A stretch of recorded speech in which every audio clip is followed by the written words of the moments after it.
Same with Schofield, of course. But when it comes to Nigma versus Navi, we are going back into some good old matchups, aren't we? Yeah, definitely should be a nice one there for Nigma Navi. And then AVULUS Mosquito Clan, I would say, is probably a pretty even matchup with what we've been seeing recently. And then that final series of OG Wildcard, I was given a glance over to Stream A yesterday before we kind of went live, and they were doing their pre-panel and all that stuff. And Jenkins, he said Wildcard was his dark horse. So I don't know. Maybe that's his thought. I agree with him. I was at Fissure Playground with him, and Wildcard, yes, they get eliminated in the group stage in that event, but they were taking some games off of like some solid teams, and they looked good, and they made it a bunch of hard-fought series. It wasn't like they laid down and did typical NA Dota things where they just got beat 2-0, 2-0, 2-0, and then they're done. So, there is some... I agree, there is some hope. Oh, I know you're American, Jenkins as well, from the Americas, at least. Yeah. I know there's some copium going on there, and I don't want to be the one that extinguishes this fire. So, yeah, sure. Let's go with Wildcard being the dark horse. Do I believe in it? Maybe I don't. But I'd love to see some NA team at least rise to power once again. At least a team that's from NA and also has NA players. Let's put it that way. I don't know what you'd be considering talking about there. NA team with NA players. Absolutely. No idea what you're mentioning there. But I would love to see NA make a resurgence or something like that. Get out of groups. How about that? Let's start easy, and let's say NA just gets out of groups. PGL Wallachia is the place to be if you want to make upsets, right? Like last season, no one expected in their right mind that Heroic is gonna take the full tournament, at least not at the beginning. So maybe PGL Wallachia and these Americas, maybe they have something. Oh, speaking of Heroic, by the way, here are the boys. A little bit different from the team that took Season 2 trophy. Of course, they have a different position for it. They have a different offlane. They have a different... different offlane for sure. And also, of course, Parker is now with Secrets. So we have some Whisper, of course, is with them. So... Just one last thing, by the way, with North America Copium, with some tournaments leaning the way of going America's qualifiers, where they're combining North and South America. At what point am I allowed to just basically be like, Heroics NA? You're not allowed. Look, I'm fine with huffing that copium with you about wildcards, making it and stuff, but I'm not gonna allow you to just put everything into NA. I know you guys have a tendency of expanding towards Greenland, towards Gulf of America. No, don't say it so loud, please. But I'm not gonna put South America into the NA. Let's just call you guys Americas, and everyone is happy. How about that? You know what? I should have said it that way. Just I'm rooting for America's Dota. Yeah. We have the profit pick, by the way, by Yellow Submarine. I checked what Nesphere is playing, and on the other side, Yamson, and these are the carries that I see very often. Like, I see the Prophet, but instantly Enchantress gets picked into him. I swear, when this patch hit, I picked Enchantress just to go around and take these creeps and see what they can do, like just to experience the creeps properly. Right. And of course, one of the reasons why she's picked here is because of the Prophet. Suddenly, you cannot go into the Ironwood treant, but overall, Enchantress doesn't look that bad to me. Like, the items that you buy in the game became even better for her. Like, the build-ups for some of the items are good now. I think there are definitely some there's definitely some potential with her. And when it comes to our boy on the other side, the Prophet, I think he's still just as strong. Just a very good position 1. Can I just say, though, statistics-wise, and stats don't lie, Nature's Prophet has been picked 6 times. Do you want to guess what his win rate is? 0%. It is 0, yes. Yeah, I know. I watched every single game because I'm a fiend, B-Cop. Yeah. A fiend. That's fair.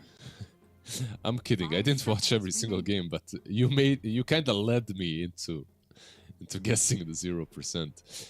But what was I gonna say? I still think the hero is strong. There's a reason why it's being picked, and it's only day 1 and day 2. Sorry, what am I saying? But his stats are from day 1. That's what I meant. Yes. From that day 1 stats, you can't really make any conclusions because on day I'm completely fine with stats not lying, but on day 1 they do lie. A little bit. It is a significant sample size, I would say. It is. For 1 day. It's a lot of games. It is, but then you ask yourself, go through those games and see who played them, right? Like, see who played the Prophet. Venomancer. Ooh, and Bounty. This is a toxic, annoying draft.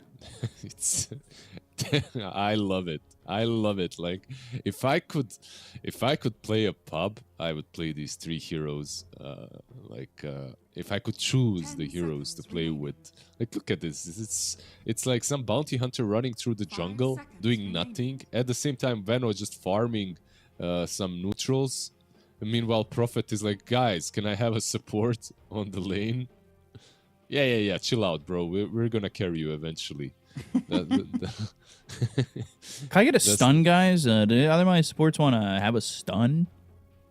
What do you mean? I mean, bounty technically can Bounty, hit you, yeah. but Veno as well, technically. Right? All right, you know what? Now, let me reverse this. Can I get a magic missile, shackle, hex, earth spike, impale kind of thing going on? How about that? Is that fair? Why would you want that when you can get a shard on Venomancer and have a possible stun if the target is dispelled? And they will be dispelling because of the track. Keep that in mind. This is genius. Next level. That is you gill them, you track them, and then you force them to stun themselves by doing that. Interesting. I like where your head's at. I mean, honestly, I do believe that there is some level 2 thinking possible in Dota every now and then, even though I'm not capable of it. You know? That's fair. I do believe at least you're level 1. I mean, there are some of us, myself included, that don't even get that far. What do you like? This morphling into Prophet, by the way, feels really good for morphling in general. At the same time, like, there is this Veno that will rush a vessel from the jungle if they do it that way. Versus morphling versus Enchantress is gonna have a lot of influence in this game. I think on paper should have at least. Let me just tell you, I love Dawn. Yeah, why? I think I like the omnipresence of Dawn, because I think a lot of teams miscalculate how good that ult is, and they try to play this aggressive, in your face after she's got her ult, and then you just kind of jump in and you turn fights pretty well. Yep. Especially in this matchup, at least in my 0 level brain mind, you know, you can kind of match the Nature's Prophet, right? He TPs into a fight, you can ult into a fight. You can be there. And I kind of think that that's pretty cool, and I like that. Yeah, it's not as... of course, the cooldowns are a little bit different, right? But overall, it is good. It's good when you have supports that move around the map, And I specifically like Dawnbreaker plus Shadow Shaman, Dawnbreaker plus Lion. You know, these heroes that make rotations 24/7 and that you can ult to, or even move with them. You know, like if you don't have your ulti, you can move with the Shadow Shaman and he sets things up for you very nicely. So I kind of like it, but you have to be careful when it comes to trying and matching the aggression that Yellow Submarine's draft is now bringing to the table. Because if you try fighting them 24/7 versus this track, even with fair trades, you're not getting ahead. So 5 seconds remaining. Blink. Come on. We're having a staring contest. I am listening to you, Lizard, but there is a stare. Oh, there it is. All right. He didn't blink though. Now he did. Yeah, there's the blink. I'm sorry. I got invested into the staring contest that was going on and the zooming in that the cameraman was doing. I respected it. It was. That's saw quality you. production right there. Guys in the chat, I have a feed of B-Cop and he truly was not blinking. I never blink. 5 seconds remaining. My eyes are really dry. I actually thought maybe Storm would have been good here in terms of for Heroic wanting to kind of also have not the same, but some sort of large initiation and or follow-up as well, similar to Dawn, where you can kind of come in with your ult, but Storm comes in ball lightning. Honestly, it looked amazing for them, the way I see it. The lack of stuns, I mean, not lack of stuns, but, you know, there wasn't a huge amount that you had to worry about here for and you could have picked it into the DK as well. Yeah, you right? can, yeah. And, like, I don't get the ban on Storm, because Storm for Yellow Submarine isn't nearly as good as Storm for Heroic in this game. Like, when I look at Heroic Storm into Prophet and now into Dragon... I mean, into all of these heroes, they have no lockdown. No reliable one, at least.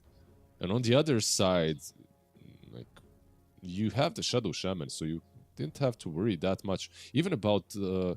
okay, the Ember was banned on the other side, doesn't matter. We'll see what they get into DK. You could go pick Monkey King... Nah, never mind, banned. What's meta right now is Leshrac that you could maybe go for. Yeah, Lesh is there. Razor you could go for as well if you want to be like that, but I don't feel that's that great. Viper? Interesting. I mean, yeah, into Tide, into GK, right? Like, it's pretty damn strong. Yeah. Wasn't exactly what I was thinking, but you need to be able to break through these two tanky heroes. And I think having that break and having the damage coming out from Morphling eventually, you're going to do relatively well in these fights if the initiation isn't exactly perfect from Yellow Submarine. So I feel like they're very reliant until maybe a Blink Dagger's on the DK for like Ravage to do a lot of their locking down. And that could be a problem. I'm sorry, I'm just looking over Viper right now, because I literally, the whole last patch, I didn't play it once. Really? I'm looking at the changes, and it was a long-ass patch, just because the hero was so bad. Like, Dragonite was played on mid 24/7, and you pick Viper into the DK and you still lose. You know, like, you don't perhaps lose the lane that hard, but you still don't do nearly as much versus him. Even when he was on the safe lane and you pick some offlane Viper, it still didn't work. It was really bad. So I'm just going through the item builds and what he can go for. I like it on paper. We'll see how well it does, because he's really slow and you are playing into a Nature's Prophet. And right. Whenever you are playing into like a Nature's Prophet bounty with the Viper, you are feeding the trees as a Viper. I'm just very cautious about hyping up this Viper, basically all I'm saying. So are you cautiously optimistic or cautious? Pessimistic? I'm cautiously cautious. Yeah. All right, that's fair. I mean, that checks out. It will be interesting to see how it does. Although it's profit mid. We've been seeing profit safely though more than anything, right? They're putting it mid because of the Viper pick, right? Yeah. That makes a ton of sense. That makes actually like 30 this is probably amazing for Yellow Submarine. Because Profit, Ooh, they're not going to Profit- have DK if they fight. let's see. Go on, sorry. No, just Profit is amazing. Dust, on paper. ready. I have the Hex Should be there dead. for a moment, and they should be able to get this kill. It's Ether Shock, and the damage done, and First Blood for Heroic. Yeah, they're gonna get 3 bounties though. Like the mid one and top 2 should be taken by DK. So that's Oh, they win. denied one. And the deny, nice. Okay, so 3 3 to 0, yeah. By the way, I should have said that this Dragonite most likely will be on the safe lane, especially because of the Viper. It's a really easy switch up to make. Right. And this lane is much better for the Prophet mid than it is for the DK. Well, let's see how it goes mid with Analog against Rabel. I don't know. I feel like I'm also cautiously cautious about this Viper pick. I don't want to get too hyped about it, but that's kind of the conversation we had yesterday, right? We don't want to get too hyped about certain picks with it being a newish patch until we've kind of seen it a little bit more. And it's interesting going Nether Toxin just to farm, right? Yep, you can't really trade with him. That's the problem. Like if you go poison attack and you try to trade with Prophet, he's just gonna send his greater tree on you and actually win the exchange.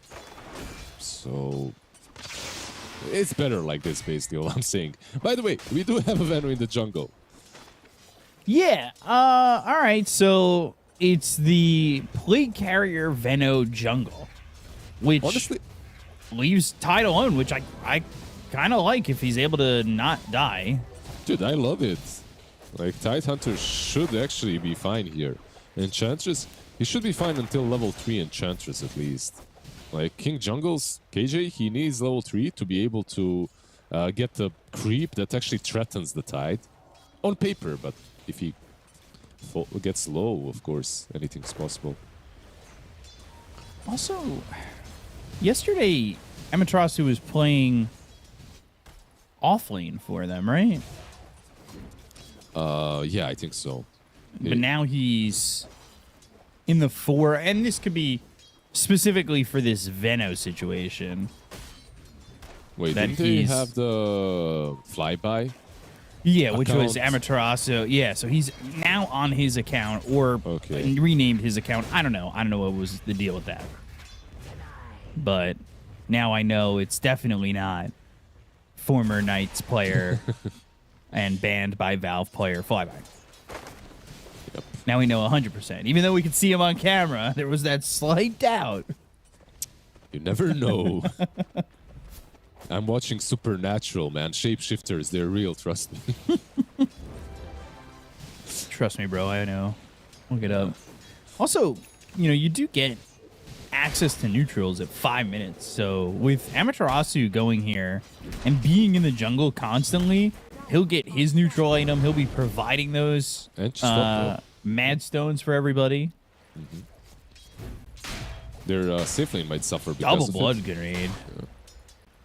They're going to try and get Nesphere. They've got 3 heroes here. Schofield is level 2, so he does have Shackles Dude, as well as the Ether Shock, but he's so tanky. Another blood grenade, and eventually they do get this kill.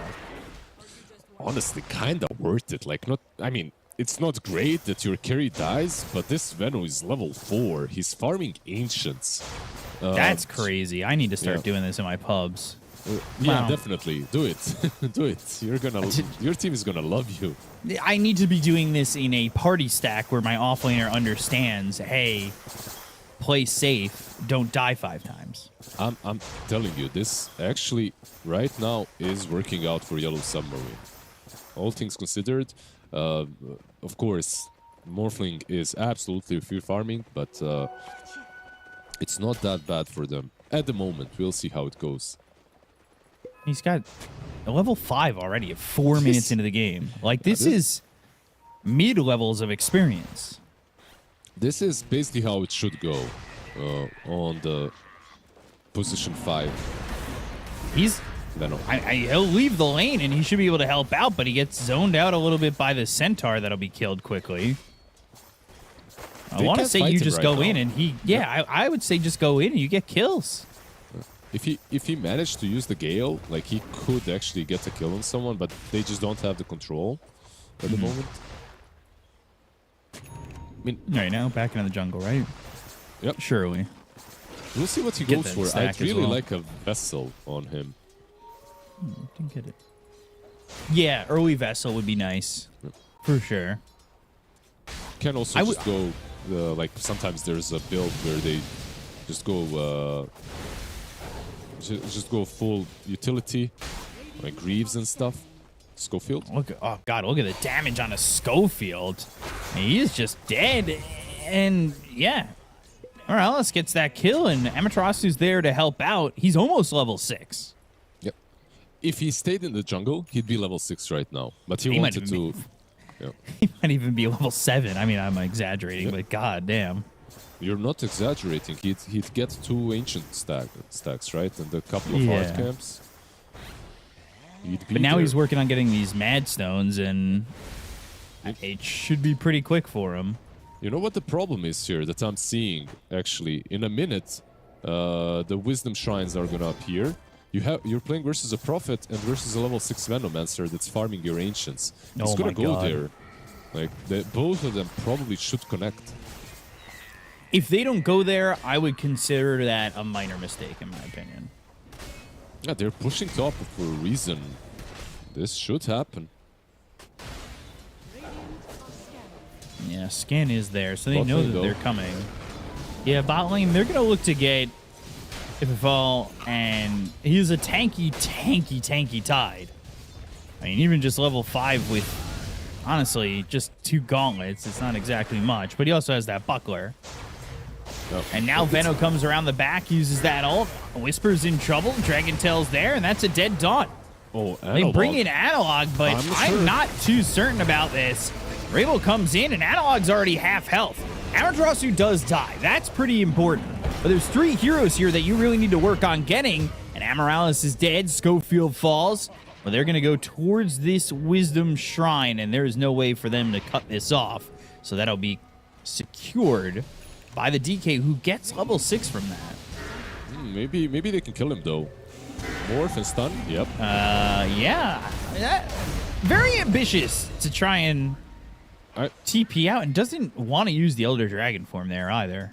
Yeah, well, he doesn't have boots, that's why. Now I get it. I thought that he could maybe just use Dragon form, stun the Morphling, and try running, but without boots, like, he gets caught regardless.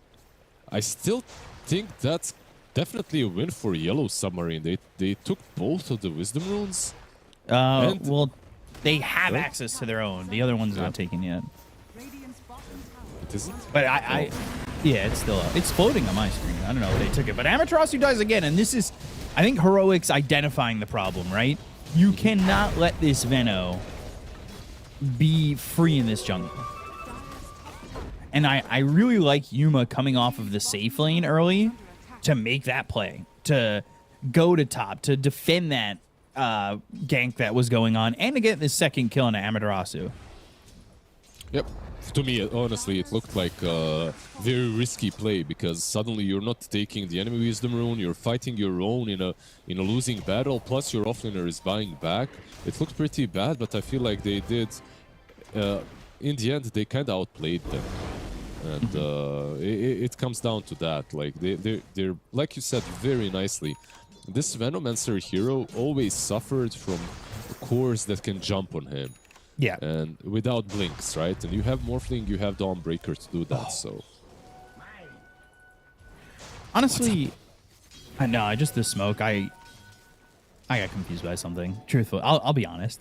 But Amaterasu, he's going for this vessel, and now he's trying to play aggressive with the level advantage that he had, and he's gonna get KJ.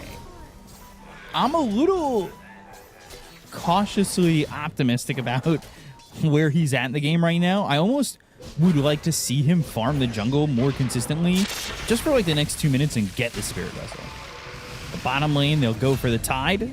Easy kill there.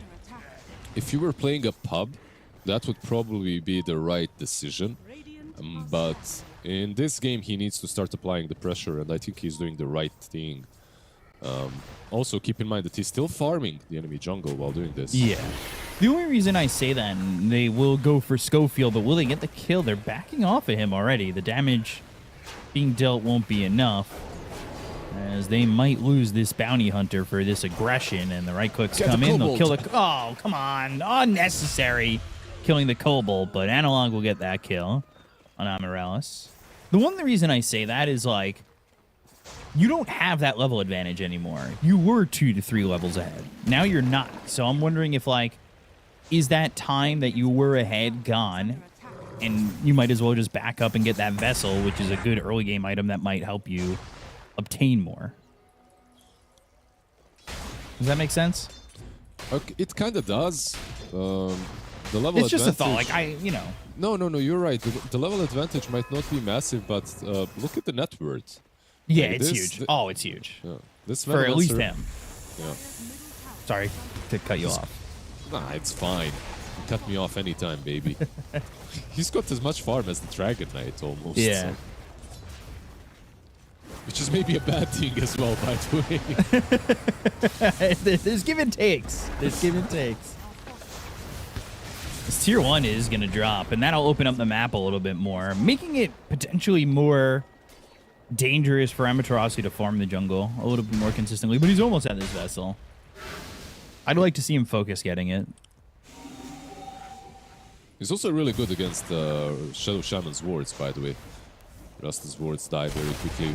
And we're focusing on one toxic guy. On the other side, there's another toxic flying snack. That's maybe a bit sad that we haven't talked about him. Analog is going for travels into Aghanim's. I love the travels build up on Viper in general. I always did. It just makes the hero actually playable, in my opinion. Right. But interesting to go for Ags. Let's see how much he's gonna do with Nosedive. Yeah, Nosedive now releases Nether Toxin on use or upon landing, so Radiant's top tower. it got that little bit of extra oomph, you know. Yeah, plus you're playing versus a Prophet, right? So you'll be able to get out of problems. Yeah, it's not like the longest dive in the world, but definitely helps. And he's got that quelling blade already, making sure that he can chop out of those trees. Ravage committed. They got the break. They go to the Dawnbreaker, coming in with the Solar Guardian. Yuma's going to be okay. Schofield, though, already dead. Rabo came from behind and got that kill. Analog's going to die here, and now that ult's going to spread from the Venomancer. Yuma trying to TP out if Fel ends up going down, but KJ dies too, and this is going to be a full team wipe for the side of Yellow Submarine. Well done. Ooh, the tale as old as time. You go on a Ravage boy, the Watermelon Ravage. You go on a Tide under a tier 1 tower, and you're gonna get punished 9 times out of 10. They just don't have the control to kill him before his Kraken Shell procs, and he manages to ravage all 4 of them here. Yeah, This was rough. Now look And at the great Veno move go from behind. Veno and Rabel. Great positioning. Yeah, really good positioning. Yeah, that was really, really well-read play by the 2 of them, being in the right position. So it was only 1 TP necessary, or 2, and the rest of them just moved from behind.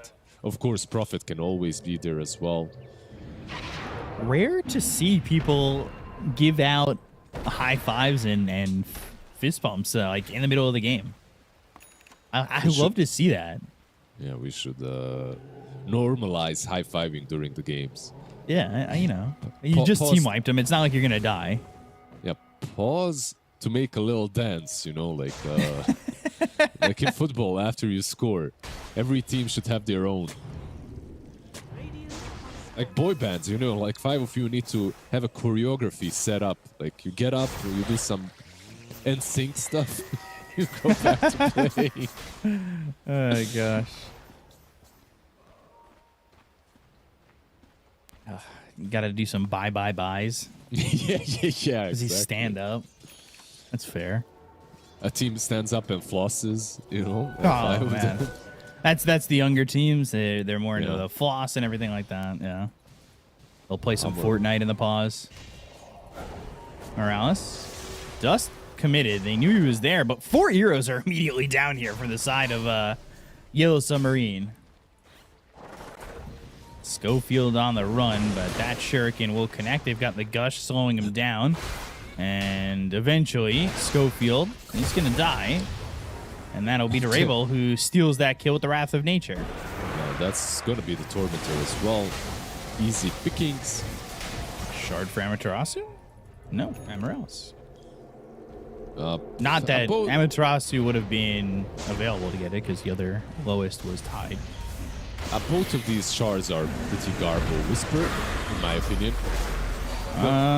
Whisper TP attempt, but Morales is right there. Ambitious attempt to try and go for that. Didn't have the mana to Solar Guardian back home or something like that. Okay, I'm gonna lay it down. Like, this game right now is in a place in which Heroic, they need to go late. Like, they're 8k behind versus a Bounty Hunter. You're not winning any exchanges any longer. You need to split push the map somehow, which isn't easy versus Bounty and Prophet. Right. But you need to find a place and space for this Morphling to actually carry you. Your team fight is weaker. Your split push arguably is weaker as well.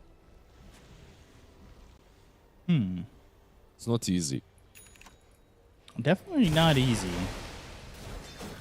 And Solar Crest for Amaryllis. You've got the Spirit Vessel and an extra Pavis from the Veno. We'll see if he upgrades that into a Solar Crest if they are going to go for 2 of them. But man, yeah, you're right. Heroic down 10,000 net worth this early on is pretty brutal. And it starts with the fact that Veno obtained so much from the jungle early on. I feel like it's a bit about the Veno, but also this combo. It's definitely a lot about the Veno. 70-30 Veno Bounty Hunter. Like these two. Yeah. And the Prophet as well. Just This would be a pretty significant kill to get. And they will have that nosedive. They will get the kill. Whisper getting a good amount of gold there on the kill on Amaterasu. they used everything.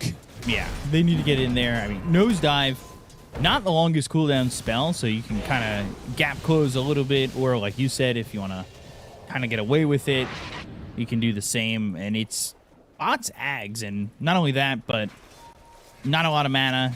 You could look it also up. farm with it, and Never mind. Nesphere Yep. nearby, but not doing anything. I was thinking maybe Prophet connects, but the 2 of them killing him with nosedive and tier 1 tower being nearby it's kind of dangerous. So they're gonna smoke maybe instead. They didn't have to smoke. They do have Friendly Shadow. When I said both of these shards are kind of garbage, Friendly Shadow is good. Venomancer shard as well isn't that terrible, I think, but I just don't like it too much. I mean, we were hyping up the Venomancer Shard, the Venomous Gale. Yeah. Dispel, if Gale is dispelled, 300 extra damage.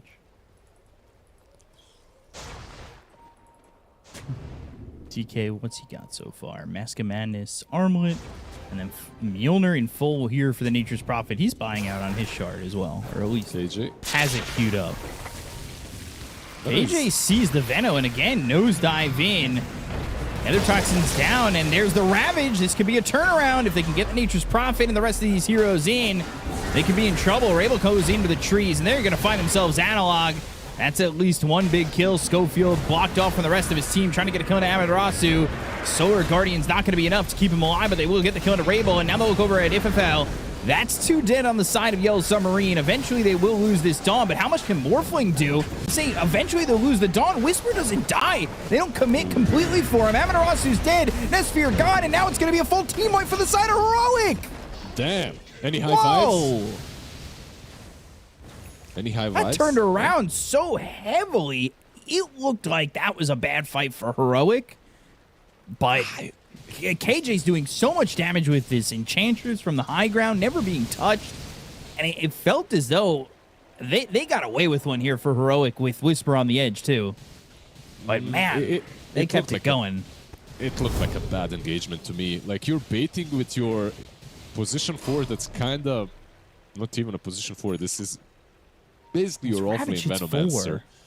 The Ravage is good, but there's no follow-up. And your Venomancer... It's not quick enough. Yeah. Look at the Venom. The whole fight, he's doing absolutely nothing. He's just standing on the sidelines.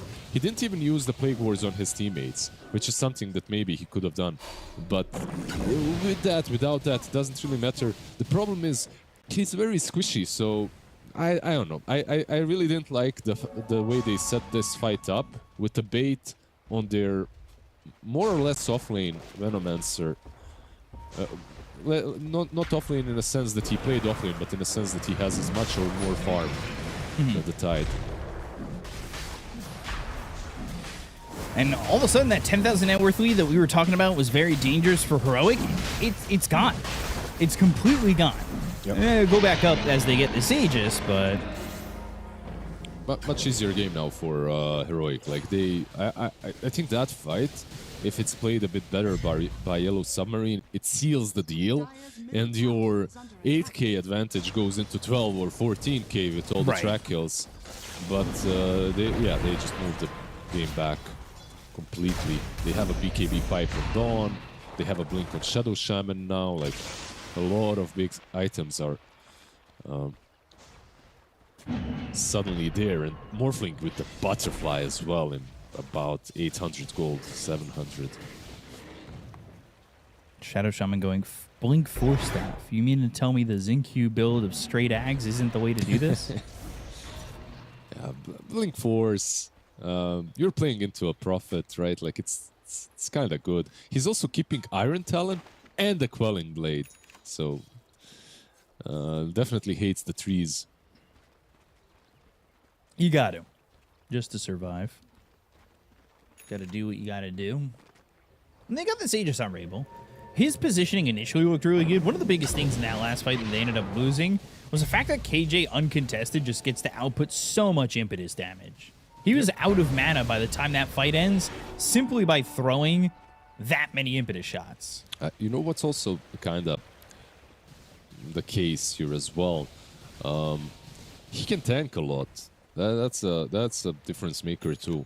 So Venomancer, not only did he not do anything like for the last 50% of that fight, the first half of the fight he used everything on the edge, and she just heals through it, so it's kind of wasted.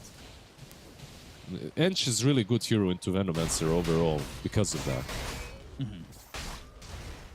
They don't really have anything for this Enchantress either, right? That'll really take care of it too easily. Eventually you can hit through the untouchable, like Prophet has insane BAT. Mm-hmm. But if Prophet's just focusing the Enchantress, that might be dangerous. Of course. This is a good smoke from both sides. Link. Oh. Available now. But BKB is going to be popped. Analog's going to go in. They'll go to the Solar Guardian's going to be out of the Venomancer. Whisper trying to get the damage out. Analog needs to get on the high ground away from this DK while the BKB runs out on Nesphere. Itafel still has Ravage available. And Nesphere is going to go, but Yuma turns into the Dragon Knight, and he'll throw a stun onto Nesphere. They've got the vision. They'll get the continued damage and kill him off. This Ravage is now wasted. He'll try to TP out. He's successful in doing so, but all they get out of that is Schofield. And that is not the play Yellow Submarine were looking for. Can I give you a small detail, like how crazy Dota is and why this fight was won? Is it? What? Can I guess? Yeah, I guess. Was it because of the blink being taken out on the Tide. Oh, Yep. actually? All right, explain it to me. Go. By what? Well, no, you do it. What broke by the dust. blink? By dust. Yep. Dust broke the blink on Tide. He couldn't go in before Viper BKB. Like that's one of those things. It's so huge, but top. Yeah, Schofield, he's got some help, but is it gonna be enough? It'll be at least enough to get the bounty. But now Analog's in trouble. He's gonna try and fight back. The right clicks the Nether Toxin. Here comes this Dawn, and they get the Aegis. They lost 2 for this. They need to secure this kill. DK's also coming over. Hurricane Pike, I don't know if it's going to matter. Wrath of Nature flying through. Won't be enough damage, and it ends up being a 2 for 2 so far. Nesphere able to get some distance, and Amaterasu is on the high ground, throws the Spirit Vessel on a KJ, but that won't do enough either. I just think... Continue, please. No, I was going to say that little dust interaction, it made me smile to, like, you know, when you understand it immediately, you're like, oh my God, like, that's huge. Like, you see cool things like that, and you're just like, wow, the difference is dust right now. Nesphere. BKB forced out.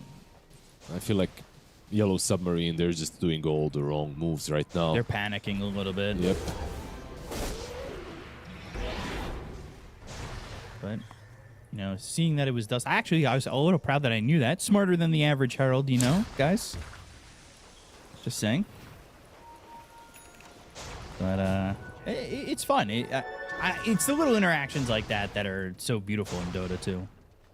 And those little interactions piss me off, honestly. More than when you're anything playing else. against them. When you're playing, when that thing happens to you, trust me, it doesn't make you smile.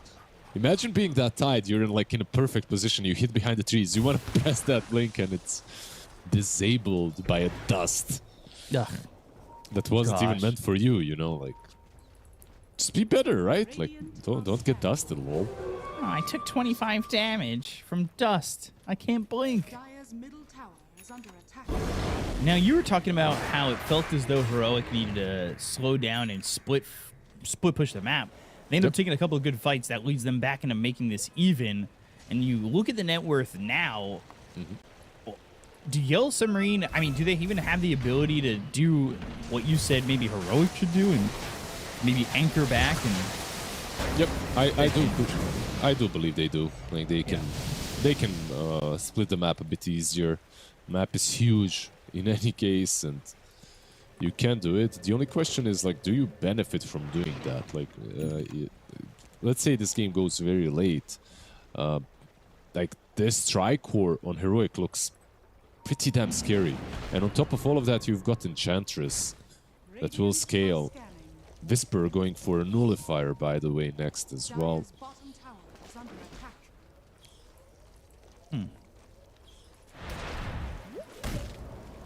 see if he ends up getting it, because he's swapping through some items in the moment. Just swap to AC. Just a casual Sacred Relic. Is this Kurt? Yeah, is this It's on the coming with it? Yeah, okay. I was going to say, it wasn't showing me what's on it, but now they get KJ, and this is huge. He's a lot of their damage, but it doesn't look like they're going to fight anymore. They'll just get the Enchantress.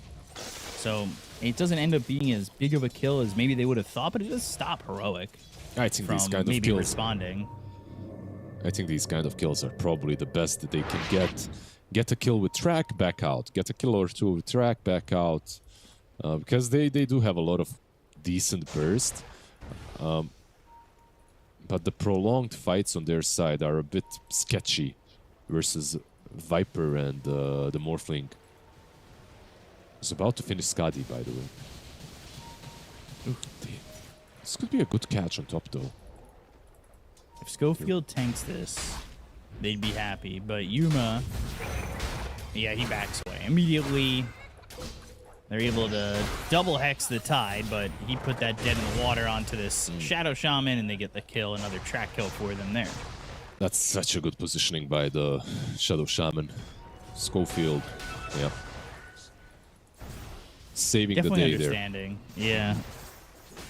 Understanding that they were coming through and Morphling. I mean, it's a good idea there from Yuma too, right? Like he was going to join Schofield, and then you could tell the word came out, hey, we shouldn't do this.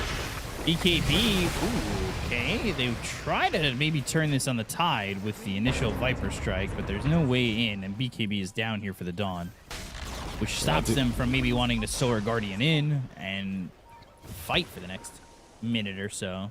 Yeah, they use the Boots of Bearing as well on Edge to get away a bit quicker. Not really a big deal. Small cooldown, but...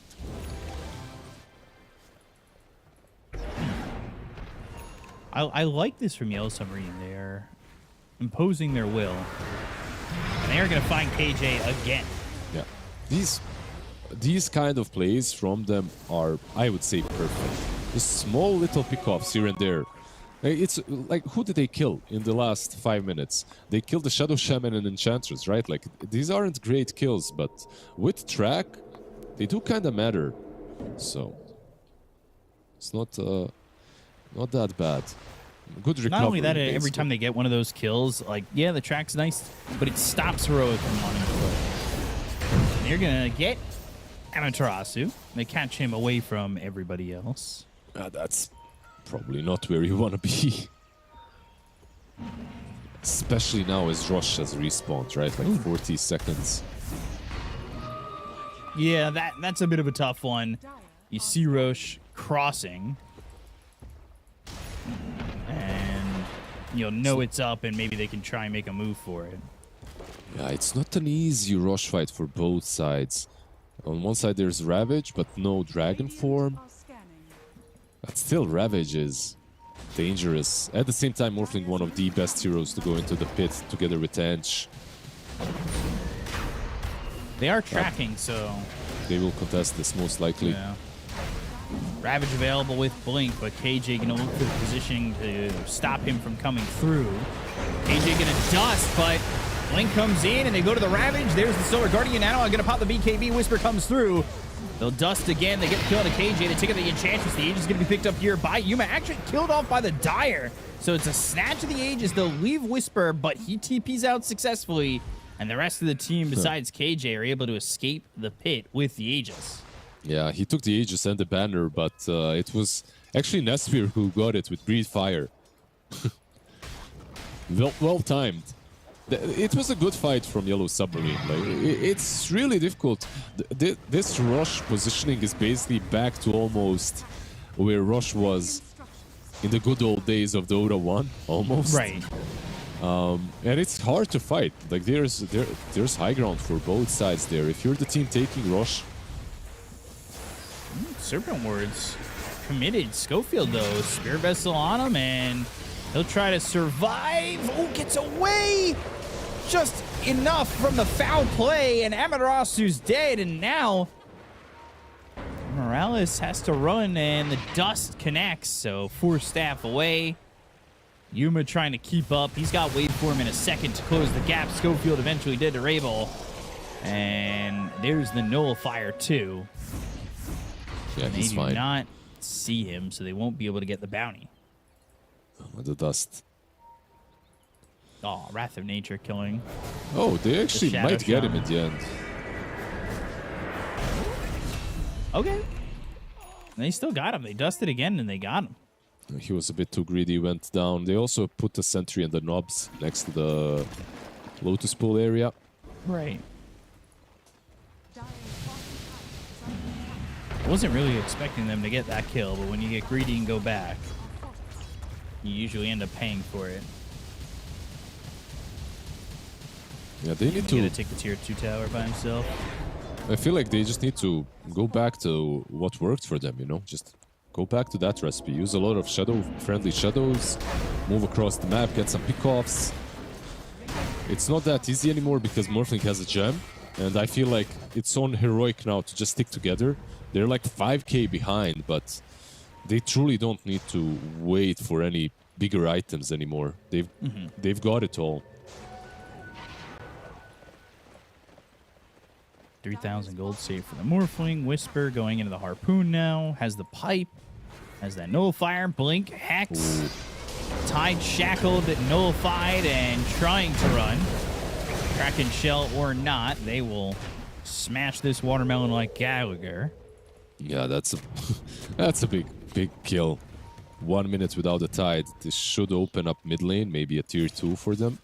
They might get Amaterasu too, because they've got the smoke just running out, and Analog comes over to try and put the damage on. Oh, he but, gets out. Oh, the TP too quick. He started it a little bit too fast on Analog, maybe. Because Yuma was TPing in. He could have been the one that stops the TP. Yeah, but the smoke was running out. Yep. I think maybe he felt pressured to make the move, and who knows? If you don't show, maybe you do get that kill, and Morphlin comes over and stops that TP. It was What is close in Analog any going for case. next? He's got 2K gold dumping queued up. 35-minute shrine. They'll try to control the area. If they could stay smoked, they might be able to catch Rabel coming in with a TP. Oh. They got the Bounty Hunter Fine instead. Bounty Hunter, yep. Shackles completely. That's another kill now for Whisper. As he continues to enjoy his time. He's got that level 20 talent of the -1 luminosity attacks required. Yeah. Rabel stole their Wisdom Shrine, by the way. He's level 25 now. Yep. Enchantress did the same, though, on the other side. They'll find Amaterasu now. Oh, gosh. I really think that Yellow Submarine could be doing what is being done to them. Yeah. But they're just farming. Splitting the map, not in a way in which they're actually getting anything done, but in a way in which they're just getting picked off as they're farming the jungle. Like the same spot that I died in, now Veno dies in. And they're dying way too close to their base, which leads Yuma straight onto the high ground.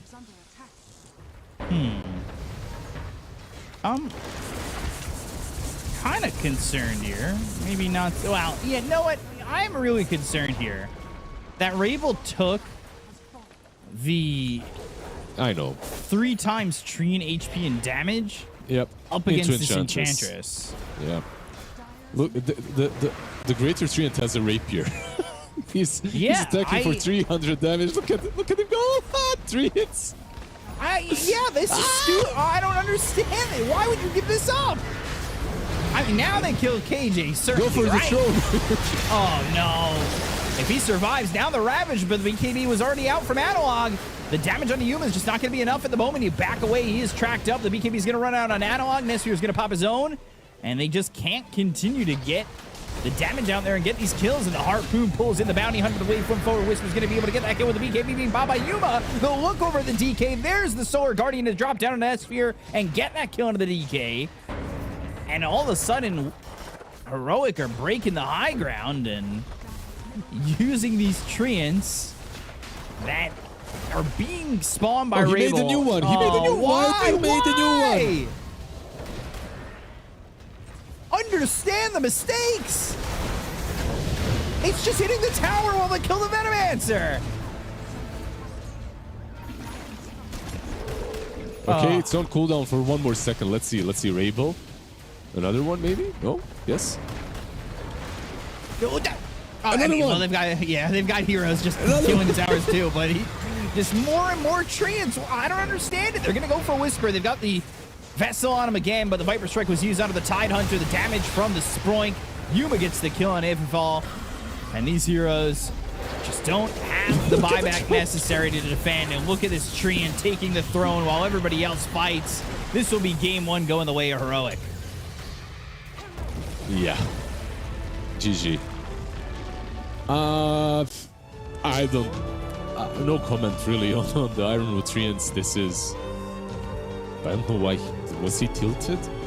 Because he... Maybe, but... He must know. Like, there's... Look, at this level, there is no way in hell that you don't understand how Enchantress versus Prophet works. Heroic are all smiles and giggles, of course. This is like one of the... Yeah. This is... They played well, like in some portions of the game. They definitely had an advantage from this Veno jungling. But in the end, I feel like Heroic were just a little bit of a better team when it came to taking advantage of all the mistakes that Yellow Submarine did, and also just outplaying them a little bit in certain team fights. I really think that this was a yellow Submarine's game to absolutely control and take after the laning stage. I do believe that they were in a good spot, but it all kind of fell apart. And I think it's a little bit due to Heroic's experience as well. It truly didn't look that way. It did feel that way, and this is one of those fights where it looks initially good, but like you said in the initial replay when we saw this, Amaterasu doesn't really add much, and he's not really putting the Venom wards on anybody else, and they've kind of baited themselves into a fight that ends up turning sour, and they end up losing everybody. This is just... And Nesphere, too, in this situation... I maybe would have liked him in retrospect, and obviously that vision is in 2020, but maybe commit to getting at least Whisper out of that. He starts to back away with Shadow Blade, but, I mean, the Sentry is immediately placed down, and he gets killed and doesn't really get anything for it. It was a hard fight for them. Like, it's hard to commit on to anyone because you're surrounded by trees and high ground. Chances are they will juke you. Overall, that fight lost them the game. Like that fight right there lost them the game, and the positioning for that fight was very off. Like they had a couple of really nice fights around Tidehunter. That's what they needed to continue doing. But if your Veno is the first one that goes on, you're probably not taking that fight, especially when he's as rich or richer than your offlane. When it comes to item builds, I don't think there was anything super wrong. I do believe that Veno needed to buy Greaves a little bit earlier, mech at least, because this is a hero that farms extremely fast, and Vessel Greaves, something like that, Vessel Glimmer Greaves would have done a lot. That's maybe one small difference that instead of 2 Solar Crests being on your team, I think maybe that would have been better, but in retrospect, in general, Heroic, we'll see how they do in game number 2, but in game number 1, it wasn't due to a draft, it was basically execution. I think they're a bit stronger. Yeah, I would agree with that. I think Heroic definitely showing their chemistry, definitely showing their experience here in a situation like this, and you need to definitely kind of figure that out if you're the side of Yellow Submarines. And again, I agree. The draft looked fine. I think Veno was getting a lot out of it. But you got to itemize a little bit better and find the experience from that game to maybe go into game 2 and take one away and force 3 games, right? Yeah, like you have to do something similar in the first portions of the game and something very different in the later parts of the game. Yeah, so it's 1-0 in favor of Heroic over Yellow Submarine for the moment. We're going to take a quick break before game number 2. So see you soon. Be right back. Please welcome the true stars of tonight, the heroes of Dota, who have claimed the top prizes from 1xBet. Best carry, Phantom Lancer. Best support, Marcy. Best mid lane, Zeus. Fudge. Best Players Award, 1xBet customers. 1xBet, it's your pick. The human body was built to move. Not trapped at a desk in one singular posture for 12 hours a day. It's time your chair evolved. This is Secret Lab Titan Evo. Ergonomically engineered for you. Gamers, hybrid workers, artists.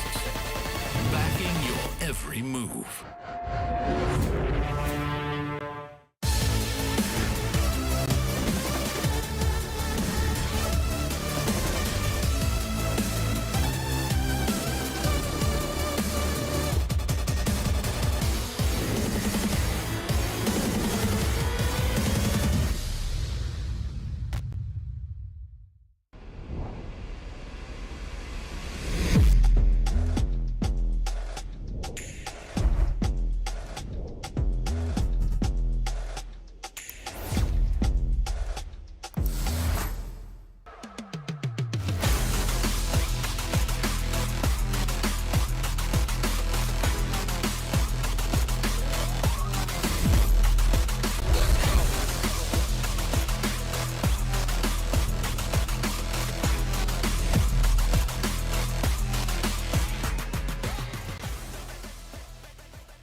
it is time yet again for another episode of Dota 2 Letters. I am here with Rebel from Team Yellow Submarine. I will put in some words for you, a little phrase, and it's either going to be a Dota hero or a Dota item. You have to guess what it is. If you don't know, you can say hint, and we will put a Dota letter in there to help you, okay? Okay. Start the timer, begin Dota letters. A phantom presence, I haunt the battlefield, striking from all sides. I appear without warning to pursue my victim and leave as quickly as if I was an illusion. It is a hero. Okay, Terrorblade. Terrorblade? No, I'm afraid not. You could get a hint if you want, but haunt the battlefield? Haunt the battlefield? Huh? With illusion? Phantom Lancer? No, I would recommend the hint. Let's do a hint. Ask for a hint, please. All right, R. Second last was R. I need to. Okay. Yes. That's how many letters the hero is. Okay. Okay. I appear without warning. Haunt without warning. Haunt. Spectre. Yes, correct. All right, Yes. all right. The first one is easy. A brilliant inventor. I unleash the might of my genius upon my enemies. Nothing is too far away from my reach. No armor can protect you. Oh. Brilliant inventor. Inventor. No idea. Not easy. You can use a hint. You got 9 of them. Okay. I use hint. Hinted it. Let's go. All right. Ends in an R. One more hint. Okay. Ends in ER. Okay. Inventor.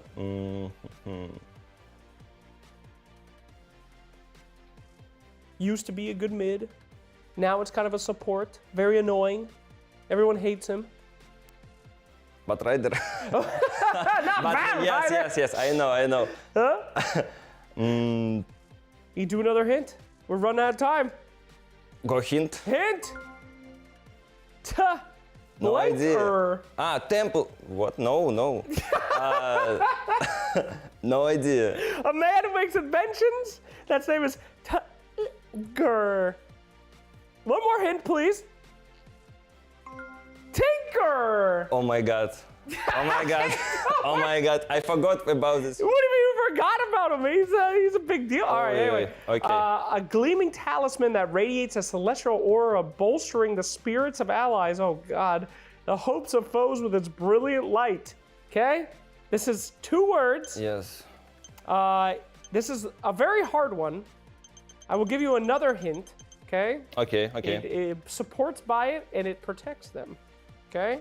Okay. We're going for the slam dunk here. Okay. All right? This is hero. No, this is an item. Give him a hint. One hint. I know time's up. Give him the hint. Okay. Ends in an R. Okay? All right. You buy this as a support if a carry's going to jump you so you can survive. It is an item. This is something that you'd buy as a carry or something to reduce someone else's armor. From the sun. Solar. Solar Crest. Yes! Well done, my friend. Easy. Besides me forgetting what the item was and feeding you false tips, you did very well. I didn't see this item like 100 games. Yeah, it's been a bit. It's been a bit since we've seen it. Okay. That was tough. Tinker, no one gives a shit about. Solar Crest, no one gives a shit about. I'm so sorry. We put you through the ringer here. Okay. But, as I said, this is the initiation. It has to be painful for you to be a pro player. We'll go next on that one. Don't worry, I know that you're better at Dota than you are at this, so we will see great things coming from you from Yellow Submarine. Thank you so much for your time. Thank you so much. And we'll see you more at PGL Wallachia.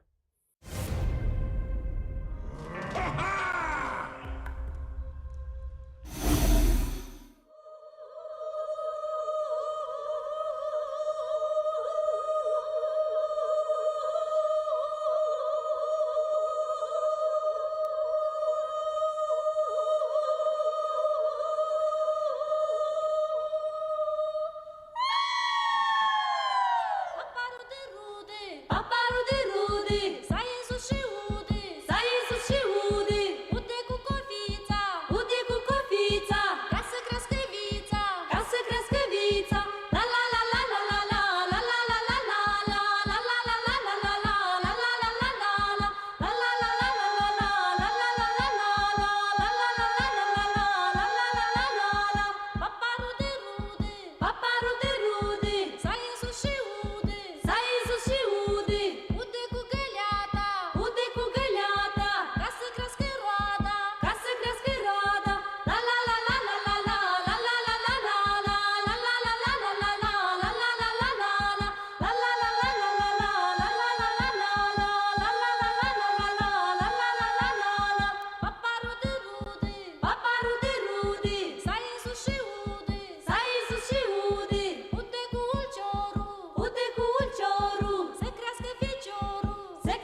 Welcome back, everybody, to Season 3 of PGL Wallachia, and we are back with this Heroic v Yellow Submarines matchup, and we are going to be getting right on into the draft in just a moment. As Heroic, they were down about 10,000 net worth in the first game, but game number 2, we'll see if it continues that way. And I say we're down 10,000 net worth in game number 1, but they ended up bringing it back, and honestly, it looked for a moment it was going to be a little bit dangerous, but the experience showing that it's favoring Heroic a little bit in terms of what they were able to accomplish. But game number 2 is going to be very important here for Yellow Submarine, because you do not want to be 0-2 going into day number 3. Yep, you definitely do not want to be in their shoes if that happens, but yeah, Heroic, they already removed the hero that truly did look the scariest in game number 1, and that's the Venomancer. Now, at the same time, by removing the Venomancer, you're removing that certain playstyle. It cannot be recreated by anything else. It's solely the Venomancer that can do what Venomancer did in that last game. So we'll see something different from Yellow Submarine. Yesterday, the strats that they showed, I wasn't impressed. But one thing that did work for them is Nesphere. I feel like Nesphere on Magnus that they banned out right now looked pretty good. In a way that he'd always find farm. No matter what happens, he'd find farm. It looked like if the game went a little bit better, they could have done something. Let's put it that way.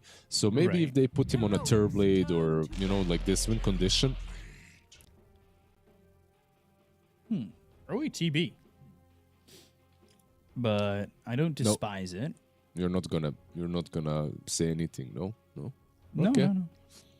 Yep. Sorry. So as as we were saying a moment ago, if they put him on something like a Terrorblade, Yeah. 5 seconds. and they first pick it, I feel like there is maybe a chance for Yellow Submarine to take a game versus anyone. We'll see how they protect him, though. Heroics turn to ban. Let's see. Broodmother banned.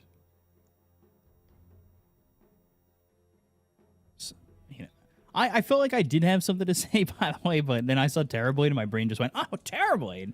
I got so excited by the hero. Terrorblade's one of those heroes that I feel like 10 seconds. is exciting to see get picked. Although there was that long slew of time, I want to say, what, 2 years ago? That it felt like it was picked all the time, 2-3 years ago? Yep. Well, he's picked all the time now. If he's Yeah. not picked, he's banned, and that's why he's not picked. He's in a really good spot. This hero is kind of dumb with the 10 build. seconds Like, you can remaining. go for Samantha Shard, and you're just too fast. You're 5 moving across the seconds map, remaining. farming too quickly. Like, he had like these issues with him maybe not being as mobile as some other cores, but it didn't matter because you compensated with the illusions farming the lane. And you farming the jungle. And right now, like, your mobility is sky high as well. So you can move across the map, send the illusions, use the Twin Gate as well to move through, send some illusions. That way, he's in a pretty good spot, basically, all I'm saying. Yeah, I agree with that. Definitely. But the question now becomes, what do you pair with it? And now you've gotten rid of the Darkseer, so... The Darkseer we saw some of. Whisper Darkseer as well, right? And Yeah. into the Terrorblade in that lane, it's a pretty good lane for the Darkseer if you combo it with any sort of a melee or maybe some Dark Willow. Like, Ooh. it would make sense. Tusk picked 7 times already. What's the I win will. rate? It's 42.86, so it's 3 Not and too 4. bad, yeah. But I will say, I'm looking at the stats for the most picked heroes. 5 seconds. The win rates aren't that amazing. Like Jakiro at 7, he's also 3 and 4. Tusk at 7, 3 and 4. Nature's Prophet now 0 and 7. Embers at 3 and 2, which is like the best one in the top 5 because Magnus is also 2 and 3. So is the Darkseer. Muerta is 0 and 5. Like all these heroes that are getting picked a lot are actually have been losing. 10 seconds. If this was my camera right now, I'd be activating it, thinking it's frozen. Ah, there we go. He moves. I don't know. What was I the- what would do you want? honestly, yeah, he gave a little bit of that and then back to sleep. Yep. I truthfully, when I close my eyes like that, I can legit fall asleep. So I don't know if I'd be able to do that. I love the Phoenix pick, by the way. Yeah, I don't 10 I don't know. During the draft, I yawn a lot. I used to yawn a lot 5 seconds remaining. while playing. I yawn a lot in general. It helps me breathe for some reason. I don't know. It's kind of weird. Like, I can't get a deep breath. Regardless, what I can't get a deep breath of is a breath of fresh air with the Phoenix picked. And the Tinker as well. Tinker has been back into that support Tinker era. 10 seconds remaining. 2 wins, 2 games, 9 bans. I mean, it's the same as when we saw Tinker make his resurgence as a support initially, right? Yep. Oh, everybody thought it was amazing, and it was. And it ended up having to be banned all the time.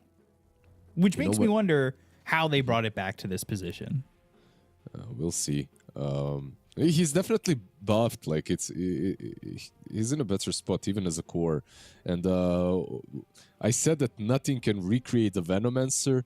Nothing can, but there are certain heroes that come close, and Tinker might be one of them. We'll see how this works. Of course, Tinker does it a bit later in the game as well. I have to say, they don't have a single way of dealing with the egg with Phoenix, and now they get the Weaver to somewhat do that, but I'd really like to play the Phoenix in this game right now, especially because of the carry that they have on Yellow Submarine. You just bring all sorts of problems to 10 TB. seconds remaining. I'd even like a Phoenix score, honestly, in this 5 game. seconds Like, remaining. comboing it up with something tankier on a 4 and not a Muerta, but probably not going to see that. Back in the day, you could just go to Bloodseeker to counter this Weaver. Yes, you could, but you're playing... Bloodseeker's not really a good hero anymore, right? It's not that. It's that the Weaver is a most... Actually, it's most likely a support, but it doesn't have to be. But if it is, like, you don't really want a Bloodseeker into him. You don't want to be countering a support with your carry. I feel like you just focus on the Morphling. On the Terrorblade, and that leads me to Morphling. I feel like still a decent pick, maybe. But maybe it's just the DK safe lane, actually. DK safe lane, Pango mid. You're fine. And you can pick your offlane last. Mm-hmm. They're keeping things open, basically. 10 seconds remaining. Very, very open. 5 See what these final bans are. remaining. Yeah. Ember's still on the board. Storm's still on the board. Are you sure with Tinker being a support, by the way? Because it could be both Tinker and Weaver, right? Like Terrorblade, also possible offlane. Like both of these drafts are really versatile when it comes to heroes. The Tinker has been picked twice. It was played by Whitemon and Insania with Repair Bot, so it was the 5 both times. So far, that doesn't mean it's 100% that it is a support. Like, it's only 2 games, some small sample size, but I feel like Repair Bots is just super strong in the 5 positions, very strong. If it is the case, then TB is offlane, right? And Weaver should be the carry. That was my assumption. Or maybe if they want to go ham, like Weaver plus Tusk is actually a really strong lane. It's a pub strat, though. Weaver Tusk has always been a pub-dominating lane that eventually it just falls off and it isn't worth it in the pro scene, at least. 5 seconds remaining. Ban the Viper. Radiant team Protect their DK this time. They banned the Tide, seeing that Viper ban. Who's been the most popular in terms of offlaners? Let's take a look at what's been getting picked up. 10 seconds remaining. I mean, Abaddon's been pretty popular in the offlane. Slardar is 3-0 so far. Night Stalker is 3-0 so far. So the But Night Stalker got banned already. The Slardar won for Yellow Submarine. If they put Tinker on mid and pick Slardar last, I feel like with Tusk and Weaver supports could work, but yeah, whatever. If they still want a position 5 Tinker and Terrorblade offlane, that's also fine. So Tide and Dawnbreaker on the Yellow Submarine and on Heroic Viper, and basically this Viper is... 5 seconds remaining. I'm not sure, like I didn't really like it too much last game. It would play into Pango most likely, but if they want to switch things up between Pango and Dragonite, Viper would be definitely an issue, so kind of making their life easier that way. Right.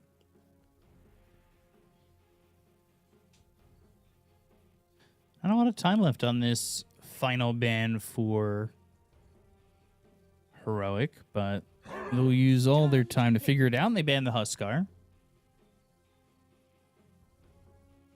Let's see what their final pick is. Because theoretically, they need an offlaner, right? Theoretically, yes. Yeah. And they get so the they go Mars. Mars. Yeah. Okay. Mars, Phoenix, good old combos, right? Like, Yeah. their team fight now looks pretty solid. You have the Dragonite to carry you eventually. Like, overall, the draft looks good. Don't mind it. But I love the Huskar ban as well. Like, just Huskar and Viper, you know, they just don't want to get cheesed. That's Heroic's approach. Banning the Veno, the Brood, the Viper, and the Huskar. It says a lot about this game, but they forget to ban out the Dazzle. Yeah. That's going to be annoying to deal with. It's an offlane Dazzle, I guess. That's what he played last game. Yeah. Well, Amaterasu played technically the jungle for, but yes. Yeah. It should be offlane this time around. Yeah, because it's also about the lanes. That's the only thing that makes sense. You play the Tusk and the Dazzle, Tinker on the mid lane, position 5. We were with Hive Mind, by the way. This is a facet that people have started picking because of the bonus bugs attack speed or something like that. Like and you also get on level 2 you get 4 attacks on the bugs, so it's harder to kill them. You get more experience. I'm not sure just how much of a gimmick it is, because the other facet is also just way too good. Right. But yeah, I'm interested to see how this mid goes. Tinker against Pango. This draft, at least initially, for me, seemed like offlane TB, support Tusk, support Tinker, and then Weaver core, but it's now turned into Dazzle core, mid Tinker, safe lane Terrorblade, and it... I don't know. I feel like maybe it leaves a little bit to be desired in terms of like lockdown here for them, but I like the aggressive lineup that it can be. It certainly early can be a lineup that imposes its will on you if you're not too careful. The one to impose his will is the Dazzle. That's the way I see it. Like, Dazzle is the one that's supposed to have a really good lane, and then you play off of the Dazzle being strong and the Terrorblade just farming away. And eventually Terrorblade, he suffers from one thing alone. That's not being able to save himself before Sunder, right? But as he's playing with the Dazzle, that shouldn't be a problem. So I can really see this draft working. Plus you have so much minus armor to work with. Tag team, of course, taken by Tusk. Tag team plus Weaver plus Dazzle plus Terrorblade. It's honestly kind of nasty. Yellow Submarine is just a nasty drafting team. They draft these kind of things that are annoying to play against. They just now need to make it work, and that's the biggest difference. 30 seconds to battle. Because last draft felt nice, in my opinion, but didn't go the way that we thought it would. You could see that Dragonite going with the Frost Dragon for this one. DK has slow and healing reduction effects on his attacks. That gets stronger in the Elder Dragon form. It was 3 bounty runes for Yellow Submarine in the last game. They denied the other one. So it's 3-0 last time, but this time 2 for 2. And no first blood given up before the action really starts. Kind of a cool attempt with this smoke, but the 3 of them... You know what I wouldn't mind? I wouldn't mind seeing KJ stay here together with Schofield. Yeah, that's what they're doing. If you can kill the Dazzle level 1, it sets you up a little bit better for the laning stage. They have the Sobs. They know exactly where he's at. Amaterasu is going to step up to Yuma and turns around quickly enough. But Morales, Dragon Tail through the shards. And they will try to get this kill. Throwing some Fire Spirits. It's going to be kind of tough fought, and I don't really think they have the damage here without the DK, who's going to focus on the lane. Yeah, they're trialing though, which is, all of these things happening here at the same time. That means that Mars isn't really getting anything on the other side, so he was also suffering because of the top move. Nice moves by Amaterasu, recognizing that he needed to move back immediately after he saw the Dragonite gank attempt. Yeah, just didn't line out the way it should. Like 1 second away from being the right play. Yeah. But now you've got Muerta with the Mars, and there are combos that you can kind of put together with the dead shot into, say, a spear. So you do have to be careful about that when you get those levels. Mid, though, is really where the interest should be, as you've got this Tinker that has been strictly a support in this event up to this point. But as I say that, they get Muerta, and Schofield ends up dying. And he actually came down in that lane half health because of a Shadow Wave right before he TP'd and some creep damage from Amaterasu. Yeah, they used a lot of their resources on top lane on that first attempt. And they got punished for it. Of course, the first metamorphosis is always dangerous. The swarm up now on If I Fall, and honestly, I just want to see how much experience he's going to be getting from this top lane. Yuma. He is not in as much trouble as I thought, as he's starting to soak a lot of this damage, but the Shadow Wave, KJ gets low, Icarus Dive needs to run. Amaterasu is fighting Yuma, but they do get the kill there onto Morales, and now KJ, he'll salve up and try to get as much health out of this as he can. I think they overdid it. The power spike on this lane is definitely level 3. They tried a little bit earlier and got punished for it. So, a bit unfortunate. Lotus for free for Morales, which means if they go for this again, they'll have that extra little bit of oomph to maybe survive long enough to get a kill that time around. Again, it's an early lead, though, for the side of Yellow Submarine. Sorry, I was getting distracted by the net worth advantage bar. I think is thinner than it used to be, and that's that kind of that's the kind of brain I have that took me out for a second. Yeah, that's fine. Especially in Dota, when you're used to a certain thing and then it changes, it just messes you up completely. Even if it's a small change. I get it.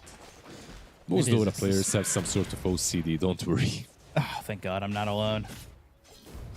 Amaterasu, though, they're kind of dominating this lane. The biggest one is the fact that TB is 24-6 to the 16-3 of this Mars. It's all kind of started off of that first blood attempt that failed.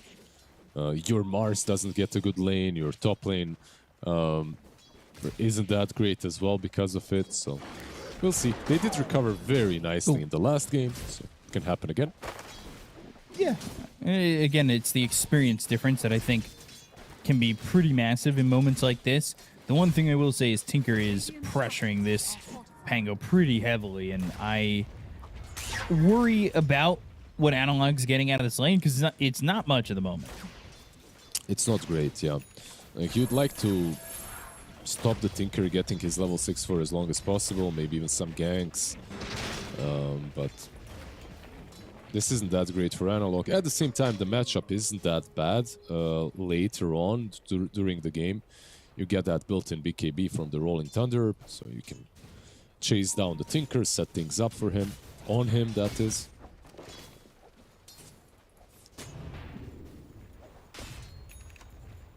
Top lane. All Amaterasu at the moment. They try to throw these Fire Spirits out there. Nua's getting some farm out of this. It's not like he's being stymied at all, but they won't be able to go for these kills unless they catch maybe pressure being pushed too far by Yellow Submarine. Yep, Phoenix is a really good defensive hero with the Dragonite. You don't really have a lot of offensive power, but like you said, if they dive under the tower, maybe there's some potential. Let's see, they're going for the runes on minute 6, making sure that Analog gets it, if it's on top lane at least. Picked up a haste. Dire's middle tower is under attack. Can they make anything of this, though? They might be able to get If Fall again with like a dead shot spear situation, but it's got to be perfect, otherwise he just Shikuchi's away. He's pretty big as well. Raindrops. The calling. Yeah. And yeah, not much doing there. And they're actually going to push towards Whisper. They do land that spear TP from the Pangolier. And that spear is pretty far forward. Thinking about the Rolling Thunder, stopped it for a moment, and that might give TB some time to get away. But the dead shot lands. It's not the fear, it's the little bit of damage, and they get him right by the pit to bounce off of.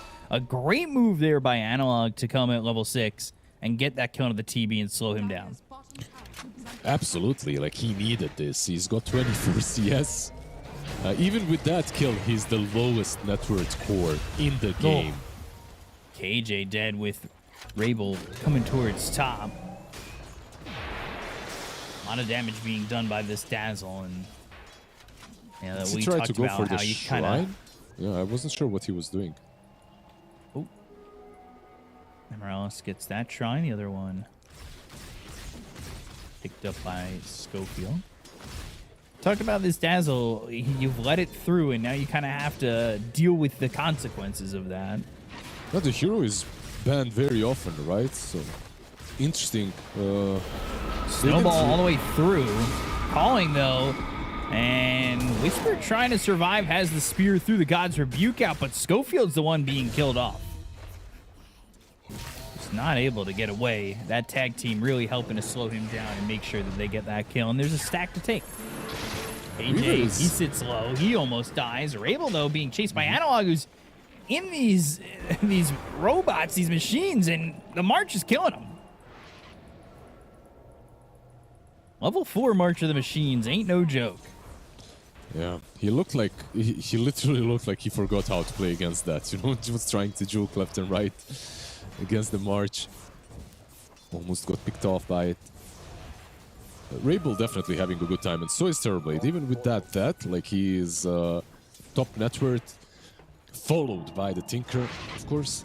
So once again, the laning stage from Yellow Submarine, pretty damn good. And Dire's middle tower. if I'm looking at this game, if it's played out evenly without one team absolutely outmaneuvering the other, I kind of like what Yellow Submarine have got going into the late game. They do overwhelm the map. It's a level 6 Weaver, by the way, already, with the Swarm, the Hive Mind Facet.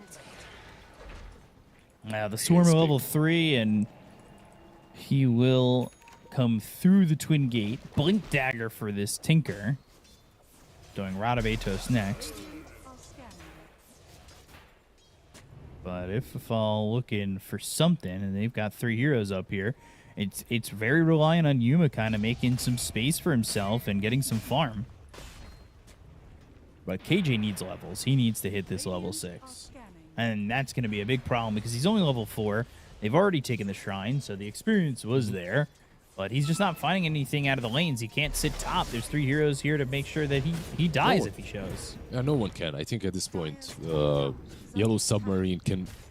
They're in a good spot to just take over the map completely. And you can see that with TB moving top with Meta. Keep in mind the Tinker can always join as well. He's got the Blink Dagger completed. So he is very capable of just using his keen conveyance and going almost anywhere. It's not as fast, of course, just yet. It's only level 1, but... He'll use it to go back. March of the Machines protecting that tier 1 tower over bottom. And again, it's a little bit slow here from Heroic, which is the way that kind of paced for them in the first game. But can they make some sort of comeback play and sort of stop the bleeding of what's happening on the map? Right now, I feel like only if it's presented to them is it possible.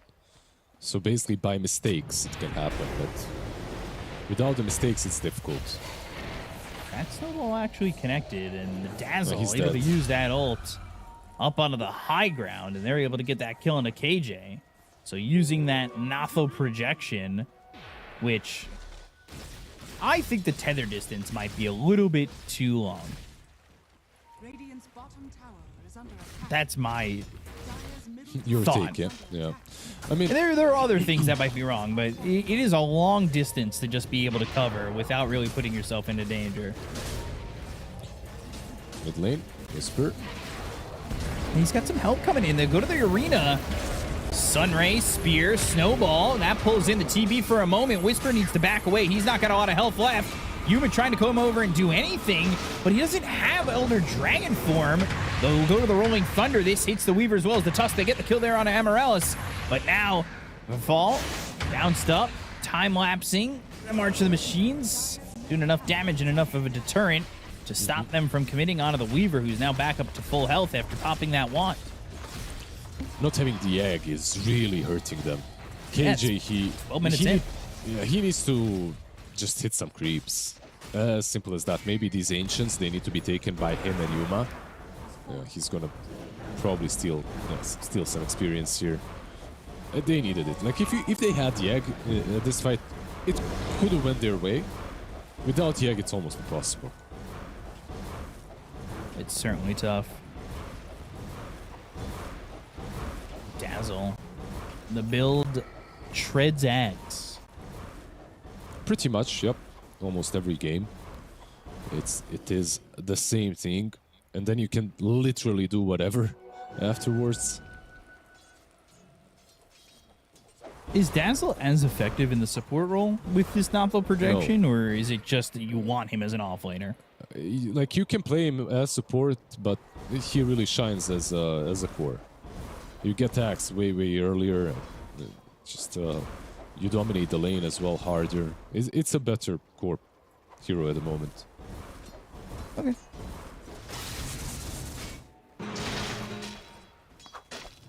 Have to see if they can sustain this. I mean, Heroic, they're down 3,000. It's not that much, but it feels so oppressive to them with the way the game's going and how much of the map it feels like Yellow Submarine are taking up. Absolutely. They do have some good team fights, right? Like when they get the arena, when they get the egg. My problem is, like, you're playing eventually into a grave from Dazzle. He doesn't have it yet. And also into time lapse. So you kind of have to use all your spells very correctly. Sunder, like every single hero has some sort of a save on Yellow Submarine side. Snowball, Grave, Time Lapse, Blink from Tinker and Defense Matrix, and Sunder. Like every single hero needs to be controlled to be killed. Yeah. And your options are not heavily limited, I would say. You do have Arena, Spear, Rolling Thunder, Dragon Tail, Deadshot. There are options. The calling, right? Like, very important too. And this is perfect positioning from Schofield to drop said calling in a really good area.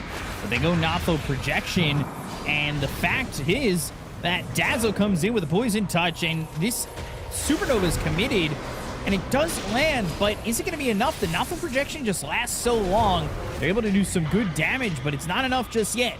Pierce the Veil, right-clicks in from the reflection, and they do end up getting the Tusk and not losing anything. But it's such a tough fight. It was a tough fight, and at the same time, the most incredible positioning that they could have imagined. Like the best case scenario, in my opinion. And still, one single Dazzle dealt as much damage as their whole team, almost. 4K. It's, plus, they weren't all in position. So, on the side of Yellow Submarine, that is... I don't know. Like, it's hard to imagine a better fight for Heroic. But they do get a kill. So... We'll also say the cooldown on Naufal projection is a bit low. 70 seconds feels like nothing. And at level 3 being at 50 seconds, that really is nothing. Yeah, maybe I'd reduce the cooldown reduction. I wouldn't reduce... And the duration. Yeah, I don't know. I wouldn't reduce a lot of things. I don't think it is broken right now, but it can be so bad, like if you nerf it. I feel like it's one of those spells that if you nerf it just a little bit, it might be just terrible. You are stunned, by the way. Keep that in mind when you use the projection. You are just sitting there. You can retrieve it, but you are a sitting duck if they can get on top of you. Yeah. That being said, it is a bit tough, especially because the tether range on it is so long that you really can be in such good positions and not really feel like you're in much danger. The cast range allows you to sit in a couple of trees and cast it outside those trees and really be a problem. Yeah, which makes me think that it's a spell and a hero that needs to be given some time for people to adjust to it as well. It's not only, like, some things are very broken at first, and then after a week, people figure out different ways of dealing with it. picking different kill heroes, this maybe some Storms, Embers, you know, these kind of guys that can get on top of him easily as well. Dire's bottom tower is under attack. I would say they're waiting for this courier to potentially pick up this point booster. But unfortunately for them, Amaterasu went to the other secret shop and already bought it, so that courier's not going to be picking up anything anytime soon. And they're leaving it alive in the thought that it will. Yeah, they try to be cheeky. Is under attack. What's gonna happen? What did KJ just dig up, by the way? There's like a certain creep running towards mid lane. Never mind, hold that thought. Did they kill Schofield here? He pierces the veil pretty early on. And Deadshot starts to run. As they've got the blink, the snowball, the control, and Schofield gonna try and run away, but the Walrus Punch gets the kill on a Schofield. They finally do take out Amaterasu's courier. Whisper, mid lane. Let's see if he can get away. Fall and Amaterasu are here, but Whisper just walks it off. Now keep in mind that they have so much control now on Yellow Submarine. Well, not control, catch, let's put it that way. Because their draft lacks it, but now they got Atos on Weaver and Atos on Tinker. KJ fortunate enough that Amaterasu did not have Poison Touch available and actually goes into the Roche Pit to TP out. Good move there to avoid that. And they've done a good job, I would say. Heroic has kept it at 2,000 to 3,000. Arena, Spear missing, but they've got Rod of Atos. They have the Dragon Tail, the Calling to make sure that he can't snowball, but he walks out of the Calling, snowballs back, and ends up dead to the God's Rebuke. Maybe could have just kept on running with the Matrix, but yeah, like you said, I absolutely agree. They are getting some space on the map to get the levels, if nothing else, on Heroic, to get some farm. Mjolnir is up on DK. He's going for BKB next.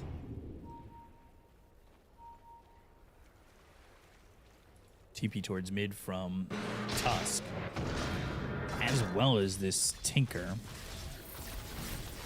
This could be Rush. They need to it take should the be. Bucks, I want them to... I would like them to be able to do more objectively. You know, with this advantage that they had and with the early presence that I felt they had, the fact that they only have 6 kills and a 1,000 net worth lead, it seems a little underwhelming.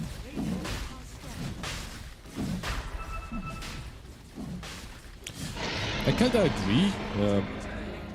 They are. I do feel that they could have done more, maybe after taking all the tier 1 towers.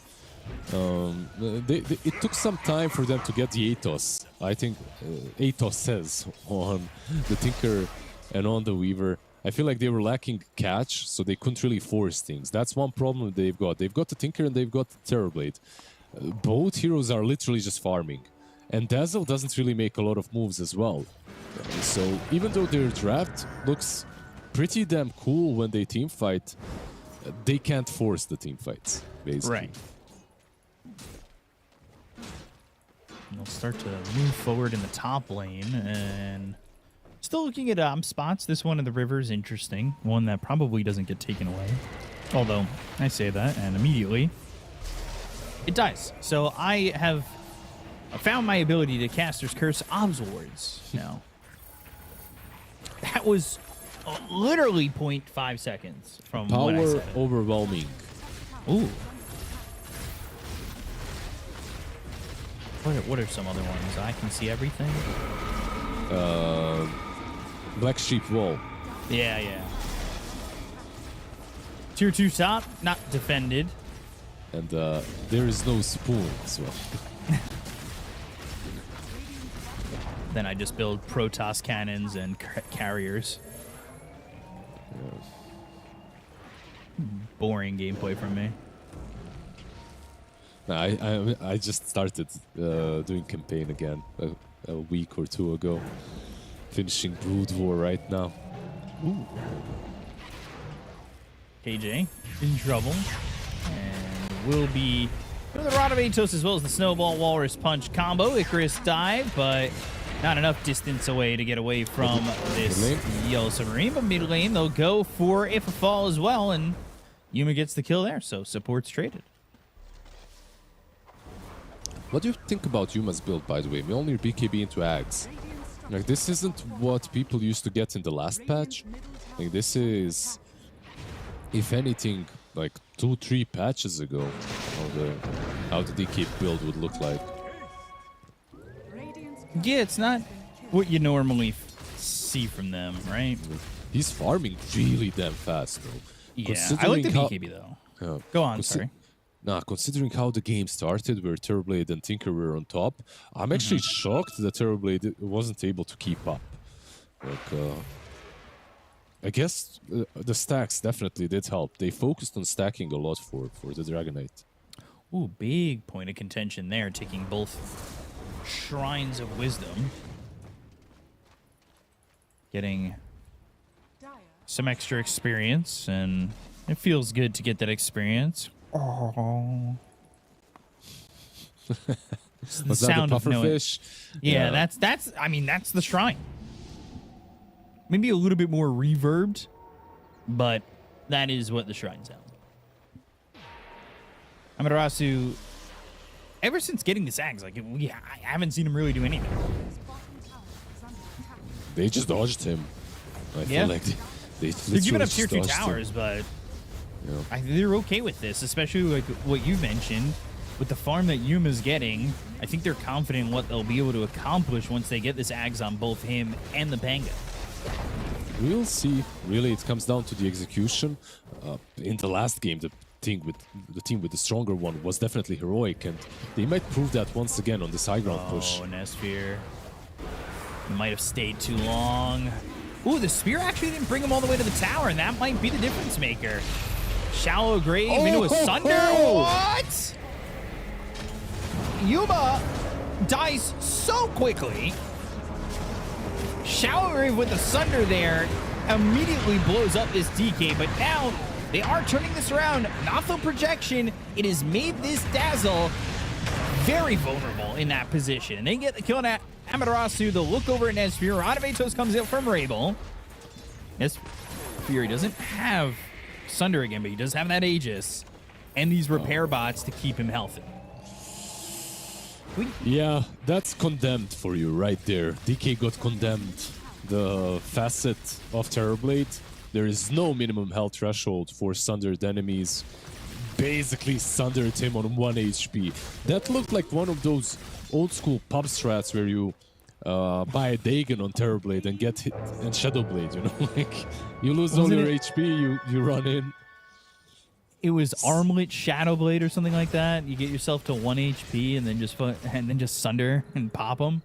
That's the newer age one. The OGs, they know Shadowblade Dagon, Sunder Dagon, insta kill before facets. But yeah, he had the BKB, he just didn't use it. Like, you were just praising him for the BKB, but not sure what they expected in that situation. Damn. Still though, a good hold from Heroic, right? Like, overall. Without Yuma. Yeah. Like, that was actually what I was going to say next. I was like, even without Yuma, they somehow kept that together.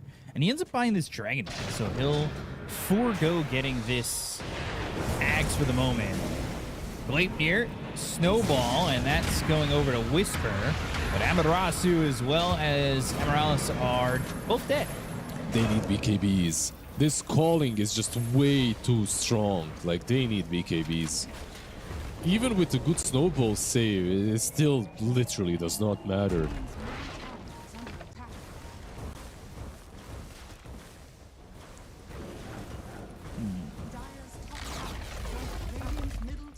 So Yuma getting that tower, and I would assume now is working on that Ags. Got Kaya Sanj for Rabel. He's going into the Dagon, but he needs to be careful. He's got BKB, but you can see the net worth now even. Yuma still sits top of the net worth. You've got Pango moving up the charts as well as he's finished off that Ags. Yeah, they're just finding all these little things that will help them in the next fights. I'd like to see a Basher on Pango as well. Maybe he's got a Blink now. But because everyone is probably will be getting a BKB out of the cores of Yellow Submarine, I mean. So maybe a Basher would be a nice thing to get for Analog.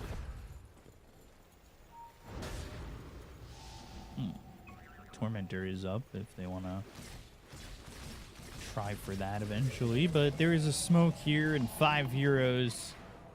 Oh, 4 heroes. Tinker didn't commit to the TP just yet. Now he'll go. Should Crash was used by Analog. That's going to be on cooldown for 6 seconds. But he blinks down and they are going towards the Tormentor. They'll have the high ground right on their tail. I think they can do this fast enough and maybe even a fight afterwards. Hey, they'll have the heal. So it's not exactly something you want to fight into. Ooh, they're all gone. Except for KJ, who's stuck around. He's going to go for the Wisdom Shrine. I don't blame Amorales for not blinking on the high ground as a Tusk. Because you don't really know if they're just sitting and waiting. Oh, didn't even get the courier. Oh, well, now it's dead. Both shrines, by the way, once again, gone. So the 21 and the 28, both going to Heroic. And when you look at the experience difference, it's 8 levels in favor of Heroic. Yeah. And keep in mind that this Weaver has Hive Minds, so he's getting a lot of XP from that. But still behind 2 levels. Pango. Yeah, Pango in some trouble. Analog goes into the Rolling Thunder, and he has been trapped for at least a moment with those Ice Shards. They got the kill on the Schofield. They take out this Muerta, but the double spear, and now this is troublesome. They'll get the Shallow Grave out on an Esfir, but now Supernova, the egg, gonna make sure that Esfir, he ends up dead. They'll get Amorales, and that's 3 heroes gone on the side of Yellow Submarine. Very nicely done by the 2 of them, like Phoenix and Dragonite. Dragonite popping the BKB to prevent the Sunder, and KJ baiting the Sunder and using Egg just in time so it doesn't go through. They basically baited terribly, thinking he's safe, killing him off in the end. Once again, really, Yellow Submarine are just not matching the execution of these team fights. Even this goal right here, you're going on a Pango with a Shard. He's going to survive. Ratos is not good enough of a control. It's not good enough control, and then we'll see what you were talking about right here as he steps forward and... doesn't get it. Yeah, Egg is like one of the fastest spells. I feel like when you press it, it's insta. So you can dodge Laguna Blade, you can dodge Thunder, you can dodge a lot of things with it. Like Lion Finger and Laguna Blade, they even go through. So it goes on cooldown and you dodge it, which is pretty cool. Analog again. Yeah, looking for Amaterasu, BKB. Oh, Rolling Thunder actually landing on both the Tinker as well as the Weavers. Got all 5 heroes. You need to be careful. There's the Walrus Punch out of the BKB Whisper, but he goes into the arena. They land the Spear on the Terrorblade, but he pulls him in. He's pulled in both the Dazzle and the Terrorblade. So now, the look over. It was the Nothel projection that he pulled in, but the Shallow Grave, I don't know if it's going to be long enough. The Spear actually pushes him back, so he's able to survive for a little bit longer, and now he's looking for a Sunder target, but he's dead! Oh, Schofield getting 2. Yuma gets the other 2, and that is 4 heroes gone for nothing from Heroic, and they are going to look to get the full team wipe with the BKB popped here by Rabel. He'll at least get KJ. The right clicks come through, won't be enough, but still a 4 for 1. Yeah, 4 for 1. Nice attempt from the Phoenix to try and go in, nullify the Tinker, but he's got the BKB, so very difficult kill. Can he defend on his own? It looks like he won't even try. He's moving top instead. He doesn't have a BKB on Tinker, so trying to def probably kills him. At least breaking the high ground. But once again, they're just not finding the right positioning with the Terrorblade, I feel like. Now he's queuing up the BKB, but I don't know, like you're playing with Shallow Grey, with Defense Matrix, with Tusk. There's just so many saves on their side, and they're still not making this Terrorblade comfortable in fights. Yeah, he's not able to stand his ground and just kind of swing away. That's the arena as well, right? Like a big issue for him. Also, by the end of that fight, the calling was like spinning super quick and super big. Bunch of heroes dying within the calling. Still have the Sages for another 2.5 minutes. Like, that fight was huge. They get the tier 3, but with everything up soon, you could go again. Yeah. They might just wait on the Zags. Or not. Arena down, Spear, BKB TP. Mars has this gem. He's got this Octarine core, so the cooldowns aren't as long for him. He's also got himself one of the greater neutrals. And Morales blink it away, TP out. Ooh, that shot was close. Almost. That was a story to chill the bones, but got away. And now this March of the Machine is not really problematic for Yuma as he continues to just farm top. Dagon level 3-4 Tinker looking to get all the way up to 5. Also, Ags flying out for Yuma. Yeah, I was just going to mention that. He's got Ags, MKB, Satanic next. Almost. He almost gets it. Ags is delivered. By the way, I think this is my favorite new neutral item. When I'm a punching hero, like the Gunpowder Gauntlet, a lot of damage from it. It's very nice. Seems pretty good. I was going to mention Gale Guard, even with the nerf, feels really good. If I'm a support, Gale Guard and Essence Ring, those are my favorite items right now.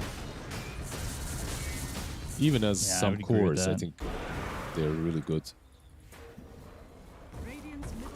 So right up towards the rack, skipping the tier 2 tower, actually top. Nothing projection, but again, it's just leaving him vulnerable. Right click's coming in, dead shot, and now they've got the arena. He will shall grave himself, but I don't know if that's going to be enough. They get the kill to Amarales, and he turns around a Shadow Wave.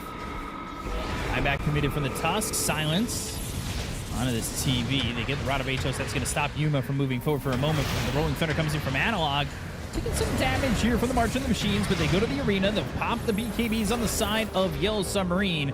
Analog will try to swashbuckle out of here. Rolls up as well. Another bunch of Shadow Waves keeping the side of Yellow Submarine healthy. But do they want to chase? They don't have BKBs available to them.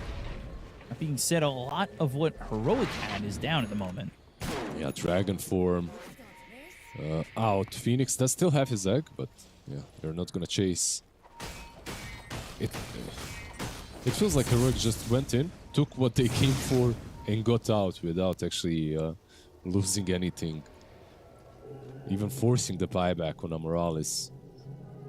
Finally a shrine in the last 21 minutes for this Yellow Submarine side.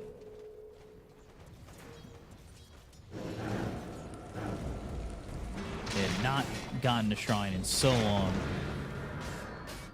And even with the Hive Mind Weaver sitting at level 17 now, so not as far back anymore, but still. They might get caught top. Look at the smoke through the Twin Gate. They also have a very deep protective ward. You see this one from KJ? So they should know something at least. Amaterasu is... Oh, Nesphere. Oh, Nesphere, but Amaterasu might be in a position that he does break the smoke. The dead shot. Oh, Dragon Tail, that's on time. They'll get the kill onto the Dazzle. And now they're going to look. Can they get Nesphere? He walks past the creep wave and he goes south. Dead shot again off the mark. That's the shard that I talked about, right? Like it makes him very mobile. In this kind of situation, if he doesn't have it, oh, he's actually caught anyway. BKB.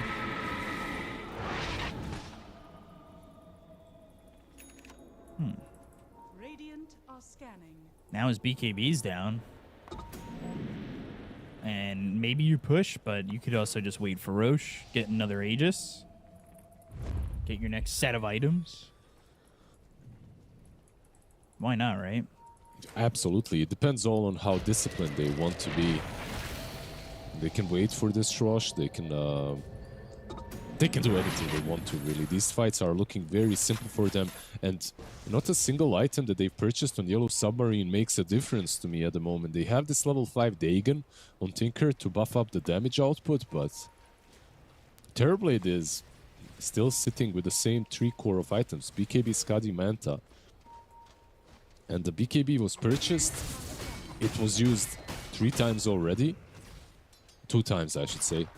And it did pretty much nothing. Yeah, it felt like a very necessary item, but he also, like you were talking about, has Defense Matrix, has Shallow Grave, and it still doesn't feel like enough. And this BKB now already down 2 uses will do even less. There's another Magnums, by the way, in Muerta. Really? Went in for the Deadshot upgrade. Yeah. Pierces through enemy heroes as it fears them. Interesting. Okay. It's just some more control from them, right? Basically. Awful projection. Sunray, oh gosh. Tusk dies with no answer. Shallow Grave used very early on. That's going to be onto the Weaver. He's still controlled up, and the damage being dealt, but he's not dead just yet. They get the Muerta. Finally, if Fell falls, they did get Schofield, so they won't have the Muerta to work with, but they can stand their ground for the moment. Still have Supernova, still have an Arena ready to go with that Refresher being popped by Whisper. Exactly, with the Whisper Refresher. He moved a little bit too close with Muerta, but maybe that was a part of the plan to bait them into a fight, because he's a really big kill. Like, if you can get Muerta, you're just dealing with a lot of problems. The calling is very painful, even with all the BKBs. So getting rid of her early on, at least they hold the melee racks, right? Like, they didn't win this fight, far from it, but they buy some more time for Nesphere to buy what? He's going for Silver Edge. Might allow him maybe to go behind and start the fight from a different angle. Maybe that's a good thing. I'm not sure. I'm finding it very difficult to see how they can win these team fights. Yeah, it's very tough. I mean, maybe they're waiting on level 25 from the Tinker. He's at level 24 just about. It will come to take the Storm. And Amaterasu now has his shard. Means Nafo projection can be cast while Dazzle is disabled. Increases healing done while in the Nafo realm. It's 20% amp on the heals. So again, another addition into trying to keep this Terrorblade alive, right? Because you've got Repair Bots, you've got Defense Matrix, you have Snowball to save him, you've got Grave, you've got Shadow Wave. The only thing that I would say is maybe missing is potentially even going Ags on Weaver instead of this BKB and just being able to time-lapse him. Honestly, what I think they're missing is damage on this Terrorblade. I feel like you have all these saves, but you're just not outputting the necessary deeps. Aegis will be claimed, not contested even. It's like if this TB had like some sort of gets ravaged a bit, yep. If he had like a Daedalus or something like that, you know, like I could see a point in everyone protecting him, but his item build is already defensive enough. I'm not sure. Yuma picking up like the Aegis and the Refresher shard, by the way. Yeah. So Refresher on him, yep. Yeah, full Refresher, actual real Refresher on Mars. Yep. I think Phoenix is... Yeah, he's got Hex, but he's queuing up a Refresher as well. Why not, right? Super farmed on these supports for Heroic there, too. You know, not afraid of getting the the extra farm around the map for the supports. Knowing how to split the map effectively as well. They're just getting the whole map. That's the thing. It's not like they're scared. Like, this is the first smoke that I'm seeing from Yellow Submarine in quite some time. Rolling Thunder from Analog. He's going to blink in. BKB's popped immediately from the side of Yellow Submarine, and that could be an issue. BKB popped by Whisper, but you got to remember he does have that refresher to work with. Blink into the arena. They don't know these BKBs anymore. He goes to the refresher to get the BKB off this time for Whisper. And another arena stacking the circles and looking to get the control to kill off these heroes.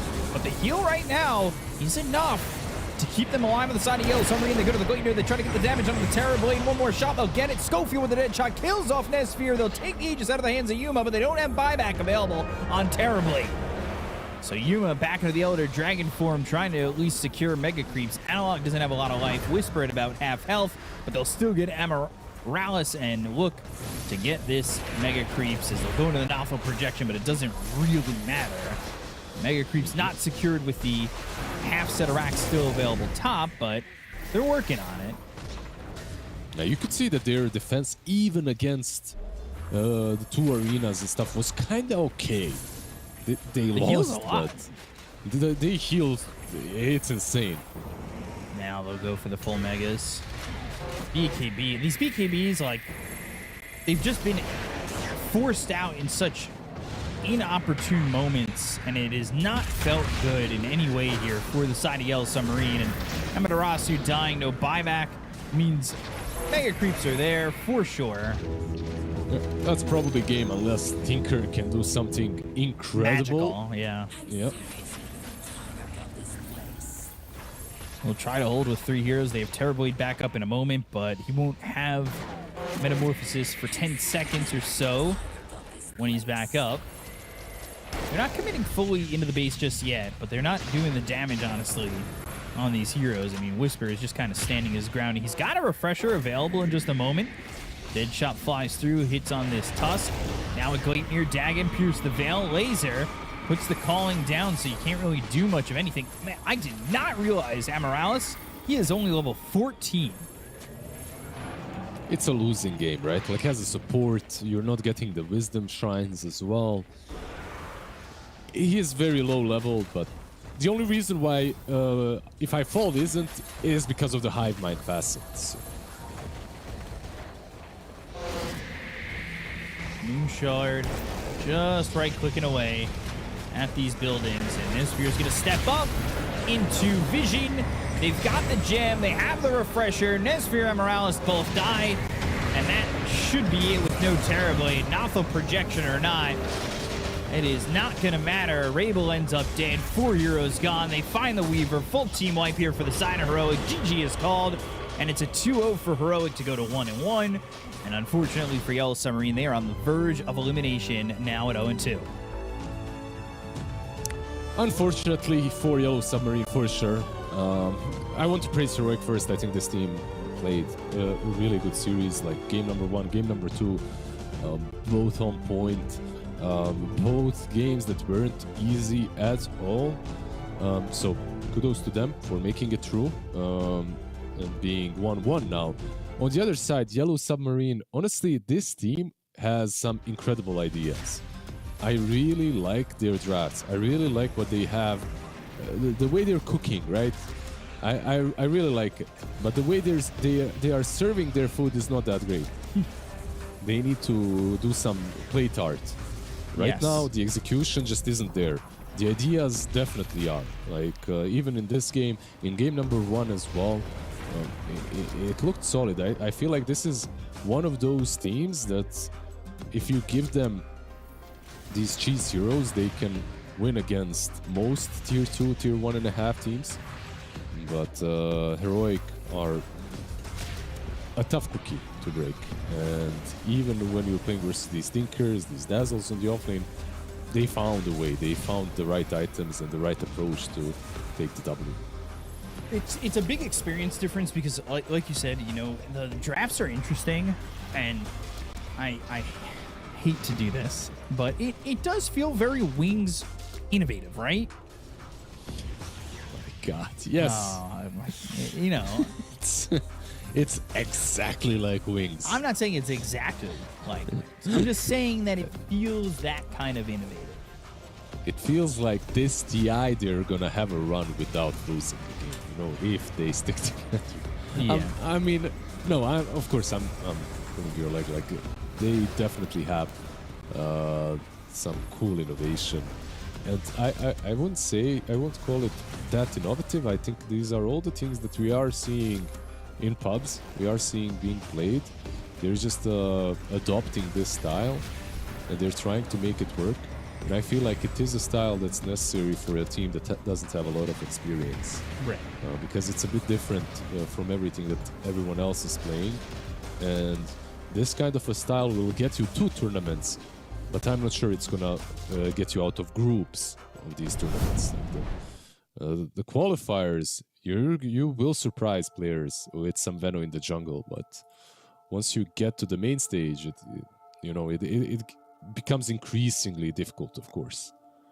Yeah, I would agree with that. Especially with the way qualifiers are in some aspects, where it's like BO1s or for the first round sometimes, and a BO3s, or maybe you catch qualifiers where it's like BO1 lower brackets or some craziness like that. I feel like you do find yourself getting through qualifiers, but the teams that are here that are invited, that are also just stepping up, won't be fooled as easily, like you said, against these kind of drafts. And Heroic's one of those teams, despite the fact that they were 0-1, this is a really solid lineup. And Heroic, one of the things that I want to point out, they've been consistently good for a while.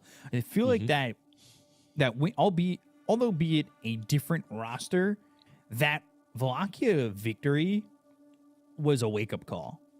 And I think that there are things coming out of SA Dota that I really love and appreciate ever since that victory. Like, it was a boost to the region and a boost specifically to Heroic themselves to just keep the momentum up. And it's something that we've seen continue to get showed time and time again.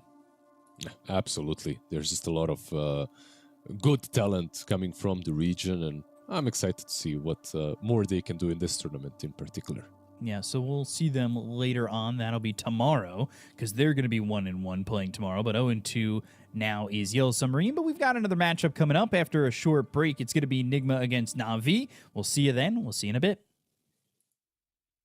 Please welcome the true stars of tonight, the heroes of Dota, who have claimed the top prizes from 1xBet. Best carry, Phantom Lancer. Best support, Marcy. Best mid lane, Zeus. Fudge. Best Players Award, 1xBet customers. 1xBet, it's your pick. The human body was built to move. Not trapped at a desk in one singular posture for 12 hours a day. It's time your chair evolved. This is Secret Lab Titan Evo. Ergonomically engineered for you. Gamers, hybrid workers, artists. Backing your every move.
Stăpâne, stăpâne, îți cheamă și un câine cel mai bărbătesc și cel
cu foc. Când abate fie care zbate șuile, să strânge pe mine, mă plânge cu lacrimi de sânge.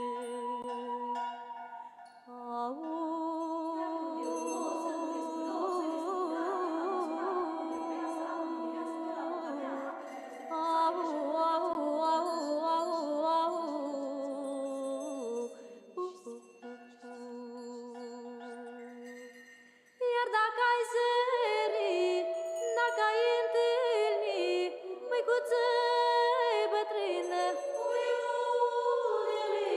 din ochi lăcrimând, pe când mă alergând, de toți întrebând și la toți încânt.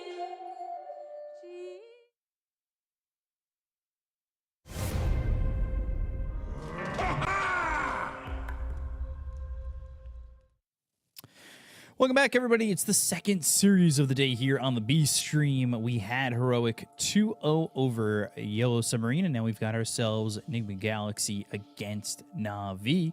And, I mean, this is two, I wouldn't say powerhouses, but definitely two teams on the come-up right now. And it feels as though that things are definitely very different since we have seen these teams maybe last in terms of what we think when we think about the history of these two teams. But it should be overall, in my opinion, I'm thinking 3 games. Immediately. It should be our... Yeah, I think this one probably has the most potential to be our first 3-game series. What did I tell you, man? Like 3 series, 2-0s. Yesterday I was complaining about it. I really think we might have something similar today, but this last one, definitely I am expecting a 3-game series. Nigma is looking pretty damn strong right now. On the other side, Kaori and the boys on Na'Vi are also looking like the best Na'Vi in recent years. And that's a pretty low bar to beat. But then again, I'm happy that this organization is, and that this organization, I'm just happy that both of these orgs are finding their places on lands. Yeah. And I like this Nigma Galaxy roster. I love Ghost. He had stood in previously, originally at Clavision Snow Rui, when they got that first little look at him as a player with them on LAN. And then, of course, leading to a top 4 finish at Blast Slam 2. So Ghost, he was a very good player for RNG. He had played for Xtreme Gaming. I think a solid addition here, somebody that really makes a big impact. But then also, you know, the guys in the 3-4, Noob as well as Omar, these two guys from the Arito Thunders days of the DPC, 2 very strong players in my opinion. Definitely strong. Definitely with some issues as well at the same time.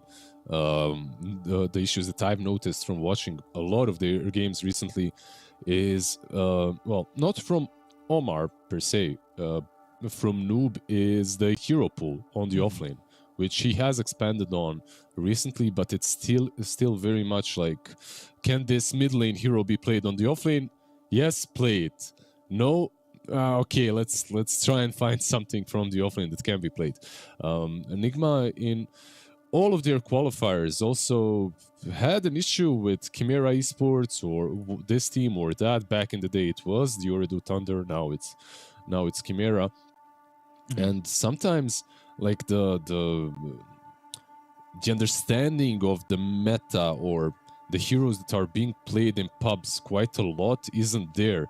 They made me almost lose my mind in one of the MISWA qualifiers because they went like, in the old patch, they went like 3-4 times Lycan and never Alpha Wolves. And I'm like, I'm playing versus it every single day. These wolves are literally killing me on their own, winning games on their own. And I'm like, what the hell is happening here? So sometimes there's a little bit of a disconnect.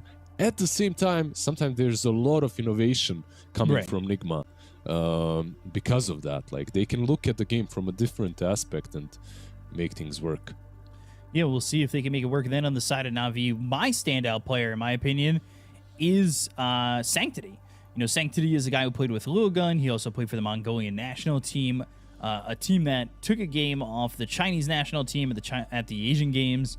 You know, this guy, at least for a while, especially when they were all together with that IHC roster, felt really strong. And I was really happy to see Sanctity come into a bigger organization and a better team. And I think for me, at least, he is a standout player, especially when I think about this Navi roster. Yep, for sure. There's a lot of potential from him as well. In general, I feel like there is a lot of potential from all of them on Navi. They just need to find, how to put it, like their own style, their own identity. And I feel like sky is the limit for these boys. We'll see how it works. A lot of connections between some of these players as well in the past, and the different teams. I know they were boot camping in Belgrade, and yeah, we'll see how it goes. In general, high expectations for Navi, maybe even higher for Nigma, but our expectations are unfortunately always high for Nigma, even after all the things that have happened in the last 5 years. Yeah, everybody always expects them to win a tournament the second they're in it, qualified or invited. 10 seconds remaining.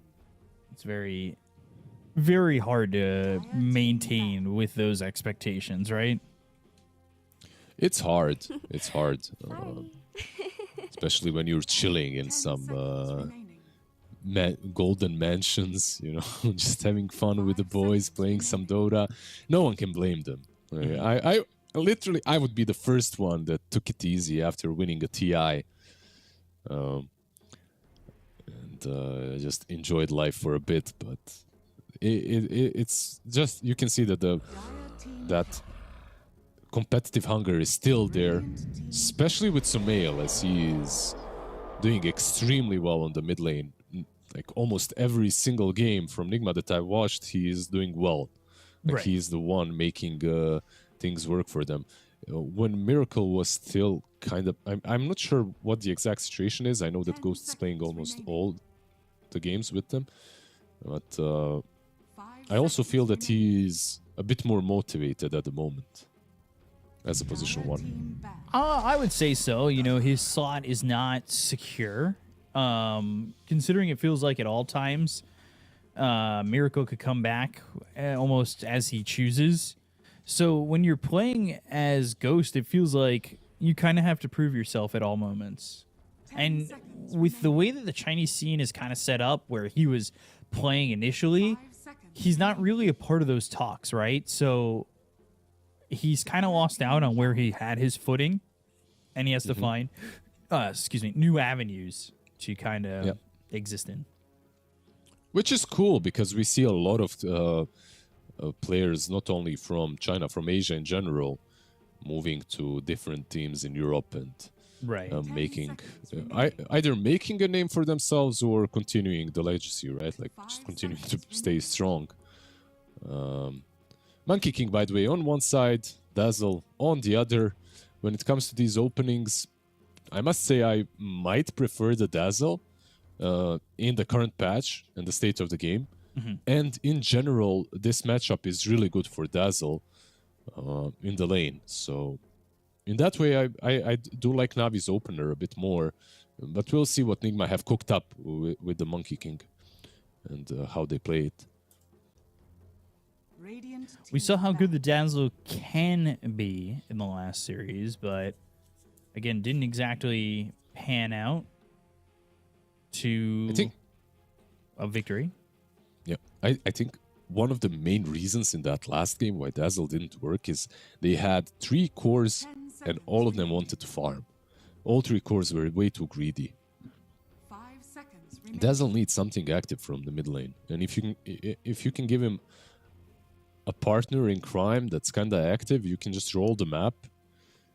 Maybe a bounty hunter as well, or something similar on a position 4. Right. He looks just much, much better when he's able to be active and constantly pressure. Ban the DK, ban the Phoenix. Looking to see what they want to go here to complement this Dazzle. 10 seconds remaining. Because 5 Alpha seconds Projection allegedly should put this hero in the off lane. I would assume so.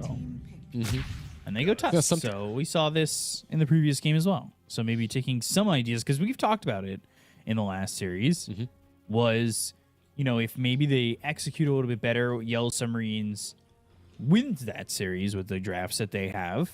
And maybe Navi kind of like the ideas that they saw or have similar ideas and have a little bit better execution than Yellow Submarine. remaining. Yeah, and it's also like two teams from the same region, right? So they tend to have similar ideas, and similar heroes are not only played in scrims but in pubs as well, and you're facing them off all the time. This, like when I said Bounty, Tusk is honestly just as strong, if not even better, as a support to Dazzle. Like Dazzle needs this kind of a 4. Dire team pick. Dark Willow, okay. What do you think about this hero? Not the most prevalent support ever in terms of like being banned. Like this isn't a hero that we're seeing banned, but it's been picked twice. It's given something. Yeah, not picked that much. There are some good combos, like the one that they banned is Darkseer, Dark Willow. 5 seconds remaining. You get that fear against the Dazzle. Maybe they can snatch something else from the last game. That's the Mars. So you get that good old combo of Mars plus Dark Willow. But instead, they just go with the Jakiro. So this hero wasn't banned, which is surprising, right? Like he's been banned or picked first phase in a lot of games. And it's one of the best supports versus Tusk. Right. Your Snowball is really bad into Ice Path. 5 seconds remaining. Jakiro, Dark Willow, feeling like a strong combo. Radiant Bramble Maze, especially within the Wukongs, can make things difficult to deal with. Now, where does this Monkey King have a specific spot yet, or are we assuming it's going to be a 3? 10 seconds remaining. You're assuming an offlane monkey? I mean, sorry, I meant 1. 5 seconds. My numbers got jumbled up in my head. Yeah, I'm not really sure. It could be 1 or 2, the way I see it at least. It's definitely not a support. We have our 2 supports. Yeah. You mentioned offlane, probably not. So I misspoke. I know, but I do think that Navi are doing a smart thing at keeping their cards open for the mid lane, because if Monkey is mid, I think Dazzle does very nicely against him. Right. So Navi will have...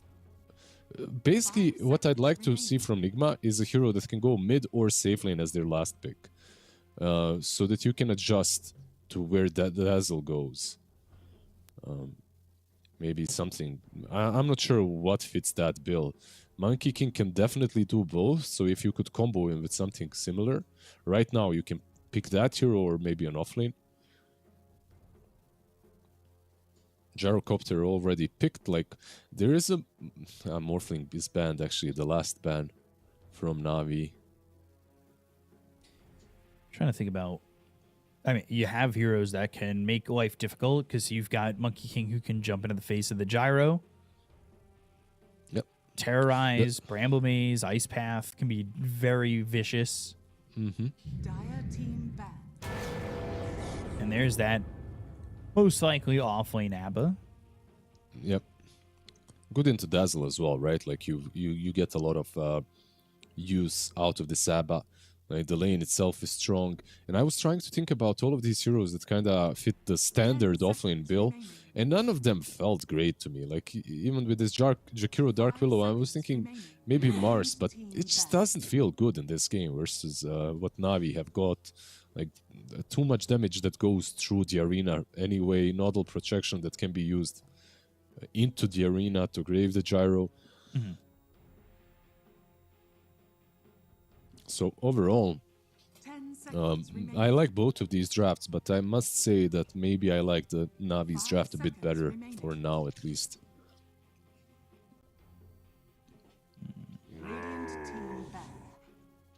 Nature's Prophet getting banned. Queen of Pain gets banned. Thinking about these mids and what everybody would want. Pango's still available, right? Yep. You see the Prophet. Prophet would be the perfect 1 or 2. A perfect hero that you can pick right now and just put him on mid or on safe lane. No matter what, so... the versatility is really important for Nigma right now. But although I think you could also just put the monkey mid and be fine, even into the Dazzle. I feel like it's playable, so...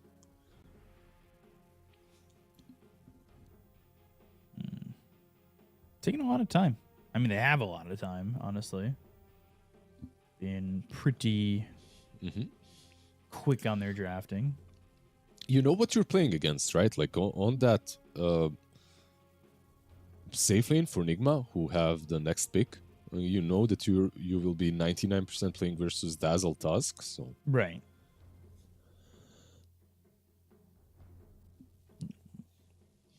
What else have we seen mid that's available? I mean, Ember's available, Storm's available. That's if you want mid, right? Like, yeah. The problem is Ember and Storm, these kind of heroes will get eaten alive by Dazzle in the lane if they switch things up and put Dazzle mid. Ember, it's one of the worst matchups for him. Storm may be a bit better, but still not that great. So instead, this Quap ban just makes me think they're just gonna put the monkey mid. Just give it a better matchup. Yeah. So what would you want to get rid of as well mid to protect this Monkey King? Team pick. They I just guess- banned the Centaur. Yeah, They're just not sure. Yeah. They go Sniper. Okay. So Sumail Sniper. Also a hero that can go both mid and safe. Yeah. And they banned 2 heroes that are the best versus Sniper and Monkey. I love these. Dude, I just absolutely adore these last 2 bans from them. Just incredibly sharp. 2 a bans lot of and protection. the Sniper Or pick. protection.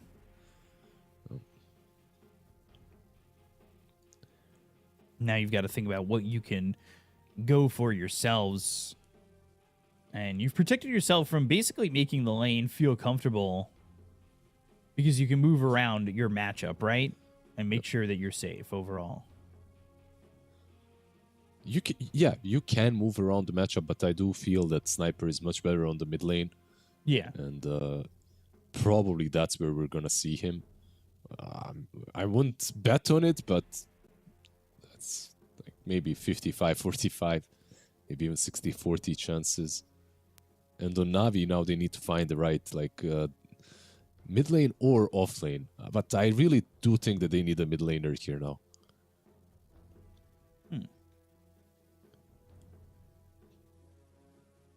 They're playing into the Sniper. There is no Quap. Okay, Tiny. This is also full comfort zone, I would assume. It's not only...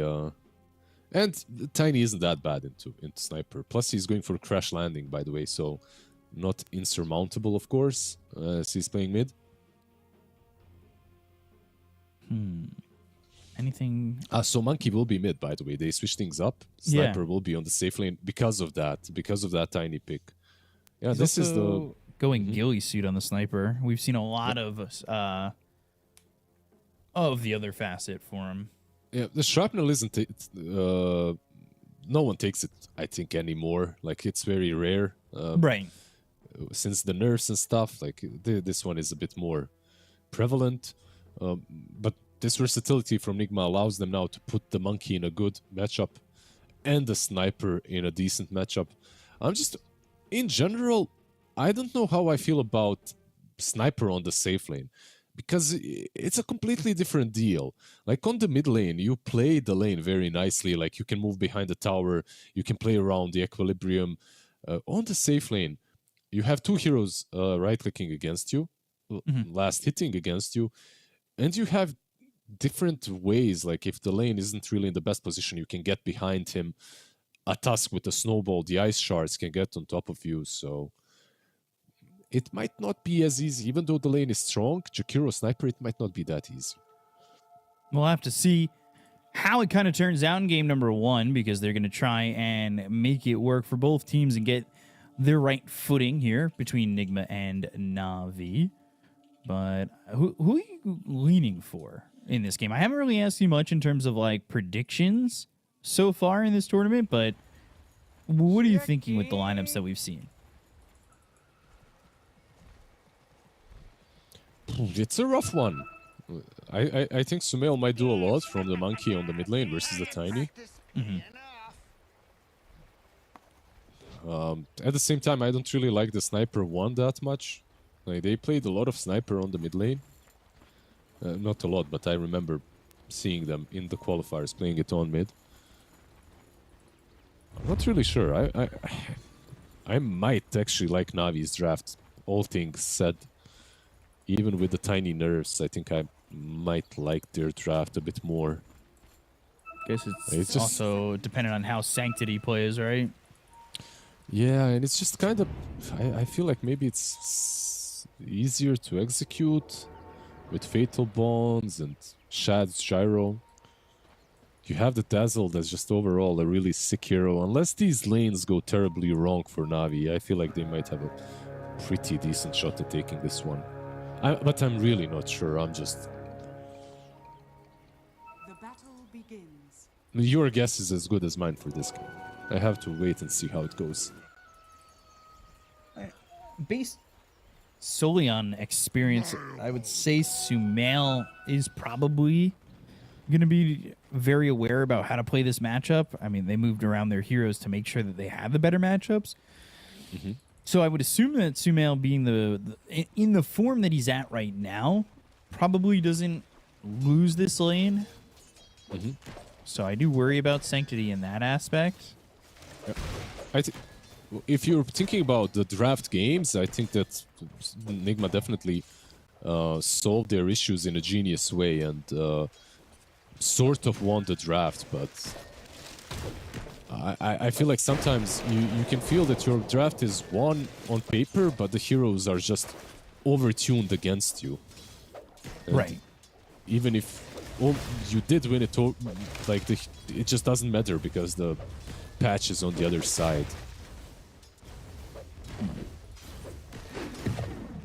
Interesting to see how this top lane kind of goes, in my opinion. Because if you do get that level 2 mark and are able to get on top of the sniper with the poison touch and lock him in, like when you're able to gap close on sniper this early on, he struggles. Yep. Absolutely. So it's on GH and the Ghost to keep the distance, maybe pull the small camp, make sure that the equilibrium is always in their favor. Homie Missile's going to fly in and hit him just as this ends, so... He's dead. Omar, Shadow Word, and he's going to die. Kaori getting first blood. He gets kind of pushed out to the side of the lane and ends up dying. And that is not really the spot you want to be in.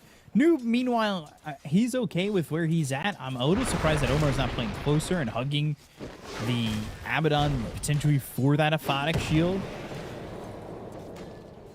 But it is what it is, I guess. Sumail fighting up against Sanctity.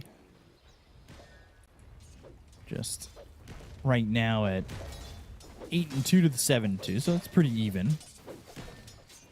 Do you expect this lane to kind of get out of control for either hero? Maybe for Sumail. I'm not sure because Tiny got a bit nerfed, right? So his damage is way lower. So I expect Sumail to have a better time in general, especially when he gets like Orb of Frost and Corrosion and he's able to keep you locked. Tiny will have to resort probably to like some tossbacks or bottom lane again, and they might get GH TP. Yeah. TP out. A-OK. Just goes back to the lane and Ghost continuing to farm. What point do you feel comfortable with this sniper? Maybe this Monkey King making moves to help out sniper. So far, the sniper is doing all right. Dazzle is farming as well, of course, but he's not really pressured. I feel like Monkey King also doesn't necessarily want to leave this lane way too much on the mid. Just because of the matchup, it's good for him, so you want to keep the Tiny as poor as possible instead. Right. Maybe keeping him locked down if maybe Omar goes over towards mid. And both their supports on the side of Nigma do a very good job of ganking over to the runes. Yeah, Jakiro is a bit on the slower side, for sure. Not as great as Tusk when it comes to rotations, and he's gonna get gone on again. But Boy, can they get the kill on the QBFY? And they will. They'll at least get that. Ghost gets credit for it, and it should be an easy deny on GH, and that's, yeah, easy as it gets for Ghost. like overall, Jakiro into Tusk is pretty bad for Tusk, and Dazzle into Sniper isn't that great for Snipers. So this lane, even though it's like this Tusk Dazzle lane, which is favorited by most top players at the moment and most pro players, it isn't winning against the Sniper. A little surprising about the massive favoring in terms of those odds towards Nigma Galaxy. I would say that they've played a bit inconsistent. I don't know if I'd give them those kind of favored odds in any matchup. I wasn't talking about the teams, just the heroes. No, I'm talking about in general because it showed up on the screen. Okay. The odds showed up. And we'll get Jakiro. Another deny, though. So Ghost, even with QBFY on top of him, they've got the Brambles, and he gets a kill out of this. Like, they deny the kill twice. And he gets 2 kills. Both on Tusk. I feel like they're overdoing this lane. This is one of those syndromes when you know that your lane is strong, and you try to push it, and you push a bit too far, and you get punished twice. Like, I was talking about how strong Dazzle is. Jakiro is just as damn strong at the moment. Yeah. Even though he went 2-0-1, he didn't go for the Liquid Fire plus Liquid Frost max. It's still really damn good into Tusk. Sniper 4-0 already. 2 kills on Jakiro, 2 kills on Tanavi. I'm like, wait, 4-0? Okay, yeah, I get it. Jakiro's come over and swiped that shield rune. Throws out a dual breath on to QBFY. And this has left Ghost alone. Look at this. Ghost is literally by himself at the moment. Free farming. Yeah, at this point, once he gets like Power Treads and Braid Band, you can't last it against him as a Dazzle. What you can do is you can kill him if there is a Tusk, if there is a rotation. But they didn't make these rotations work for them. And with the rotations not working, Abaddon's kind of having a free lane as well. Ghost is having a good time. Moving. Mid's also really doing well. Every lane's moving now. Great. And the scan, look at that. Like that's, wow, yeah. they might still get him though. Tusk is They had the secondary scan. They knew where he was. They just didn't commit. I'm a little surprised. I feel like QBFY needed to go a bit earlier. Yeah. But if he goes a bit earlier, then there's a response for sure from Nigma. So a difficult move to make once again. They are pressuring the Sniper out of the lane. Yeah. Well, it to me feels like they have to do this. They have to get this tower. But again, it leaves you vulnerable. They do have TPs available. If they wanted to fight this, and they want to, it seems I feel like they could. Although Ghost getting caught first would be a big issue. The supports don't have level 6. They're not even level 5 for the side of Na'Vi. Shrapnel, Bramble, perfect spot. Nothing projection does get the poison touch. Oh, good fatal bonds, and that will send them the other direction and maybe even get a kill on Omar. But Ghost, again, 5-0? No, he doesn't even need to deny. Gotta pad those stats, though. You just saw how easy it is to fight from Na'Vi, and that's without big ultis. 1 fatal bonds, and imagine if Gyro had an ult there. This fight is instantly done. They get Omar eventually, but Sanctity is alive! I can't believe it! Oh. Wow. No way. I did not think he was gonna live there at all. They didn't even chase him. Like, they actually thought he was probably dead from Wukong's command. Now they're gonna try and kill Noob, but he does have a Phonic Shield. He's got his points saved up. Could just go to the borrowed time. And there it is. He'll finally commit it, and they'll bring over Omar, but they don't commit the Brambles just yet. GH comes off to the side. Nothing doing in terms of a response, and now Tiny coming in. They want to re-engage, knowing that borrowed time is on cooldown for the next 70 seconds. They have both the rocks, the Tiny and Kaori. Yeah, with Chaotic Offering. Black Grimoire already used, so it gave him that quicker 6. So yesterday we saw people being greedy. They didn't actually end up going for this Abaddon. They do smoke, though. Ghost still free to farm whatever he wants in the moment. Sitting second in the net worth, Sumail. He's top of the net worth. But can they get this? Toss, Snowball, Sumail, Ice Path now. Chaotic Offering as well as the Fatal Bonds, but they go to the Aphotic Shield, and that'll save Sumail for the moment. They do end up losing GH, but they're also going to get themselves 100 extra gold on Ghost. First crown I feel like on Sanctity, but nothing doing. Most importantly, they forced the Golem, and they saved the Monkey King. And now that's one of the longest cooldowns in the game. This Warlock will not have it for like 2.5 minutes, so you're basically free to make some moves at the side of Nigma. And immediately they smoke up. They want to make a move. They want to go. And Shad, smoke ends up getting broken because he's over here in this little patch in the jungle. But the Balance Strike still connects, and the chase is going to be there. They have Call Down, but they just don't have the survivability or the damage to deter them much. Borrowed Time committed very early, and QBFY might actually be a second pickoff for them if they can catch up to him.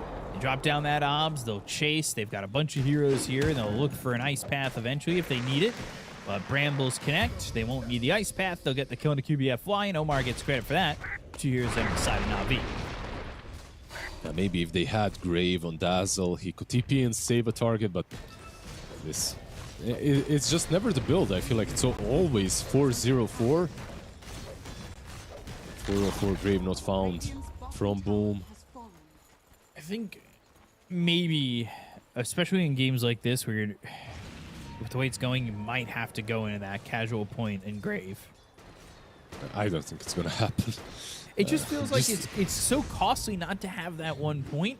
And when you're not playing that aggressive, the Poison Touch being maxed isn't exactly offering that much, right? I mean, he farms with it. That's true. You know what? You're right. I'm not right. I hate it. I hate it. But it's just the way it is. Like, every single player just does the same thing. And you know what's the worst thing? When I'm playing Dazzle, I'm doing the same thing as well. Could you farm just as well with level 3, though? Not really. Okay. I mean, you can farm, but this is better.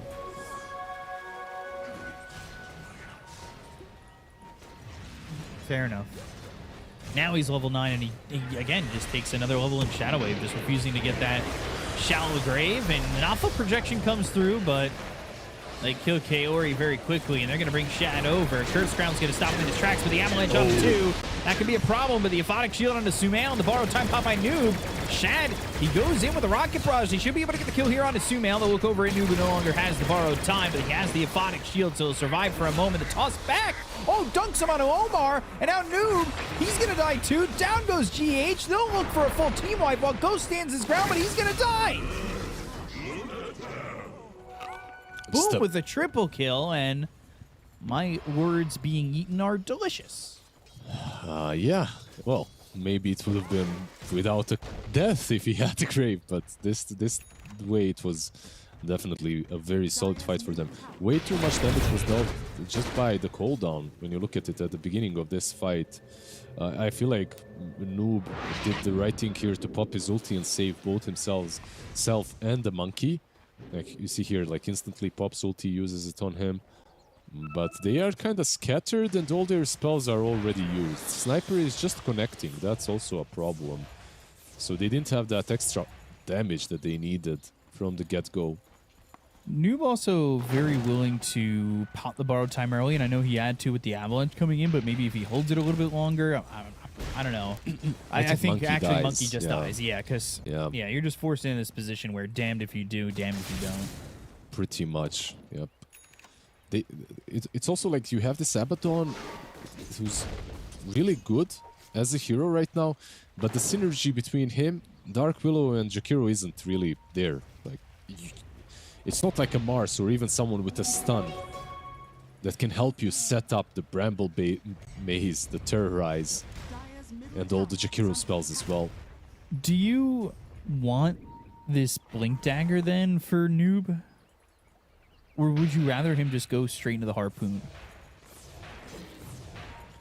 It kind of serves the same purpose, I think, so either or is fine. I guess, but I feel like I'd be much more happy with a pull-in rather than blinking away from your team. Yeah. Maybe this allows you to jump in together with the Monkey. Maybe that's the idea behind it. Also, you have a Photic Shield to work with, so blinking is easier. Not sure. We'll see how it goes. I don't mind it. It all depends on how it's executed, of course. See? Well, they're going to look over Chaotic Offering through into the Shadow Realm. Bedlam, the damage on a Sanctity, but Omar eventually dies. They've got the Shallow Grave. They get the kill to Sumail, and they'll lose QBF Fly and Sanctity with the damage from Ghost. Now they're going to try and get Kaori, who will TP or attempt to TP, but no Ice Path available. Was on cooldown for GH. Assassinate was a little bit too far out as well. So 2 for 2.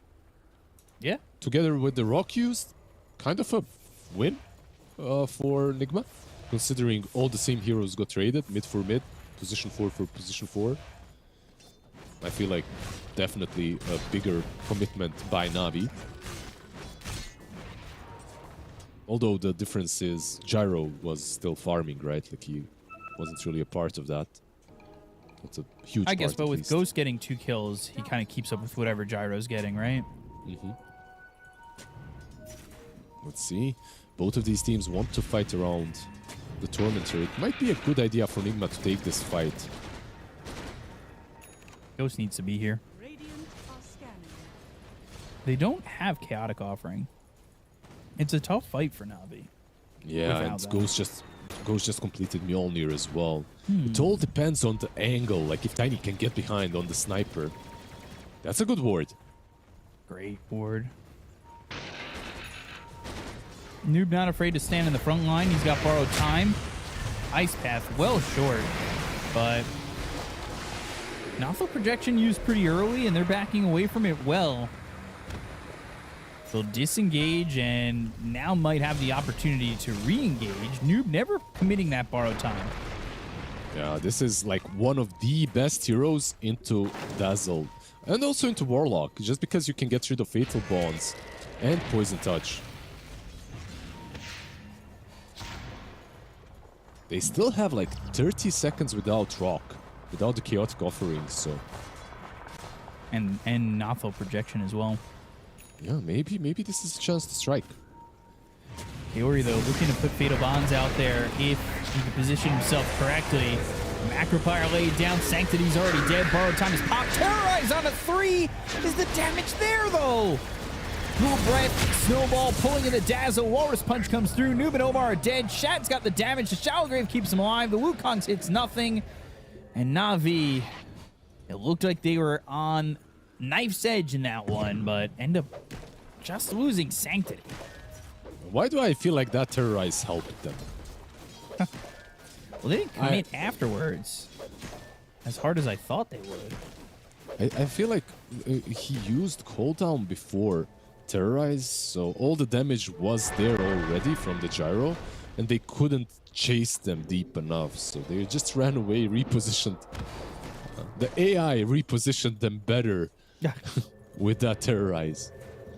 And they also get the Tormentor, which is exactly what you were trying to avoid. Yep. Plus now they have the Rock. Like, their big ultis. Nolo Projection and the Rock. They're both here. So Na'Vi leading by a little bit. Still have Ghost at top of the net worth. He wants to get a Hurricane Pike. And now Dark Willow in trouble and very dead. Omar's going to die for the 6th time already this game.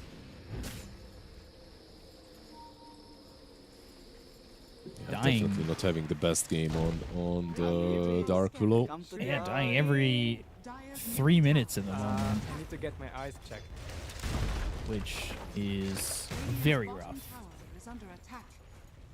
Shad surviving with a sliver of health there is a big game changer. Yeah, absolutely. He's keeping up his farm with the snipers as well.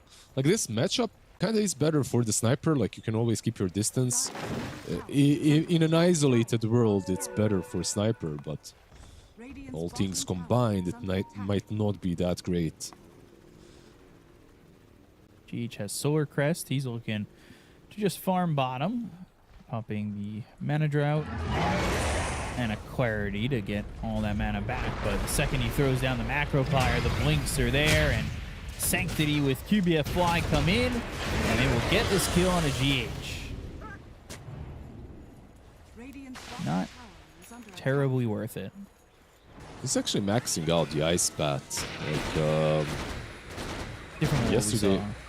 Yeah, yesterday every single Jakiro was still doing 4-1-4, even with the Icebreaker facet. Which kind of, makes sense. Like, you don't have to max out the Ice Pat if you already have a good Ice Pat on level 1. So it allows you to max out your other spells, like, on paper. But in this game, they need control. Getting the Ice Pat is definitely very valuable. Closing in on that Hurricane Pike.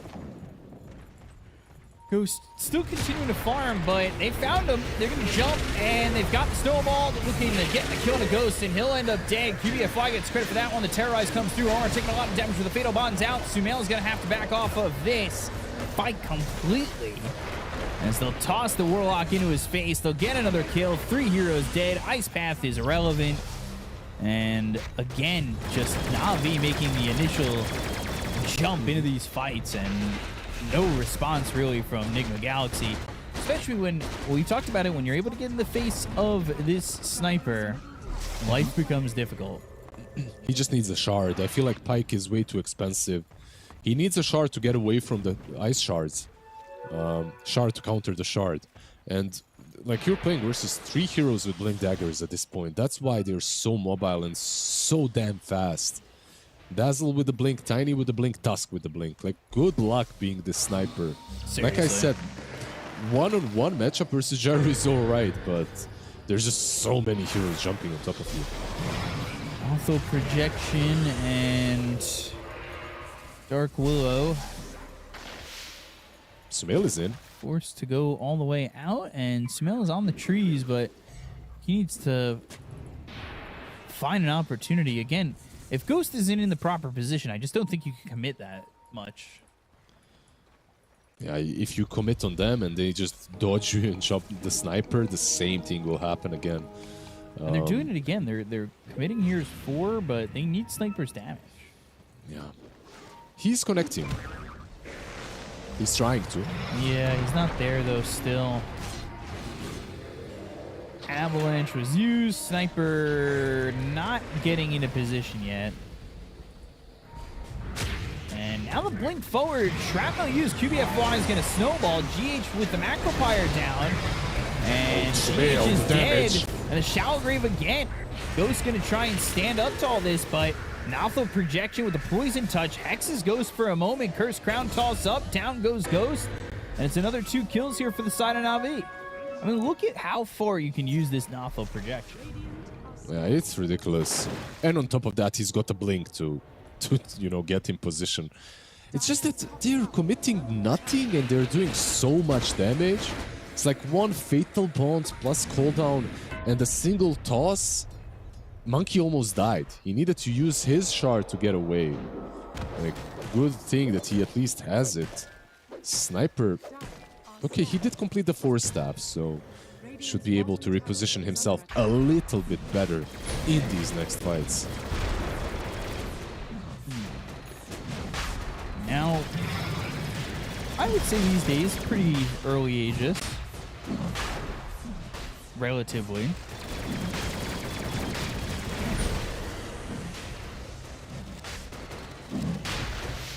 Also, with Sniper previously being top of the net worth for so long, now it is not the case. Yeah, slowly and steadily, Gyro taking over. I feel like Nigma might have to tune their approach to this game. So far, it has been just let's try fighting 24/7, and I feel like they might have had some chances to take good fights. GH is probably dead, by the way. Yep. Ward scouting him out. Okay, like it, and he is very dead. But this, what he was doing, I think is on paper correct. I feel like they need to have a different approach to the game now. At least during the ages. Split push, defend the high ground if needed. Sniper is really good at that. And hold your ground. Do not try to make any unnecessary moves. Yeah, because I think some of these moves have been very forced, and it has cost them, on top of which Na'Vi have played very aggressive in the right ways to make their mistakes felt even harder for Nigma. And Sniper has that shard coming through. He's got the Hurricane Pike and the shard now. And he'll go Revenant's Brooch next. Yep, the standard build more or less. It just gets as much mobility versus these heroes as possible, and then go into the damage. Because it's still not really that easy for Na'Vi to push. Unless they get some major pickoffs, like pushing into Jakiro, Abaddon, Sniper. You can take the tier 2s, but that's it. Alpha projection. Throwing it out there. I love that GH got Keen-Eyed enchant as well on his Searing Signet, so even more damage and more range for him. Free Aether Lance. They're pushing forward. Sniper using this time to get the gold for a Crystallis. But they're up onto the high ground, so now Sniper going to be forced to TP back. Damage onto the Gyro. He's going to be hit with that Cursed Crown. Shadow Realm Strike gets him low, but they've got the Shadow Word, TP attempt, and Shad is out. And now they're going to go and maybe try to chase Noob here. QBFY, he'll have an opportunity when those shards to follow up with a snowball. Yes, has these here as no well, blink. It was on cooldown. And Aphotic Shield's on cooldown for 3 more seconds. He can borrow time. Sniper. And boom, clean up dead to Ghost. And now they're still going here. Trying to get the kill onto Noob. And he's going to try and go for Shad. Maybe get this Aegis. Unable to do so. That was actually very close. 1 against 3. He did some serious work. At the same time, nicely done by Nigma to recognize what's happening and catch a stray, right? Like they got the one that was left behind. And it was a good goal for Ghost. He's now got this Crystallis. Yeah, absolutely. And that push just kind of solidified my concerns for Na'Vi when it comes to ending this game. Sure, you can control the fights outside of your base, outside of their base, but when it comes to pushing high ground, they're not in the best position. No, not at all. It's another one of those scenarios where it feels like the team with the lead doesn't feel all too safe at the moment. They feel safe when they are on their own playground And that's anywhere on the map, on the low ground. But when they try to go uphill, it is a bit sketchy. They're getting there though. Butterfly being completed by the gyrocopter. Sanctity also going for the BKB. Eventually maybe some jump in from the Tusk or Sanctity toss someone out. That's usually the play. Ghost. Ooh. Ooh. Yeah. The oohs and ahs of a very dead sniper. Well, now that's a problem. There's no Aegis anymore on Gyro though, so... How willing are they to step up here? It looks like they are. Butterfly is completed. He's got the BKB still.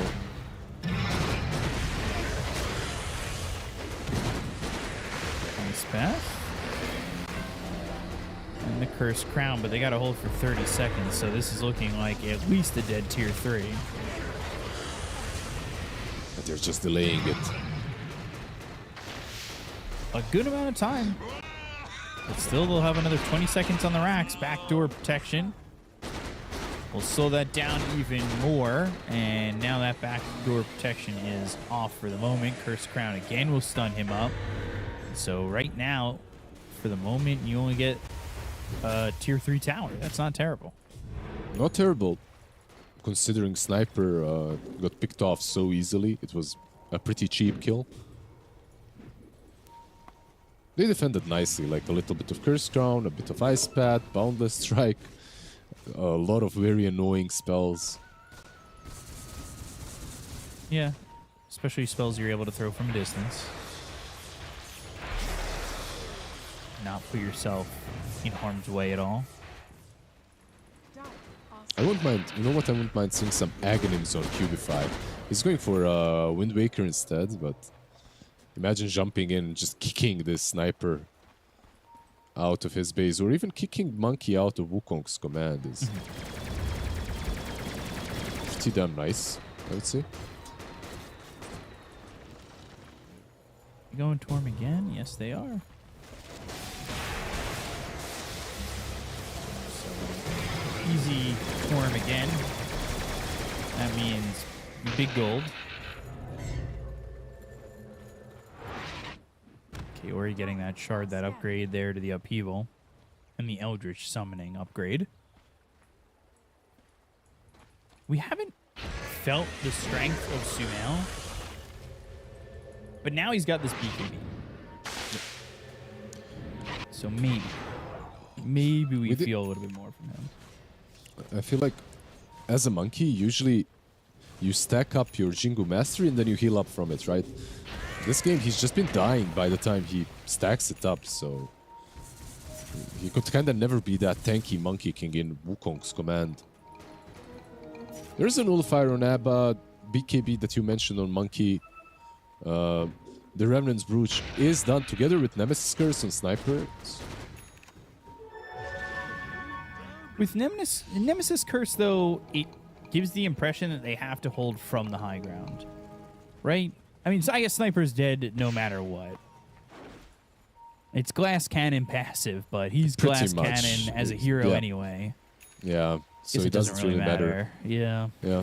And it's a really nice enchantment on it as well. He's got a plus 90 attack range. Always good to stay even further back. Yeah. It's too far from his team, though, now, as they're trying to make this move. Boundless Strike, Terrorize, thought about Wukong's Ice Path, Macropyre, BKB. Chaotic offering flies through, call down even committed. Ghost on the edge of this as they'll jump out of the Wukongs, throw down the shrapnel, and mouthful projection from a distance, really being annoying. Noob, not a lot of health, but he does have borrowed time. No Wukongs. Everybody disengages. Nobody dead. Was a nice attempt to try and blow him up before the BKB is committed. But just not enough damage right now, especially versus the Rock. Oh, now Chaotic Offering's down. Cubify. Yules terrorize this lands, but where is your damage? Man, these two teams are so damn careful in how they approach these fights, and understandably so. No one is very comfortable in taking them head on. You just have to find these cute little maneuvers. But the gold lead is increasing for Na'Vi, and they also have a gem on Warlock. They're kind of taking over the control of the map and also Russia. Second Aegis.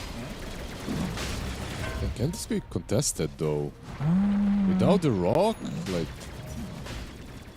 they'd have to get in there, and Ghost is TPing back. So the I think idea is they want to go. this. Disarm, Shad, Macropire. They found themselves the Nullifier. Cubify is dead early on. Naltho projection at least zoning them out, but Roche sitting low. Sumail onto the trees. Homie Missile spots him, and that'll send him away. Another rocket barrage. Noob moving over, and they'll jump in. They go to the Nullifier onto Shad. Flat cannon. Wukong's Noob. He's got borrowed time at any point with the BKB being popped. They go to the call down. It's going to be on a Ghost. He'll try to get himself away with the shard. He does land on him and Omar. So they're slowed up for a little while, but Sumail goes into the pit on the edge of the Wukongs. Blink in, Avalanche, BKB, quick fingers from Sumail, and Sanctity, survives with the shallow grave, but Sanctity eventually, he's gonna die. It's the GH, they jump in for more, they get that kill on a boom, they've got themselves the Aegis, and Nigma, they get a really good fight that's gonna end with a +1 on the Kaori. And what a great execution by them. And just taking the fight in a really good spot. Like, taking the fight around Roshpit is amazing for Sniper. You know what I was doing this whole fight? Like, just looking at Tiny. Just waiting for Sanctity to make a move, because he makes or breaks the team fight, and just jumped in, died in the pit. I mean, after, but they had to force the grave out on him and the BKB. He wasn't really capable of doing way more.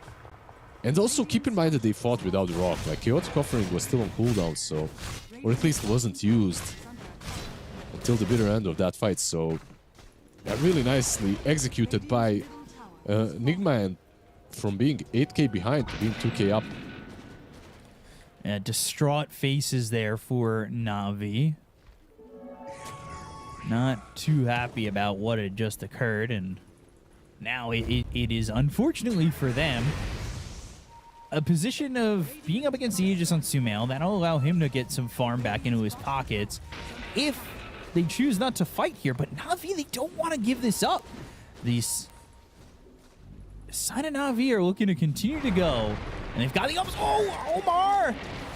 Force staff forward, Curse Crown, Ghost, maybe even looking to go back on it. Sumail's got Wukongs, he's got an Aegis, Boundless Strike goes to the Wukong's command. They've got themselves the fear, the terrorize, the Shallow Grave again. Notho projection from the high ground is going to be enough. BKB's been popped by Sanctity, he gets out of the fight. The Kaori Golem is already dead. Snowball to save the Dazzle. Sumail's in with the BKB. Noob also moving forward, the borrowed time available to him. He's going to pop it, they get the Cubify as well as Kaori. They look over at Shad. TP attempt out with BKB, he is gone.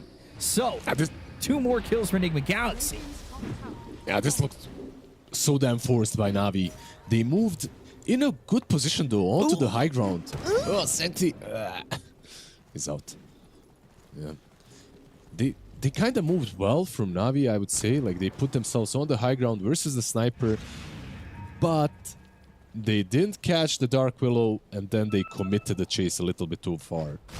Tiny once again caught with his pants down, basically, far behind enemy lines. And all these items that they've purchased on Nigma are finally coming together. Like, you have a Harpoon on Monkey King, Harpoon on Abaddon, who was a bit late to join the fight, but he was still there eventually. I'll have this AC soon, too, on Abaddon. Ooh, and picks up the Pyric Cloak. That word, double R there. Who's spelling this? I'm taking a second. I can help you out with that one at least. Ferric? What? Ferric, probably. I'm not even sure. P-Y-R-R Ferric Cloak. H-I-C. P-Y... No, wait. Okay. P-Y-R-R-H-I-C.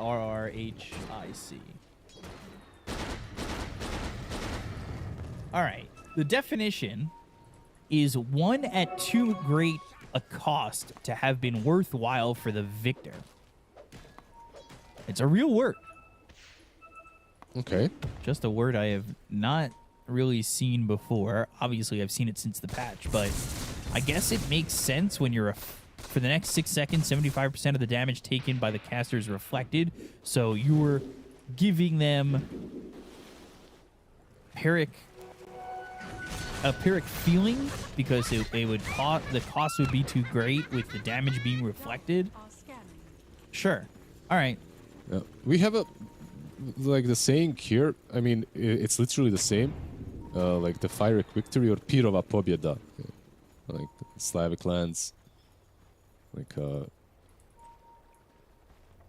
it's really common here though to say Is that. it? Yeah. Like when whatever, basically what you described earlier. When your win wasn't really worth it. Yeah. I you know, that word not used too greatly in the America's vocab. So sorry if I don't know the word and definition. Let's see what they do here for Na'Vi. They are grouped together like they want to smoke. They just getting reclaimed. Can they find the right move? I do love that everybody in chat's acting like they knew the word before it got used in Dota. They're like, I read this in a book. Sure, guys. All right. Honestly, we learned this in school, kinda, and it is used like in general. It's used quite a bit here, but I never heard it in English though. Like never. No. Thank you. I appreciate the backup. Yeah, I got you. Don't worry. Shad showing Bramble Maze and just trying to force maybe this BKB, but patience from Shad. All the while, Noob continuing to farm. He's got this AC. Silver Edge finished for Ghost. Monkey King's also got his Revenant's Brooch.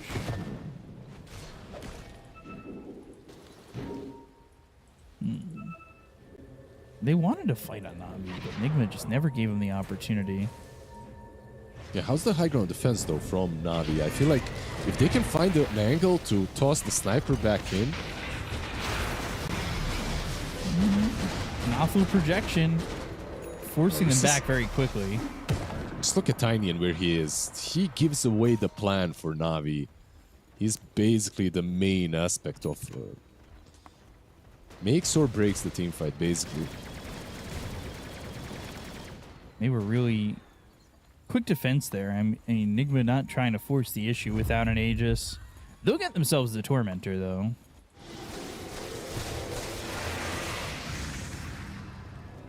And that'll be Omar grabbing himself a shard, a upgrade to that Cursed Crown. Roche, 45 seconds potentially to be back up. Almost level 17 for Omar. This Jakiro, almost level 18. We'll have that level 3 in the Macro Pyre. But almost level 25 for Ghost. That's going to be pretty important.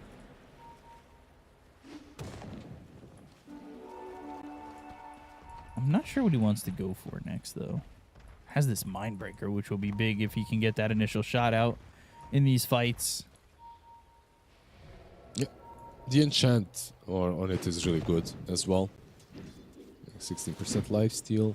MKB next for him, of course. Jaro has had his Butterfly for quite some time. Mjolnir is good, but not good enough, so... And they saw that Obs, goes into the Shadow Realm, kind of guesses that this is coming. Shard's going to block Omar into a very, very precarious spot, but has that blink, and he's got that shield, and they didn't commit to this. Didn't want to. Didn't really know where everybody was at. Once they lost that vision, they poked for a second, but Look at Noob. Is this on purpose to break the? Yeah. Look at the way he's moving. He just wants to break the smoke. Basically, that's his play here. Are scanning. Long respawn time on this Roche, by the way, and they are wrapping far out and around. Might be able to catch Omar again, but will it cost them too much to go for it? Omar immediately goes into the Shadow Realm. Curse Crown's going to pop. That'll lock down Shad. Boundless Strike hits on a Cubify. Blink in, Avalanche, Toss, Lotus, tossing back up into the other. Go to the Wukongs, goes in a little bit of trouble with the BKB being popped, and goes and uses that shard to jump away. But Omar's already dead, and now he's got to force staff away from this fight. They've got the Aphotic Shield to keep him healthy, but the Boundless Strike, Suman with the charge, jumps off of the other side. They've got the Upheaval, though, slowing them down. The Avalanche as well as the Toss. Lotus Sword, Sumail surviving for a moment, but unable to get away. Noob also moving forward. Sanctity, Shallow Grave, he'll survive. Triple kill for Shad. Can they get anything more as Ghost able to retreat from the fight? GHTP's out, and Omar was back in because he bought back. Yeah, then these fights, if you're not on high ground somehow, they're just way too difficult to take for Nigma. Even with the advantage, and look at that, Roche instantly respawns. Perfect timing for Navi. Keep in mind, there was like this position where Noob had to choose between, in the last seconds of the fight, he had to choose between saving Monkey or saving Dazzle, saving Sniper. And I'm not sure if Sniper needed as much help. Like you'll see it right here, because Tusk was on him, but the Monkey King was fighting the gyro off. Right here he has a chance to shield him once again, but he moves towards the Sniper for a second. In any case, I think that fight was lost. Goes to the 30-second shrapnel charge restore time. Maybe a bit better for defending. Macro Pyre down, Nothel projection, force staff back. And Nothel projection, he's literally on the low ground, and it goes all the way to the tier 4s. Yeah, the cooldown is so damn low with the Octarine core on the Dazzle. Like 37.5 seconds. Keep in mind that half of that gets used in the duration of the projection.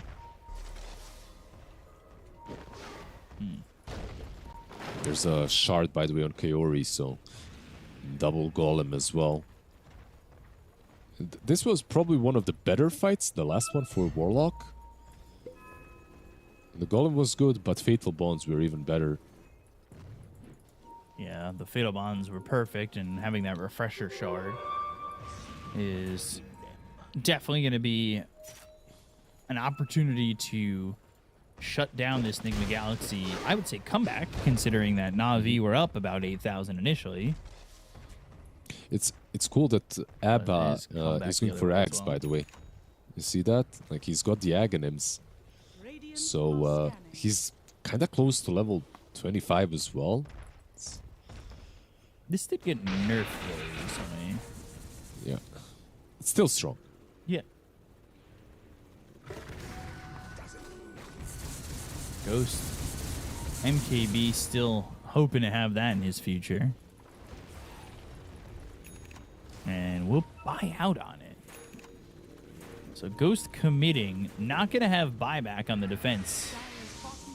He has no boots as well. Just full-on right-click inventory. He does have a lot of mobility from Silver Edge, from the Shard, from the Pike. And you don't have to... Glass cat. Yeah, you literally don't need boots when you're cosplaying the tower. That's what we think he's doing. Macro Fire committed again. And still defending the high ground. Meanwhile, Sumail, he's off towards top. He's trying to get himself into a nullifier. He's got Scotty. He just can't survive this fight. It's so difficult. Hex, Lotus. And again, Nafo projection. Like, this just doesn't seem... it seems so far. Like, it really shouldn't be that far. Harpoon Shad low. Shallow Grave is there, and he'll try to back away. Glimmer Cape, Shrapnel. Won't be able to take that Aegis out of the hands of the Gyro, so they can continue to go again.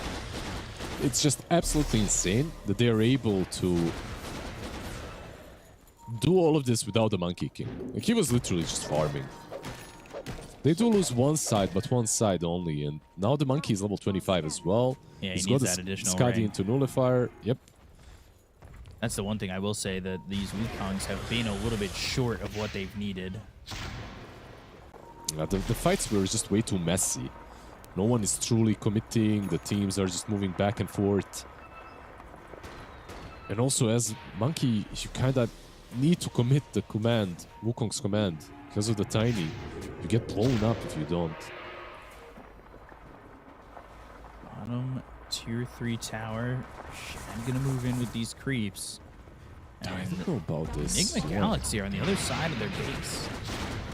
This is a bit of an issue, and yeah, being able to blink 4 staff and get your Napo projection in is gonna zone out Ghost for the moment, but the Boundless Strike, and that is leaving Boom finally vulnerable, and they're gonna go for Sanctity with the BKB pop. They took the Aegis out of the hands of this Gyro as well. Shad immediately going to the TP out. Borrowed Time's gonna be popped. Assassinate thrown forward, and they will not be able to get more than just 2. Yeah, I know they weren't exactly in their base, but that push looked so bad for Navi. The Aegis was running out. Sanctity? Yeah. Okay. He did not expect the high ground ward that they had. 2 wards actually on their side. Got scouted out and punished. I guess, yeah. Man, And also, you've been praising null projection. Look, I get it. The range is great, but you can still get on top of Dazzle with heroes such as Monkey. Finally, they were able to get on top of him, though. It has been a while. Yeah, that's true. It's not. I'm not saying it's easy. I'm just saying that there are. You can play against it. Yes, yeah. I agree with that for sure. Just when you're able to force M blink and the Napo projection is going in so many units, it's rough. When you're protecting, it should be fine. When you're protecting your own high ground versus Dazzle, it's not that bad. But when you're trying to push into Dazzle and he's literally in his fountain, it becomes basically impossible to kill him.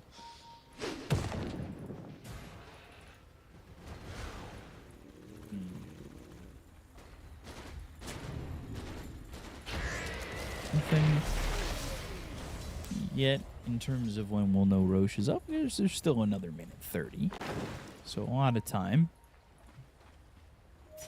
Sumail saved up 6,500 gold.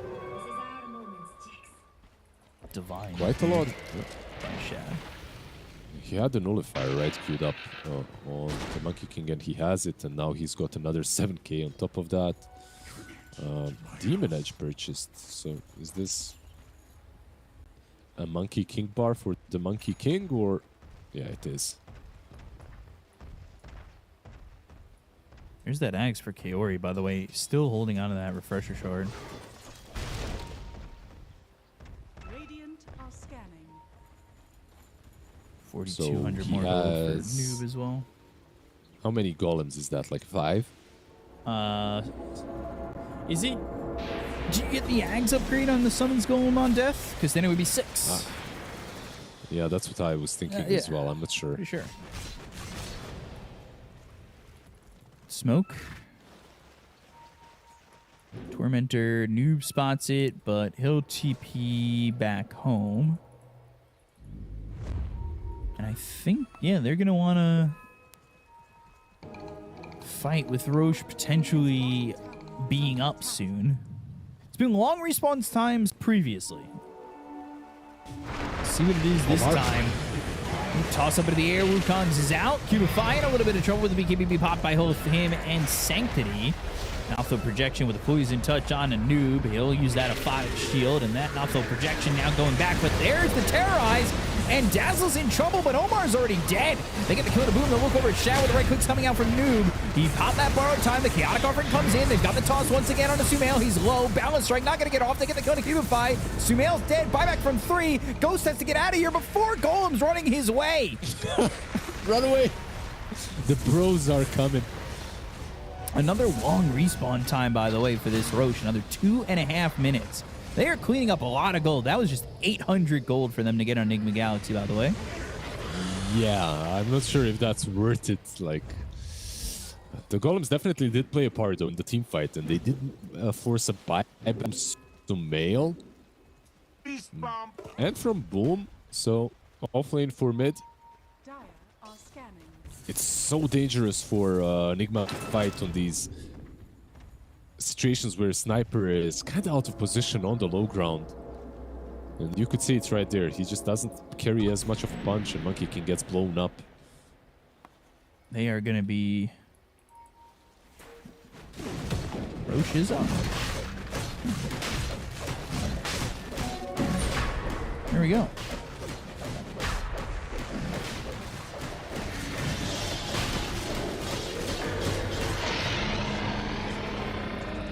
Now get the Aegis. I think... And I need to be... I'm always looking at both the broadcast and the in-game. But you know how you don't know the timer on Roche unless you see Roche? And it always gives you the max timer when you're playing a pub? It could be up at max time this.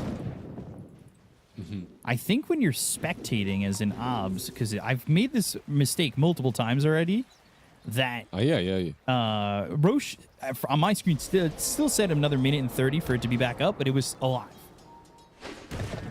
So yeah, I'm not sure about that bug. Like I don't know if I've had it. Let me know if there's another maybe Roche. I didn't notice it. Yeah, I will. I gotta start maybe next more game. so just looking at the both Roche timers that I've got available to me. Cubify, BKB, Ogre Seal Totem out of the low ground. It's got the Savory Shield on Monkey King, by the way. Scrumptious and savory. Delicious. Boundless Strike. Uh-oh, Sanctity, BKB. But the Avalanche, and now they had the Hex from the Poison Touch from the Nothal Projection. Ice Path, Lotus Orb. Sumail's fine. Homing Missile going back, and Hurricane piked away. And they got the top set of racks in the tier 3. They're going to try and go through bottom.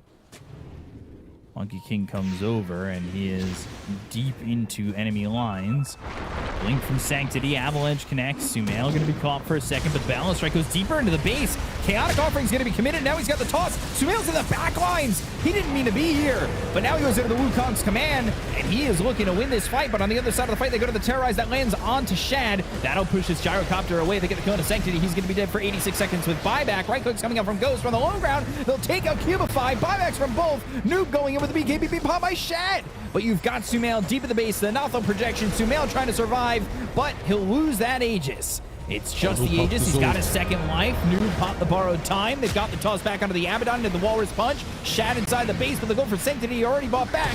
Noob is in trouble. He'll end up dead, but Sanctity with no buybacks gone as well. They get the kill to Kaori. He'll drop the Golem in death. It's only just one, so it will just be the singular Golem for now, but the Ice Path lands. There's no BKB available for this Gyro. They got the kill into Omar. They've got the Fatal Bonds down. They get the kill into GH. They'll look over at Ghost. He's dead. No buybacks on 3 heroes for Nigma Galaxy.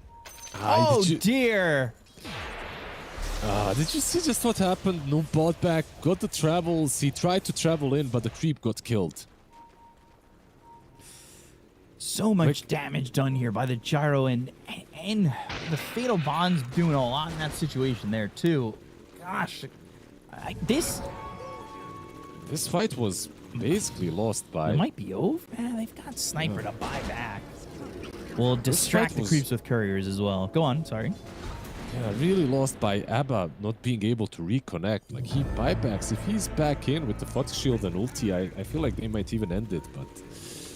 This might be game over even for Nigma now. We have to be very careful with Ghost's positioning. No buybacks available. They're going to jump in. They'll go for Ghost, and he's dead. That's it. That's game. That is game. Noob can't do anything. He'll borrow some time, but this one is over. This is the closest game that we've had, and such a sad ending if you're a Nigma fan, but if you're Navi, you're very happy with this. Good game regardless, as they call out GGs on both sides. This last fight was, let's say, a little bit forced by Nigma, just a tiny little bit. Yeah. Diving the fountain in general is not the best idea, but to be a white knight here for them, they did have a decent idea about how to fight that. Monkey King was zoning everyone with the huge Wukong's arena behind the tier 3s. Meanwhile, Sniper was able to basically have that one-on-one versus the tiny, versus the gyro. So it wasn't really bad. What was bad is when Noob jumped in and popped his ulti as Monkey was dying. I feel like that sealed the deal for them, because now your Monkey has an Aegis, but your Abba doesn't have his ulti. So they toss the Abaddon back under the fountain, they clean him up, he buybacks, but the creep gets killed by a flak cannon. So he can't even join his teammates, who remain because of the Abaddon buying back, right? Like, if he didn't buy back, they probably just run.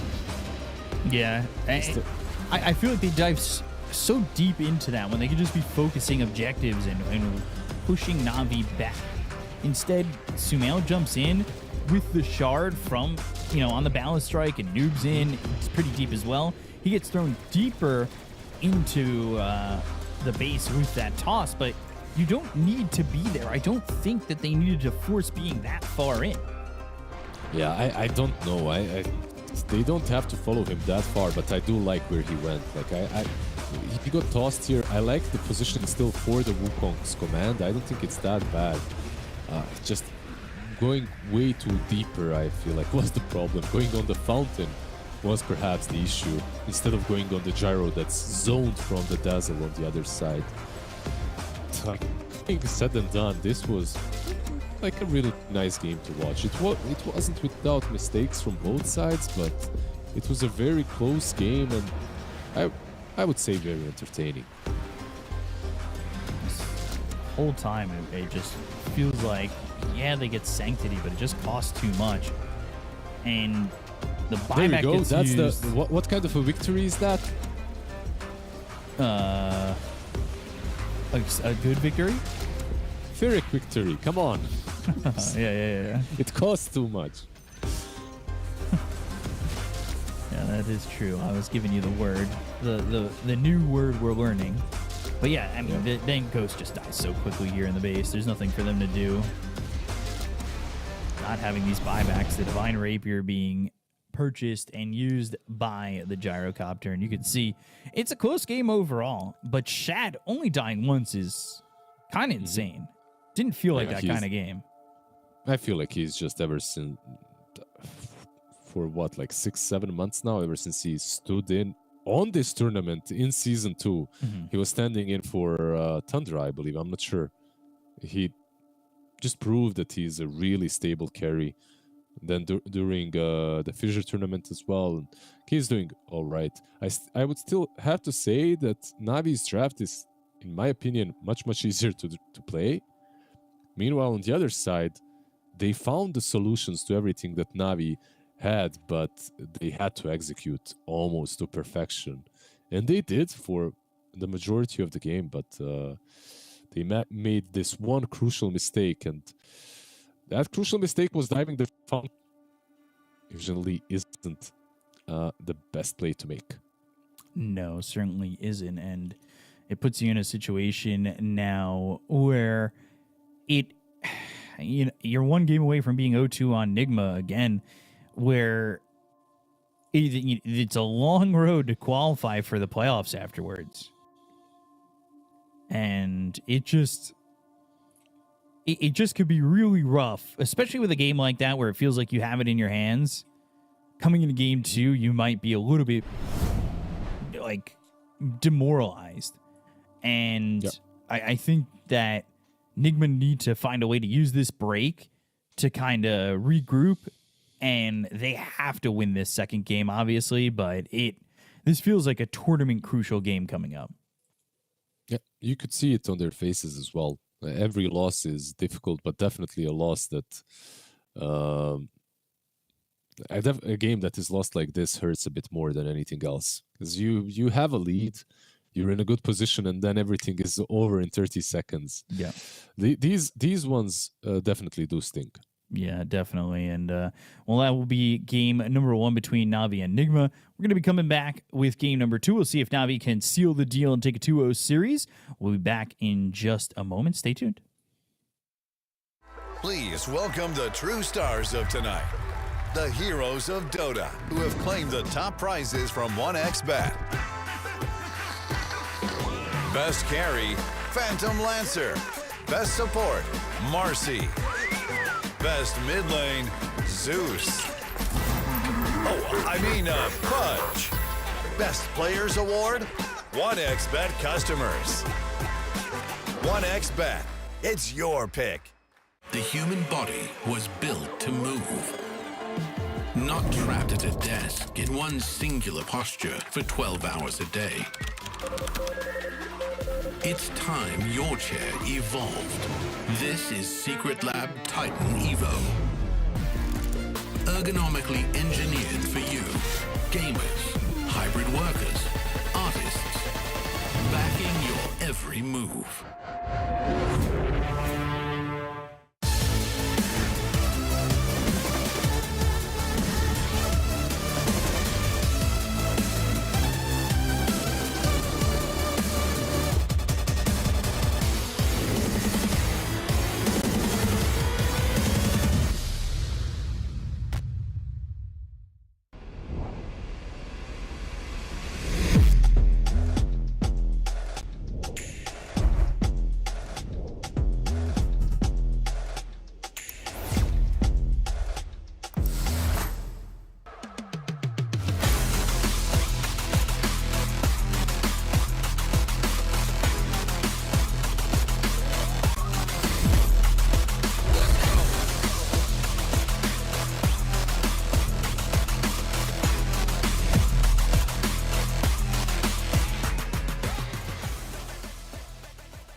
Hello, everyone. We are here with a very special guest, Mr. Ghost from Team Nigma.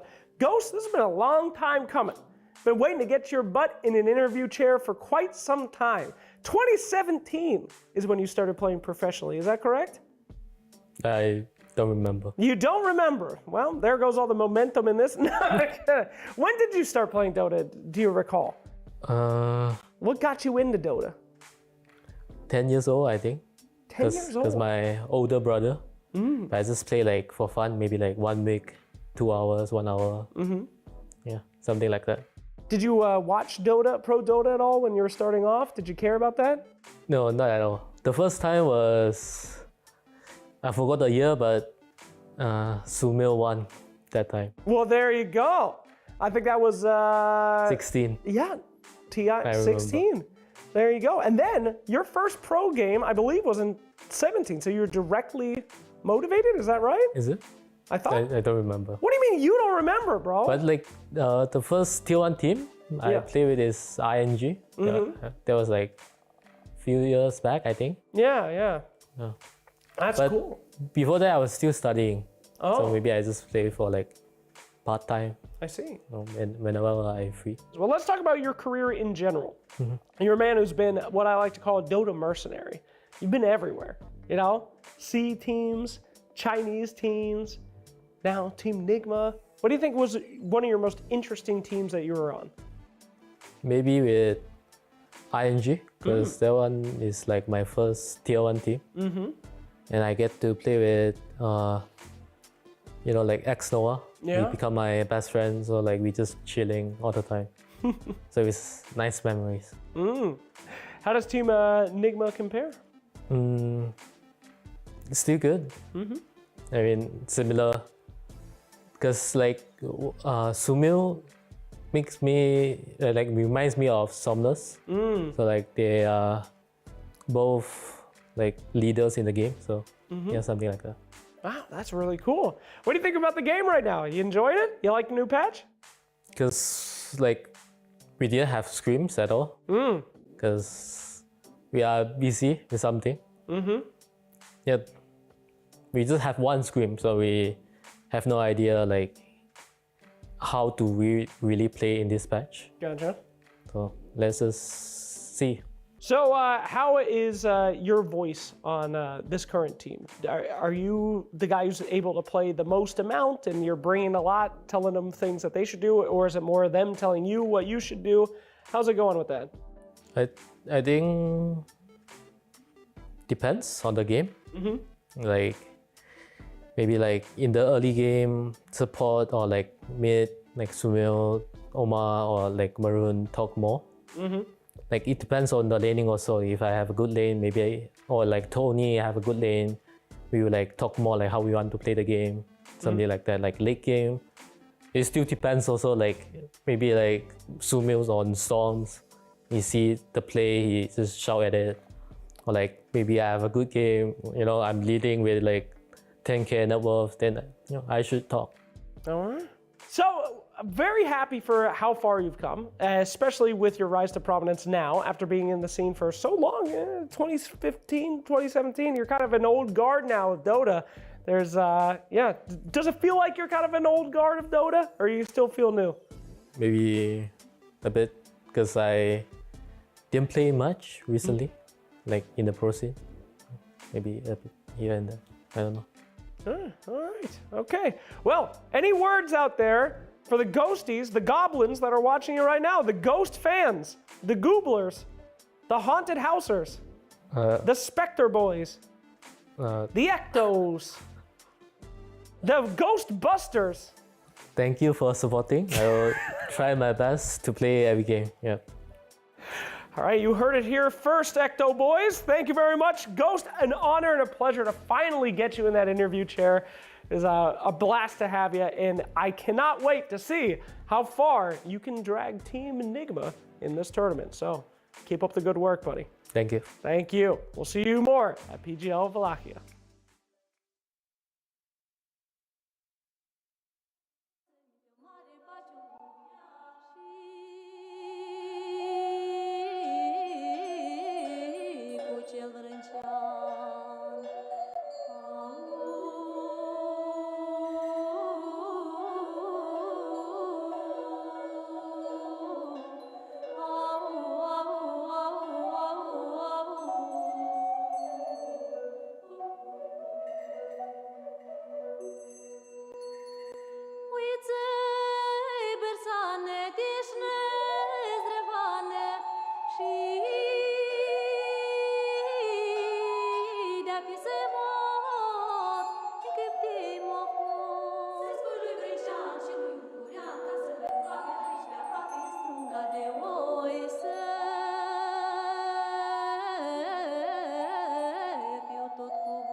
Hello, everybody, and welcome back here to PGL Season 3 of Wallachia, and we are back with game number 2 between Nigma Galaxy and Na'Vi. We're getting right on into a draft, and game 1 going the way of Na'Vi, maybe a little bit heartbreaking for the side of Nigma. What are you giggling about over there? I have a very good shirt.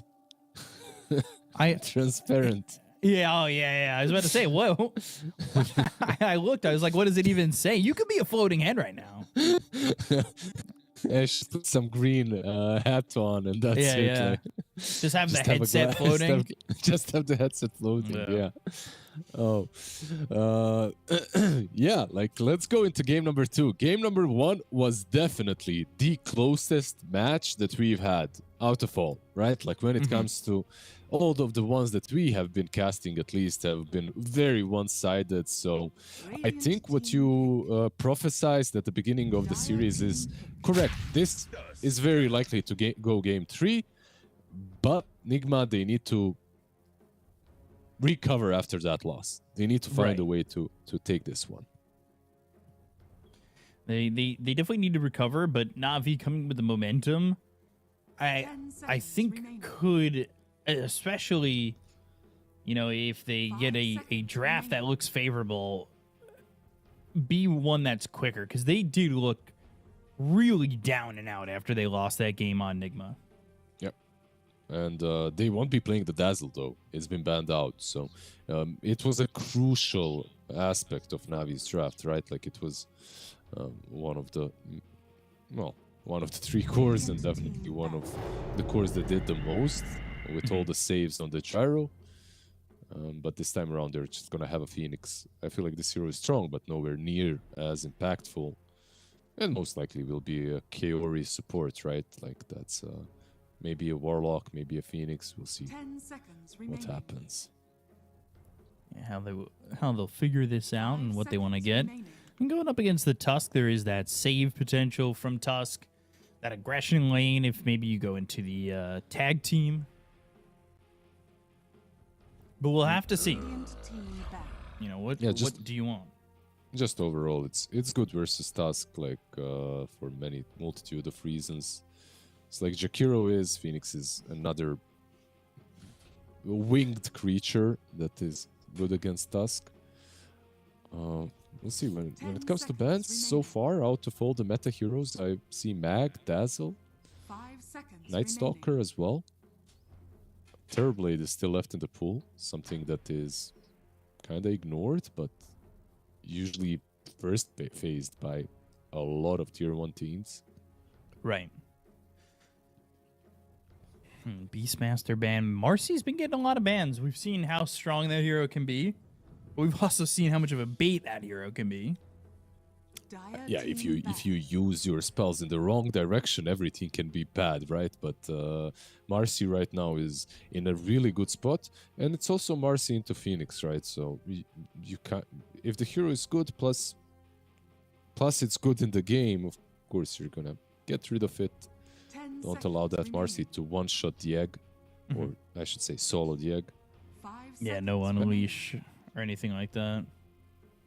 Sumail does not look very happy like after that last game, but of course all of these guys are very experienced. Even the so-called new one on the block, Ghost, how Slacks just called him in the interview, like he's still still very experienced. Yeah. A vet. Definitely a vet, and we'll have to see if he can hold this team together, because it does feel like maybe the lanes didn't exactly pan out for him the way they would have liked it to. But they're taking a lot of time on this ban. I mean, they're trying to think, how do we kind of shut down Nigma and not go to a game 3 here? Yeah, in game number 1, both teams opened up with kind of in a kind of very bravado way, right? Like one team opens up with Dazzle, the other with the Monkey King, and this time around it's way more closed, like just the 2 supports being picked, nothing given away in the first stage, and now they need to find and choose all of these left remaining heroes that are considered broken at the moment. Hive Mind Weaver, we'll see how much it does. It's definitely a comfort zone for Navi's boys. Right. Let me take a look if there's anything 10 seconds remaining. maybe a little bit cheeky 5 that we could seconds see come out remaining. here. But looking over at least what Sanctity has gone the past few matches, I mean, hasn't exactly been anything too crazy. He's been liking the tiny Ember, played Prophet. I feel like a lot of these heroes aren't that great versus Sumail's Monkey. Radiant So, team pick. still an option. Nigma first, they get a Muerta. So this will be a GH Tusk, right? An Omar Muerta, most likely. So we can expect, again, a Ghost hero 10 that is seconds ranged. remaining. And it opens up some 5 seconds new remaining. melee cores on the offlane. It's not like set in stone, but it just makes the lanes nicer. And this one is versatile, right? Like it can be a 1, it can be offlane as well. And I haven't seen too much Bristle. I want to see what the stats are on the hero currently. You have to go really down to find him. Bristleback has been picked 10 twice. It has seconds 100% win rate though. It's currently being 5 played seconds remaining. against Xtreme. Yeah. Falcons are Falcons, playing it. yeah. Falcons also played it twice, and they have 100% win rate with it. So they're the ones who played at both games. Yep.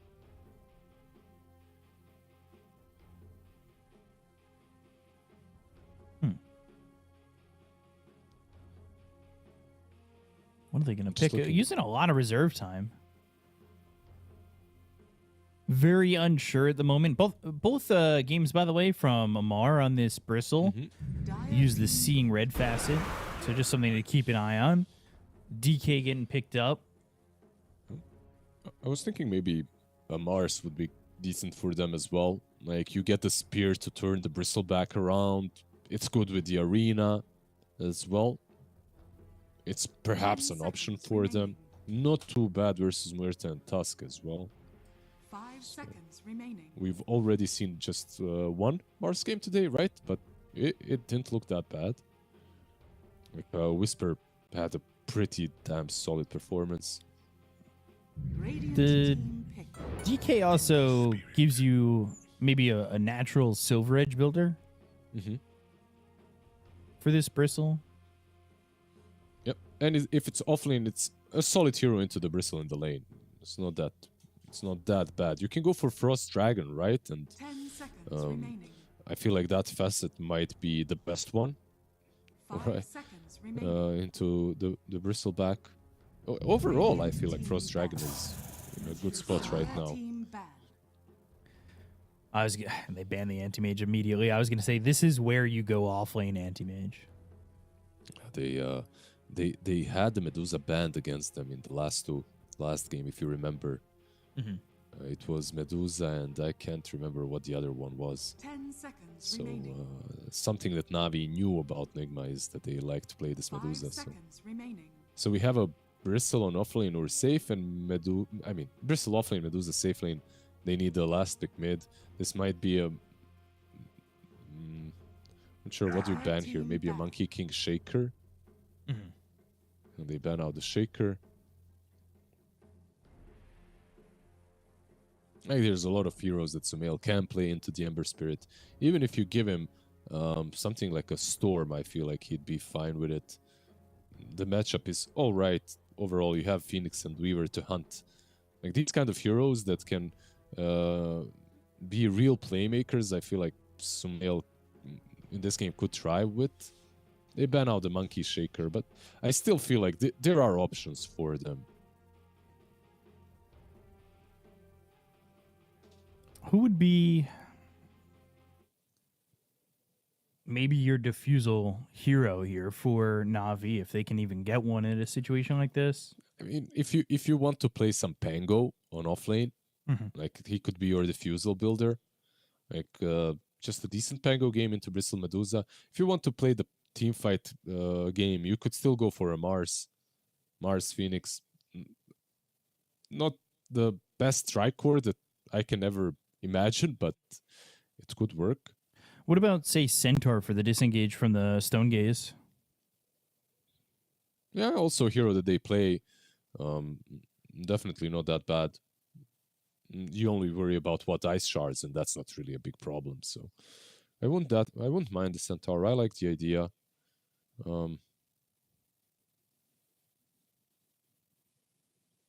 Definitely viable. What else is there like that's played right now? Beastmaster is banned out. I've seen some players try and test out the Brewmaster as well. Doesn't feel like the best game for him. They ban out the Quap actually.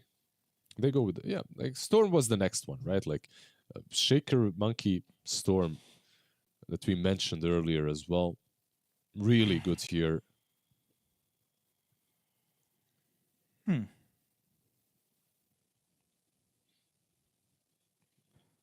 This leaves them with a tough choice. I mean, this obviously banned, but Anti-Mage would have been the pick. It would have been, of course, versus all of these heroes, but not gonna happen. Their catch is pretty bad. Like they have a stun from DK and Searing Chains, and that's it. So maybe a Pango is the easiest solution. Terror Blade. Okay. So it's an offlane Terror Blade, actually. Yeah. Can build Diffusal, by the way, as well, if you want to. And you'll have... you'll force the Medusa into... I mean, you'll force her into using that Manta solely to get rid of... what's it called? The Reflection hitting everyone. Overall, I really have to say, I think I was leaning towards Navi last game. I think I'm leaning towards Nigma this one, just by seeing these heroes. I think Sumail Storm Spirit might be a bit too strong, and Terrorblade in general on the offlane is decent this game into Medusa, but he has some different issues, and one of them is definitely a Storm Spirit. Yeah, they don't really have many ways to lock down this Storm. A little bit worrisome with that. I would expect Cubify to get Radavitos. We saw that on the last Weaver, didn't we? Yeah, I think like you can basically deal with that by buying Atos on the Weaver and perhaps even buying Hex on Phoenix. Just rushing Hex. Like Tranquil's Hex is absolutely a viable build on the Phoenix when you're playing in a game versus a Storm and you don't really have a lot of catch. Maybe some Glimmer Capes here and there as well to save yourself or your teammates from Storm that's jumping. Right. But on paper, you're the one that needs to find ways. In the last game, it was Nigma that was forced to find ways to win the game. And this time around, like, to be innovative, let's put it that way, and to think out of the box. Now it's on Navi, because I do believe that Nigma have a bit of an outdraft. A little bit of an easier time to play the game, at least. Yeah, it'll be interesting. I mean, based on the performances in the last game, it was definitely back and forth. The lanes, I would say, have to kind of go well for the side of Nigma just because of how down they looked. Like, it really needs to be a good start for them to give them that confidence back, because I think that is definitely something outside of the game that might affect them going into this game number 2, which could be a factor. Obviously, it's how you play, it's the experience you've got and all that, but on the off chance it kind of goes poorly after what happened in that first game, that could be a reason why. Well, it's always nice to gain confidence by putting Sumail on a hero that he gained his reputation with, right? Like you give him the Storm Spirit, the matchup isn't the worst as well, and the game itself is really good for him. So I do believe that there's a chance for him to pop off this match. We'll see. Let's see what Navi. Oh, that's entry. Woof. That was pretty bad. Oh. And moving forward, just a little Shikuchi tap. Letting him know that he's there. Boom also placing an obs pretty deep. Yeah, it prevented him from checking again if the ward is there or not, basically. Right. Battle begins. GH and Ghost gonna come through. I could see early on there's a world where Boom and Cubify get level 2 and get a couple kills down here. If they get 2 first, I would say. Yeah, there's a kill potential, I would say, on both sides. And maybe a bit more on the meta from the TB, right? Like, he'll be spamming you with Reflection anyway. Shards picked up for GH first. Mid lane, Sanctity against Sumail. Sanctity, Ember's definitely one of those heroes for him, and it was a matchup in which the Tiny, in the first game, it felt like maybe he shouldn't do as well, but did really well, and I feel like Ember is one of his better heroes where we could see him keep up with and or outperform Sumail. Although you're going up against Storm Sumail, it's a tall order for sure. Mm-hmm. So far, so good for him. Like he's doing pretty damn well. Habibi, come to the eye. Bottom lane. Let's see who gets to level 2 first. And you can see Ghost constantly having to deal with the Shikuchi, the Reflection. Not really working with a lot of mana early on. And it has I'm the interested stakes, right? Like the magic wand is there, so he understands there's going to be a lot of spamming. You like the wand anyway on Medusa. Maybe some mangoes later on from the Tusk. Top lane, Noob actually taking a significant amount of damage here. And this Bristle, we'll see what it can do. We'll see what the lead up is. Boom, actually, he's the first blood. Ghost getting that kill. They got to level 2 first, and that was really the basis of what I thought maybe Na'Vi would get if they hit 2 first, but unfortunately, it was the other way around. There's definitely, like we talked earlier, there's skill potential on both sides. Like this, on paper, Medusa and Tusk should be more defensive, but if they hit you constantly and bring you low, also Mystic Snake kind of hurts too. Terrorblade is not really the tankiest of heroes. Right. He needs to hit back, right? Like he needs to. The way he wins the lanes is he hits you harder. It's not by sustaining himself. Swarm now. Yeah, he was taking a lot of damage and Gorgon's Grasp, but now a little bit of mana back. The Mystic Snake getting him some extra time, and Cubify ends up being the one who dies. Ooh, boy.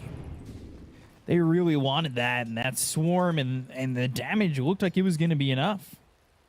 It looks like Ghost will get the... Oh, he doesn't get it! Ooh, and now the Metamorphosis. Oh, he doesn't commit to that. Yeah, there's no way. He doesn't get a kill. There's GH with Ice Shards, and there's like 2 waves under the tower now, so he needed to go back, but kind of bad for Ghost not to get it. It's worth more on him than on most heroes. Definitely. Yeah, Ghost popping a Clarity. He's just trying to get some mana over here. Radiant structures are fortified. No, Shad. Kind of going ahead, by the way, sorry, on the mid lane. Now it's 21-14, and he's the one winning the nutrition war as well.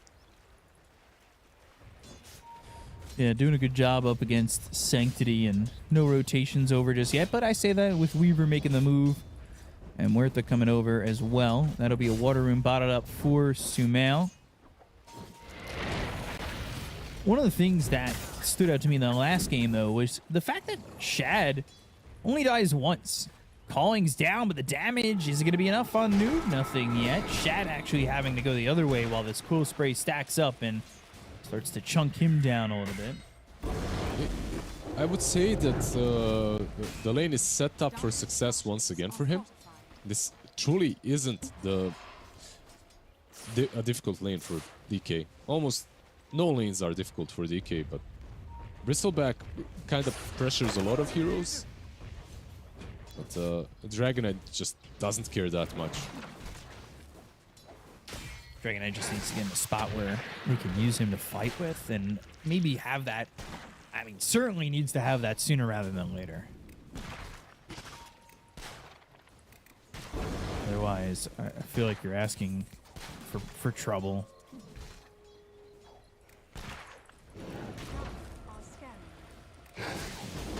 Go for Kaori, who will Icarus dive the other way, burning Omar. And Noob also sitting low, but Shad not working with a lot of mana. If they want to kill Kaori, they need to find a good death shot into calling combo, which is not that easy. Kaori is a really good Phoenix player, so knows his limits. Top lane though, rotation from GH. Yeah, let's see. They'll get the kill on a Shad, and they'll go for Kaori. Perfect shards. Ooh, Kaori's gonna die here too, and it's 4-0 in favor of Nigma.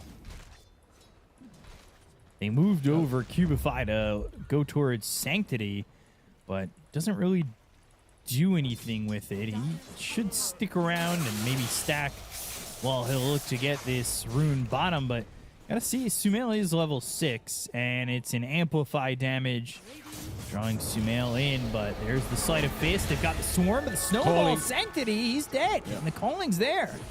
Yeah, really good rotation by the two of them to secure the rune or help out with this gank. Very nicely done.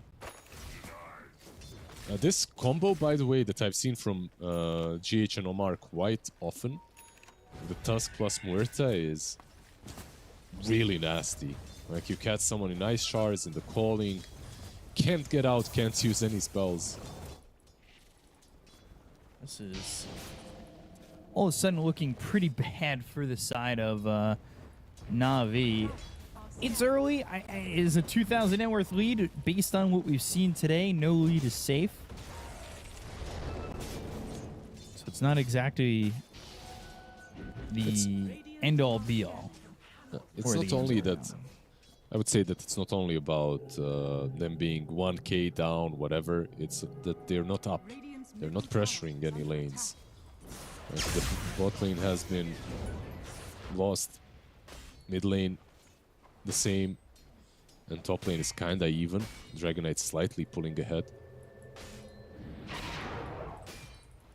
think the idea for Na'Vi is just kind of get some initial farm here for them, but now Q5 is here, the calling down, Shad backing up, the Swarm thrown out. Do they have the damage to get any of these kills? The calling continuing to silence them up and keep them deterred. Can't really make much happen. Deadshot misses. Was a nice attempt, right? Like, to catch the Weaver as he's running back. Didn't happen. GH also didn't fully commit. Tag team was not used. Omar. Look at Omar and Blood Grenade calling down. They can't Shikuchi and they can't get that kill, and now they've got the shards blocking, and Shad goes there. The Dragon Tail, the Swarm's going to be thrown on a Noob as well as GH. The damage will be done here on a GH, but a snowball on the Cubify. They'll bring over Sanctity. Sumail comes in, they get the kill on the Cubify, they end up losing GH. Sanctity is here with that shield rune, but how far forward are you willing to chase? And eventually he bails. That was not looking like it was going to be much more, but I'm surprised they didn't get Omar out of anything. Yeah, for now it's 1-for-1. So much damage being dealt by Sanctity, by the way. Just showing up. Not even Orb of Corrosion is up on him, but still. Dire's bottom tower is under attack. Exactly. Snowball. Shad in trouble. Oh boy, he's going to die, and that is now him dying more times than he did last game, and they also get a +1 on Cubify, who came back. He pops the Dragon form, and as I'm expecting them to make the move, I feel like there is one problem they are having right now. These two supports are kind of useless in skirmishes without at least a level 6 on Phoenix. Phoenix is not a weak hero, but it's not that great at the moment. And also Weaver with the Hive Mind facets, you don't even have that squishy slow to work with. Just not doing enough, these supports. And it's really a big problem. It's not allowing the cores to really get anything done. very good rotations by GH. He's already level 6. Boom is sleeping mid.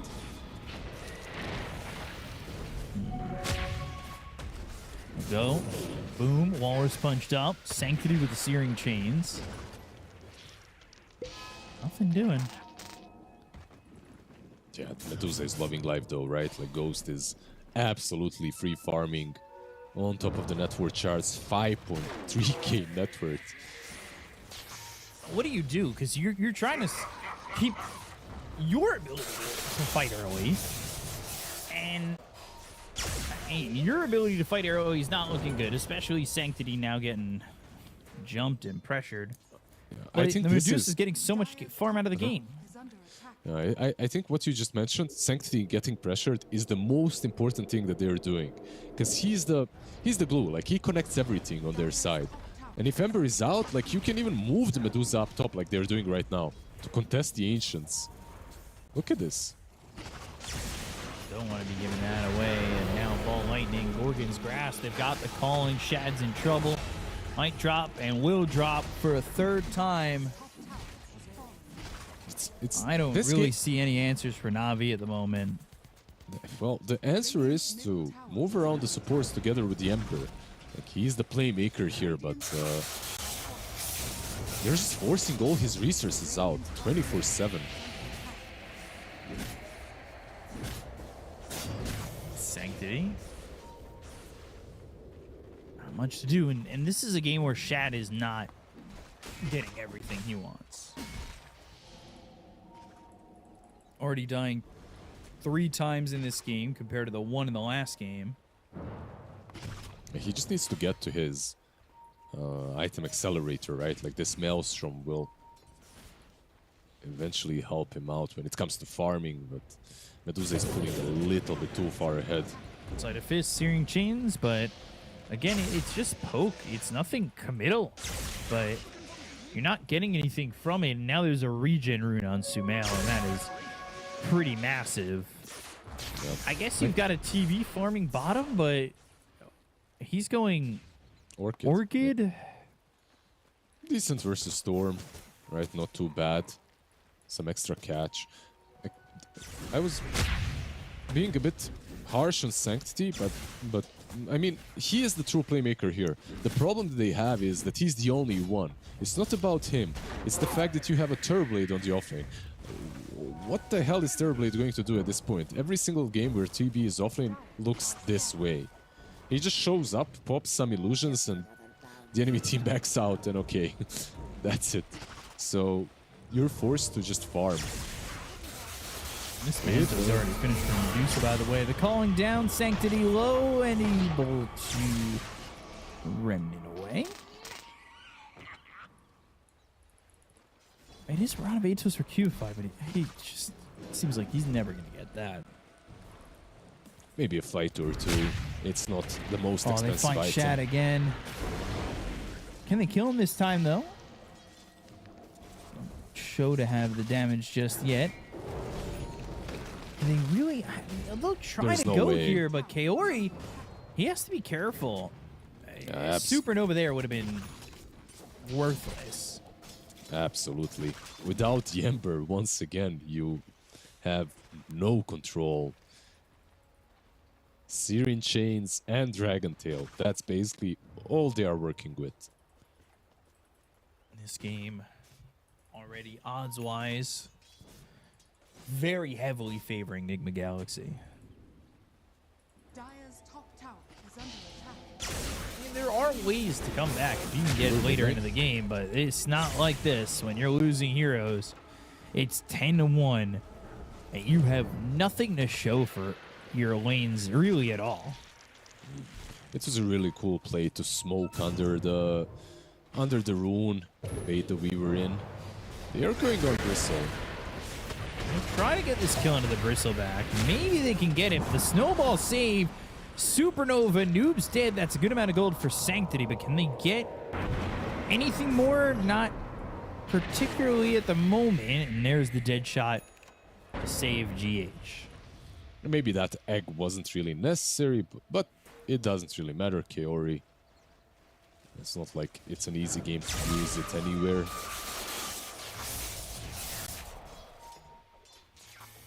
The only downside I would say for Navi is that Sumail almost took down the tier 1 tower while that was happening. So, and he's level 11, farming away. Sumail pretty farmed. I will say Sanctity pretty far behind. Terribly, even with the lack of attention his way, he's not exactly super farmed. Mid lane, they'll find the Phoenix. Kaori gone. I would say he's kind of keeping up. And another hero that's keeping up is the DK. Yeah. Like he's recovered. Considering he's 1-3, his farm is solid. Getting really close to Mjolnir as well. Just look at where Ghost is at, though. 10k net worth. This early into the game. That's where you want to be, right? Like 10k, 15 minutes in. For sure. And they'll smoke. Radiant's middle tower is under attack. Do they have what it takes? They have the Orchid. Have the He Orchid, was but rooted up for a moment. They probably should have just ran him and Orchided him.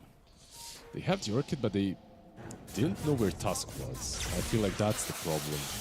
Binding in. Vortex and goes right into the TB, but Radiant's middle tower again, just doesn't have the control is under attack. to get that kill in the storm. Could have been a big kill to get. Medusa's going to come defend this. Out of Atos onto the Ember Spirit. This will be a dead tier 1 tower. Will it cost Navi anything? Morris Punch. Kaori, Sunray getting away for now. He's got this Pavis, Sleight of Fist, Searing Chains. Ghost not working with the most mana, but does have 17 wand charges. Ball lightning into the Vortex. They've got the calling. They go to the Rod of Atos. They should be able to get the kill in there. Sanctity, but the Sunder save isn't enough just yet. But the Sleight of Fist, Searing Chains, the Remnant all the way back. But all the shards from GH. Catch him bouncing around and gets the kill on the Ember. Can they get more? Probably not, right? Like there's an Atos ready and available once again. It's such a pleasure to watch GH play Tusk, man. Like Shad. Uh-oh. He's been spotted once again, and Icarus dive though the other way. They can get GH. Shad's still alive, but Sumail's got plenty of mana to make sure that he's able to just get out of here. Oh, they're just feeding Shad a little bit, right? Like giving him some extra gold. He's been farming a lot of ancient stacks. Like behind the tier 1 tower, one of the cool things about Dragonite is he farms ancients almost without any items. Very easily. So you can stack them up behind tier 1, which is part of his recovery.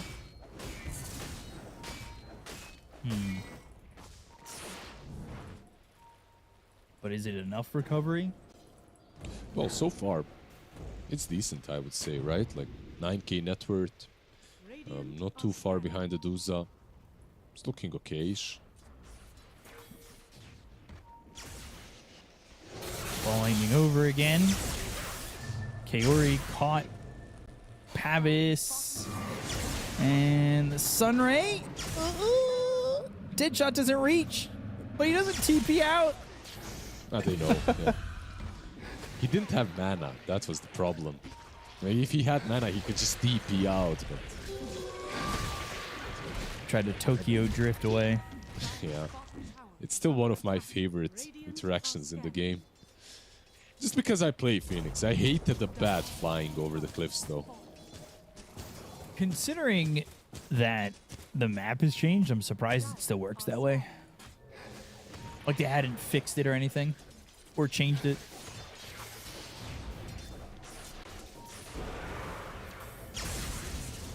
Elder Dragon form, but Shad no Blink Dagger. Closing in on it, though. TV, what's he got? That Orchid, he's got that Shard, so the Demon Zeal means he'll be farming quicker. Well, I can get Weaver. Oh, Cubify? I sold. Not bad. Not bad. But Noob, oh, this is unfortunate. He's already got this Lotus. Do you want to fight? Medusa has a full Scuddy, by the way, flying out. It's completed right about now.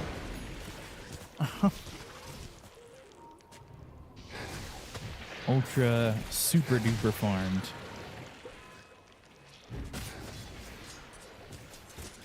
Radabato still being built here for Cubify. Radiant's bottom tower is Sanctity wants this Manta. So does this Terrorblade, but the tier 2 tower going to be hit by this Medusa.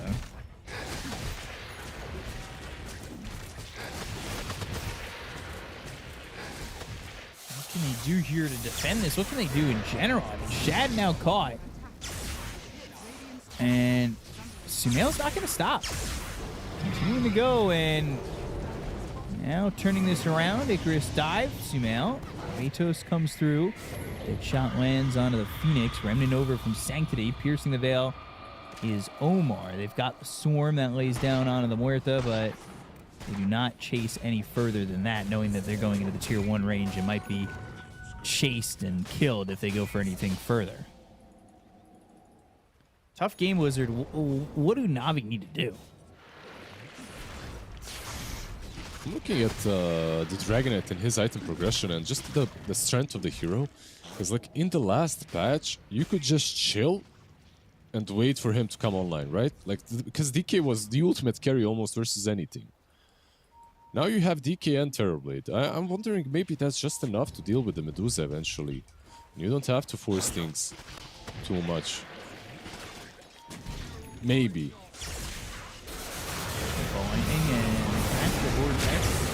Atos and the Walrus Punch, they get the kill in a Q5. As they'll try to go and get the kill in a Shad now, but the Supernova, the buyback comes out from this Weaver. He's silenced up once again. Noob was low, so is Shad. Sanctity moving forward, but they're just not getting anything away from Ghost, and Sanctity forced to run away, but the Rod of Atos carries all the way over to where he remnants in, and the chase is on. Dragon Tail, Lotus Orb, not going to matter just yet. Ghost, though, pops the Manta. Maybe they get this, but the Mystic Snake returns. They go to the Snowball. It's going to be on this Phoenix. They've got the Walrus Punch as well as the Calling. They get the kill in the Shad. They'll take the Dragon Knight. Sleight of Fist again. And just not enough damage to get the kill in a Ghost. Cubify trying to walk in there. That's not advised at all. All that just to get GH. It was kind of a cool attempt from him to try and finish off the Medusa, who had almost no mana. But this was such a cool bait as well from Nigma. Like, they move in with Ghost. He had a really fat, what's it called, Lotus? Cool item, like Lotus flower, whatever. Lotus and petal, those, yeah.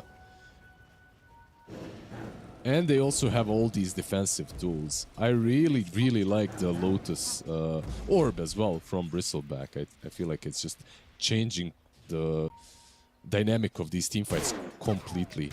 Because Sumail can also just move in and do whatever he wants to. He's not afraid of this Orchid, of the Terrorblade. No, not at all. But I have to say, though, to me, it looked very scary for the Medusa. I felt like Ghost was about to die there. Kaori. Gonna be left alone.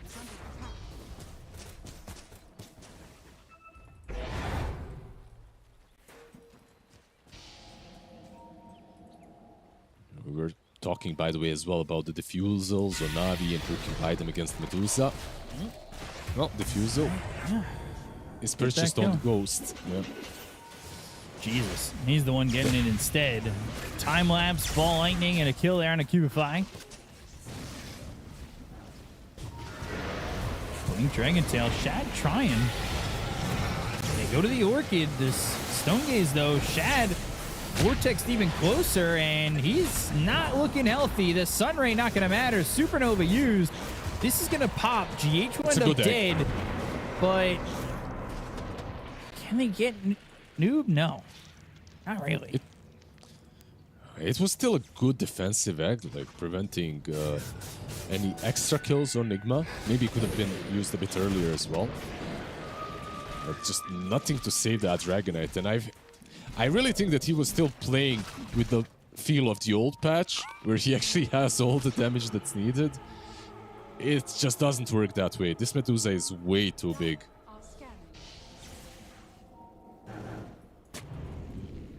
Almost has a disperser, by the way, getting very close to it.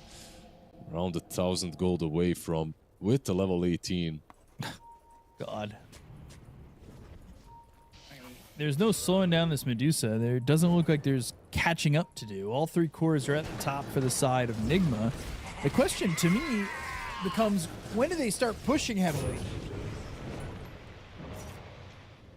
I feel like it's always the same, right? Like the good old Medusa team compositions. Go get that first rush, finish like your butterfly or disperser with it, and that's when you take over the map. And that's exactly what they're doing. They're trading the tier 1 tower for Roshan. Aegis can be picked up by Sumail as well, but I think it's better on Medusa now. Anyway, he's way too big on Ghost. Mid lane, Sanctity. Silence, Snowball coming in, easy kill. Sumail on a mega kill streak. This is tough, because I mean, I tried to hype up Sanctity, but he is just not having the game that backs up those words at the moment. I honestly think from the get-go, it's a decent Ember game, but he needed more. And Sumail is now with the double damage on Kaori. Gosh, yeah. Kaori gone.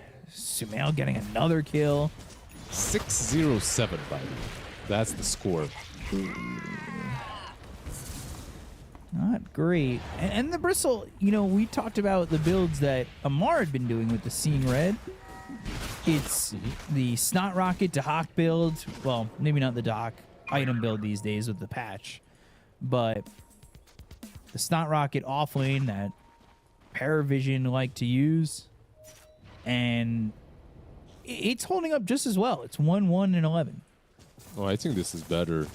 You're playing offlane, Seeing Red would be just redundant. Your damage output is coming from the Storm and Medusa already. Just the Lotus Orb for me was literally the game-changing item. You get that, and suddenly Sumail isn't threatened by everything terribly it invested in. And that was the Orchid, right? Like, he got the Orchid and suddenly, alright, my item, I guess, is useless. Sanctity. Yeah, again, Snowball connects. He's dead again. How long do you stay in a game like this? Well, maybe not for way too long, as 17k advantage. And the high ground push is more or less inevitable. Try to fight. Blink Dragon Tail. Swarm's there. And they've got the meta. Lotus. Rod reflected GH here. And Shark's thrown out. They don't get anything. He didn't even need to snowball him. Well, they got Kaori again off in the bottom lane while they disengage top. This is such a generic experience of playing Phoenix into Storm, who's fat. Where he just dies so easily. Yeah, he just hunts you. He just hunts you all the time. Now Sumail, of course, has a Witchblade and Orchid, so... Oh, gosh. There's nothing you can do against that. Another regen, and Radovay toast the calling. The silence is there. They'll try to kill him, and they've got an Orchid for the follow-up. Sumail, he is out of the gates and ready to go. 8-0-8. He's got the Bob scoreline. I think he knows where Boom is. Boom? Oh, Sumail doesn't go on him, though. Goes on Illusions instead. Lets him go. What the hell? Let's see, he's still free for another minute 35, by the way. Yeah, he could get... I mean, there is an Orchid and there is a Sunder as well, but I really feel that was definitely a kill for Sumail if he knew it wasn't an illusion. Taking this tier 2 for free.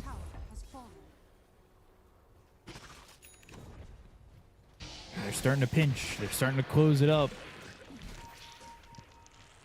Starting to look towards that high ground.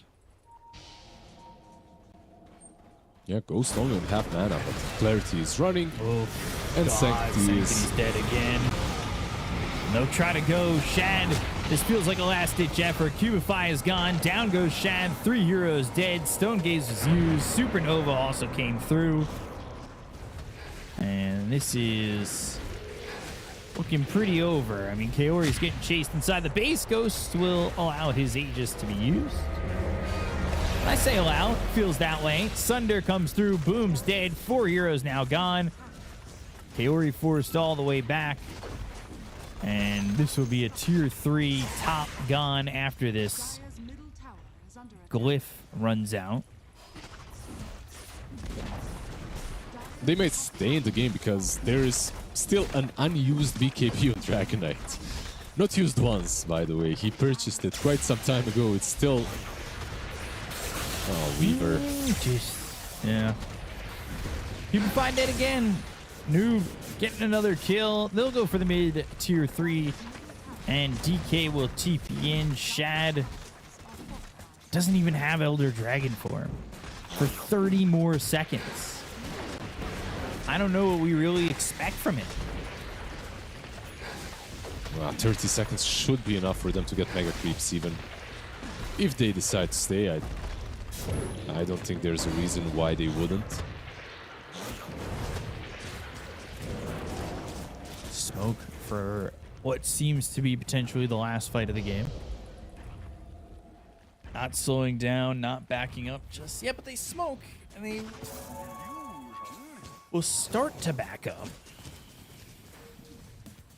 Well, they can keep them in their base. They could even finish off the butterfly if they wanted to, while keeping them just completely choked out of the map. So it's an option for Nigma. Blinding in, Sleight of Fist, and the Remnant out. Noob pushing forward. Demon Zeal, Blink Dragon Tail coming through on the Noob, and he just continues to throw out the Viscous Nasal Goo. Shad starting to get hit up pretty hard by Ghost. There's the Mystic Snake coming through. Q-File going to get into the back lines and maybe do some damage, but it really is a big doubt that he'll be able to do any of that. Nobody dying, not much committed, and they'll back up and push bottom. Maybe if Sumail has Linkens and Haste. I was thinking maybe if they can catch him, but it's just almost impossible. 9-0-9 on the Storm Spirit. 4-0-10 on the Medusa. They didn't die once, these two cores. Yeah, not really dying, not really in fear of dying. Ghost, though, fighting back, pops the Manta, pops the Stone Gaze, gets the kill and a boom.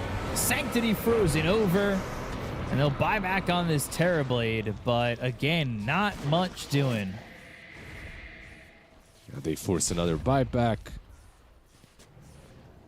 1,300 gold away from a full butterfly on Medusa. If they even need to wait for that, it looks like they might. Roche could respawn in 40 seconds as well. Keep an eye out. I'm going to check both the PGM and the regular Dota on the respawn, extended respawn time. I got you. I just want to see if this bug is actually what I think it is. I don't think I've ever seen it, though, in my games at least, but I trust you. Might be around. Ghost. Just continuing to farm here. No real fears in the world. So yeah, mine says the full 3 minutes. So does the PGM.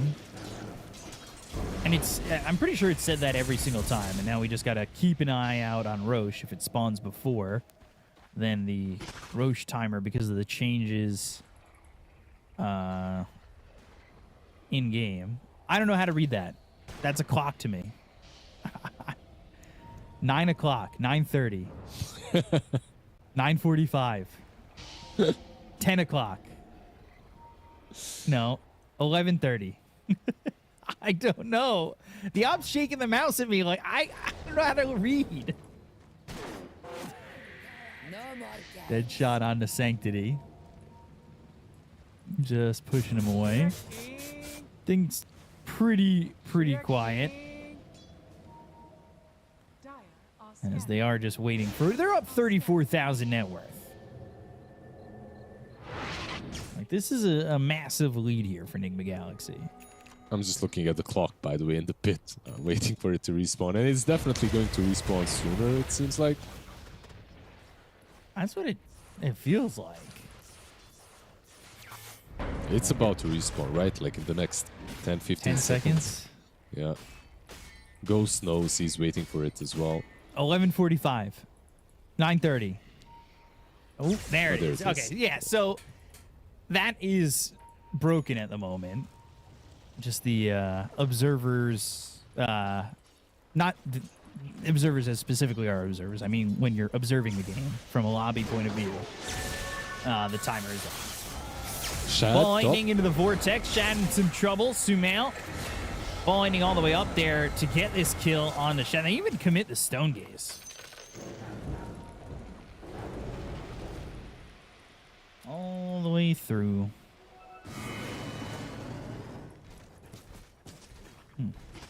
On the push. I mean, top has no building to push. Mid has no building to push, but bottom does.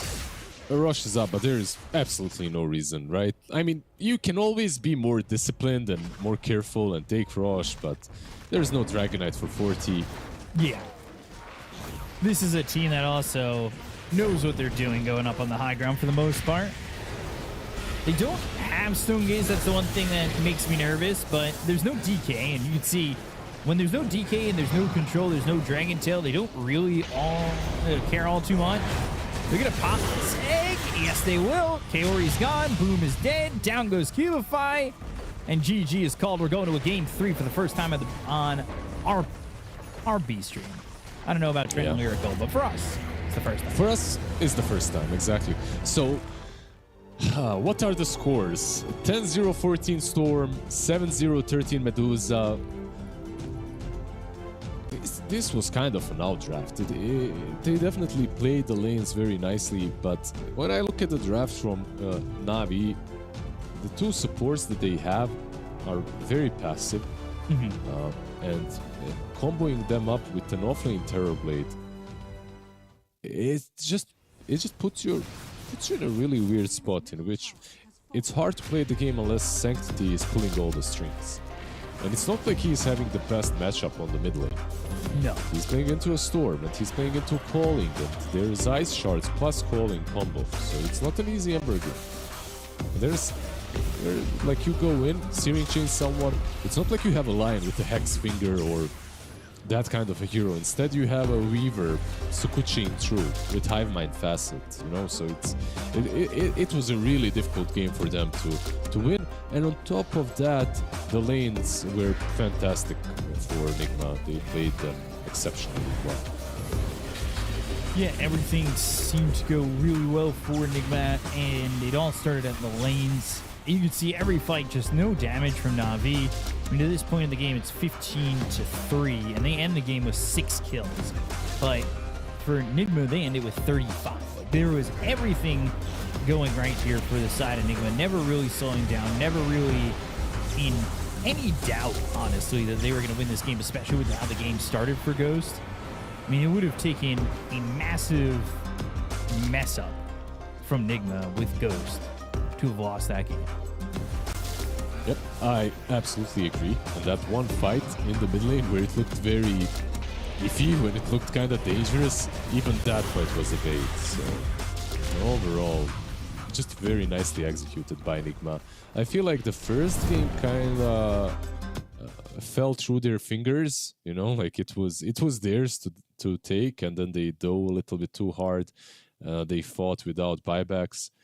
Even though I have to admit, I liked the draft from Navi in game number 1. I think it was easier to play. I think this second game had a much easier draft for Nigma, and when that's the case, you can see what the result is. Yeah, and 10-0-14 for Sumail feels like MVP for me. Ghost, I mean, you're doing Medusa things where you're just kind of like existing in the lane, farming. They're not even by you. You're doing it for free, it feels like. Yeah, pretty much. I have to commend Shad when it comes to early portions of the game. Later on, of course, he wasn't really able to do anything at all, but he did keep up when it comes to the farming. He was not having nearly as easy of a game as Medusa, but he did find some farm. Sanctity as well died a lot of times, but his game was also very difficult, so yeah. I'm looking forward to game number 3. I think these two teams are the closest two teams that we've had so far during our games, at least, that we've been casting. Yeah, I agree with that. And so we'll see who can break the tie and who will be going into the 1-1 bracket or who will be going into the 0-2 bracket. And we'll see you guys in just a moment. We'll take a quick break. We'll see you in a second. Stay tuned. Please welcome the true stars of tonight, the heroes of Dota, who have claimed the top prizes from 1xBet. Best carry, Phantom Lancer. Best support, Marcy. Best mid lane, Zeus.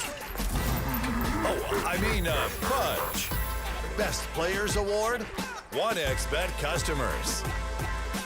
1xBet, it's your pick. The human body was built to move. Not trapped at a desk in one singular posture for 12 hours a day. It's time your chair evolved. This is Secret Lab Titan Evo.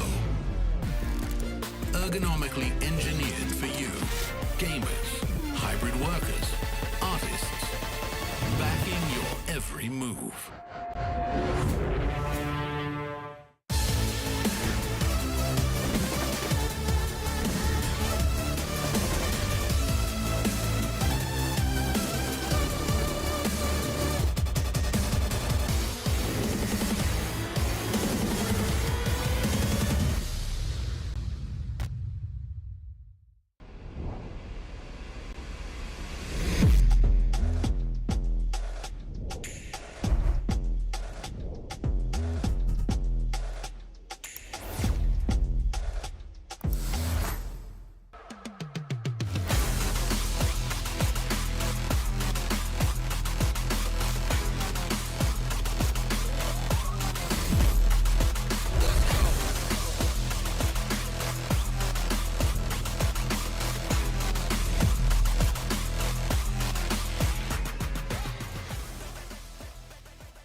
Hello, everyone. We are here with Cubify from Team Navi. So good to have you here, my man. It is a pleasure to have you sitting down.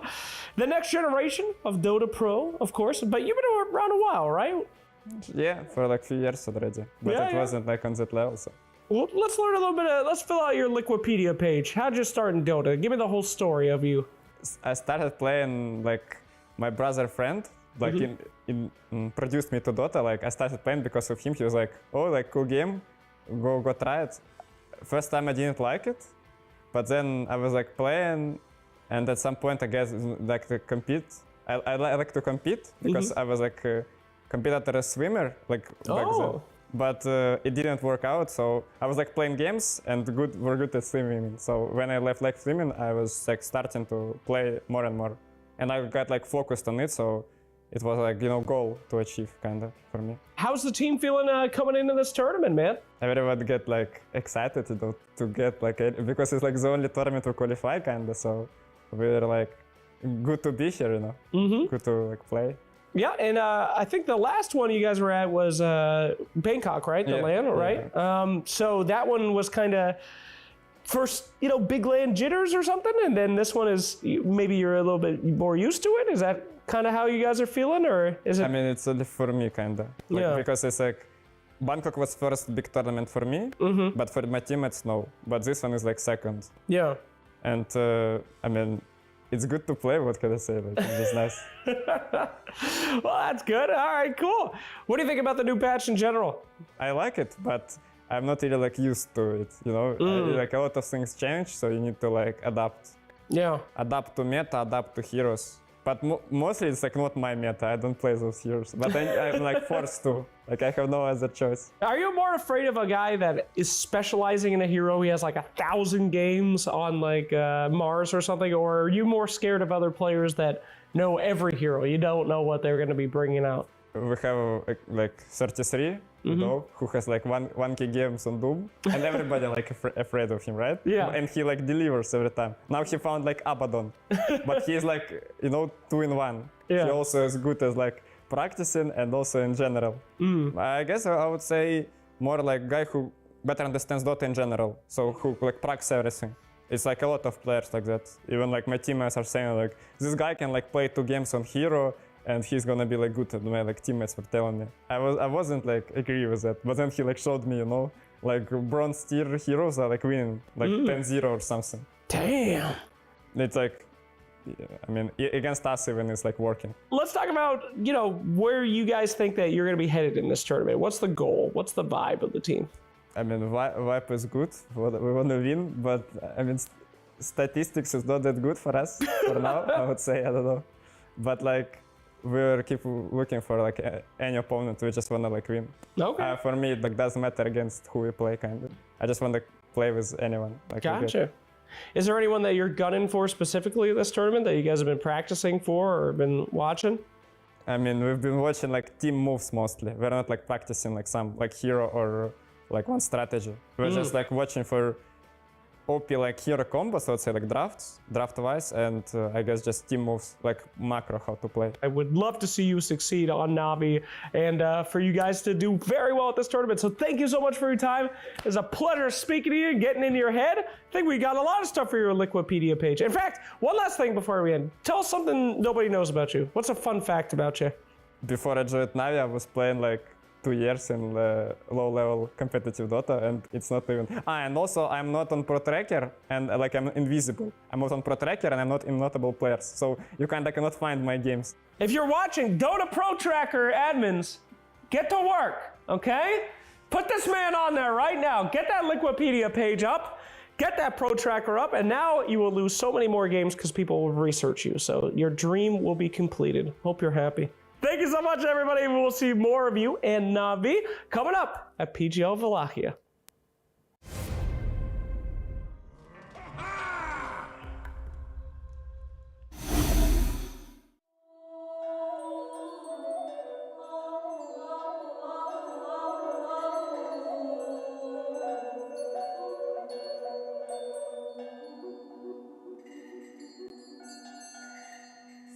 Stăpâniți, cheamă și-un câine cel mai bărbătesc și cel mai frățesc. Că la pus de soare vreau să-mi pe o mare baciu și cu cel vrâncean.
musticeara lui, musticeara lui, pirișorul lui.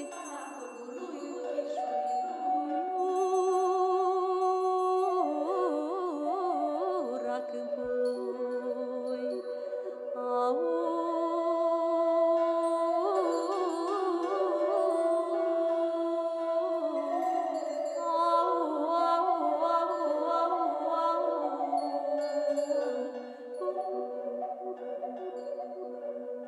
Dumioara mea să te îndoria și să-i spui curat că m-am însurat cu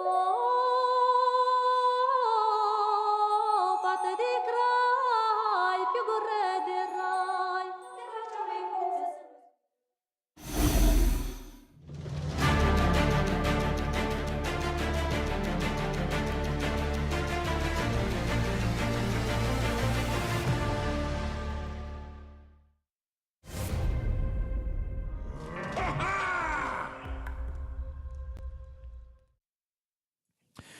Welcome back, everybody, to PGL Wallachia Season 3. Back here with the third game between Na'Vi and Nigma Galaxy. And Game 1 going the way of Na'Vi in what felt like maybe a little bit of a throw from Nigma in some ways. Maybe not a complete throw. Better play from Na'Vi overall. I mean, to win the game. And then Nigma showing why, I mean, you see the odds in the bottom left of your screen, why they are so favored towards Nigma Galaxy. They played Game 2, I would say pretty much perfectly overall. It was very clean. We were praising Sumail, we were praising Ghost's, what's it called, Medusa. At the same time, I have to say the one that impressed me the most is the one that's banned out right now, and that's the Tusk. Like, GH played out of his mind. His Tusk was in all the right positions at every single point of that game, and he was instrumental in the first 10 minutes. Like, Shad died 3 times basically because of the Tusk, so I can see why the ban is there. Very a lot of respect, of course, towards him with the Wisp and with the Tusk bans. Nigma banned as well. Darkseer, not seeing just yet the Dazzle ban. Hey, it's gonna go now. Yeah, there you go. Yeah. I'm not a prophet. Don't worry. It's just that the hero is absolutely ridiculous. So they ban it out. They have the first pick. So Monkey King maybe for Sumail once again, or maybe they'll save his pick for a little bit later on. I really like when Sumail has a lot of priority in his pick. And they leave him for they leave his hero for as long as possible, but we're gonna have a pick-me-up Marcy instead. Yeah, finally Marcy gets through the draft phase as Tusk banned this time around. And they pick up that Marcy. Do you think this hero is as deserving as it is for phase 1 ban? Constantly? I think she's really scary. Like me and you, we didn't cast a single game where Marcy looked ridiculously strong, but I've played a lot of games where she looked just dumb. Like the pick me up, rolling in, saving a hero when there is no way in hell anything else saves him. Yeah, she's in a really good spot. I feel like she's back. Marcy, she had that half a year where she wasn't really played. But right now, I feel like she's back in meta. Absolutely. We'll see how Na'Vi respond to Marcy. Because from what you're saying, it's not exactly the easiest hero to respond to. Well, you're reading my mind. I was literally thinking, okay, so how do you respond to Marcy? What is it that's good against her?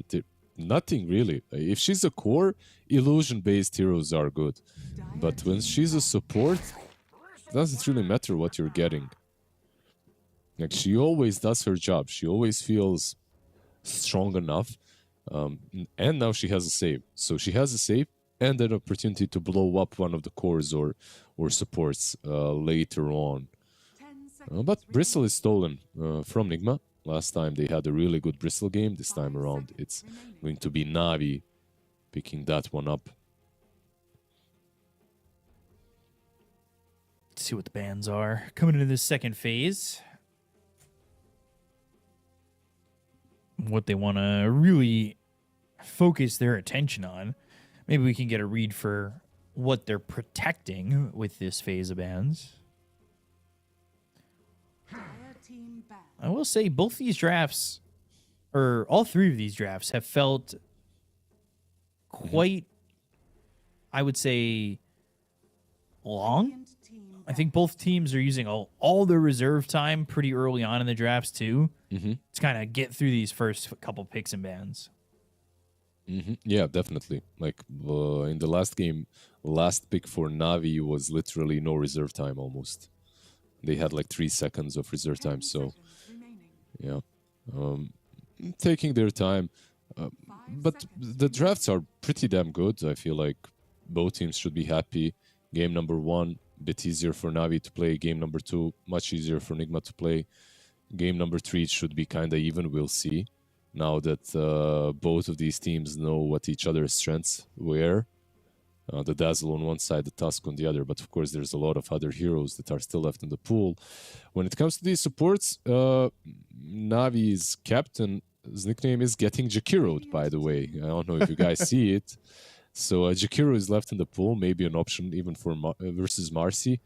Ice Pat is pretty damn neat. When it comes to Nigma, you have to find ways of dealing with Bristle. I still feel like Omar's Muerta is a good option. Like that shot is the cleanest and easiest way to deal with the Bristleback. Ooh. Yeah. Read your mind a little bit. Take it themselves. Yeah, they stole it. Do you think towards the break again? Do you think towards... I mean, we saw Viper previously. A PA as well is definitely a solid option. I feel like it's a hero that we haven't seen today, but in general is picked quite often. Let me just see the Wallachia stats. So, the Season 3 of PGL Wallachia has 5 PA games. Guess the win rate. 60%. 100%. Oh. She has won every single game so far. Might be a necessary hero to call for. GH giving a quick pre-game massage. Yeah, I gotta give him that massage for...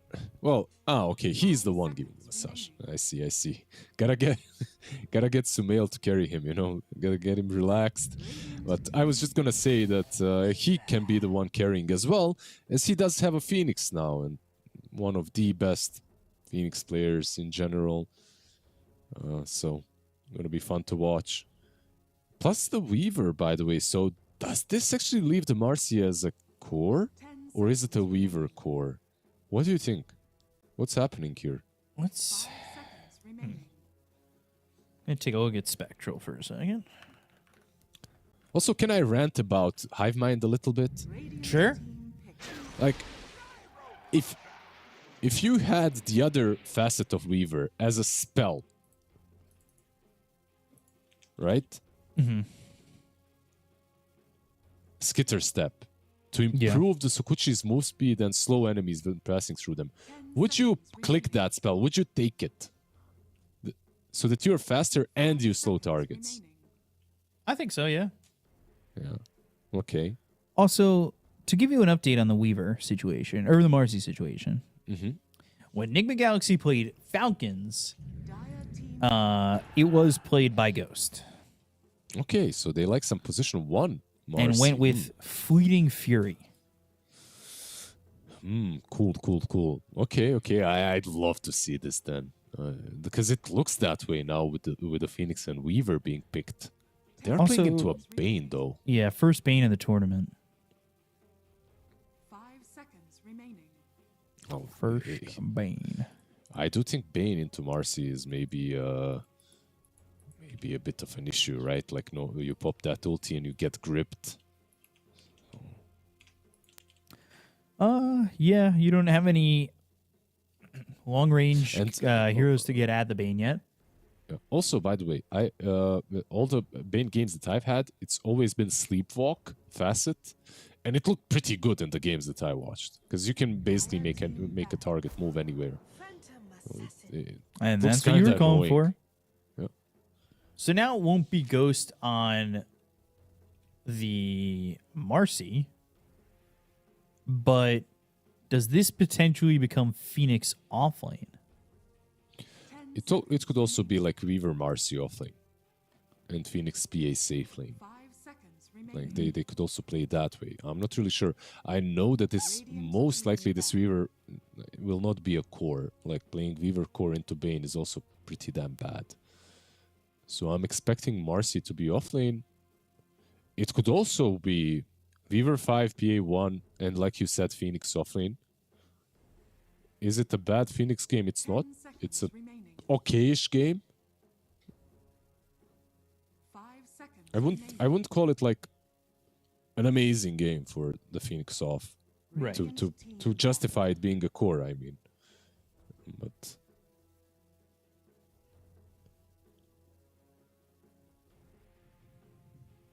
let's see. What do they want to ban here? They banned the Primal. Another break, right? And yeah, another hero that can potential just go mid. in. Yeah. 5 seconds remaining. Do I like the spirits on Sumail as much as I did in the last game? I can't say that I do. What about Monkey King? Mid again. You do not look at that. Like they banned the offlaners. What are they expecting here with these two bans? I think more so that's a break and the arena spear for the bristle, maybe. Yeah, but they already have the shard on PA. I mean, okay, yeah, sure. It's extra protection for the bristle.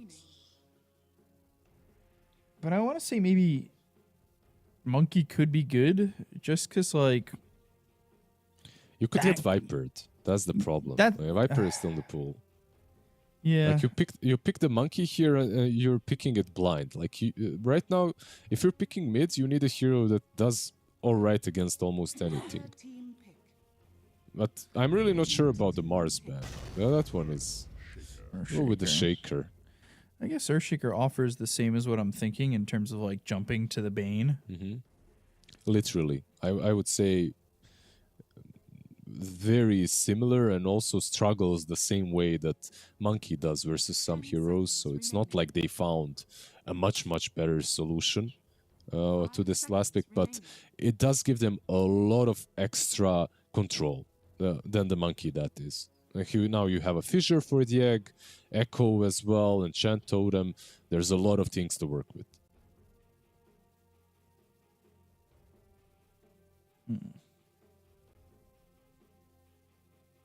I guess let's see now what they want to go up against this Earthshaker Death Prophet. What's the pick rate of Death Prophet? If any. I think 1, and it has 0% win rate. Uncontested, it says. OG played it. Oh, it says uncontested on my screen. Your screen is not working well. On refresh the page. I just did.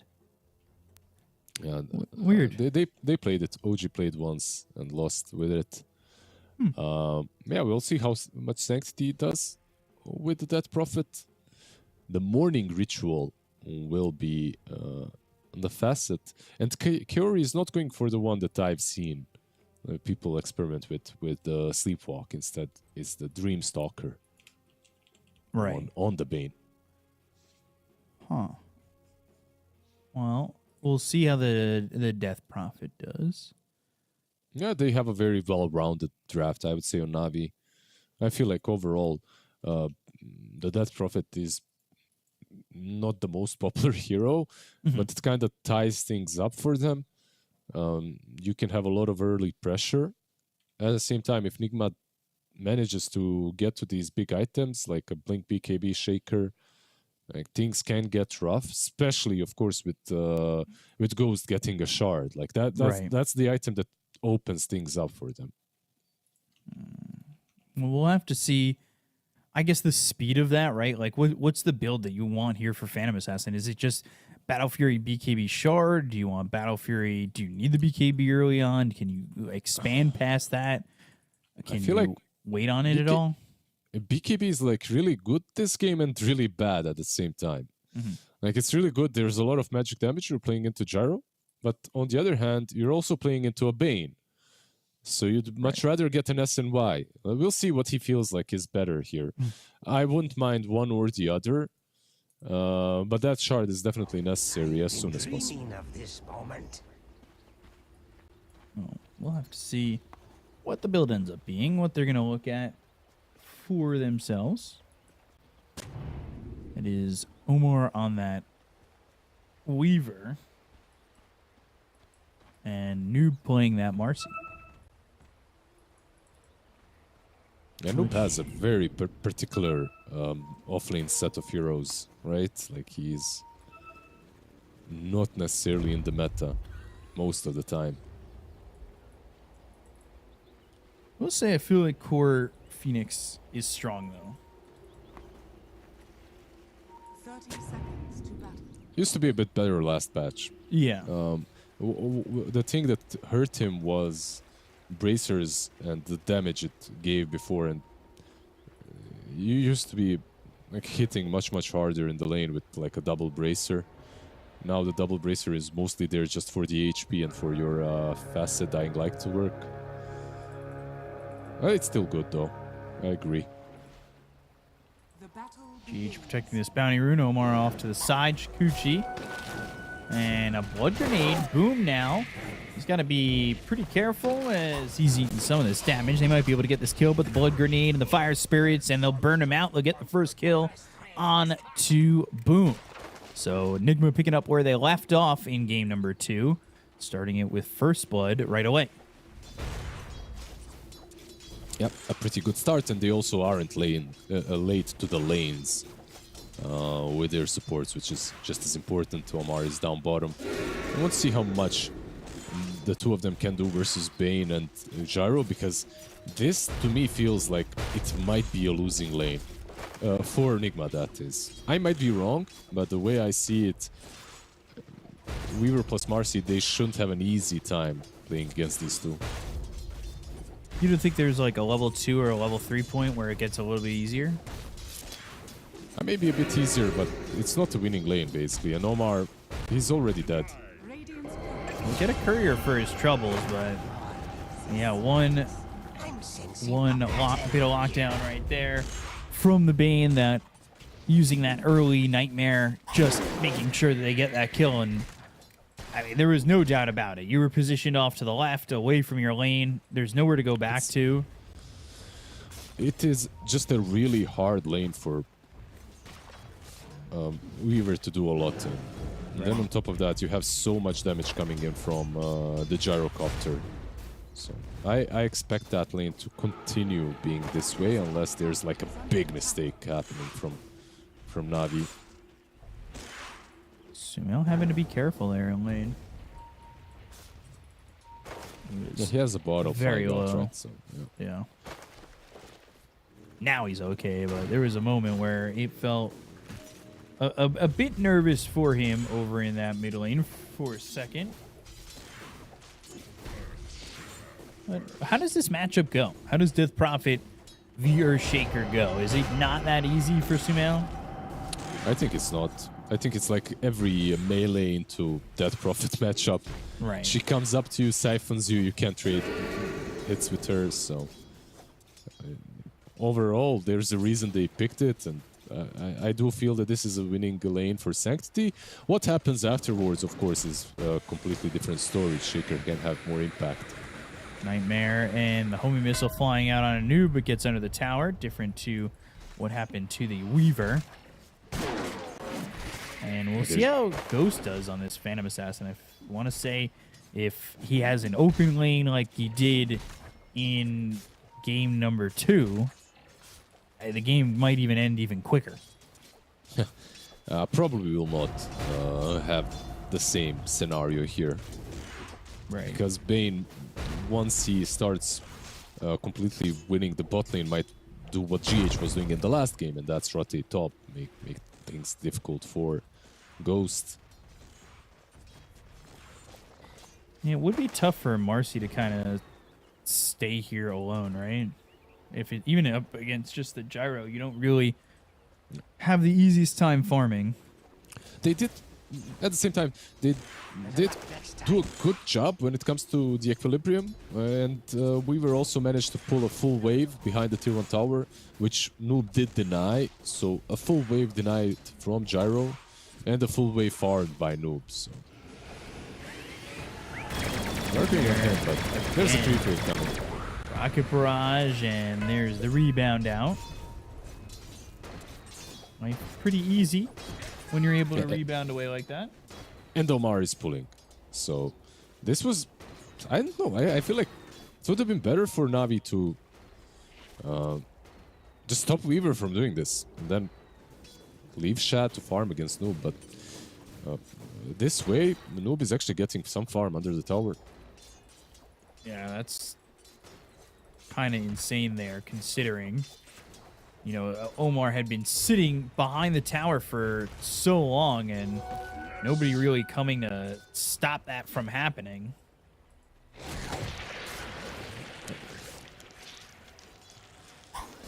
Doesn't really quite make sense, but I think the decision was a bit questionable. Icarus dive into the calling.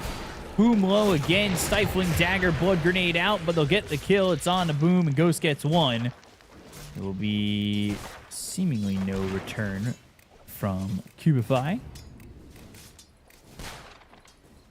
And that's correct. I mean, Ghost, again, getting the benefits of a couple of kills. As now they'll go for the Death Prophet. They've got the Dispose and the damage to get this kill. I mean, Noob's only level 4 coming over that way.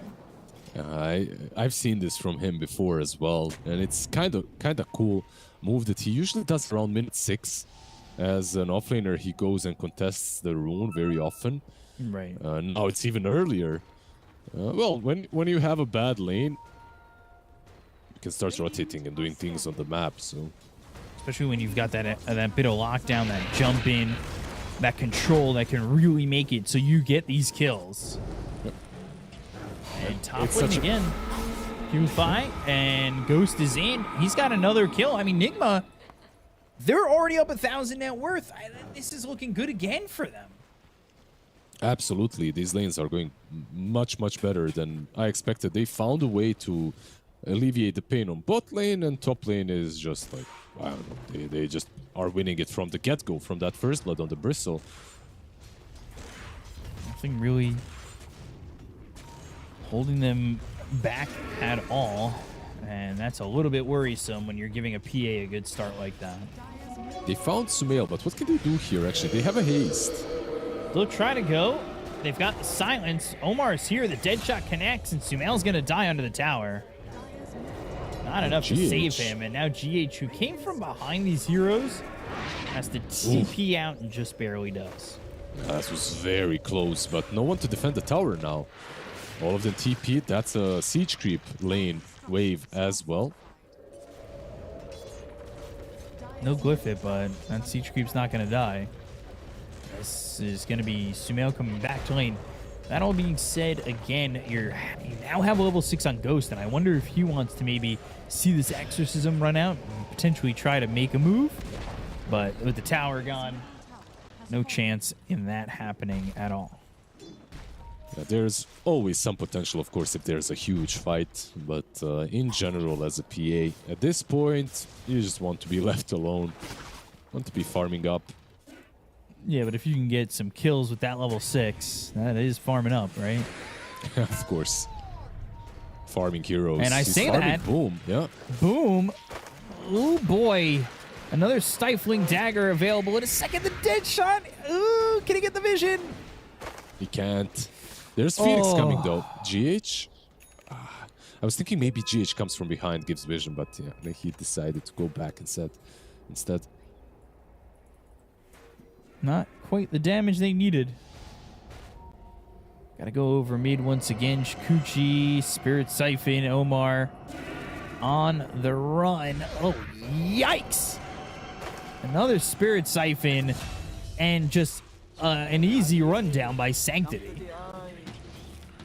Yeah, he's That sabbing. is rough life. I mean, you do not expect that to just be the end all to your life. Yeah, you know why that happened as well? It's because of the skill build of Weaver. Omar has 2-1, so 2 levels in the Swarm and 1 level in Sukuchi. Level 2 Sukuchi is massive upgrade for Weaver because suddenly you can actually use it twice in these small skirmishes before dying. Right. Now coming over, and Fissure will fight here, but Sumail just gonna. Everyone is coming. Yeah, everybody's kind of making their way over. They'll go to the calling. They get the kill on a GH. Is PA gonna commit to anybody or be committed on? They have the Nightmare there. They go to the call down. They've got the Unleash. They take out Shad. Cubify goes down now to Ghost. But there are a bit of stacks on the Ghost, and he needs to be careful. But there's the Fissure. Oh, the Again Fissure. with the Unleash. Boom. Gonna be crit down by Ghost. The rebound out of the Roche pit. Kaori disposed and killed. Oh, my. That looked like a disaster for Nigma, and somehow they just made it work. Shad going alone on the Weaver. I feel like that bait was massive.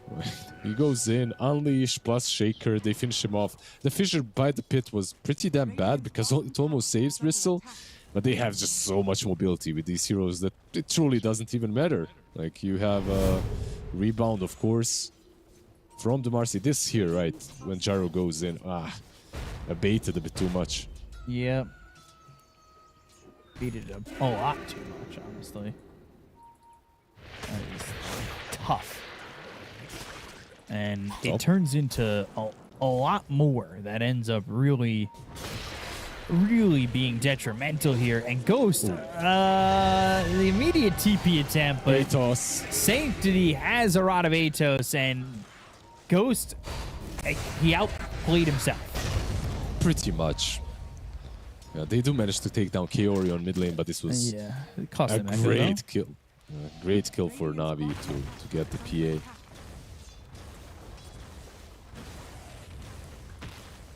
Blink Dagger, 2 minutes faster than the previous record. Is this previous record for just this event right here?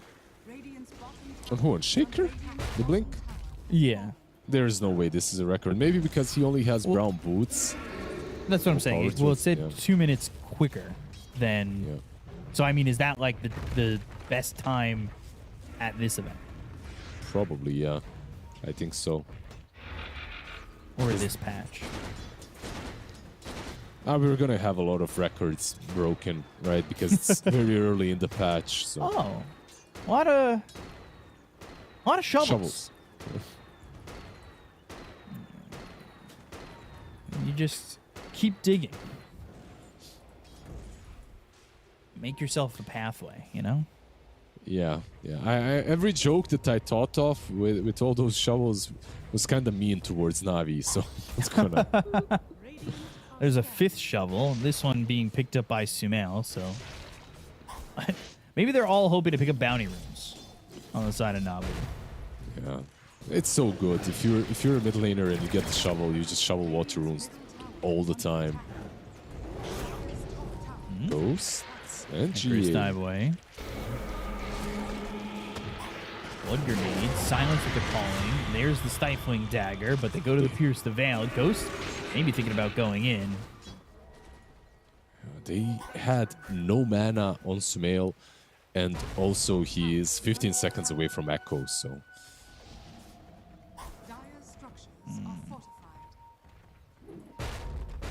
I wonder what's the game plan right now for Navi. They're pressuring. They're playing pretty aggressive, honestly. They're not behind by too much. But net worth-wise, they need to start slowing down Ghost. They did get that one initial kill. But they need to, I would say, try to get him again. And I know that last gank was probably to try. But similar to what we saw when the Veno was in that game, you need to, like, shut it down. They'll go, and they'll try to get the Death Prophet. Unleash, Sumail getting the kill, using Echo Slam in that one. It zones them away from the Ancients as well. So maybe this is... maybe it's an option. I'm not sure if they have the damage. I think they could after the tower with the Earthshaker. Radiant's middle tower has fallen. Yeah. Also, getting around that 14-minute mark, if they could take this stack quickly and move over to the shrine, it would be massive, but no that Unleash would be pretty big. And no Echo, so it might be a little bit too greedy. Keep in mind that Kiori still does not have level 6, so this is so important for him. He needs to get his levels. They dusted, and now they go to the Rod of Atos. They've got the calling, and Weaver not going to be able to time-lapse and run away. They get not only that, but the Shrine. So now level 6 for the Bane. And really Ghost has the Battle Fury now, so that, I mean, that's going to push his farm and try and, let's see, either BKB, maybe S and Y. So we're by 15 seconds than the average. He's having a much better game than the Gyro for sure. Sanctity, can he catch anyone here? Blink Dagger. Oh. Used. My question is, do they want to try and wait out this Exo and go in? Sumail's sticking around bottom. Yeah, they want He to doesn't go have the Echo Gyro. for 25, though. Does it matter? No, it's not looking like it's going to matter in terms of just going for one. Call down connects. Dead shots there. Sumail has Echo in 13 seconds. So you got to come ready to this fight. And if you group up a little bit too heavily, that could be a big issue. This is Unleash, maybe into the Tormentor, maybe even without it. Not with it, right? Surely. Maybe not. Seems like not. Yep. I guess not. How do you feel about special delivery? Ah, you mean the Marcy ability? Marcy one? Yeah. Yeah. I mean, I like the fact that everyone gets a flying courier kappa, but special delivery is good. I'm not sure how I feel about my game becoming starting to resemble League of Legends and becoming too easy. Yeah. Well, I'll go with the calling. They've got the fear with the dead shot. Silence still. Supernova even committed to this, but there's Blink Echo available, and they'll use it. They'll get the kill on a Sanctity, take him out very quickly. They had so many situations where they were clumped up together, but Sumail couldn't jump in because of the calling. That has to be a frustrating feeling, right? Like, you want to jump in, but you know you can't. You're just insta-silenced. Oh, you see it, like, formulating. Yeah. But he still gets a very good kill. He's moving towards his Aghanims. I suppose after the Axe, BKB will be the item of choice. You won't have those problems any longer. By the way, Ghost going Manta style. Kaori. He is pretty dead. Using the Fiend script there, and they do eventually get noob, so it's worth it in the end. You can see the struggles there for the Fiend script, though. Alone, at least. Yeah, they did commit Exorcism, right? So that's something, but overall, definitely worth it for Navi.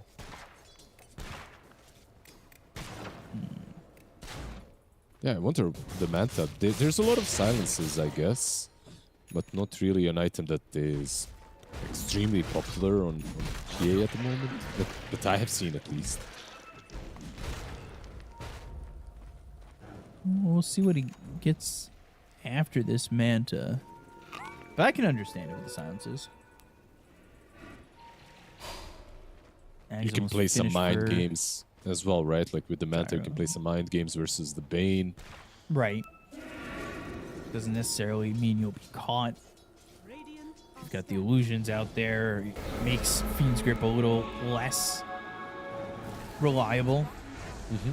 But what can also happen is the good old Insania versus Collapse juke. Where you just die still. Oh, that was quick. Yeah, this is...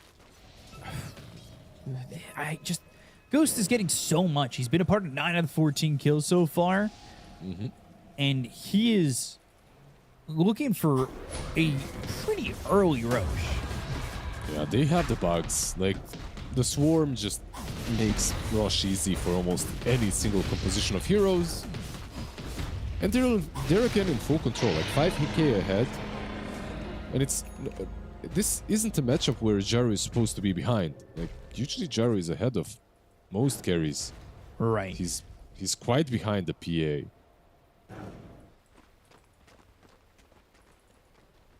He's pretty far behind. I mean, he will get this Ag soon enough. He actually has it.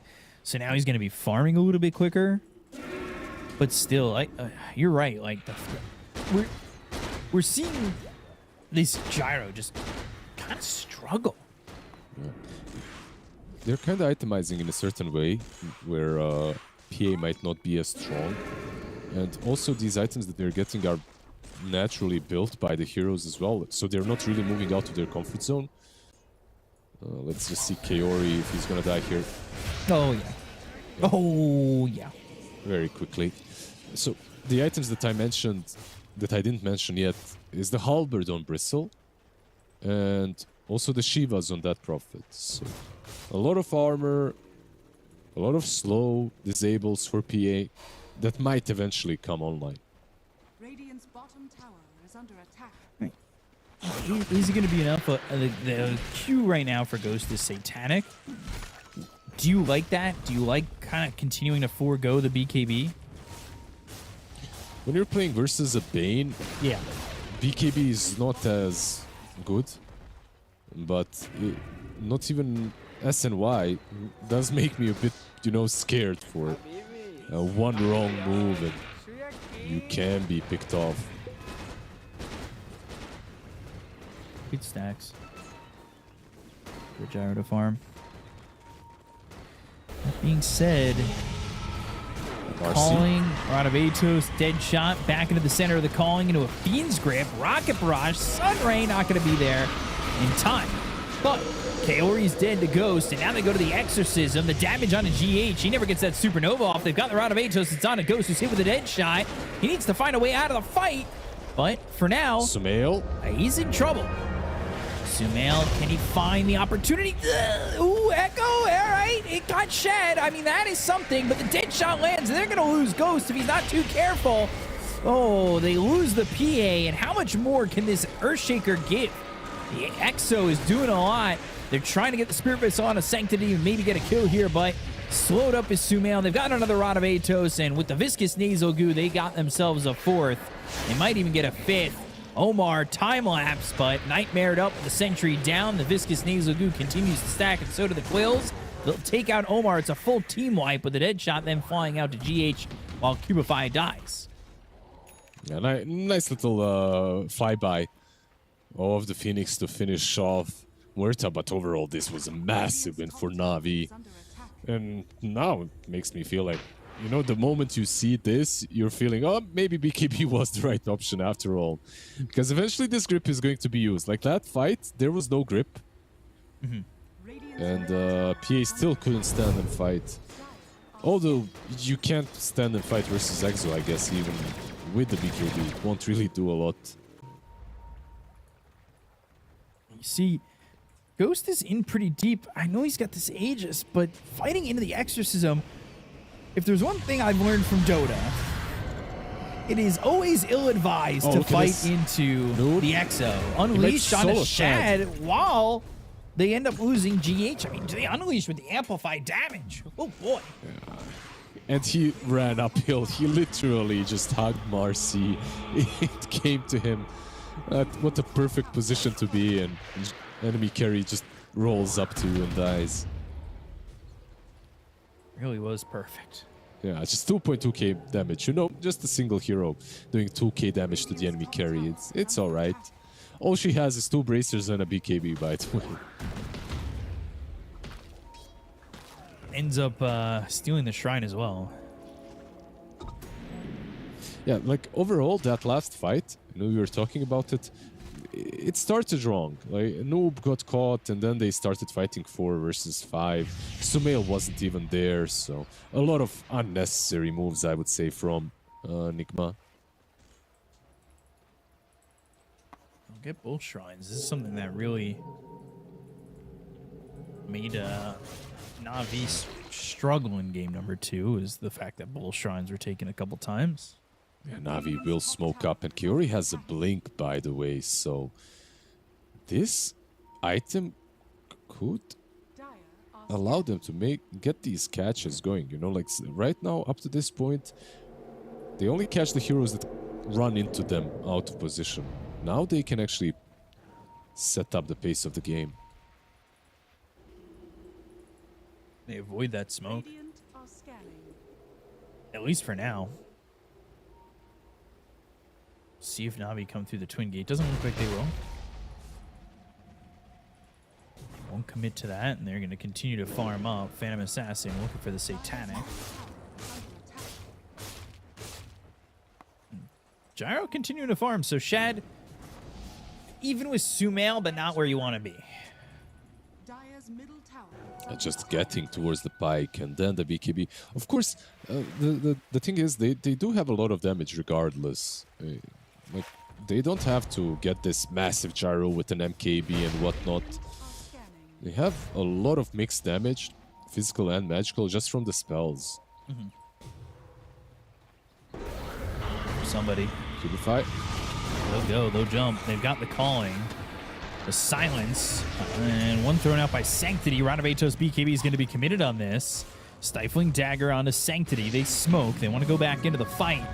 BKB is going to run out on Noob. Ghost has to back away. Shad coming from the side, Stifling Dagger. And Sumail with the fissure. He really is looking for the right opportunity to go in and get that Blink Echo if they do come their way. It's difficult for Noob. He's got half health, no BKB, but does have the Unleash. Maybe he could survive with that. They are still looking, and the only ones who are still smoked up are Kaori as well as Cubit. Yeah, I feel like it's on Sumail most likely to break the grip. So it's not that simple. Yeah, with the fissure. Maybe an Echo if it's like a bad positioning from Bane, but no one else can do that right now. You're not disabling or killing him fast enough. Axe being built by Muerta and wanting that upgrade on the dead shot to have it pierce. It's kind of cool that everyone started building this. Like, it's not the first time we're seeing it now. It's becoming more popular on a position 4 Muerta. Usually it really wasn't bought at all before. Well, it was, what was the other ability? Parting Shot, right? Yep. For the longest time. Yep. It felt like a grief. Honestly, Parting it felt shot, like yeah. it felt like it's helping the enemy hero, not really hurting him. In some circumstances, like 1 out of a million, it was good. Scan connects, but Q-Fi obviously there with the calling down. Will Sumail and Phoenix go in on anything? They're just still giving time for Ghost to get this Satanic, right? Basically. Is there anything else big? Of course, there's a BKB on Sumail. I think that's maybe as important. As Satanic is completed, now the only left remaining item is the BKB on him.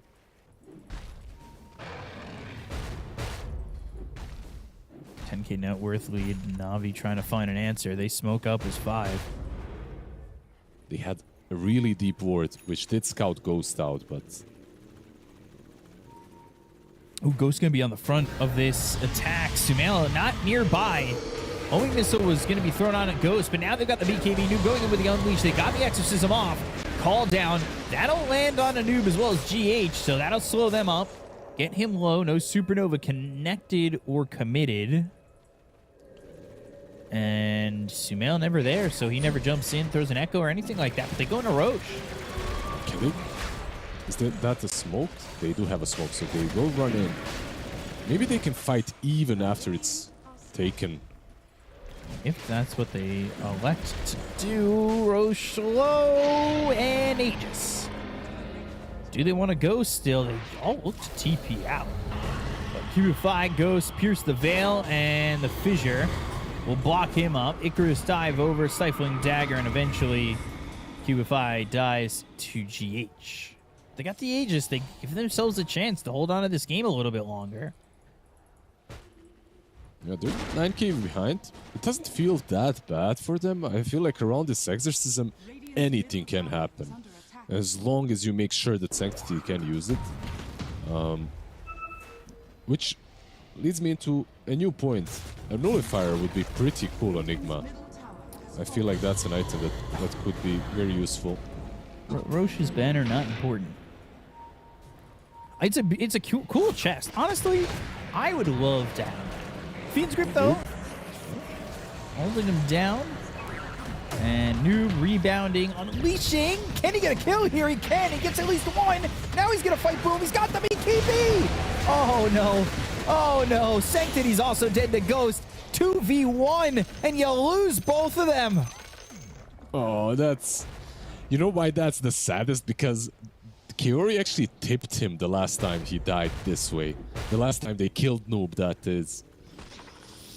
Yikes. I need to get my 2 heroes for me to kill. Thank you. Yeah. That was the best call an ambulance moment I've seen in a bit. Oh, call an ambulance. Oh, I love that video. Great video. Great meme. And by the way, PA, he did switch things up. He's not going for BKB instead. He's going for Nullifier. And at this point, I actually like it. I feel like it's better.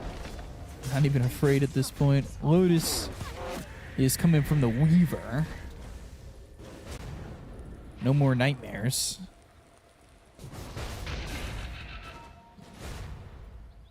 Doesn't matter how zonked out you are. No more nightmares. Even if you look at me and scream nightmare.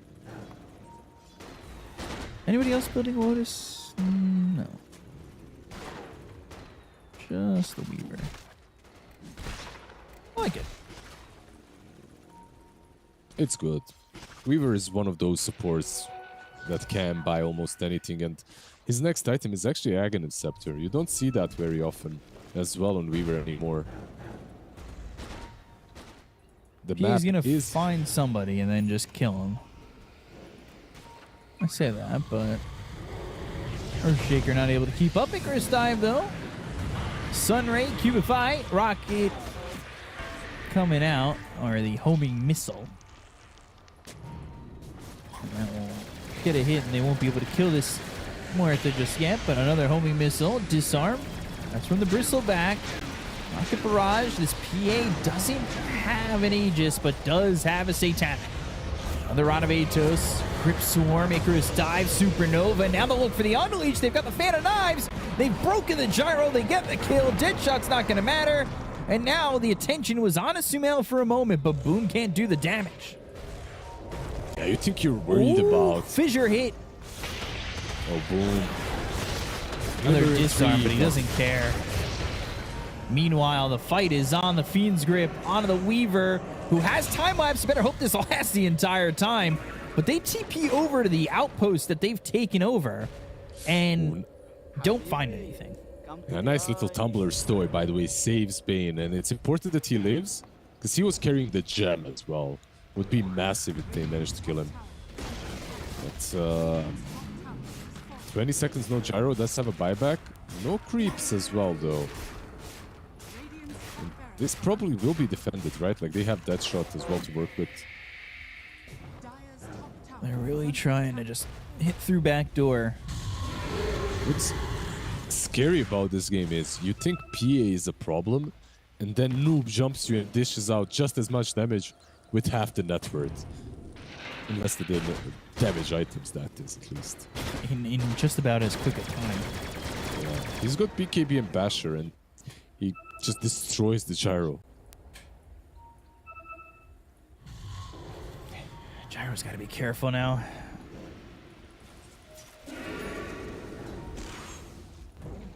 Boink. So survivability and mobility items for Marcy, but you're right. Unleash level 3, you're getting 1,325 extra attack speed. Because why not? That is a massive number. It pretty much is, yep. That's just nullifier now, and let's see. Do they want to wait for Roche? Probably, like you can. A long ways but out. It's a long way, and because of that, maybe you'll get a pick off instead. But this nullifier is massive on Ghost. Not only does it buff his damage quite up, suddenly Sanctity can't use his Ghost Scepter anymore to just dodge the PA onslaught. So. Standing on that high ground, Icarus dive over. Ags finally picked up for the Muerta, but I don't know how much it's going to be valued.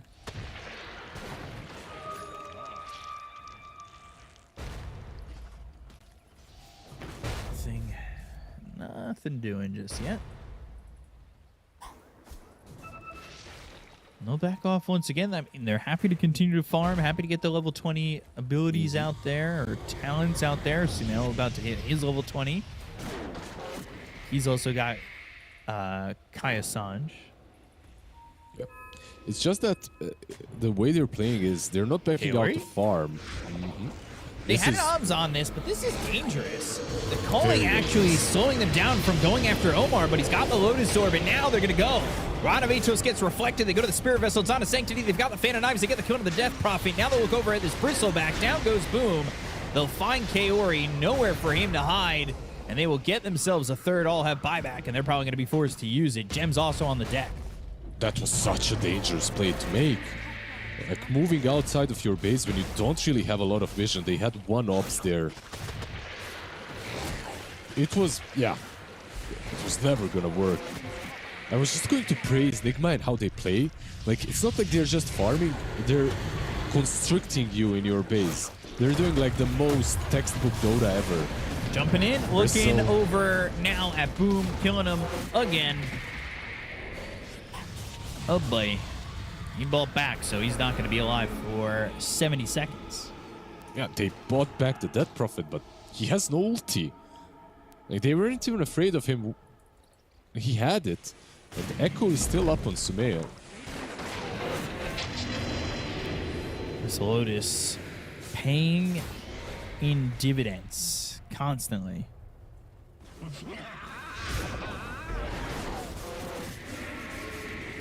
Honestly, just perfect itemization coming through from Nigma.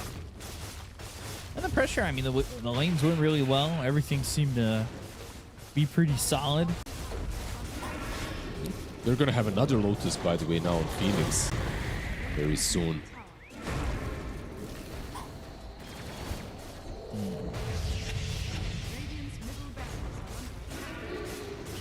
Mid-Ceterax in trouble.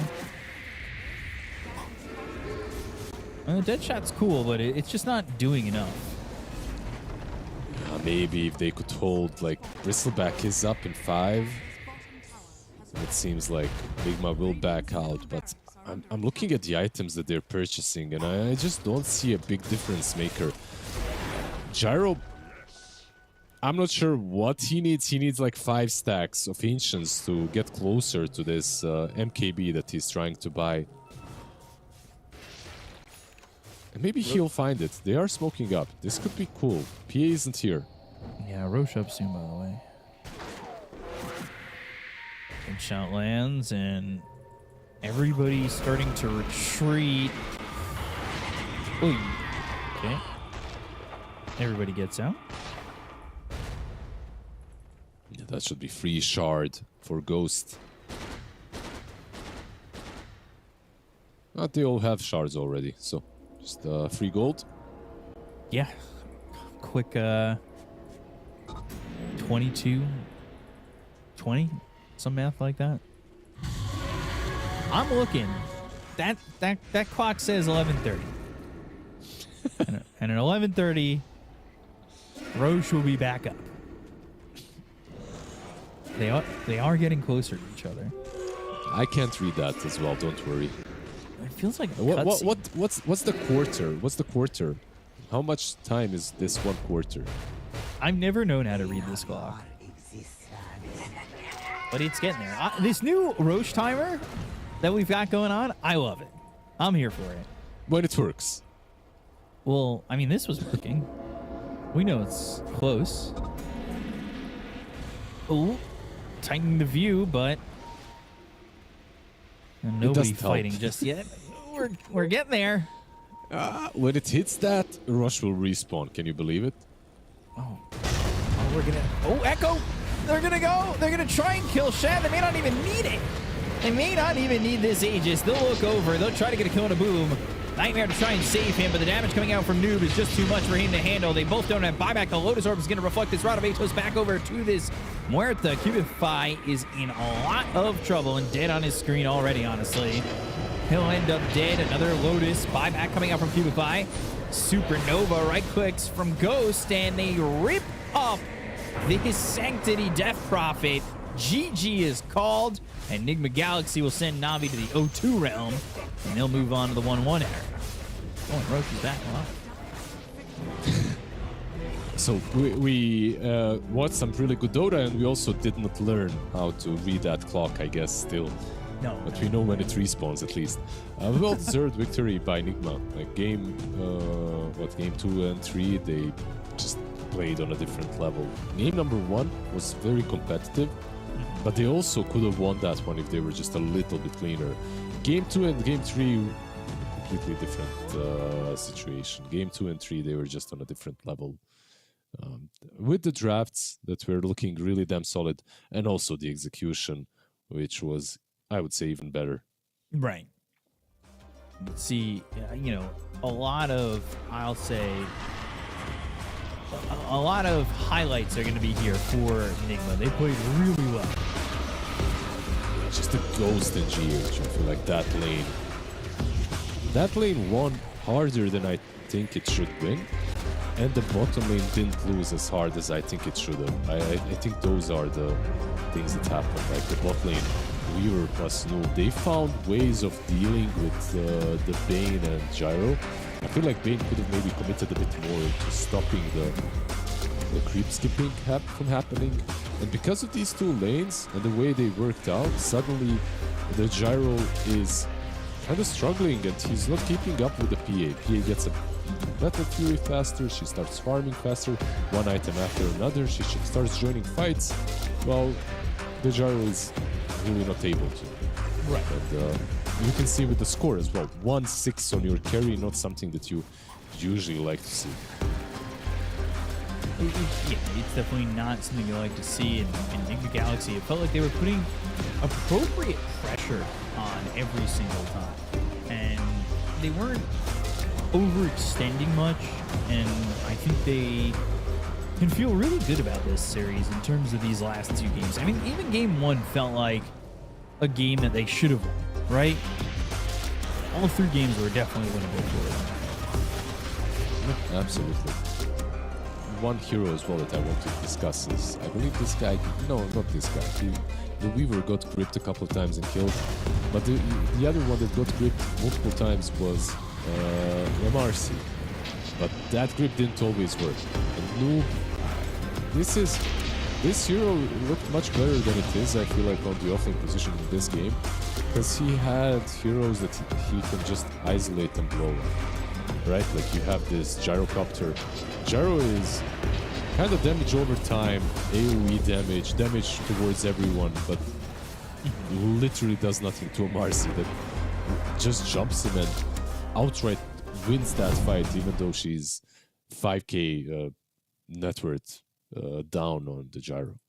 Right.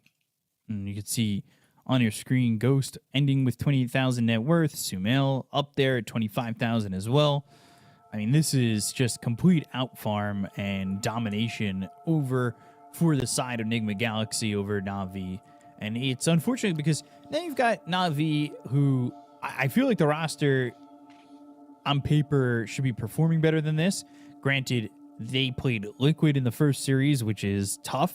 And, you know, Nigma Galaxy is no slouch. I feel like there's expectations on this team, but there's also reality expectations. But in my eyes, Nigma Galaxy, they can be a good team. And we've seen that with Ghost, and we've seen that here as well. Yeah, absolutely. Nigma are growing steadily, and I feel like are much more, how to put it, stable than they used to be, like a couple of years ago. And I feel like their trajectory is upwards, and it's like a stable upwards trajectory, from what I've seen at least. They lost like one qualifier, I believe, versus Chimera Esports, but they won the other ones, so that was good. And also, of course, in the main event of the tournaments that they are attending, they're not just bombing out immediately. They put up a fight, and sometimes that fight is pretty damn good versus the strongest teams. So, you know, I don't want to... You know, we've all cursed Nigma here and there a multitude of times in the past, so I'm just going to let it roll and see how it goes in the future. But I have some expectations. I feel like they can reach those heights again. Yeah, and depending on who they play in the 1-1 tomorrow, it could set them up to qualify for the playoffs. But we'll have to see. I mean, there are still 2 more BO3s to come on this channel, and it's going to be AVULUS against Mosquito Clan and then OG against Wildcard. But that's after a break. We'll be back with that in a moment, so stay tuned. We'll see you in a bit. Please welcome the true stars of tonight, the heroes of Dota, who have claimed the top prizes from 1xBet.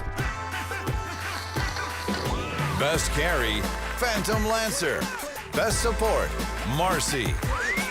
Best mid lane, Zeus. Fudge. Best Players Award, 1xBet customers. 1xBet, it's your pick. The human body was built to move. Not trapped at a desk in one singular posture for 12 hours a day. It's time your chair evolved. This is Secret Lab Titan Evo. Ergonomically engineered for you. Gamers, hybrid workers, artists. Backing your every move.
Moldova.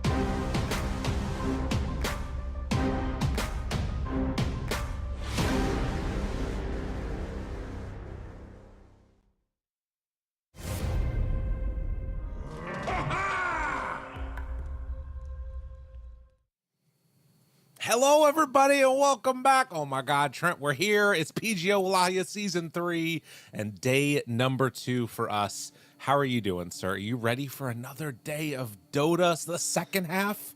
Yes, I most certainly am. You know, we had the time shift over here in North America. Oh. So, yeah, we had to do the clocks. We're moving them around. They haven't done it yet over in Wallachia, so it's a little confusing when we're looking at our schedule here. But we're here. We're on time. We did it. Good work, Lyrical. We've managed to accomplish our first goal of the day. We're pros. You know, to be honest, we were talking about this yesterday, and like I literally had to go up on a whiteboard and explain to somebody like why it was different, because for everybody else, like when daylight savings time happens, they're just like, okay, well, everything pushes back an hour, but it's not for us. And like you just go to Liquipedia and it's like, how many hours can I sleep? Yeah, like, just tell me. The games show up. Just answer. And that's literally how we did it. It's awesome. I love it. But we've got some great games coming up. We're on the 0-1 stream, excuse me. Somebody's about to be 0-2, though. And today, at least for the beginning, as you can see, it's going to be AVULUS versus the Mosquito team. That's what I love to call them. What a graphic. I know. That's an awesome one.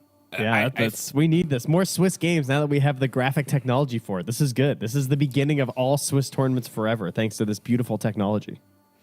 Honestly, the thing about it too, I mean, it's been sort of talked about to death, but the fact that you get a 3-game series every single stage of this up until the grand finals, obviously, is just so awesome. And so we are going to be making our way, continuing to go through this bracket. Right now, again, we're on the 0-1 side of it, and we are just about ready to get into this game of AVULUS facing off against Mosquito Clan. And I think that people kind of, particularly last season for PGL Wallachia, had a lot of high hopes for AVULUS. They ended up going fairly far. This Mosquito Clan squad, talk to me a little bit about it and how you feel about them. You were saying you were excited. Yeah, I think we got a couple, our North American and South American teams in these matchups here. So I'm looking forward to both Wildcard and Mosquito Clan today. Mosquito Clan, there's, I guess, kind of similar to Southeast Asia. It feels like there's not really like a big top dog right now. Things are like moving around right now. Aurora's gone. And I feel like South America as a whole kind of has a similar thing going, because Heroic is sort of in a mix of like, Parker's gone. How good are they now? They're trying to figure things out. So this is the best time to squeeze up as another team. And some of these players have been moving around a little bit. The most notable one, almost assuredly, is Matthew. I feel like I've been watching Matthew forever. He's fantastic. I really feel like he's a good heart of the team sort of player. So I'm looking forward to that. And then you just got your classic good SA position ones and Pike. So looking forward to see what he busts out for us here after leaving away from the old Beast Coast. Right. No, it's true. And I think that, this is a collection of players that people will, be familiar with at various stages. I think Pike to me is still like the superstar of this squad. Matthew can be on occasion, but he's sort of like an old man, at this point. I know. Yeah. And he's so much younger than us, and yet I have been watching him since I started watching Dota. He started playing 2 years after I started watching Dota at all in 2015. He's coming out. This is his 10th year of playing Dota. I mean, it's one of those things where you realize he was actually 12 or 13 when we started watching him as a player. Yeah, he was a child, a child playing in FPL and stuff. It's kind of crazy. And then, of course, on the other side, you've got AVULUS here. Stormstormer, the other day, we saw them get 2-0'd.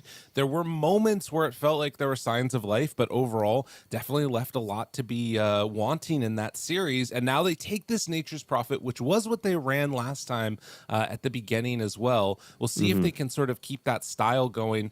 Bans out so far. Dazzle, which was the big problem hero that they had to deal with, but they're going to be going into Enchantress. This was the other problem. Oh man, they just take over the Treant and you run into issues. Yeah, it can make your life a little bit difficult if you throw it on that position 4, as we saw. And you're talking about that matchup with AVULUS and Tundra. That's a pretty tough draw, obviously. Tundra looking like one of the absolute best teams right now, and AVULUS a team who is trying to figure themselves out right now. So kind of unfortunate that your first matchup is going into Tundra, but you can also just say, hey, that was one of the best teams in the world. We held our own in some of the parts of that game. If we can clean this up, we can get ourselves into back on the right track. Right. And I will also say that, like, you know, anything can happen in this instance. I think that people, you know, still tend to like gravitate towards what they feel like is the stronger region is just going to do well. But I think the thing that, you know, has become more widespread known now is like how much the South American players and, you know, everybody kind of just now defaults to the European server, and all these players, there's still a certain amount of playing with each other. It's kind of crazy to me still that you have SA players that are just playing on Europe regularly, because that one little, you know, line of cable dropped down. One cable, Brazil to Portugal, baby. That's awesome. The Dota gods were pleased. I was looking at some of the numbers. You know, I was checking out some of the games this morning. I saw Dazzle just kept on doing very well. It is banned on the first phase. I also noticed that PA is currently, I believe, 7-0 at the moment in this tournament. Yikes. So I don't know. She's definitely still looking like the hot stuff right now. I would be quite wary of that hero. And we're going to get another Tusk, which I think has been our most picked hero in the games we've been casting. I think so. He's been up there, definitely. And it has looked good, you know, both with the Darkseer, which was the most deadly combo I saw, but then also just on his own. I was listening into the cast. I wasn't watching all of the games this morning. I was playing some Civ 7 instead. But, you know, there's only so many times you can watch DK versus Medusa, okay? Listen, and if they pick it here, like, stay with the stream. It's going to be great, I promise. I was listening to it, and I will say that I felt like there were a lot of, you know, sort of slowing down the pace type of games. And in those types of moments, I feel like that's where Tusk doesn't really excel as much. You can find like pickoffs with him, but really I'm wondering if if it slows down, or if it's going to be a situation where Mosquito Clan try and push the tempo, because Tusk Ench is a great way to start that. Yeah, I imagine they're going to pick a pretty aggressive mid to go with it, because you don't want chill out of this hero. So that sounds like a good plan to me. They then pick up the other hero who we see in every game, the most picked hero of this tournament so far, the Jakiro, to pretty much no one's surprise, has become the default position 5. But the Ember Spirit is currently still in the pool right now, who would go great with Ench and Tusk, I have to say. Now, you have 10th pick overall, so you're like, oh, well, we could wait for our mid. And maybe that's the one downside, but I don't know. Ember feels so good. Like, if you're a strong enough Ember player, it might be worth it. But, you know, the threat of the Huskar is, of course, always still looming. And, like, there's a couple ones that are super rough in the lane, like the Earthshaker you were always talking about, too. Yep. Like, there are some of those that can be a problem. But I like the idea of it just because he gives you that thing that a lot of other... Well, it's not necessarily lacking, but is valuable almost always, which is like the low commitment reach. But we'll see where they decide to go with it. Abba taken, another one of those heroes that has been taken a heck of a lot. Actually, I'm going to open up the Dota buff real quick, because I feel like we're at a stage now where you can start to see some trends a little bit. You know, he is the sixth most. He has 6 games. He is one of the most picked. There's a lot of heroes who are up near 6. Like, he's getting picked as much as your Warlocks, your Mars, your DKs. I'm seeing that NP there. 9 picks, 22% win rate. Yeah, I know. He keeps losing. What you're talking about. It's not good. Yeah, kind of interesting. And they're taking the time here. They're going to grab their gyrocopters. So almost certainly they're position 1. There's definitely some crazy flexing you could do with a lineup like this, but yeah, probably going to be a 1 gyro, a 3 Abba, and we'll pick our mid last, which I'm sure they would love to be a Ember or Earthshaker. Would look great for their lineup, something like that. Ooh. And AVULUS give us the Underlord again. I mean, you know, to be honest, I don't mind this that much in this game. I kind of like it against the gyrocopter. Like, lane can be a little bit rough with all the magical damage if you get on top of them. But if you can get out of the laning stage as Underlord, man, Crimson Guard, you know, Atos Pit forcing out BKBs early on in, like, not a great position. You also obviously just have Atrophy Aura. I think there's a lot to like about that. Yeah, we did have the only other Underlord game on our stream, and that was Heroic versus Tidebound. It did not go well. No. We had a PA that was completely out of control. Shiro was just popping off that game. And that was kind also of dominating for 2 games straight as PA. That was also the dazzle factor, I feel like. And like Underlord meant that they didn't have a hero that could get on top of him, basically. That's true. But yeah, I hear what you're saying. It looked really bad in that one. I was sort of, it was hurting for old guy. I'm curious if he's going to decide to go for the Atos build. Because it feels good, but maybe it's just like garbage against Abba. I don't know. These bands should be pretty interesting. Did I just hear Brood? Oh, I thought. Sorry. I was looking through the thing. Brood voice line just popped in my ears because I looked at the Brood's things. I wanted to make sure she's still at 70% because the Huskar. I've seen some teams pick the Huskar early. Specifically, I think it was Bet Boom who picked it twice earlier in Dream League. I think that's who it was. And they got brooded because the 70% regen reduction makes the hero completely unplayable. So, like, even though, for example, almost every hero that Mosquito Clan wants to play right now would be countered by Huskar. So, in theory, if you were a really good Huskar, you know, you can actually pick him here. And that's kind of what Betboom was trying a few times. And twice in a row, they got brooded. And twice in a row, the game was completely unplayable. And it was very comical. Does that pierce BKB too? No, but, like, I mean, you can't do anything, you know. That's fair. So they'll go Tiny. They leave the Shaker. They, of course, ban the Ember. Yep. All right. All right. What's it going to be for our boy PP? PP. I've been watching this guy since he started his career. He started around the DPC time. So when I was doing SA DPC, I was watching a lot of Mr. PP. You know, we had lots of good players in those. There was great tags. You know, we had PP. We had Mr. Jeans, a.k.a. Senor Pantalones. Always the greatest. Yeah, that I think that beats out Jesus Stick is my favorite tags of all time.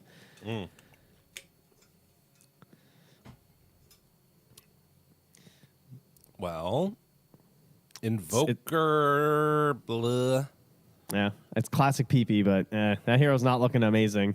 The setup isn't. I mean, he's so greedy right now. I'm not a fan. I assume he's just gonna pick some active spirited hero. Oh, okay. Sort of fits, but also sort of not. Pretty cool. Oh, there he is. PP Timbersaw. Let's go. So that'll be the mid. Oh, I was like, why is he saying 1 second? I just realized what he's doing. It's fine. Don't worry about it. Okay. Yeah, you know, PP playing on the Timbersaw. Feeling pretty good about himself. I was like worried about your child. I was like, oh no, something happened.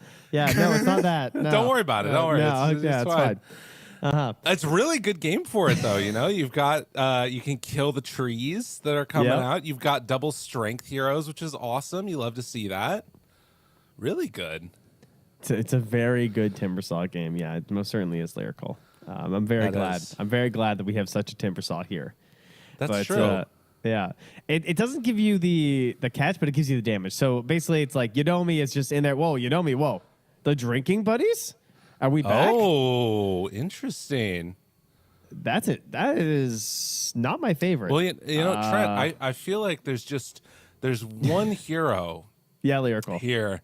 There's just one hero that feels like he's really strong and he's going to come on in and chop things up.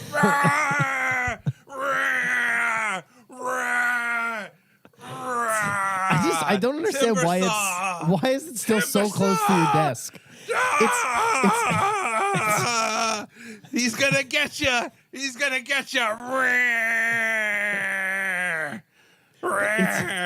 It's been years of you having a chainsaw so close to your desk. Why is it still I gotta so go close? put it away. It's fine. Don't worry about it. I don't understand why it's still so easily reachable.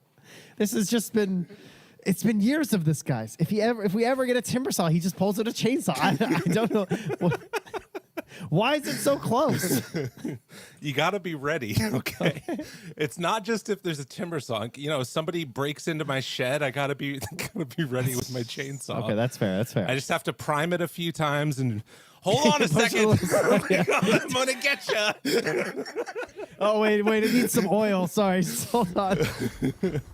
All right, we're getting into the game, and we got VP on the timber saw now. Oh, so ready for action this early morning. Whoo! That was good.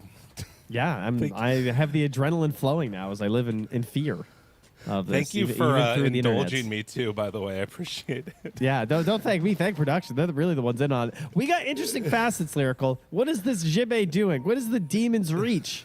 What is he doing? What is this Chad Underwood? Oh my God. We're cleaving, bro. That's true. That's going to be crazy. Yeah. No Abyssal Horde. I guess he just feels like it's not very good this game. I don't know. It feels like it'd be really good because you're getting like the last will on all the hits from Timber and Gyro. Maybe Enchantress could take him over and it just counters it. He just wants to farm. He wants to get big, I guess. Yeah. Well, what can you do? So, Drinking Buddies is back, which is kind of crazy because we've been talking about the power of Tusk, and Tag Team has basically been looking like his best spell simply because of like Roche and Tormentor being able to take it quickly feels amazing because they're both in very contested spaces right now. And so Drinking Buddies, you're going to have to get a lot of value out of this saving pull to make it worth it. I guess the idea, too, is like you're giving bonus damage to Gyro, which is like kind of interesting, but yeah, I don't know. It's a strange one, definitely. I wonder if you do that, does it automatically break Lasso? Because it's a forced movement, right? I don't think so. I think it does. I think that forced movement doesn't break it. It's like if you force staff someone who's like lassoed, right? It doesn't break it. It's that kind of way. Okay. They're like stuck or whatever. Right. I think. But I guess that the other thing is that you'd be able to get close enough that you could get a thing off or whatever. A snowball, yeah, exactly. Well, except you can't snowball lasso people, so there you go. Right. All right, well, never mind. That's a good point. One of the 3 spells. It's so weird. Chrono, Black Hole, and Lasso. I think are the only 3. I'm pretty sure. Everything else you can snowball. Right. Well, we'll keep an eye on each of these lanes here as we get out to business. Mid lane, it's like not, I guess, as bad of a matchup for Stormstormer because you can kind of play a little bit at distance with the tree, but still you're going to get a bunch of that damage reduced down by these whirling deaths here, which is going to be annoying. Yeah, Tiny will still do tiny things at the very least. Oh, nice one. Going on him. Pyke in some trouble, but won't be brought down, it looks like, as didn't quite have enough damage out there, and they only got level 2 just now. Yeah. I mean, if he's not careful, like, there's definitely a play here for Eki with level 2. Yeah. But the courier's coming, so he'll be fine. So they did do this matchup where they have brought the Ench into the lane with the Nature's Prophet. As you can see, the Trina is just kind of sitting there next to the tree, or sorry, the tower rather, because obviously he can't really bring it out. He's just in a battle of cooldowns versus enchant. So Matthew doesn't want to take it now because it's too close to the end of the Trina. That's why he's running it in now, because he knows that like Matthew won't take it. So Matthew wants to wait for the next summon. He also uses enchant to bully the Chikiro anyway, because again, he's not going to bother taking such a low timer Treant, but he still gets so much damage out of it. Yeah. It is an interesting dynamic there. So what, 8 seconds left on this new one spawned, and I would imagine Matthew takes that one over here in just a moment. Although, again, hard to get into position to do it easily. As the 3-minute mark is coming up, they're going to have a Lotus ready. Likewise, on the top side of the map, Pyke able to get that one on Gyro. So it feels like that's kind of going to be the way that the top lane goes, is you Drinking Buddies, spam out the lane, and then try and get some pulls off. While down bottom, it's a little bit more of like a brawl fest. Yeah, I gotta say, Smelly Knight's been doing a great job. Better than our last matchup in terms of dealing with this Treant problem. Like, he's only ever offering it up when it's already very close to ending, and then he summons a new one with there's like 15 seconds left on the cooldown. He's really giving Matthew very little to work with. And that hurts, because Ench is generally very good at level 1 and level 2, because usually you use the Impetus and the Nature's Attendants just to like trade really well with anyone. But because he has this pressure of using the enchant and trying to like really counter the Prophet, it's not really worth it. Like, now he's just sending the Treant mid to do something else by contesting water runes for a Stormstormer. Right. Yeah, that a little bit there is going to be really helpful. I mean, Stormstormer is going to get the top one, and yeah, immediately denies that out. So only has a couple sips to work with in the bottle. I don't think PP minds too much about that, just because like he doesn't really need to use it to CS completely all the time, as Pyke takes some more damage up top. And Force Back does still hang on to that healing Lotus, though, and trying to get into the Falcon Blade as quickly as he can. Yeah, they're doing a good job on AVULUS of contesting up top. All three lanes looking really good. And the biggest problem they're having right now is basically up top with Pyke. Yeah, that's not a good gyro start. This is supposed to be a free lane a lot of the time. But it's a hard guy to work your way through. I mean, he already has double gauntlets, a wand, and a ring of health. So yeah. Plus 6 armor. This guy's he's a tanky guy. Yeah, it's interesting as down bottom, get some extra pressure there onto Vitali, forces back the Enchantress, who is going to come to lane now, and actually has the Warpine Raider. As Matthew takes a few hits, we'll throw out a few of those seed shots to try and keep the pressure back the other way. Interesting. I do. Yeah. Oh, I was gonna say, you really just don't want to be behind with this lineup on the Dire, too. Like, there's sort of a pretty well-defined plan here for Mosquito Clan. Like, we've seen a lot from Tundra with the way that you want to run this game with the ABBA as basically the forefront, just like dictating where you want to go in the game. Everyone plays around it. You're pressuring towers. There's always the threat of Timber just showing up and blowing people up, so you're never sure when to commit onto the ABBA, when not to. He buys these smaller items.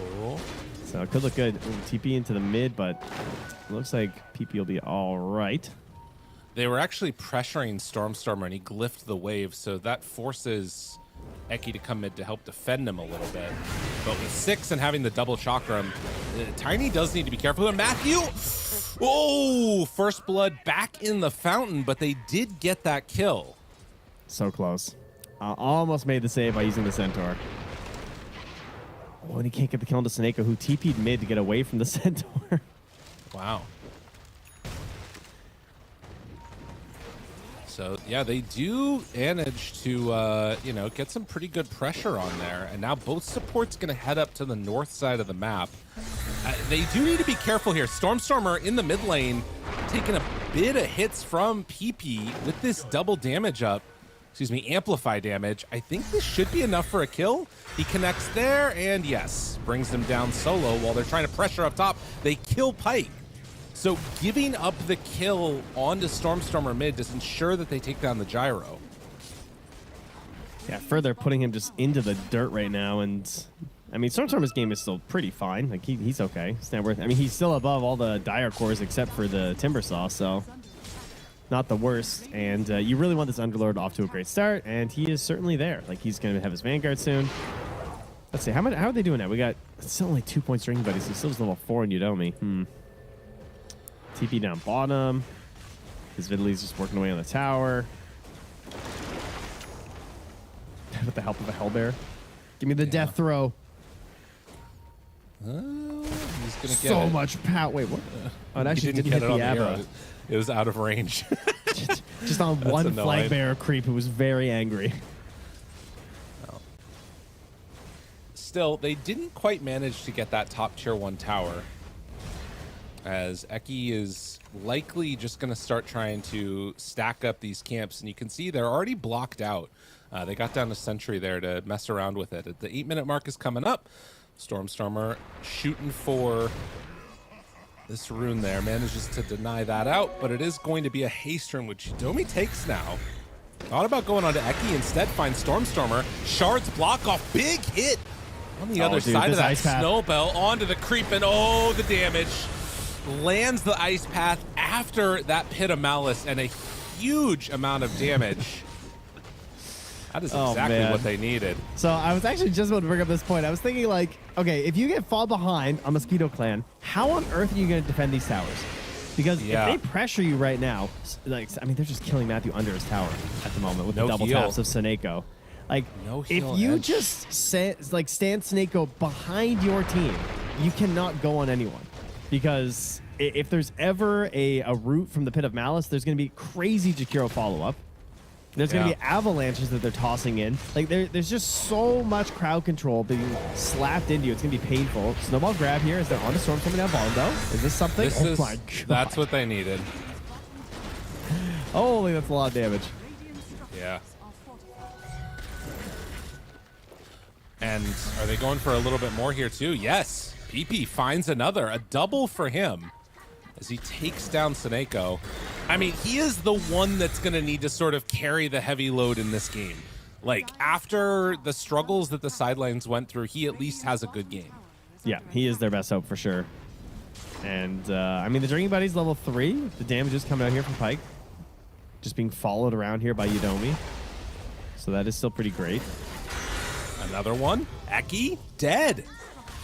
And look at this. I mean, he loses his tower, but PP getting the job done. He's going to be going for a quick blink, so just trying to get that explosive blow up that you're looking for out of this hero. Yeah, trying to kill him could be a little bit tough, too, because the Bat Rider is, you know, going to take a while before it becomes that counter that you're hoping for. You're just getting the blink and the lasso and help from your allies. We're not going to get an early Orchid or anything to try and help burst him down, and he'll probably have an Ags by the time they have the tools to confront the Timbersaw, so... Here, lasso here. Yep. Manages to take him out. They use a gate to get there with Zibe. A pretty big commitment, bringing a lot of heroes down to the bottom side of the map. And I will say in the Tundra matchup that we watched, that was the one issue that we saw a couple of times. Seneko, a little off the mark with that ice path, was that they sometimes were willing to like bring a lot of heroes, which sometimes meant an inefficient kill. As Seneko is found in the river, PP almost enough damage there to find the finish, and we'll get him with the Whirling Death. So we'll see if that continues at all or not. And they play it pretty chill there, just knowing that they don't have to commit too hard to eventually kill that Jakiro. And with the blink up soon, this is giving a lot of space to Pyke, and he's making good use of it. Trying to catch back up to some of these Radiant cores, because he is too far behind at the moment. Vidley going for the early Blade Mail, which is nice.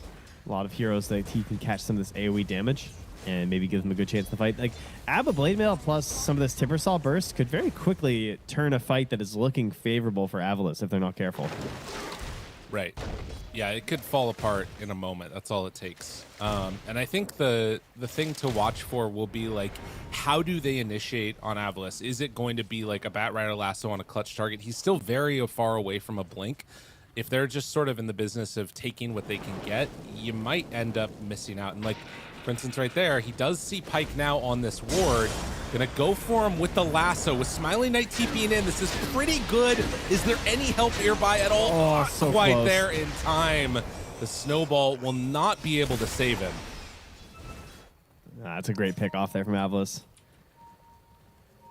Close to having a save there from Yudomi, but just not quite in time, unfortunately. And now a toss in the mid on Vidley. Aces does get the ulti out there. Now in further trouble, is immediately going to get brought down. I mean, it's just so quick, these rotations that come in. Oh my god, level 6 and Enchantress, still no points right now in Nature's Attendance. He's just trying to scale, I guess, on Matthew. Yeah, just wants to make sure that if they do sort of start a fight, or if they're defending, that he can get those last little hits from the impetus, because what tends to happen versus these Abbas and these Timbersaws, like the big burst of damage occurs, or even like flat cannons, people start to like run away. So like I think he just wants to get that like one little last tap in there. Oh, and look, Zibe did end up going back for the Atos build. So this is going to be an issue for Gyrocopter for a while. I mean, he's going for Manta, but you know, you could still potentially end up getting rooted and brought down. I mean, it also just means like he can't raw rush the Ags or anything at this point. Right. As we are going to have a quick pause, as I always like to say, with no proof that it's going to be quick at all. Hey, look, see, I told you, easy. I mean, most of the time you're going to be right, at least. Yeah. True enough. And like the one time I'm wrong, they're not going to get mad at me anyways. No, you're not in control. There's no blame at all from me. It's like the best way to do things. It's so nice. All right, Stormer has a blink dagger, trying to help his Batrider get a blink dagger. Yeah. Mission accomplished. Imagine I got the snowball off. These nerds. Wisdom Rune. Let's go time. He could drag Vidali out. They're gonna need to bring some friends here. They do have people nearby. Oh, cliff him. Heck, he tried. Yeah, he's too slow. Dude, where's your friends, man? They were right with you. That's one of those, like, you turn around. Like, I swear, I had 2 allies with me moments ago. Do I not have global teleported Nature's Prophet? Like, he's busy taking their own shrine, of course. Right, of course. I mean, it's probably the right thing to do. I feel like they all die if they go in there, but nobody told Eki it's a problem. And his blink dagger is further delayed. It is. It's not insignificant. You lasso, it forces Abba ulti. Teammates come in. It's a win, obviously. Yeah, no, probably not. All right, smoke up again. Here we go. Blink smoke to electric boogaloo. Oh, Matthew. Interesting. This could be a bad spot, friend. They decide not to go for the Abba that showed for a second on the creep wave too, and actually Matthew looks like he's even gonna dodge this. He just had to say it. He just stopped moving. Oh no. Well, he was going to dodge that, and then he didn't. He activated the polywalk charm, and he was just reading it. He's like, "What does this thing do again?" Radiant's middle tower is under attack. It's getting closer and closer, but at the 15-minute mark now, AVULUS, they're going to have access to the Tormentor. It looks like they're going to go straight for that. As meantime, Mosquito Brethren are going to continue to farm up and wait for a later battle point. Yeah, it's interesting. The Gyrocopter going Manta in this game, it does feel like it's going to help him a lot against Zibe on this Underlord with the roots. But it also is just like such a weird build in a way, Yeah, it doesn't feel great. It doesn't have that big oomph that you're hoping for. It means you have to be in the fight and you have to hit your ultis, is what it means. Right. I guess he can disassemble it later if he wants because of the chop shop thing. Mm-hmm. That's kind of interesting because he could then go Sanjin Yasha and turn the diadem into something. All right, I'm going to do some math here. What the hell does diadem build into? You can do all kinds of cool stuff. Phylactery gyro. Yeah, maybe. Perfect. Yeah, rain to the Conda. There we are. It's genius. It's so good. I wonder if Phylactery activates on Gyrocopter on. I feel like it would be on homing missile hitting because that's how it works with Lotus. Yeah. God, that sounds so bad. Please, nobody do that. No, that sounds awful. The Conda is just slowly coming at you. Pally throws him back. Ice Path is there, does have ulti, tries to run away. Zibe in the area. Lasso. My God. This again is one of those moments where I'm like, is it worth it for AVULUS to be doing this much commitment for this? Like, you get the tower, but I guess that they can fight no matter what because it's tiny.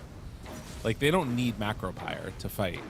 Yeah, no, they're good. I mean, I think you now push out mid and probably move. You could, in theory, move towards Roche, but there's probably not much pressure to do it because it's not like the Dire is going to take it. You could just wait till daytime when it's a little bit safer to fight at Roche. Because if there was a way for Mosquito Clan to get back into it, it does feel like it would be a Roche fight. Yeah. Yeah, they got a lot going on in that one. Lots of big AoE damage from the Timber Saw, annoying mobility over the cliffs from Tusk. Right. Well, and that's something else that we haven't really talked about, but is going to be an issue too, is like even when you get this Blink Dagger on Tusk, you don't always feel the most safe blinking in and trying to snowball save somebody because of the Pit of Malice. Yeah. Like, you're just rooted and sitting there looking sheepish. It's a bad time. A walrus. A walrus in sheep's clothing. That's right. It's one of my favorite fairy tales. I mean, that's basically, pig pull, right? I guess that's a pig. I mean, he's a walrus in pig's clothing. Yeah, we're getting there. That's fair. We're working on it. Yeah. I will never forget the time when Owen once said, walruses, I mean, they're not real, are they? I'm talking about Dusk. It's like one of the greatest casting moments ever. Oh, and just not quite sure if walruses actually exist. I mean, have you ever seen them? We've seen just pictures of them. It's like I've a dragon, only seen pictures, you know? Yeah, I've never seen a picture or a walrus in person. It's true. Actually, I did recently Actually, I think I might have in Vancouver. Yeah. I watched like 50 First Dates. There's a walrus in that one. Oh, there is. Yeah, I can picture it. But like, He that's throws again, up. you know, I didn't see it in person. That's a good point. Yeah. Yeah. That was just CGI. Yeah. Well, I will say that this game is looking pretty good for AVULUS, but I'm still worried. And I don't know why exactly, but there's something in my bones that's just telling me this one's not going to be so easy. There's something that's going to go a little funky dory, which is the opposite of hunky dory. It's a big ask. It's really the eggs, I think, for the timber saw. Like if there's some weird eggs thing that happens. Oh, but there it is. The Gleipnir's done. Eki. They toss back on to Matthew. Good chunk of damage, not quite enough. Walrus punch out. They have lost the Bat Rider, and Stormstormer, he too is dead. There was something there. The bones. There was something there. Zibe, watch out, buddy. I mean, he's cleaving. That boy is cleaving, and it's not doing a damn thing. Oh, he felt it in his bones, folks. I did. Do you think it was like fighting without like their best player? Probably. Or, like, their highest net worth hero, maybe? Makes it kind of hard. Smiling Knight, he had to farm these Ancients, okay? I mean, that ulti's beast mode. It's a good ulti. That's true. I mean, also, it's just, you know, Nature's Prophet has to fight in very specific conditions, and that condition is not teleporting into the middle of a fight that looks like that. Right. I mean, you're not wrong. It's just these little funky moments. And the other thing to mention is that, like, Eki ends up going BKB instead of straight for the Blink Dagger, which, considering how the game had been going, great, but considering how that went, really bad. Yeah, that's a bold one. That's like, is Stormstormer supposed to just toss you into every fight, but then, like, where's the additional damage? I don't know. Yeah. That's a little crazy. I guess it's because he can't rely on his lasso so much because they're versus the ABBA, and so he just wants to ensure that he's getting lots of damage down, which kind of makes sense, but it's obviously just a very difficult hero to play whenever you're fighting into ABBA. Right.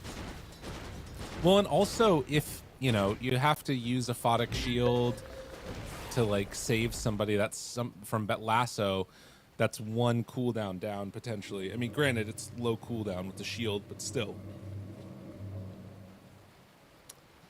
But well, that's a big sign of life. Yeah, it's huge. I mean, he did finish out his Manta on the Gyrocopter as well, and he's not rushing for the Ags or anything. He's going to get forced into Hurricane Pike next to complete some more work on that Dragon Lance. He's just going to hold out for third Roche, I think. You know, just honestly, I think he might. I don't know, because like after this, he's going to be like, well, I need a little bit more damage now. You know, he's going to go like Chrysalis or you know something. Well, at least that BKB is finished for Eki, so the long investment is finally complete and picks up a smoke. So he's going to go join Stormstormer and Seneko mid, who also has a smoke, and then they're going to pit in, and then they're going to ulti in. Jibe's ready with 200 bonus damage right now. He's ready to fight. He's like, go start something quick. And here we go. Ava, toss back, finds him. Lasso, but he got the Ags off. Oh, no. That is a hard kill to get. They try and keep him alive. Will he be able to all the way? No. But still, so much committed. Now, how much is left in the tank? Blade Mail out. Zibe is dead. They try and run away, but Pike right up there finds Eki, dead Bat Rider, and can they get more? Seneko is in trouble. They also have the missile onto Stormstormer. So trying to figure out who they actually want to go on here. It is instead just going to be Seneko gone. So 3 for 1. And, you know, the other thing that I'm realizing, without, like, going for this Gleipnir, Underlord has no teamfight items. Like, no auras at all. Yeah, no, they're very dependent on just, like, getting their catch and blowing them up. Like, they're hoping it's going to happen with the Tiny and that they'll have this damage. But what's happening is the Mosquito Clan are just getting this full Rocket Barrage plus Drinking Buddies off. Like, that was all the damage slapped on that Gyrocopter, and he was flat cannon everybody. Right. Knocking them right out of that one. And then I loved that Hurricane Pike on the high ground. That was sick. Just the total chase down to make sure they can keep that pressure going. They're going to jump in, though. Oh, Stormstormer, he's being a little crazy.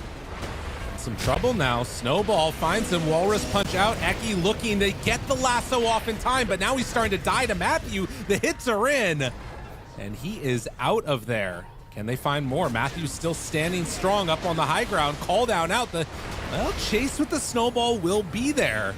Domi chasing, finding. Doesn't manage to get the punch off, but Pike still manages to have enough to take down that Tiny. I mean, Man, they're kind of...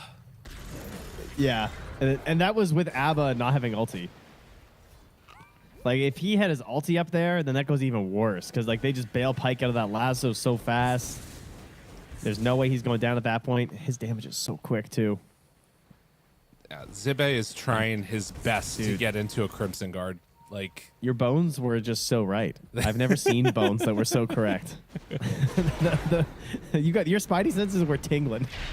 You know, I think is it all the Underlord games? Is that what it is? Well, that's kind of the thing, is that, like, I feel like everything about Zibe's build here is like a trap in a way for himself, because it feels so good, it looks so good, and it is in a lot of ways so good to like get all of these like items and the cleave and all the rest of it. But then like you're missing the big team fight stuff that helps your team stay alive. And I mean, this could be where it all turns around right here. Roche I mean, that's a hasted timber though. Ava, toss back, finds him. Root not getting out of this one. They take down the Tusk at the start. Now Roche still very low. They decide to finish it off. Are they just hitting in their grave? Are they just in their grave? Yes, they are! Eki snatches the Aegis away. And now the lasso connection onto the gyrocopter takes him down. What a turnaround from AVULUS. Eki making the play for his team. And what a switch. That was exactly what they needed. They didn't want to give it up because they knew the fight was going to be hard without the Tusks. They try to rush it, and now they'll get Matthew on the way out. His Pike is back up in 1 second, but there's no chance. He gets taken down, and Eki, what a snatch, too. So much damage. This BKB paying off. I mean, the way he's playing and just putting his body right into it, it's working. Look at his damage. That is just crazy. Yeah, that is nuts. I mean, it was exactly what they needed. And like you said, the sort of decision to fully commit in, it ends up really coming back to haunt them. And my God, like now you've got Crimson Guard that's out online. So this gyrocopter's damage is so much reduced at this point. I didn't see that Matthew got chucked by Roche too. I thought he like piked back, but I believe that was Roche yeeting him. It looked like he must not have been fully back in the pit. Are you, by the way, are you covering your mouth or something when you're speaking? There's like, it sounds like you're speaking into a box slightly. No. That's interesting though. I like that. Maybe it's just on my end. I'm not sure. But regardless, they will take. How about right now? Am I talking to a box? I don't know. It sounds like you're cupping your hand over the mic or something. No, I'm just talking normally. Maybe it's just me. Maybe I'm crazy. Oh no. But yeah, they get the Tormentor now, a 5k gold lead as it swings back into the favor of AVULUS. And you're starting to get these other team fight items which are going to make everything that much easier, right? Like the mech now done on Jakiro. You've got this Crimson Guard completed on Underlord. It's all starting to come together a little bit. Stormstormer finds one, but he is in some trouble. They're actually going to gate into this. Ice Path laid down onto 2. The Root is there. Gleipnir to follow. Now the Macro Pyre. They are catching the 2 worst heroes possible. But they still manage to force them back only for a moment. And now they're going to glyph. And also catching the wave up top is Eki. All right, so they get something a little bit back here on the side of Mosquito Clan. Decent shift going back their way. They can kind of farm it out on the map right now. I just heard a BKB TP. See you later, says Eki. And he finally has a blink. Okay. Interesting. Damn, Matthew is really hoping for a lot of gold here, huh? He's eyeing up a Parasma. Oh my God. On this edge. I mean, if you're going to go for it, might as well, you know, get some real deeps out there. They are going to give over the shrine for the Abba now. And on the other side of the map, Smiling Knight able to take that one away. But they stuck around this entire time to try and force the issue and get this tier 2 tower. And with Glyph down, they should be able to. Although Well, the creep wave's dead, but they'll still push really quick. Yeah, but it is, like you said, at a cost. You know, he got the wisdom for Smiling Knight, and now he's got 2 Ironwood Treants hitting their tier 3 in the bottom lane. That's a lot. Look how fast that damage is. I mean, that tower is getting chunked. And that PP responded relatively quickly. Right. But, I mean, you can see why, even though Nature's Prophet is losing a lot of these games, of course, he still does a lot of his old things. So, yeah, you always have to be wary about it in games like this. Super annoying to deal with. Although having Matthew definitely makes it a little bit easier. You just take over the train if he's sending one and should be able to pressure it out. Eki is still looking. Enchantress calculating, you know. Yeah. Is that, I mean, that's full Witchblade also coming out now for Enchantress too. Doesn't change his survivability, but you know, the damage is starting to rack up a little bit like you were talking about. So 29 minutes, 4,000 gold lead, still could be anybody's game. How strong is Gyro at this point? He's working towards Daedalus. Yeah, he's got the +2 second talent from level 10. He's got more snowball damage on Yudomi as well. So, I mean, there's lots of time to make sure you're getting off all these max flat cannons. Smiling Knight just back at it, though. Trina not. There we go. There's the bait. Yudomi. Oh, he tried to do some snowball action. Doesn't break the TP because he can't get up to the high ground. They find Seneko can't cancel his TP either. All right, so they move a lot of heroes back here, at least, with this. Yep. And lead still staying pretty steady at 5K. But what shifts this next for AVULUS? Probably the BKB on Stormstormer. That looks kind of frightening. I mean, yeah, he can still get worked a little bit by the gyro, but I mean, man, his armor got eviscerated, eh? Like, yeah, it's down a lot. They killed his armor bonus that last nerf. He lost 9 armor at level 18, which is kind of crazy. We might see like AC Tiny come back at some point, but we'll see. As again, 30 minutes in, they find Seneko. Okay, now BKB TP out for Stormstormer, as we have come to expect. And Seneko also going to be going down, and they get the gem. Oh, Eki also dies to PP in the mid lane, so that is a really big swing. Also, that was a huge gold swing into the favor for PP. Testing. Hello. Hello. You still sound the same to me. Oh. I'm not sure exactly what it is, but that's we're weird. going to walk up this high ground now. And 18-18. They're going to try and pressure this. They have to respond to this. Smiling Knight's trying to split push. That's not good enough. Maybe they don't feel like they can fight it, but this is going to be a whole set of racks. And, I mean, they're cutting the other wave. Stormstormer finds, or rather, PP finds Stormstormer. The rest of the team moving in here, he doesn't have BKB or TP out. Meanwhile, the mid lane, they find it. Tusk is out. Tries to get away from him. Tali also in some trouble as they will chase down this Abba up on the other side of the fight. Stormstormer is still battling with PP consistently. Damage out onto Zibe. He's brought lower and lower and eventually goes down. Dead for 70 seconds. Stormstormer manages to get away. He does have TP now. And it looks like they're going to be content on the side of Mosquito Clan to just get the melee racks, but that's still pretty huge, and they didn't take that much damage at all on the other side of the map. Yeah, we're starting to even it out a little bit. You know, they're losing that little bit of a net worth lead. Things starting to fall apart a little. Now you're not gonna have a Underlord not farming the whole time. The good news is that Roche can't possibly be up in this window. Right. So it's probably isn't going to be the game decider, but you know that it's putting a little bit of fear into AVULUS here, because now you're going to have this constant economic pressure into the mid lane. The creeps are just always coming in there. You're getting less gold there. And the Gyrocopter is also starting to hit these peak points. And of course, if that Roche comes, you know, that's really where things are going to get very frightening for them. So Eki, he's looking for the game winner here. This could get them right back on top. They need a good grab. This is scary. I don't know if this is good enough. Tally trying to get in range. He wants the Aphotic Shield, and he gets it.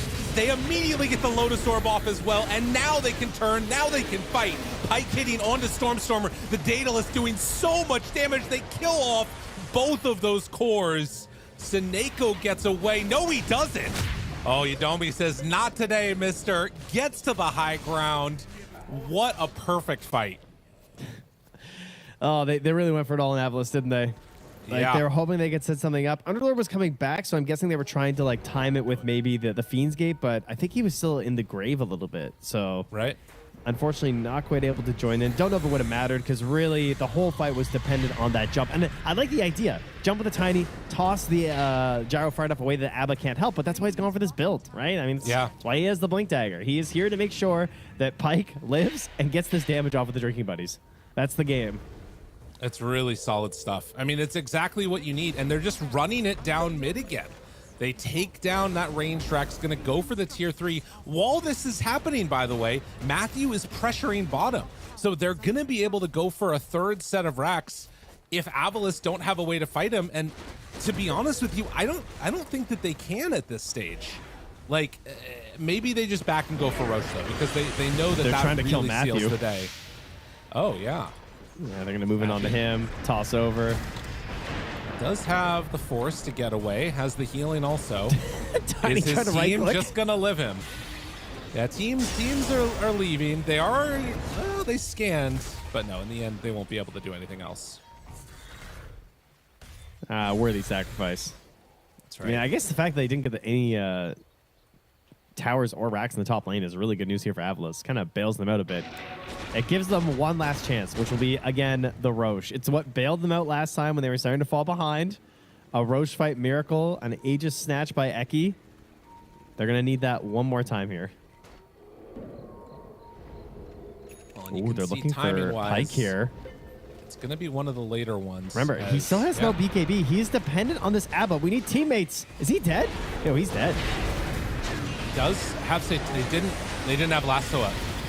It doesn't matter. Doesn't matter. They get him. Vitaly now just Abba. a little bit too late. Running, hiding, trying to get away. Pops the ulti. And back and forth, the pendulum swings as he gets the blink out. Well done, having that ulti going. But can they bring in a courier in time to save the gem, maybe?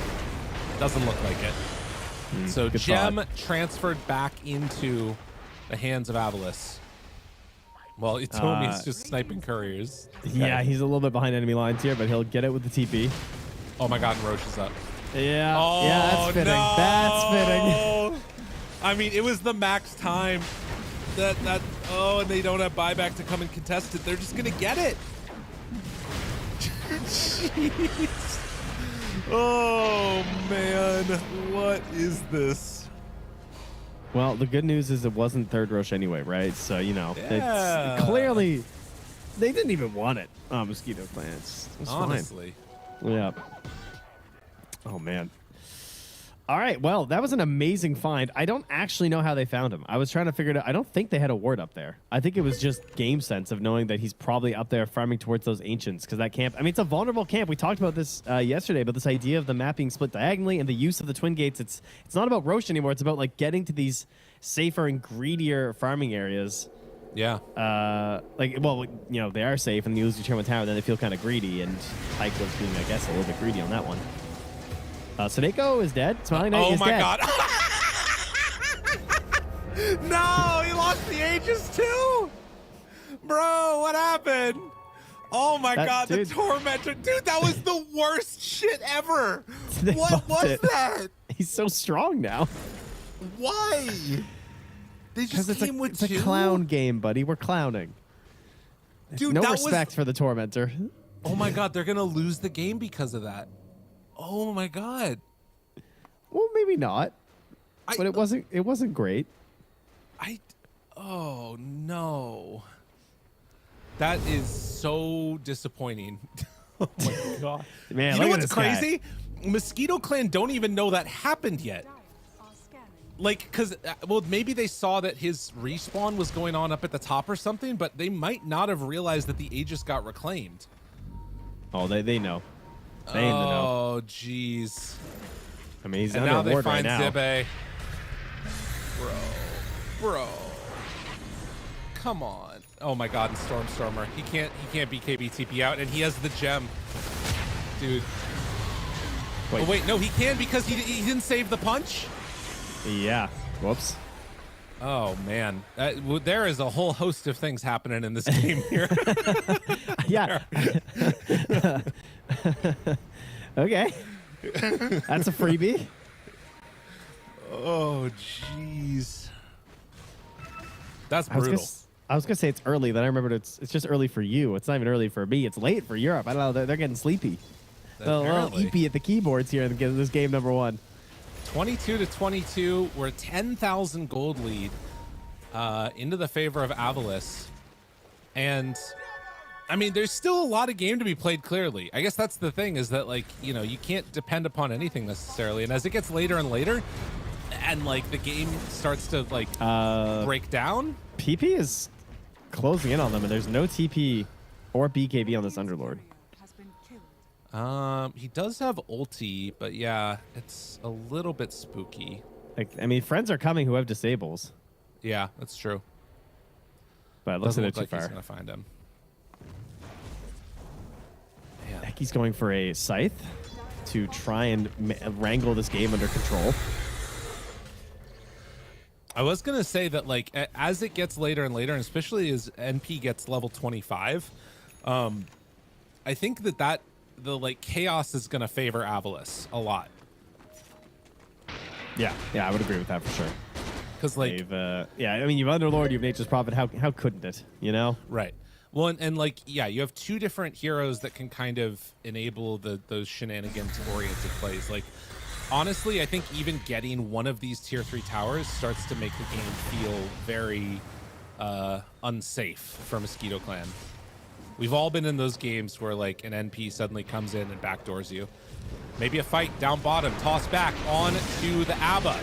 Pike is nearby. There's a lot of deeps thrown back the other way onto the rest of AVULUS. But with ABBA ulti down, maybe they don't want to chase anymore or push their luck.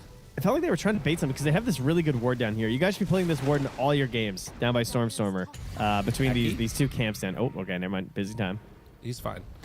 All right, but yeah, you got a ward down here by where Smiling Knight is, because like everyone's making their way down here because you're between the 2 ancient camps. Yeah, I mean, this is the ward. Oh, it's this He's is saving why. the punch this time. They managed to get that kill, and now the jump forward, finding more. They have the pit down, seeing if they can chase and get any kills. Aphotic shield, but no, there's nothing there. Well, shards. They're going to get the tower taken. Yeah, and this is a good push. They want to force this buyback. And ABBA ulti back up in 15 seconds, so he will play it a little bit safe now.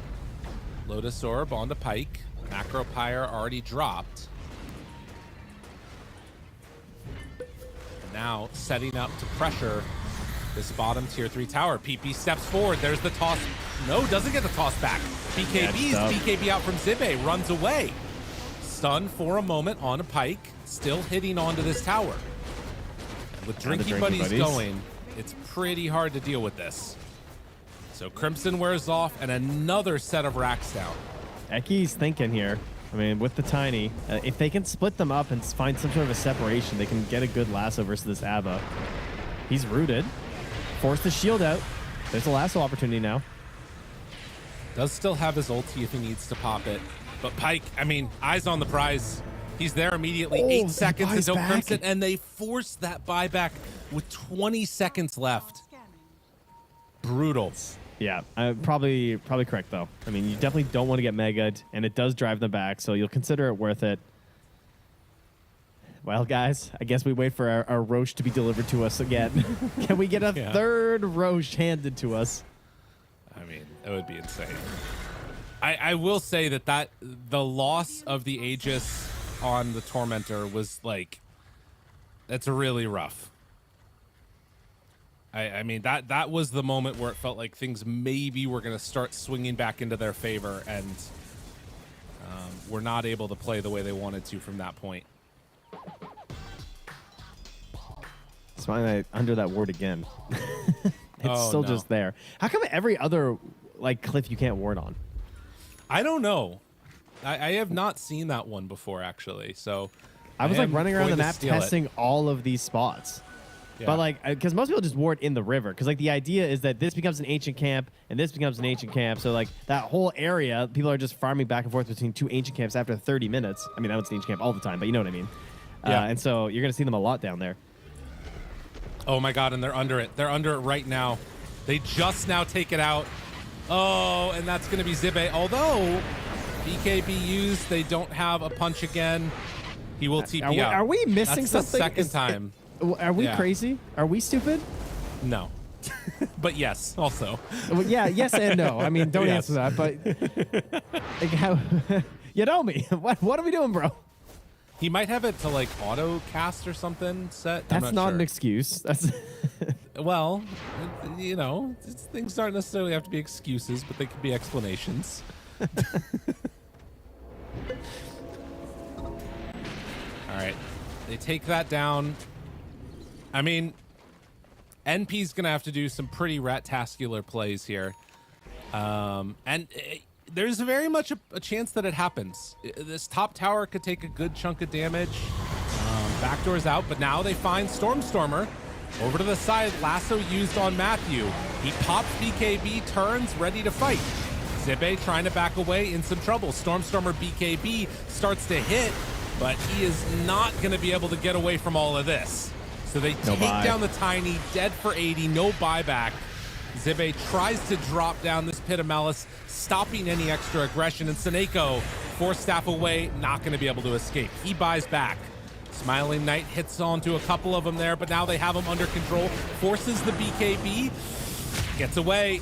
Now the jump forward, Walrus Punch, control is there. He still has Satanic going, but it's not looking like it's going to be enough. Dead for 2 minutes. GG is called. Mosquito Clan come away with game number 1. Oh man, what a raucous one here. Little bit of back and forth this whole time. And so some clutch team fights from both sides here. And AVULUS, man, they were really close to taking this with just a couple of these attempted plays here with the Bat Rider. But that ABBA, man, it caused so many problems for Eki that even though they were in a position where it felt like they should be controlling the map and they're hunting and you have good vision because you're split push and lane control that you have, they couldn't get these like these game-winning Bat Rider plays that we're so used to seeing because of this ABBA and the positioning, the item build, having the blink. Like they just could not eliminate Pyke, even though it would have made the game free if that gyro just died right away. Yeah, I mean, it was, there were several moments that like, and I think this one might have been one of the points that we were talking about where they like went pretty hard on the commitment. Yeah, and Eki ends up dying on the Bat Rider. And this was where things really felt like it fell apart and changed a little bit.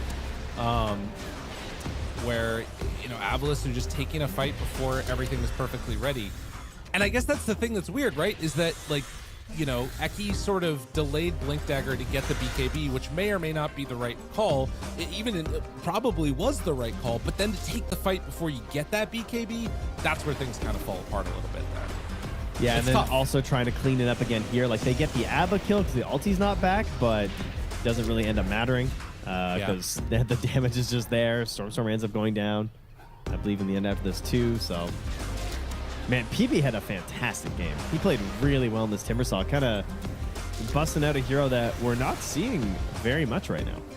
Right, and sort of played that like traditional 2 that kind of is a relic of bygone days, where he was able to, and this was the other big turning point where Eki comes on in as the savior, taking away that Aegis. Clutch play for him.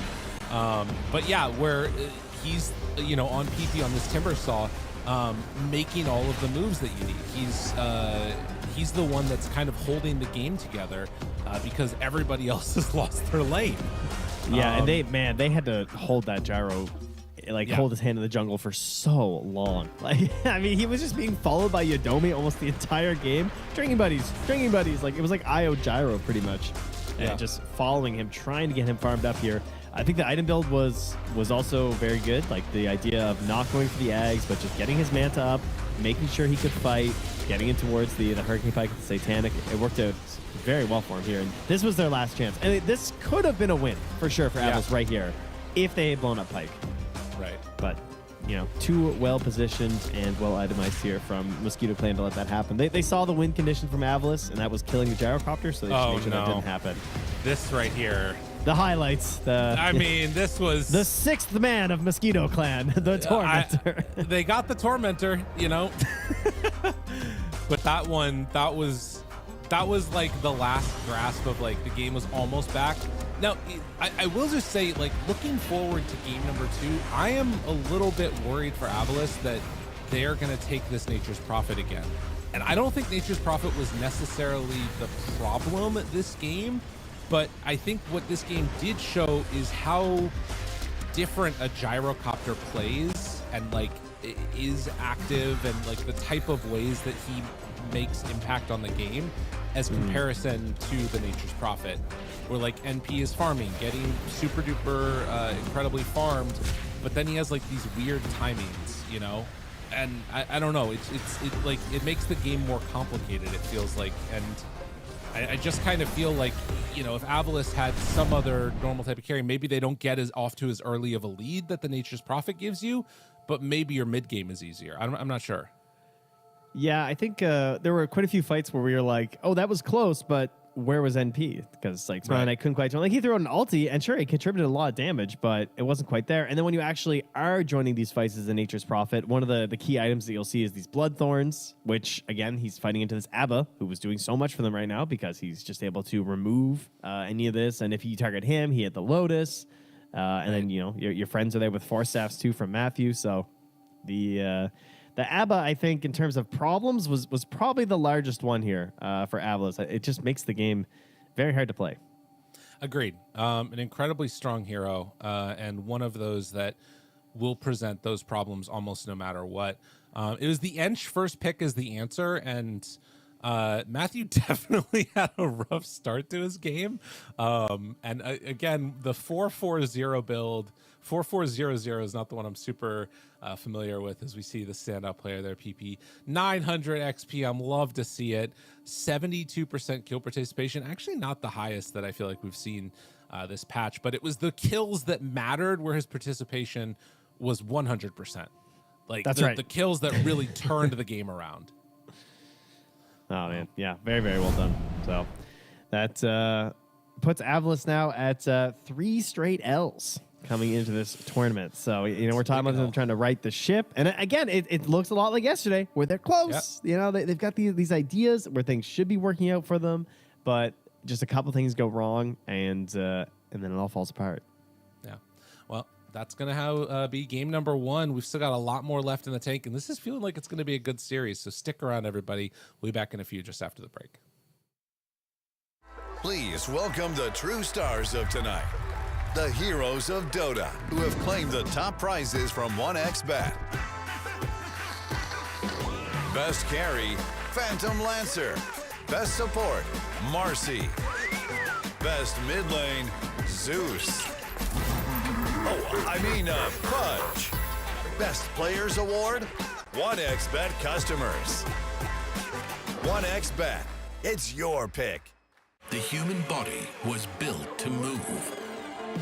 Not trapped at a desk in one singular posture for 12 hours a day.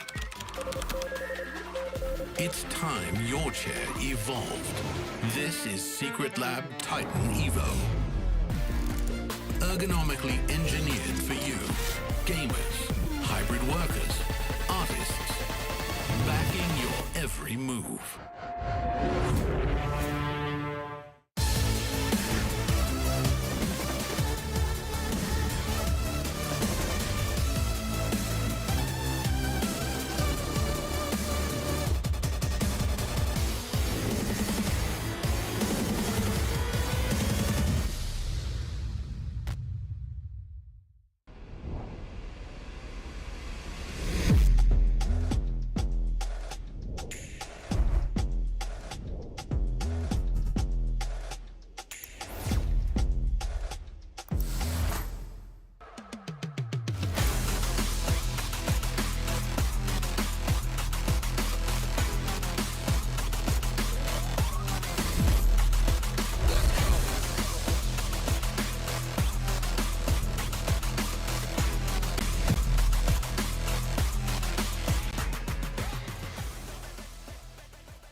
here for another episode of Dota 2 Letters. I'm here with Yadomi from Mosquito Clan. All right, let's get some blood here, my friend. Are you ready for our game?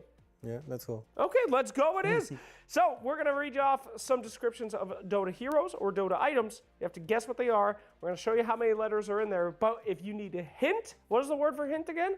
Ayuda. Ayuda! All right, just scream that out. We'll get you some letters, okay? Are you ready? Yeah, let's go. Let us begin. Give us the first one. Okay, you got ice, fire, and lightning. He's a walking arsenal of arcane power, obliterating enemies. Read it off, my friend. Read it off, go. Tiene fuego, hielo y rayos. ¿Puedo decir todo el nombre? Sí. Invoker. Invoker, done. All right, next, see? System works. A master of blades with a bounty on his head. He goes into combat with a fleur of steel. This is a hero, 3 letters. You use a hint. Axe. Axe, not axe, no. You can, Ayuda. Ayuda. Ayuda. Starts with a K. Kes. Kaz, done, next. All right, a cunning blade that allows the wielder to instant travel large distances and go through enemies. This is the hardest one, so you should use some hints. Blink dagger? No, not blink dagger. I would get some Ayudas. This one's tough. Ayuda. All right. Starts with an S. Swift blade? Oh, he's good. All right, moving on. A celestial warrior that brings the night sky to bear, empowering those who follow the light, punishing those. 4-letter hero. You got plenty of Ayudas. 1 minute. Ayuda. All right. Starts with an L. Hero that starts with an L. What the fuck? Keep going. You got 7 more Ayudas. Ayuda. Huh? Long? No. Lina. No. Not Lina, but close. Ayuda. Not Luna, Lina, Luna, but Luna. Luna. Okay, keep going. 1 minute left. With deadly aim, I mark my target to give them a swift death and deliver justice with both my weapons. Con las dos armas los trago justicia. Justicia. Con las dos armas. Y con mi, Dos armas. Ayuda. Con mi Ayuda. Con mi puntería. Jagger? Jagger? No. Another one. Con mi puntería asesina, yo marco los enemigos. Ayuda. Ayuda. No, mira, ¿qué es eso? A hero. Ayuda. All right, next one. 20 more seconds. The embodiment of strength and speed, they enhance the wielder with resilience in battle and quickening their steps. This is an item. Item. 10 seconds. You got 1 more Ayuda. Saint and Yasha? Yes. Last one. From the shadows I strike, a predator who disrupts the strong. My prey never sees me coming. Time is up. You cannot use your last Ayuda. But no Ayuda for you. But I will let you guess. From the shadows I strike, a predator who ambushes the weak and disrupts the strong. We gave you the Ayuda. All right. This is a hero. First letter, 3 words with a Y. The last patch, very popular. Yeah, Nix assassin. There we go. I thought you knew for sure, my God. All right, well, you did pretty good. 7, not in the native tongue. Very good job. High knowledge, sir. Thank you. You should be proud. Well done. I'm very impressed. Thank you. No worries. Well, thank you for watching. We'll see you more at PGL Wallachia.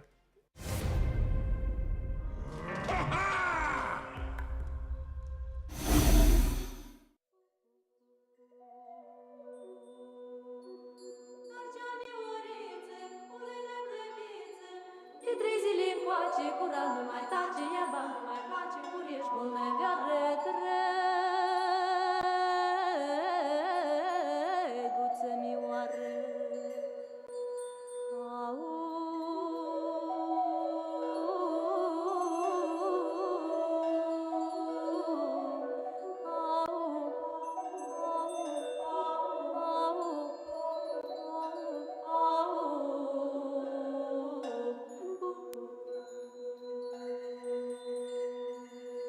Drăguță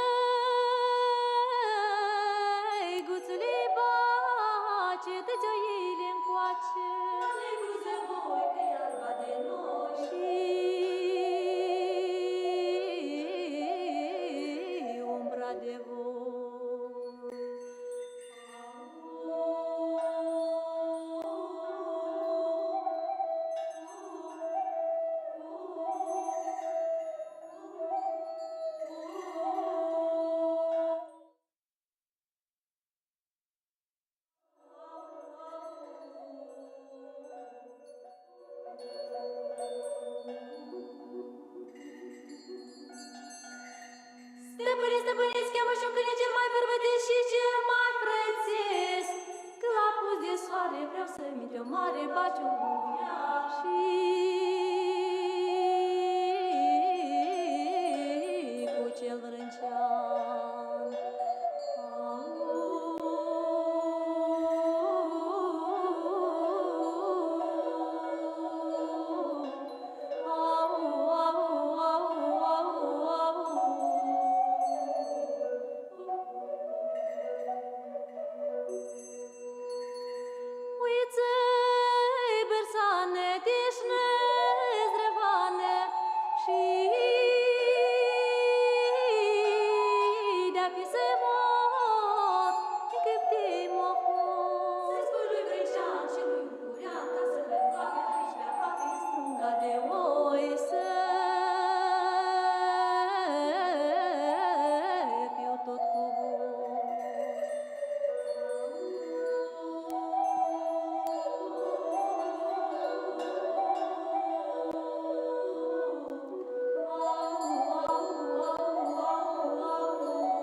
Welcome back, you wonderful people. Getting ready for another day of Dota. Bum, bum, bum, bum, bum. Trant. Oh, my goodness. How was your yesterday after we got done casting? Did you have a good time?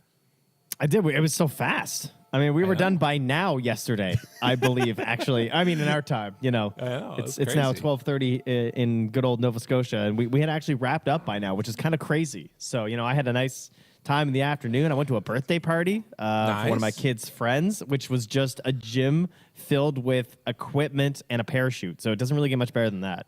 Nice. I worked out in my garden. I bought 12 berry bushes that I'm going to plant. Well, what kind of berries are we talking here? Oh, let me tell you. Let me tell you. I got 4 blueberry bushes. Are these high bush, low bush? High. High bush. Beautiful. Yeah, I Lovely. think so. And then I got 2 thornless blackberry bushes. I got That's 2 impressive. thornless boysenberry bushes. I got 2 raspberry bushes. Boysens. And I also got 2 loganberry bushes. Okay. Yep. Yeah. No gooseberries? Cooking, man. No gooseberries. Not yet. You know, you gotta. Yeah. Oh, and 2 raspberry bushes too. That was the other one. Now, where do you Holy put the? crap! You got to watch the raspberries, bud. They're crazy. Oh, I know. They get out of control. Yeah, it's a battle forever. I know, but it's also a delicious battle and one that we should all battle.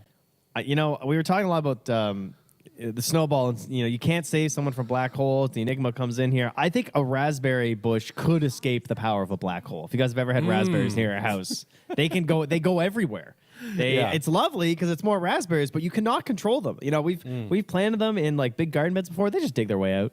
Yeah. But my it's God, his you see first Enigma Seneca? of the tournament. His eyes went wide when you said that they just get out. He's like, oh my God. Do you think Marcy can pull somebody out of black hole? Have they patched that yet? Yeah, they patched it because she can pull them out of Chrono too. I think at first. At the beginning, okay. Yeah, pretty sure. I guess we'll find out. That's the fun of it. Oh, do you mean with the facet, the new facet? Because it used to be a shard, and then yeah, I don't think she can do it anymore to anyone. Okay. Assuming it uses the same coding as the old shard used to. Man, you know, black hole ain't what it used to be, honestly. Yeah, that's true. He's more about the other stuff now. Except for, I do love the pull effect. That one feels really good. Yeah, it's pretty cool. It's annoying to play against. Very annoying. Yeah, it's really easy to actually slip into. Like, you have to it's almost like min-maxing your right clicks with like stutter steps and stuff. Except you have to do it with all your spells versus Enigma. You know, one of the things I was thinking about with it that I kind of wish happened. I don't know if it does. Sometimes it feels like it does, but you know how like it swirls. Mm-hmm. I wish that if you like ran in the direction it swirls, you could like build up momentum. You know what I mean? Yeah. You know what I'm saying? Yeah, you can like gain. We can tactically use it to slingshot To ourselves. spin. Yeah, exactly. I've played Kerbal Space Program. I'd be an expert. Yeah, you would just, I'm running at this vector and putting in this much power, but it's like right clicks. Bloodseeker breaks the game. He just zooms out. Yeah. Just gone. Tiny's back. Another game here. It was a mid-Tiny with Crash Landing, which has been obliterated as a whole. We are definitely seeing more of the position 1 Tiny with the Insurmountable. As you can see, he has won his game. The other 4 have lost. Just saying. Worth noting. Not quite how stats work, but we'll take it anyway. What does sample size matter? I mean, I am looking also at Enigma a little bit. This is the first pick of the tournament, but Enigma in those high MMR pubs, 52% win rate, which is worth noting. That's a lot. And actually, it looks like Event Horizon has the higher win rate, but Splitting Image is the one that gets picked more often. Interesting. Yeah, we'll see what we get here. I mean, we'll see where this Enigma goes as well, because we definitely have been having quite a bit of experimentation with the support Enigma as well as of late. But, of course, we're assuming it's going to be core, but you have to think that if they picked it this early, they must be willing to flex it because there's just so many heroes that are good versus Enigma in the lane. Like, they banned the Magnus, they banned the Gyro, but now there's a Bristle. So it's hard to make good use of your Eidolons versus a lot of these like physical damaging cleaves. Right. And honestly, it's going to be hard to make good use out of the black hole if you've got a Phoenix egg that's there. Are we going to see like some Mirana, some Lena, maybe a Snapfire, God forbid? That is Matthew's most played hero, but I mean, I think he's on the Mercy and, you know, on the team of the Phoenix, so I don't think we'll see that this game, unfortunately. Yeah. I don't know. Snapfire seems bad. I like the hero, but she definitely seems bad. They go Warlock over Jakiro, just to have more teamfight control and also the better pairing with the undefeated Phantom Assassin. This is really interesting from AVULUS because now you've got like 2 really low initiation or low cost initiation a bit heroes with Tiny and PA, and then like the double bubble with the Warlock Enigma. The Escape Gaming Classic. Right. I'm wondering if that is going to work or not. I mean, I guess the plus side here is that you've also got a break with PA that should function pretty well against Bristleback. But you've got some some questions you need to answer here from Mosquito Clan. I mean, I like Pango. Again, I keep bringing up that hero, but I do like Pango versus PA. I like it with Bristleback, and you were 9th pick anyway, so PP's not going to get to counterpick his mid hero. This seems like a pretty perfect setup for Pango. I gotta say. They're really burning through the reserve time here. I mean, this is, you know, for everything right now. You take that Pango at this point. Do you feel like there's a carry that you need more? Okay. So, no, it's going to be Bristle carry then. It can be either because they both have physical damage cleave versus the Enigma Eidolons. So you can do the position 1 Tide or the position 1 Bristle. That's fair. Interesting. Kind of cool. I think it'll probably be position 1 Bristle, but, you know, we'll see. There are quite a few mid options left, I guess. That might be why they felt like they could just hold out, but I really do think Pango was nice. I think this is an interesting idea from Mosquito Clan because I feel like what they're saying is we are going to put in heroes that make you have to drop your big ultis to kill us, but they also just gave another hero that like break demolishes. Yeah, it's true. Yeah, the PA shard is big value in this game for sure. And depending on the last pick, like maybe if they pick someone vulnerable to Viper mid or something, you just dump the Viper as AVULUS, and you play Tiny 4. That could be something. Yeah, I'm not sure. My heart is kind of telling me that I like Mosquito Clan a little bit more here, just because the long cooldown ultimates, 2 of them, feel pretty weird to me. Yeah, and they banned the Viper. Makes sense. There they go. Yeah, that would just, you feel really stupid. Right. You pick a mid hero who can't handle the Viper. The Shaker is still in, which is very much of note, depending on who they. Oh yeah. Oh, they can go Monkey or Shaker. I mean, I think Stormstormer is going to play Shaker if I had to guess. What if they busted out the mid Pudge? Let's go. The old counter. Pujka. Phase no shift way. this. Except then he dodges your hook. And you're like, well, not that. I hit the rod. There's no way that it ends up being that. That'd be fun, though. God, and they have all their reserve time. If they go Shaker, this egg is never dying. I mean, it will be tough. We're going to Slardar. Okay, Also, that's a the fun egg one. Is never dying. Yeah, it is a tough one, but we have seen the power of the mid Slardar before, and it is horrifying. Larl was busting it out pre-patch before the rivers overflowed the levees and took over the entire map, and he was making it look really good, and I believe including in this matchup because there's not a whole lot you can do with phase shift. I mean, he will bash you, and it will hurt. Right. Are you feeling it, Trent? Are you feeling I am feeling it, dude. We got PA plus Slardar. That's a long time classic. That's a lot of burst damage. I like the idea. I'm not sure if I am or not. It's interesting. Like, I hear what you're saying, and I think that combination is great. You set up to take Tormentors super early, Roche super early. You can potentially just be good across the board. The thing I'm worried about is that if you get into a situation where like you're having to drop ultis for these big tanky heroes, and particularly if you're not killing them, the game feels really rough.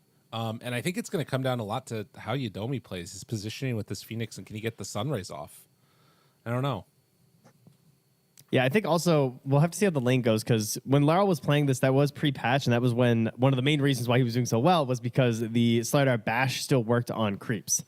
Now you don't get the bonus damage versus the creeps. And it was one of those situations where every hero who was dumpstering mid because they could deny with bonus damage has had it pretty much removed at this point. You know, rest in peace, Mr. Kunkka. Same thing to the Slardar. So that it will impact it that way. But I think overall it should still be a really good matchup versus Puck. Okay. Well, we'll see how they do as we get into this game number 2. Can AVULUS push it to the full 3 games? Are we going to continue this spree that we have had of just going 2-0 consistently? I can feel it. This is third game for sure. Dude, I don't know. My bones. My bones do still hate position 4 tiny. But you know what? They actually hate position 4 tiny less than I hate mid tiny at this point. I was already a mid tiny hater, and then they killed Crash Landing, and now I'm like a full blown get mid tiny out. You hate tiny in general. I think that you're just a hater. Him. Wow. It's comes from love. You know what it is? It's that you did all of those calculations all those years ago about avalanche toss and how it functions and how much damage you can do, and now all of that information is useless. I know. I had it like down to the level. And I also used to play support tiny when you could toss the camps back to like by the tier 2 to pull waves. Oh, I was all into that, those dirty shenanigans. Time. Yeah, I mean they've really they've killed the zero. Mid? Yeah, you can pull mid, you can pull top super early. It was great. All right, they got some vision on Yudomi here. Maybe force a dive out of him so he doesn't have to he can't have Fire Spirits level 1. Oh, he goes for it. He's a believer. Wow. Big play, big play. Is it going to be enough for him? Eki! He gets the kill. Draws first blood. Did he buy out afterwards? I think he did also.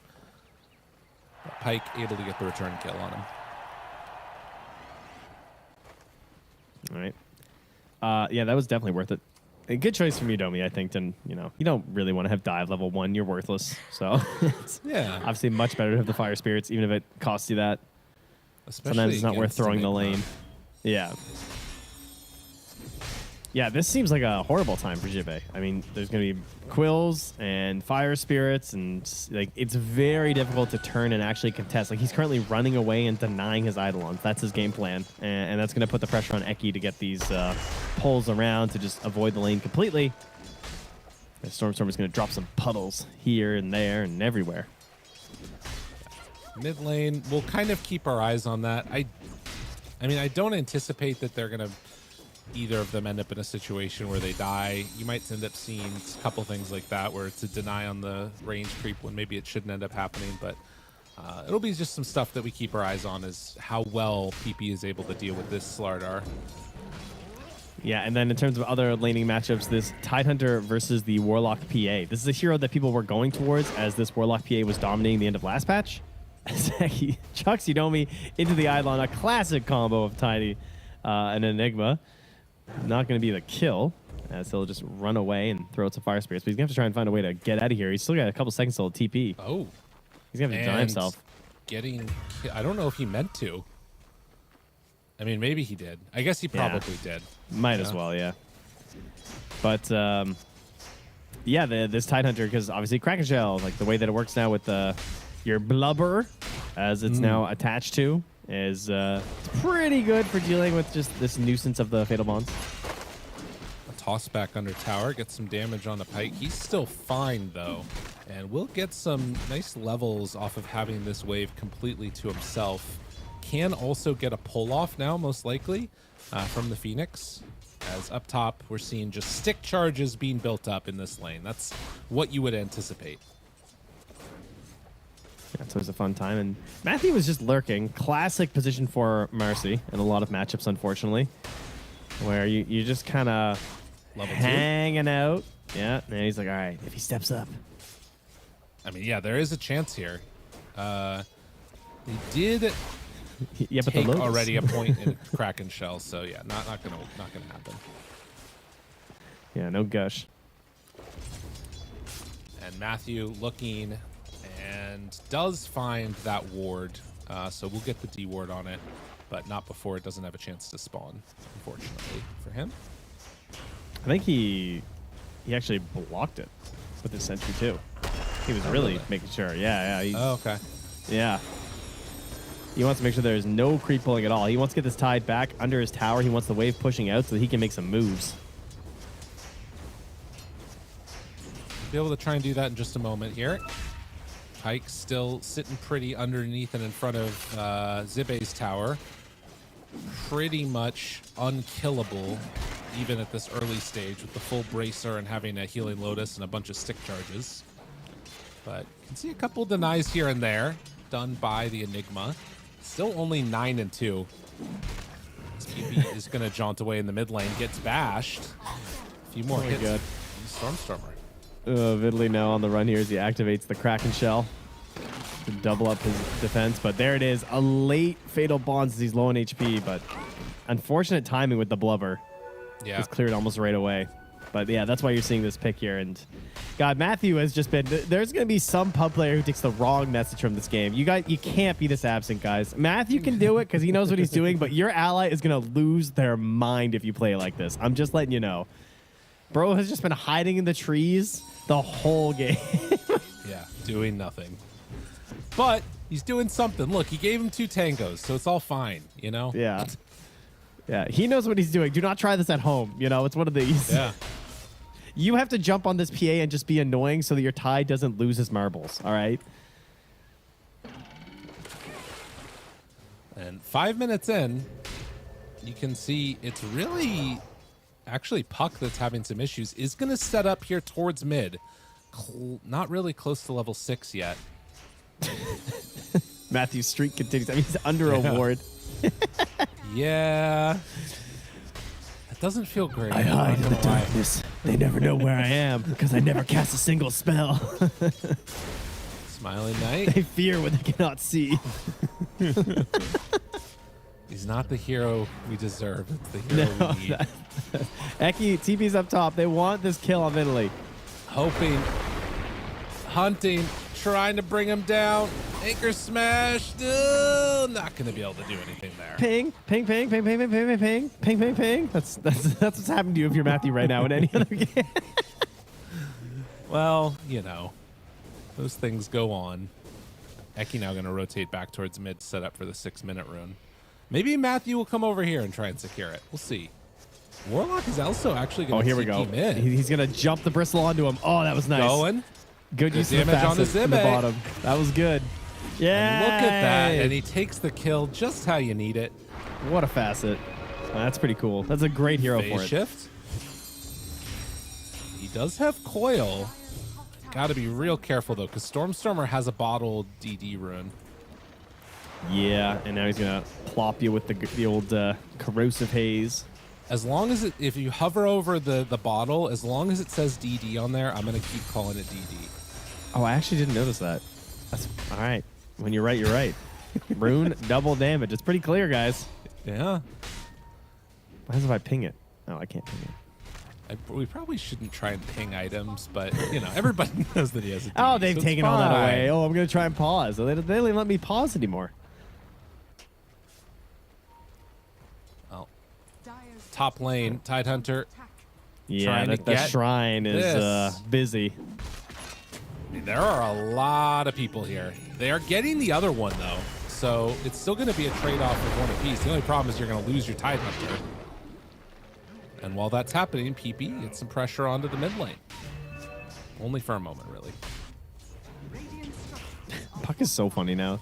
Guys just phase shifting at catapult to get some health and mana. Yeah. And he has no mana on Stormstormer, by the way. No mana, no problem. Just comes up and bashes him. Still gonna smack you. Completely alone down here. Oh, this is cool. Body block into a jump in. Oh, he didn't toggle it on. Well done, Eki. Hoping to do something, but there's nothing there for him. Pike is going to be a problem. This is a real issue. Yep. And in the meantime, like, Tide is not having a good game, but it's not that bad. And as the TP rotations come in, they get the coil onto Smiling Knight. He ends up popping the Grimoire. Gets level 6. A nice reaction there. Yeah, this was a big effort here for Mosquito Clan to try and get up here and slow down Smiling Knight. Like, this is the first good rotation for PP, and it's immediately shut down. You can drive them off the tower even. Snako just no mercy. He sends the golem, and Avidly, who's already 0-2-0, really doesn't want to add another one to that counter. Yeah. It's getting kind of low here, bud. Fatal Bonds out. Thinking about it. No.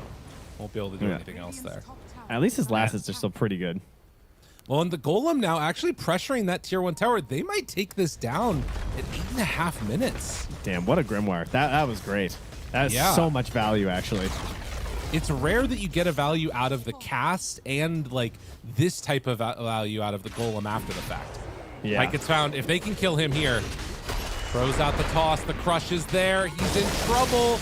Ravage connects onto 3. Oh, they do manage to kill off the Bristleback, but a little bit of punishment back the other way. They weren't able to get enough people in time, and now Matthew also in a little bit of trouble. Gets the jump away. They still maintain vision over him. Hunting for anything here, but won't be able to make it happen. That would have been one of the craziest early game Ravage saves that I've seen. Yeah. Very close. Unfortunately, it's a relatively low level Bristol, so there's only a single point in the Bristleback right now. So even on the run like that, he's still taking some beeps. And now Eki running in mid here. He has Orb now on PP. Brother. Ooh. Damn, nice use of the nighttime vision there from Eki. That was perfect. Yeah, that was well done. So 2,000 gold lead. Another game where AVULUS is off to a hot start. And Smiling Knight reminding me of Shiro yesterday. Okay, all right, relax. That's a tier 2 Smiling Knight. Chill. But Shiro just so active on this PA early, and of course, he didn't even have the same sort of assistance that we have in this game with the Slardar and the Corrosive Haze, so he can be even more aggressive on Smiling Knight. Just has to make sure he doesn't get coiled here in enemy territory. Right. Domi spots him running away.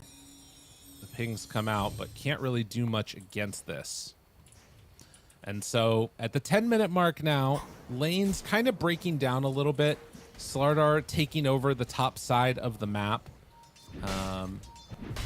And, you know, PP on this puck just trying to get towards that first item to help him a little bit more survivable. Haven't seen any black holes yet from Zibe. This is just trying to play more around those Eidolons, but they might be starting a train to head down bottom. Have Warlock Golem back up again now. Yeah, this is them trying to turn his game around. Toss.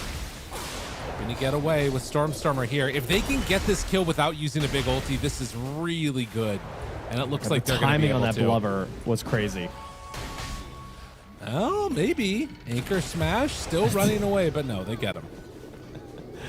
That was a wild blubber. Like it was the perfect, like the bash hit and he just kept walking. It was like nothing happened. But yeah, they're trying to fix Jibbe's game because Enigma has to like win his lane and get the tower early. Like they did counterpick with a Bristle, but Bristle's not only just good against Enigma, he's also just still a very annoying hero in the game. So it's not like they really hurt their draft that much going for Bristle. So it's really important that you rotate all these heroes down, salvage Jibbe's lane, and give him this giant space to farm. As PP pressures the mid tower, but I mean, he's just not that survival right now. It's very scary. He's Avalanche dead. doesn't have phase shift back up yet and goes down. Dude, Eki's just playing Nyx Assassin as Tiny. Yeah. Like, he's just in behind them. He's just walking up, and it's like he's invisible the way he's hitting these plays. This is not what they were hoping to accomplish. This early game is just all going AVULUS' way. And again, if you're making these kills happen without having to drop Black Hole, without having to drop Warlock ulti, that's where you really get into trouble for Mosquito Clan. Like, you need they to can't take come advantage. at you after. Yeah. Right. Nice Ravage. As they do go for it. Good damage, but the Fatal Bonds hits. Oh my goodness. Matthew just about dead. Will fall there. They managed to kill off the Slardar at the very least. That's a big kill. Who got it? Vidley got it. Yeah. All right. DP. Decent chunk going his way. Running away from Eki. Understands the danger. There it is. Nice. Black Hole down. And that kill, I mean, PP is just completely destroyed in this game. I know. He's like approaching Eki's net worth right now. That's It's crazy. not a good sign. Less than 1,000 gold ahead of him at the moment as the mid laner.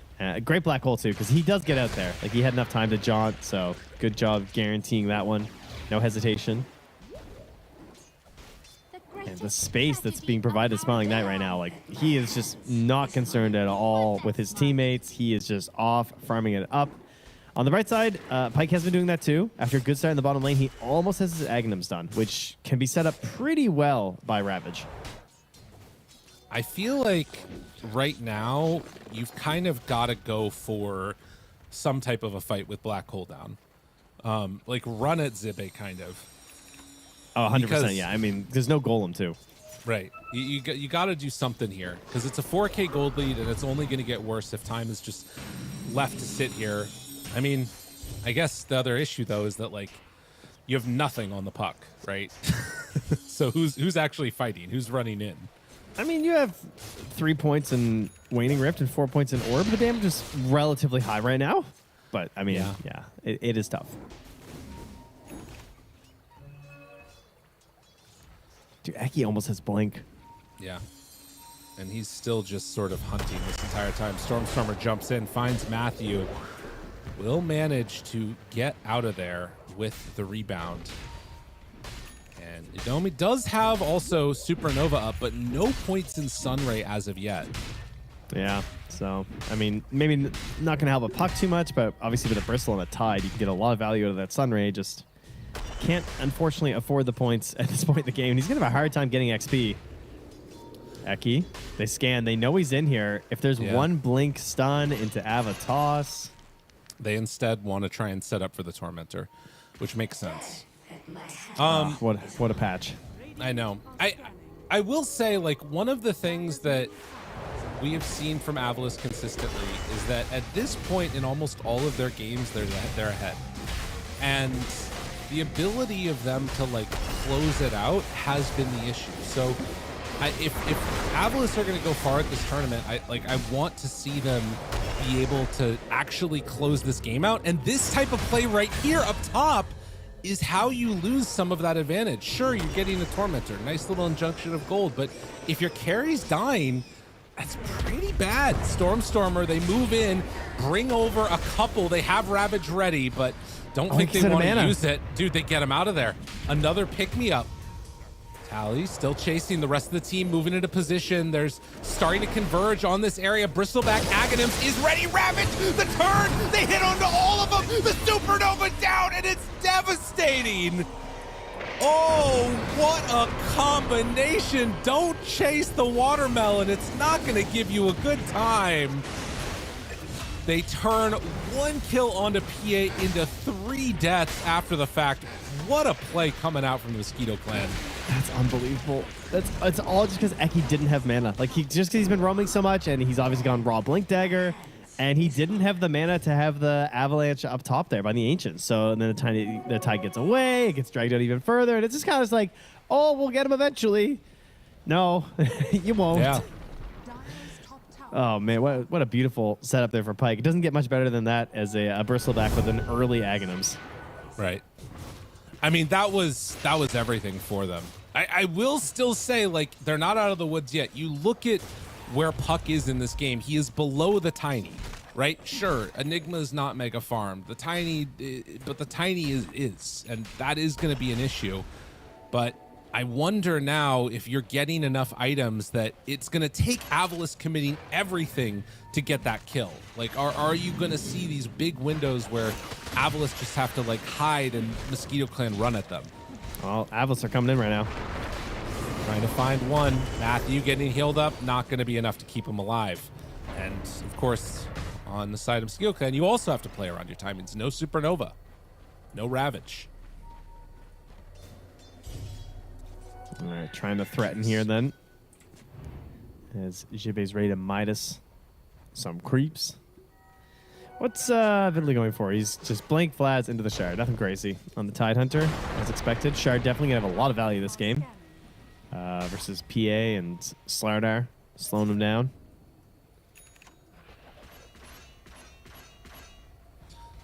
Every time I just hear that Bristle Aghanims, it's like, just scares me a little bit in my brain. I mean, we saw how strong it was, right? Chasing the Eki? Not going to get him. Like, you know, a couple of seconds of Ravage and all of those heroes die.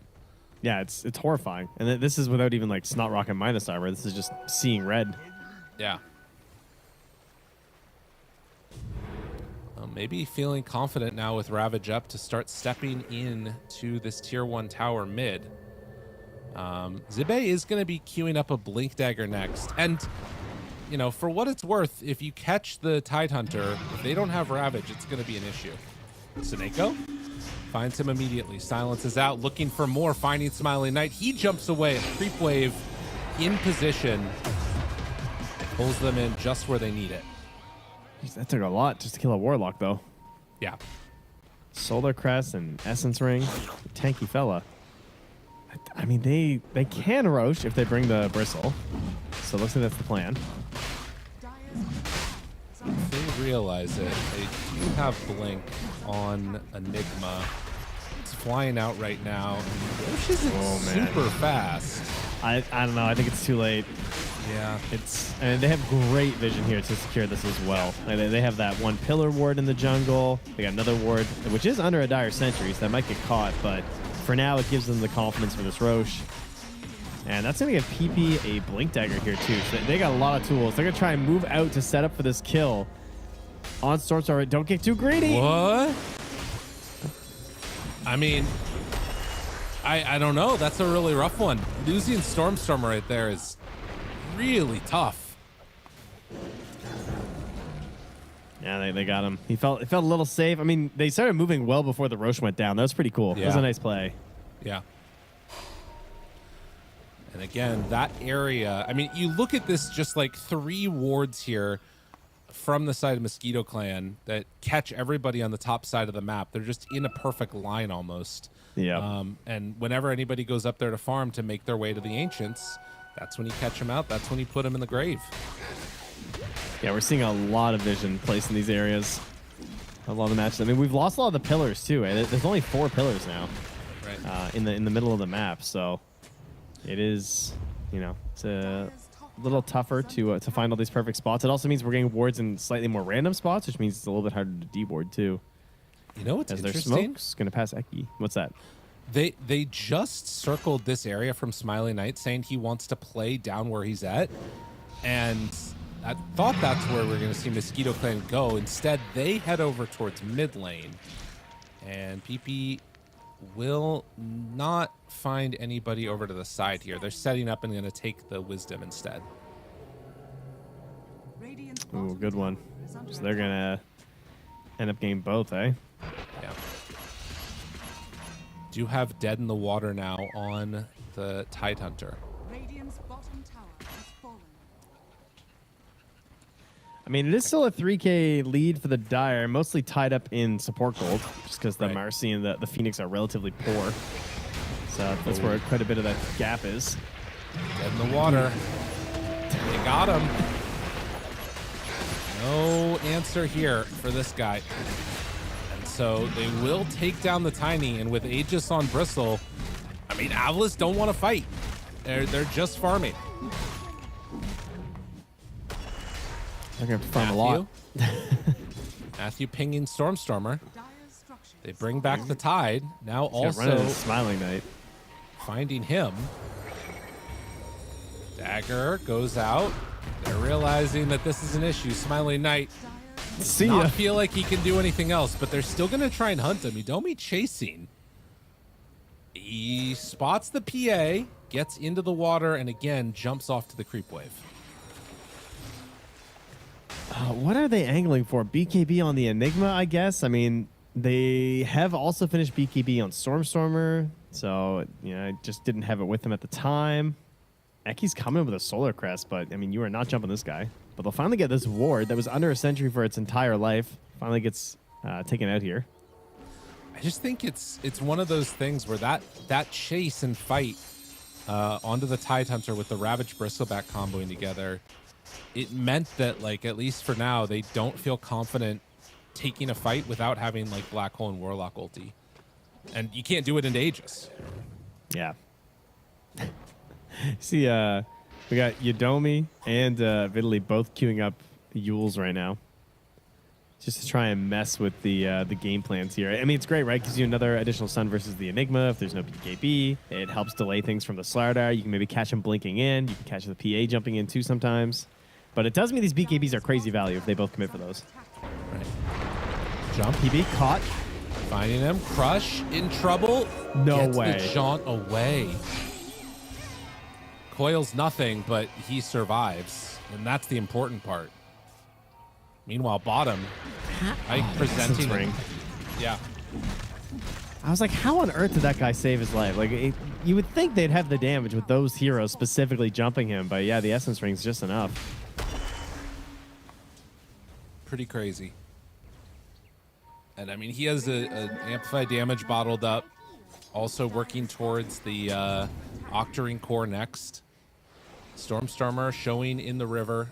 Realizes he cannot pick up that regen rune. And they're going to go back to farming. I mean, they're getting a lot out of the map. And this Aegis has almost expired. But you can see Mosquito Clan have gotten a lot around the map with it. Tier 2 tower mid, wall up top, Stormstormer forced to pop his BKB and TP out. They got a game plan, that's for sure. Jeez. Oh, man. Never fight. Wait till we have Black Hole BKB. We're going to try and counter this team fight. I mean, it kind of makes sense. Like, I feel like they have to kill the Tidehunter and Black Hole. And it's hard to do that if you don't have BKB. But also, if that's your win condition, is like kill perhaps the tankiest hero on the team, who also has a Ghost Scepter now. Yeah. Like, that's an issue. The worst thing that can happen is if they are trying to kill the egg and they get ravaged. Right. That's pretty much like the worst case scenario for these engagements for them. So they have to be, which means that they also have to BKB. Like if the egg comes out in the earlier end and there's no ravage down yet, they're going to be pressured to use their BKBs. And as those whittle down, that's going to open up these opportunities for Vidali to find these later ravages. So they just, I mean, they have a Slardar PA, so it's like, and a Tiny even. Like this is a, we need to kill someone right away draft. Like that is, we want to kill someone immediately and then run down the rest of this fight. That's the goal. Honestly, I don't know if they're at, like, even if he eggs just like right in front of them with four melee heroes and one of them being Tiny, or excuse me, 3 melee. I don't know if they would even go for it. Maybe they would. It is dangerous for sure. Yeah. Well, Shard given to Marcy, so rebounding enemies. Meanwhile, oh yeah, that's a good one. AVULUS with that BKB in hand. They will take over the Radiant Ancients. Waiting for somebody to show. It is 11-13, only 1,000 gold separating these two. Eki? Oh, he blinks out. He didn't like it. I mean, they see Matthew underneath the ward. They jump in, try and blow up Matthew, but no, the Ravage. Oh, Black Hole now 1-3. It's pretty good. Is it good enough? Yes. The Fatal Bonds combination. No amount of healing was going to stop that one. And Domi just has to get the hell out of here. You drop it all. That's exactly what they needed. Oh, they needed that so bad. Bristol just no game. That was it. He had nothing. I mean, they knew if they could just get a BKB Black Hole. We talk about Black Hole. It's not what it used to be. Some games it is. When they have no answer to it and you just hit that raw, it's done. I mean, they tried the egg play, but it wasn't going to matter at that point. It's a little bit too late. And if I'm not mistaken, I think Stormstormer whiffed his jump crush. Like, I think he crushed and then jumped. Yeah. He was excited. I was worried. It's just like, oh my God, I'm getting the chance. Oh, we're fighting? Yeah. Or maybe it was intentional, so it looks like it's a good fight, you know, for like the enemy team, and the Black Hole comes in. Look at that damage on the PA. Whew. I mean, it's going to do that. Absolutely. I wonder if anyone has lost with this hero. Let's see, while we've been watching these other games. Oh, I thought you were being sarcastic. No. No, she... And no, she is still 7-0. That's so crazy. Just so you guys are aware. I think people aren't letting people get her is what's going on there. Interesting.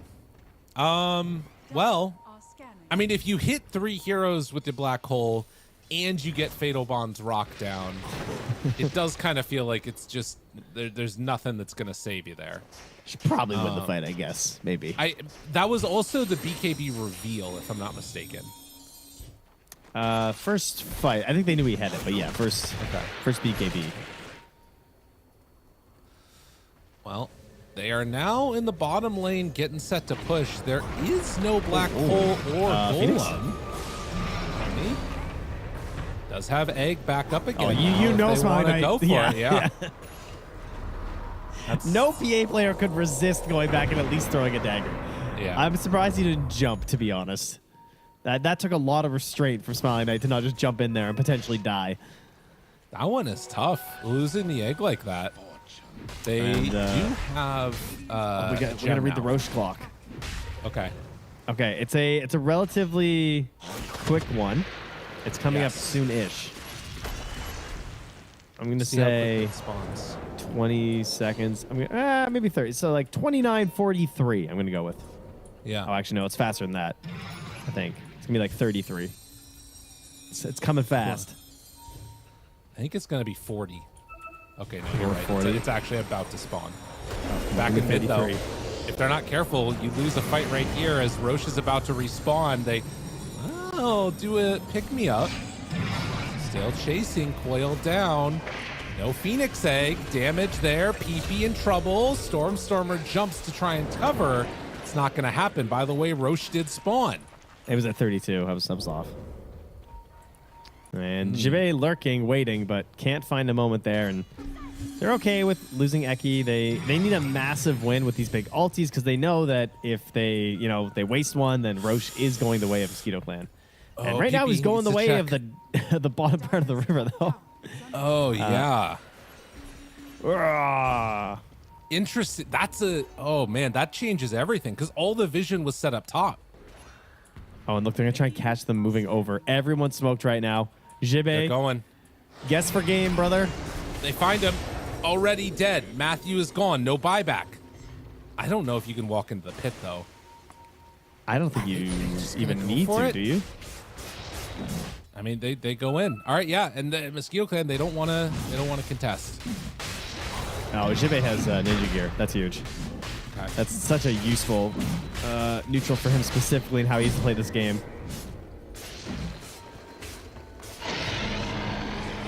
Aegis is there. AVULUS now sitting pretty with 5 minutes to do as they please.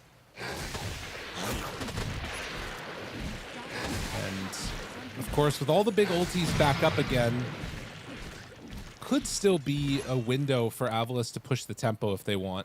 It looks like that's what they're going to attempt to do, as that tier 2 tower bottom is already gone, as is the one mid. They will TP back with a couple. Stormstormer moving in the river, finds Domi. To get out of there, does have Supernova if he wants to drop it. Level 2, it's going to be hard for Stormstormer to kill, but he's just going to give up his life. Yeah, it's not much way you're getting out of that one. The upside is that the actual high ground siege isn't amazing from AVULUS, you know?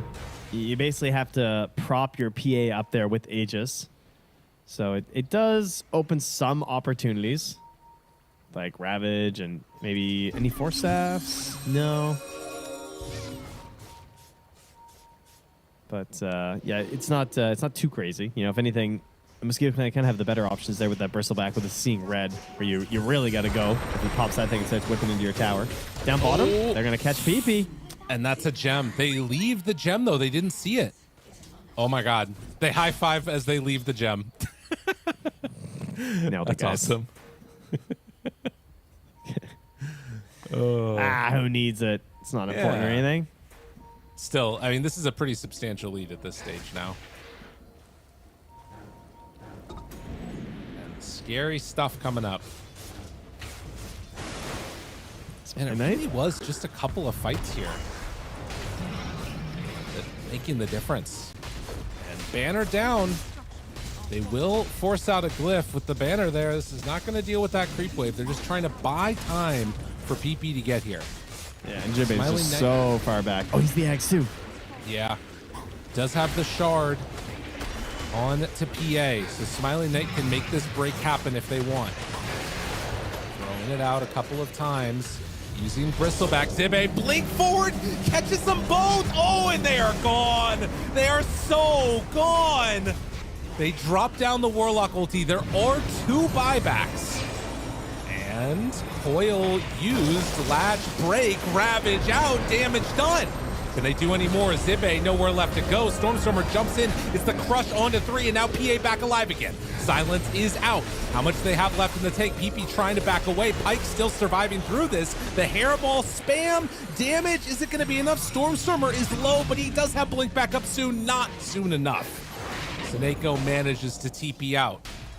So with the PA surviving post-Aegis, it is a hefty cost to try and keep themselves from just losing everything. Yeah, nice play there from Jibbe to lurk his way in there so that Smiling Knight had a way to escape there on the PA. But the best answer to the big black hole is, of course, going to be your buybacks or your Aegises. And unfortunately for them, though, they don't get quite enough. That I mean, that Agnum's... I mean, you saw it was just impossible to fight into. Poor Matthew was just running the treadmill the other direction, trying to figure out how the hell he was supposed to play around this thing, and eventually just died. Yeah. You need to slingshot it. That's right. Go with the flow. Don't resist. I mean, yeah, this is... It's just a tough situation to be in now, I think. And, like, Bristleback is actually queuing up a AC instead of finishing off the BKB. Is that right? Feeling like he just needs more armor? Interesting. I mean, yeah, like, BKB Black Hole is just creating this really big problem. Zibbe is performing exactly how he needs to, and next item, Refresher. Yeah, and you think about how his game started, too. Like, it was a rough beginning, and he managed to just dodge. Stormstormer, I think, gets a lot of credit, or at least deserves some, for running around that map and only feeding a little bit, you know. He ran up with 4 deaths, but some of his deaths were just like, well, he's dead. But he was catching waves deep, trying to open up as much space as possible for Jibbe so that he could get this BKB and carry them to victory, and that's really what he's done. It only takes a couple really good black holes, but he found them. It is crazy to see this. And I mean, some of it, of course, is the fact that you've got like the double ultis. But the other thing is that with Smiling Knight there, it actually means that a black hole is going to turn into death, right? Yeah. Like PA is that hero right now. Oh, she's 25, bro. Yeah. -1 attacks. I picked up my my oldest lingo. He comes home from school and he says, he's Ayo, bro. Hey, bro. Oh, no. It's so funny. You're infected. That's how it happens. I'm being infected, dude. Oh my god. I'm like He's not even a walking into teenager school. yet. I know. I'm walking to school. I'm hearing kids at his school being like, "You're lucky you're not in my lobbies, bro." Like his Fortnite lobby. They're talking about fucking Fortnite. It was awesome. It was ruled. Literally, he's still thinking about a hunt. Zibe, BKB, black hole at the ready. Saying you're lucky. You're lucky. You're lucky, not man. in this You're lane. lucky you can't hang with me. My building goes crazy. Do they even do that in a game anymore? I thought they took that out.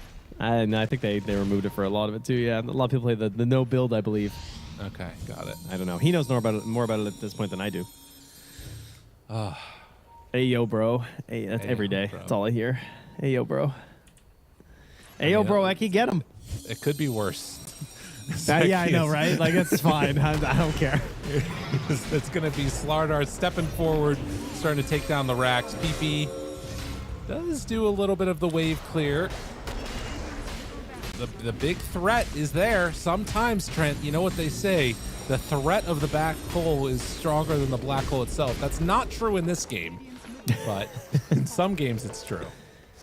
Yeah, you know, I was saying that they don't have the best push. Of course, how could I neglect the +10 upheaval attack speed per second on allies for just sending in this Aghanim Slardar? It's actually kind of great. He just sits in a puddle with bonus attack speed. That's a good sieger. I take it back. I did not consider that. All right, here we go. Wrap. This is for the game. It's Ladies and happening. gentlemen. Oh, he got an Aeon disc. Bristleback Aeon disc. Yo, let's go. Ayo, bro. It's happening. Ayo, bro. Yo. Okay. Oh, my God. They have the answer. Jibe. Dude, did they see him? Did they see Jibe? I think they do. I think they do. They spot him there. More down jump. Alpha nervous. Everything. No. I didn't quite get him in time. Gets away, but still they don't know about it yet. Now jumping onto the Warlock. Second target if they can kill him off. Ava, toss, thrown, broken, damage, out, dead. Tide is gone. Can they get any more? They've already used Supernova, and the punches Domi is gone. Puck does manage to kill off the Enigma, but it is only a Pyrrhic victory at this point, much like the name of that item that nobody understands. Oh, what a blink by Jibe. That was beast. Yeah. That was their whole game plan. They drop the ward, they see him, and they immediately dump everything, and he's just poof, gone. Also, like, max blink range. That was an insane blink. He was so far gone, I couldn't even find him when I moved my camera. I was like, where did this guy go? He was, like, down by the camp across the river. Oh, yeah, it's over. Trying to end it. There it is. Everybody is gone. Where's the TP's back? They're going to bring him back now and hope to stop this. There is no Enigma. They don't have Warlock ulti. Can they do anything at all? Turns, Bristleback, hits, punches. He has his Aeon disc ready to go if he needs it. He assembles it now, and that keeps him alive. But It seems fine still. Yeah, 20 seconds until everybody's back up again. Still no Enigma. They're actually backing now. A little bit afraid of the respawning heroes. A lot of respect given by AVULUS to the potential damage that could come out. Yeah, they have so much gold to spend as well, and I mean, top they couldn't take because of the tier 2, so they'll just back it up, reset. They're gonna check for Roche. If they wait another like 14 seconds or so, he should be up. Okay, a little more than that. Freaking Aeon Disc Bristleback, man. What's the world come to? Gotta find a solution to this black hole. Yeah. It's only 2.5 seconds though, and that black hole is pretty long. Yeah. Getting rid of 3/4 of it still feels painful. The other thing is that you could potentially proc the Aeon Disc with some of these daggers, and like Pike kind of has to play at the front. I guess you could, you know what you could do with this now? You could put Aeon Disc on Courier, and then it's special delivery as Marcy. Well, not even necessarily. You could just have it near you, kind of, because of the backpack switching stuff. You know what I mean? Yeah, in theory. Yep, it's true. But I mean, that's kind of scary. It is. Yeah, maybe they just like kill your Courier. Like, oh no, what's happened? All right, cheese refresher. Oh, refresher. Yeah, Seneko will take that. Or they won't. I mean, there's an Enigma on this team, bro. Oh, I thought he already bought refresher. Oh, hey, no, he hasn't bro. bought it yet. Yeah, he didn't buy it yet. Okay, yeah, this is This is the swan song here for Mosquito Clan. Can they kill these guys? Can they find the Enigma again? That's what they need to have happen. Zibe has been... Well, they're smoking. Quick. They are correct that Smile Knight's actually kind of alone. They could maybe take this Aegis out if he walks up here. Dun dun dun dun dun dun dun dun dun dun dun dun dun. Smiling Knight. Oh, he jumped. I think that they were looking for somebody else in the back. Pike's just back there. Yeah, that's not great. Things are getting weird, Trent. Things are getting weird. He's pinging. They're watching with Eidolons, and they find Vitaly. Over to the side. Jump. Broken. Ghost Scepter. Give him the old walk away. And now turn. Ravage connects. Damage out. It's on to both of them. The Aeon Disc is going to proc, but they end up getting a bash in the second black hole. Wait, the heal. Oh, Pike, the liver, the damage out, and they turn it. Matthew, the star comes in at the last second. What? I cannot believe that sort of worked. The problem is they are dying to the throne. No! They couldn't get there in time, and AVULUS will claim victory in game number 2 as the creeps did their job. So someone's getting the throne. It's all right, get this chaotic fight inside the base, but one track mind right down the middle lane for the creeps. We'll help solve this one here for AVULUS and push us to our first game 3. Well, us particularly. There was a game 3 earlier this morning. Yes. Still good stuff, man. That's what I like to see. That was really great by Jibe. That was a hard game to win. I like the way he played that Enigma. I like the way that they, as a team, found an idea to sort of pull it out because it wasn't looking amazing. And then they found the answers to what can solve this game for them. And this was it right here. Yeah, this was the play. Like, it was sort of going a little bit back and forth, and then it just completely got destroyed there. Pure damage, PA remains undefeated. That's right, 8 games. She's nuts. winning. Oh, why did I ever bet against the PA, honestly? I don't know what you were thinking. Not a smart idea. This was another good jump from Jibe, too. Just gets the double on the 2 big cores, and with the pull, look at Matthew. Running the treadmill. Yeah. He can't do anything. There's no escape. And I got that blink by Jibe and the bottom fight too was just beautiful. That was just some clutch Dota. Really making sure there was no chance. I thought he died instantly for a second, and then I realized, oh no, he blinked away. He got out of there. The timing on that has got to be insane. I might even look back through the replay and check out the log to see how close it was between his blink and abilities getting thrown. Yeah, it was crazy close. I don't know if we'll get it here, but oh yeah, this is it right here.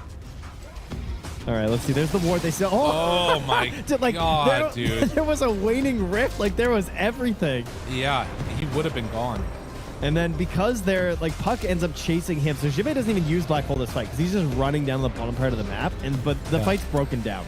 Even though they don't have Black Hole now, the way that the fight breaks out because they didn't get to use Ravage well, they didn't get to use the Egg well, it means that the rest of AVULUS can clean it up because of the attention they tried to focus onto the Enigma. Right.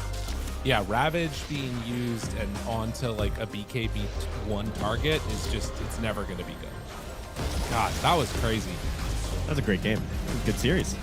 As it hoped for between these two teams. I felt like they'd be a pretty good match. And AVULUS, they get their first win, most importantly. After 3 straight losses, they have found a W in pretty good fashion. Also, maybe most importantly, because it was a great strategic win in how they played this game out. And it was a little bit of a comeback. Yeah, they weren't super far behind, but they were far enough behind that it was okay, this could be looking kind of bad for you. But they found their win condition, they played towards it, and they got a good win. Absolutely. I think, and particularly to have it come off the back of Zibe, because I think that there were a lot of issues with that Underlord game in game number 1. Some of it itemization, some of it just the limitations of the hero naturally, but to come in and the team to be you know what, I'm going to give you the hero that will win us the game, first pick overall, and he comes in and performs like that while looking like that. That's great. It's just really, really good. What is he doing right there? He's the moose. He's the deer from their jersey. He's the deer. Oh! Look, that's got to be it. Because I know that when I sing the Great Big Moose song, that's what I do with my hands. to my I don't kids. think I So- think you're showing you're Canadian. I'm pretty sure it's like a stag and not a No, moose. yeah, I know. It's a deer on his jersey, but when I do the Okay. moose for my kids, that's what I have to Got do. it. So I that's why see. I recognized it right away Got that it. he was clearly a moose. So there you go. Solved. Good stuff, man. Moose are big. They're really tall. They're terrifying. I rounded a corner once and was standing right next to one. Not good. Yeah. I was on a mountain. What was he doing up on the mountain? That's where they are, aren't they? Have you ever read well, the book sometimes. If You Give a Moose a Muffin? No, I've also never Yeah. given one a muffin either. I just looked at him and backed away slowly. It says that if you give a moose a muffin, they're going to want some jam. And then you give them jam. And it's like, if you give them jam. All right, we're going to go to a break, everybody. We're going to be back with game number 3 in just a few. See you then. Please welcome the true stars of tonight. The heroes of Dota, who have claimed the top prizes from 1xBet. Best carry, Phantom Lancer. Best support, Marcy. Best mid lane, Zeus. Fudge. Best Players Award, 1xBet customers. 1xBet, it's your pick. The human body was built to move. Not trapped at a desk in one singular posture for 12 hours a day. It's time your chair evolved. This is Secret Lab Titan Evo. Ergonomically engineered for you, gamers, hybrid workers, artists, backing your every move.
Unui moldovan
Welcome back, all you wonderful people. We're getting ready for 3-game series. Bow, bow, bow. It's happening, Trent. It's the fireworks. And are we going to see the Enigma again? Are we going to maybe see one of those Darkseer heroes get through? What's going to be the solution? What's a possibility? I mean, obviously, the big thing that I want to mention is that after the first game, AVULUS completely switched up their style, which I like seeing. That's right. They certainly did. And the other hero to go with, I think it would be the PA, which we've been notified by chat, field reporters in the chat, that Liquid did, in fact, defeat the Phantom Assassin this morning versus Aurora about 1 hour ago, folks. The streak is over. She does bleed. All right? Interesting. So thank you for notifying us. We deeply value your contributions to the Twitch chat. Okay. Good to know. 10 seconds remaining. Let's see, bans. I wanted to kind of keep an eye on that and see how much has changed going into this game. So they still take out the Dazzle, Tinker. They banned the Gyrocopter this time. And then we also have Darkseer. So DK's still in the pool? No, he's not. Which I believe NP is.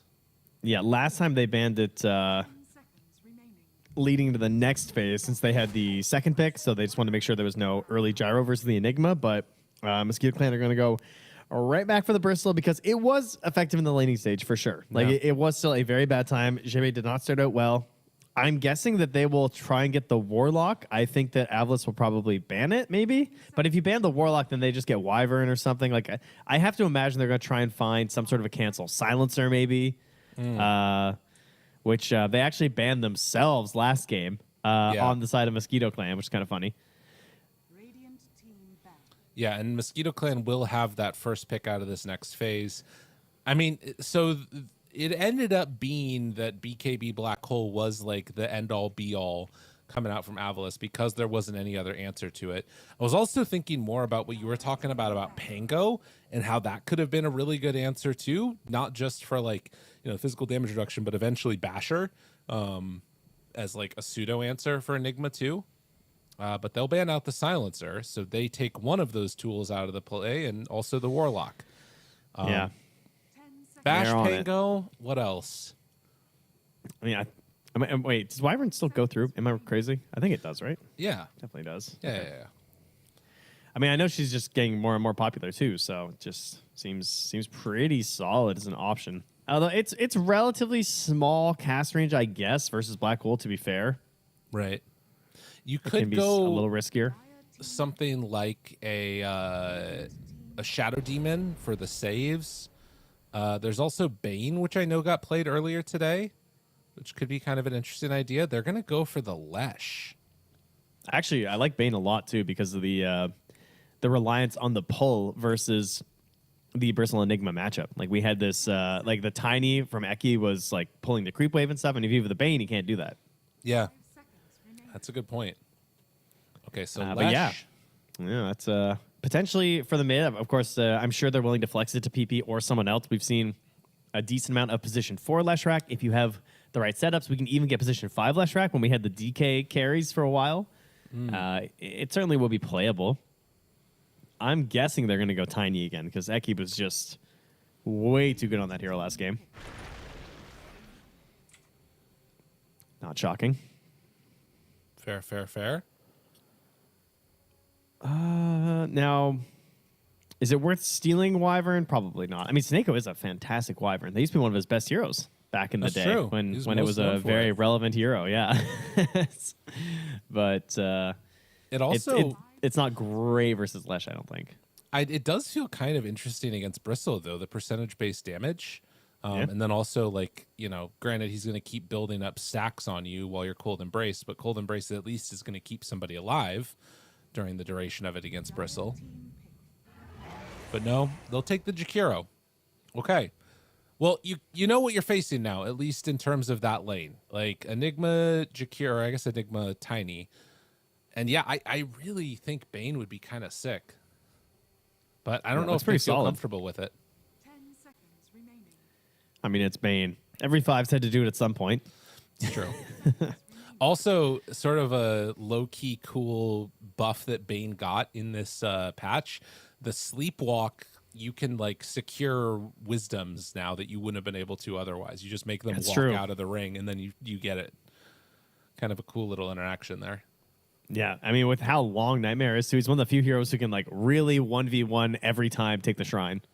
Right. Or even just lotuses and stuff like that, too.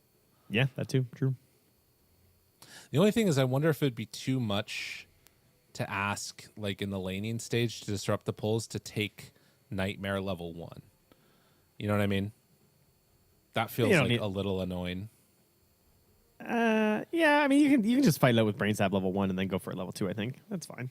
Right, but then they're pulling level 1. I mean, I hear you. I mean, if they're really pulling level 1 because it's the Enigma Bristle matchup, it's probably worth it, honestly, to just take the Nightmare. Because if they can't pull, like, they can't fight the Quills. So that's true. Mosquito Clan, time. Yeah, I mean, this is the double pick into the 10th overall. So it's the question of, like, what are we going to leave open? Do we want a last pick potential for the mid? Are we going to flesh this Leshrac? Are we going to flex this Leshrac? We're going to get a Muerta, who has been all over this tournament. We've seen a lot of the Muerta plus Tusk combo. That has looked really strong. Just roaming around as a duo. Actually looks really good here. Tusk, I mean, you can't pull it a black hole, but it's pretty good versus Jakiro. It's decent versus Tiny. It does force your Lesh into a core roll, which I don't know if they necessarily want to do yet. And if it is a core Lesh, do we need a more defensive angled support? Like that Oracle or something, like one of these heroes that really makes Leshrac feel like you can kind of get in there. Right. And also, I mean, you don't have the same problems that you did last game because there is no PA now. So Black Hole doesn't necessarily, to me, feel like it's as much of a you catch, you kill. So maybe they feel like there's less need for that defensive support on like a core Lesh. Yeah, they have all our discussion. Yeah, we're trying to get rid of this BKB Black Hole, and we got something. Got the Roar now. And laning with the Muerta is a pretty potent duo. Could also be Beastmaster plus Leshrac, too. You can also throw the Muerta into 5, but it puts a little bit of pressure on who you want to pick as position 1. Most people choosing PA as the go-to counterpick to Beastmaster, but obviously not available now. You know, I actually like the idea of Lesh 4 against Jakiro, because it's one of the few heroes, if you take that Misanthropy is that the name of it? Yep. It's probably one of the few facets and like heroes that could trade level 1 with Jakiro. Yeah, because you know, the dual breath doesn't do that much outside of the damage. Like the attack speed's not going to worry you. You're going to like take a ton of damage. But they take the TB. Yeah, that's an interesting one into the Leshrac. I mean, again, hoping that it's more support angled than core, but it still is, you know, kind of scary damage into a TB. Yeah. Yeah, I don't like that one. I just don't like position 1 TB all that much, but they're believers here for Smiling Knight is one of his go-tos, so. 10 seconds remaining. I wonder if there's any way you could make like a Grimstroke work here and get towards like an Aghanims. You probably don't need to, but like if you push the Lesh to core, you could then run like Grimstroke with the Inkswell facet, get a save, and then, you know, you've got some interesting dynamics going on there. You just love illusions. You're just a Darkseer Grimstroke player. Yeah. I mean, if you're playing position 1 TB, it's pretty freaking good to get a Dark Portrait. You should just start playing Morphling Ags. That's true. Maybe not. I don't want to do that. It's a bit much, eh? Yeah. Last band's here for Stormstormer. They're going to take care of his Puck and his Ember Spirit. So AVULUS, I mean, this looks like a greedy Invoker pick, but it would be so beast. But yeah, the hero, you know, bit of a question mark right now. We're not quite sure how good he is. And it looks like they probably want something a little bit more stable. I would say much more along the lines of Puck or Ember is what they need. I like the 2 bans for Mosquito Clan. Could also just be They could give him the tiny and go back for something for Eki if there's anything game-winning from a position 4.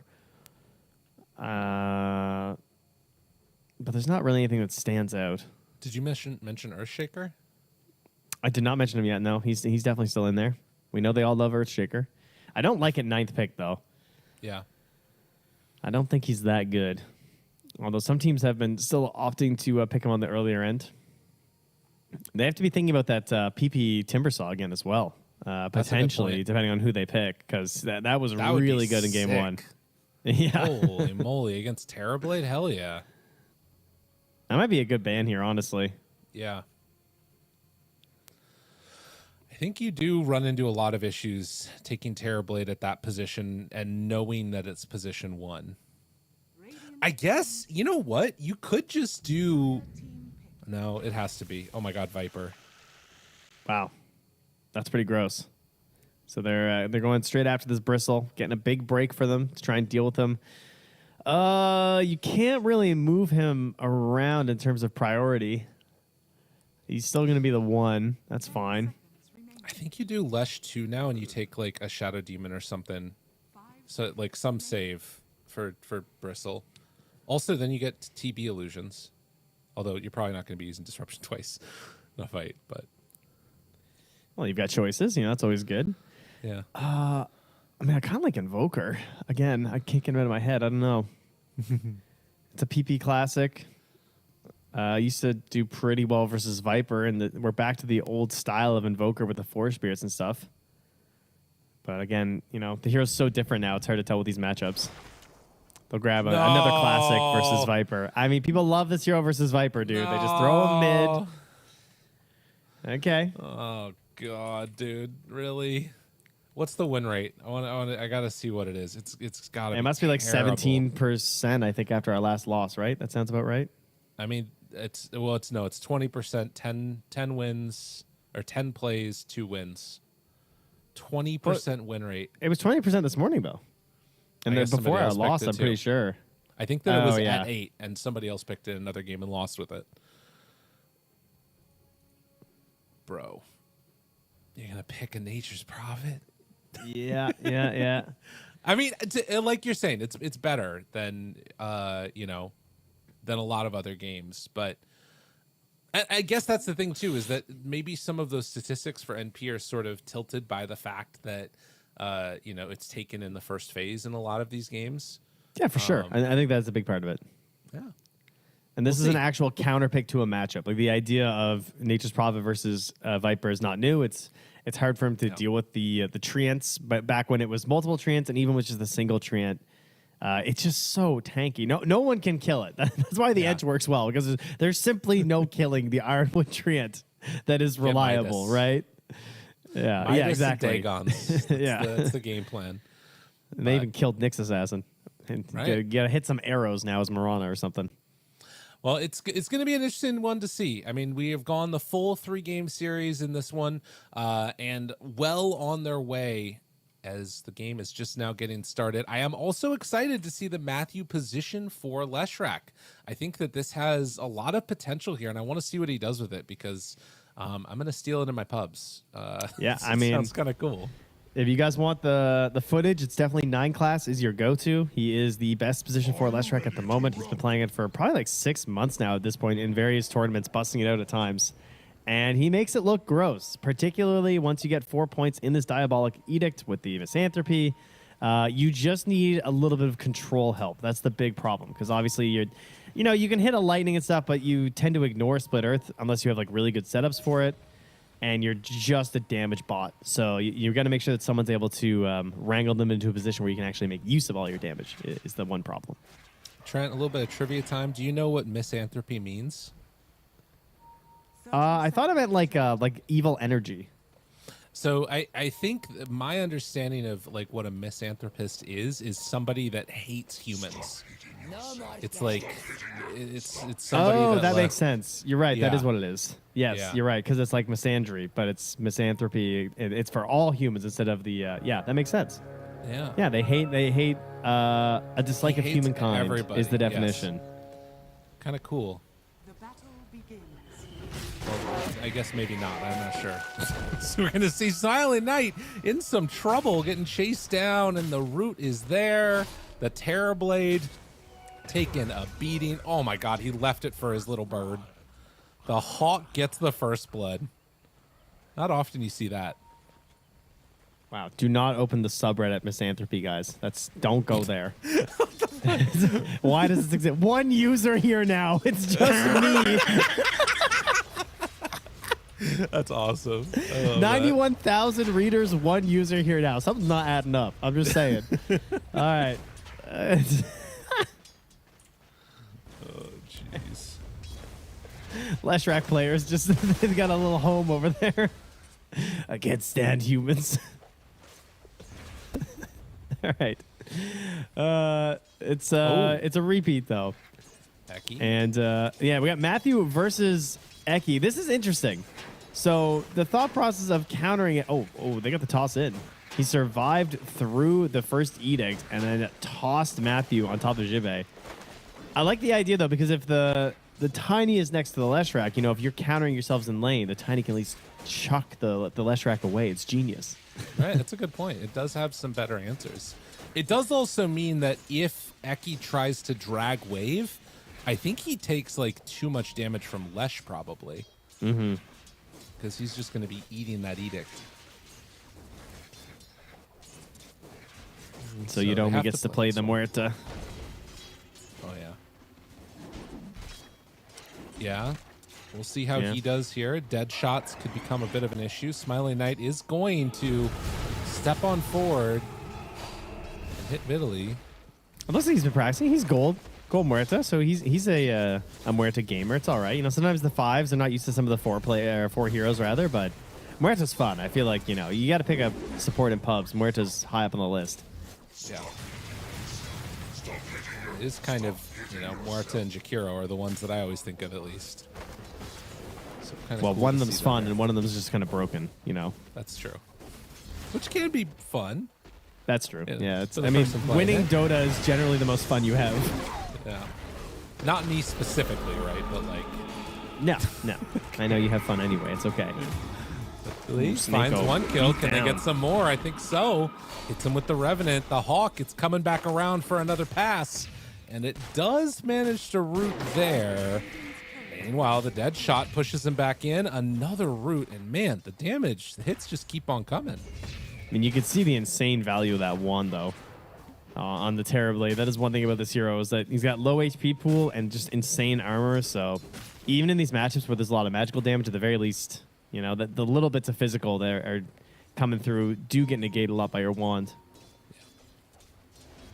But that is not a great start, because now they're just both sitting at pretty high HP pools on Vitaly and Yodomi, and the couriers are coming out with more mana to keep bullying. Jeez. And going straight Helm of the Dominator for Vitaly.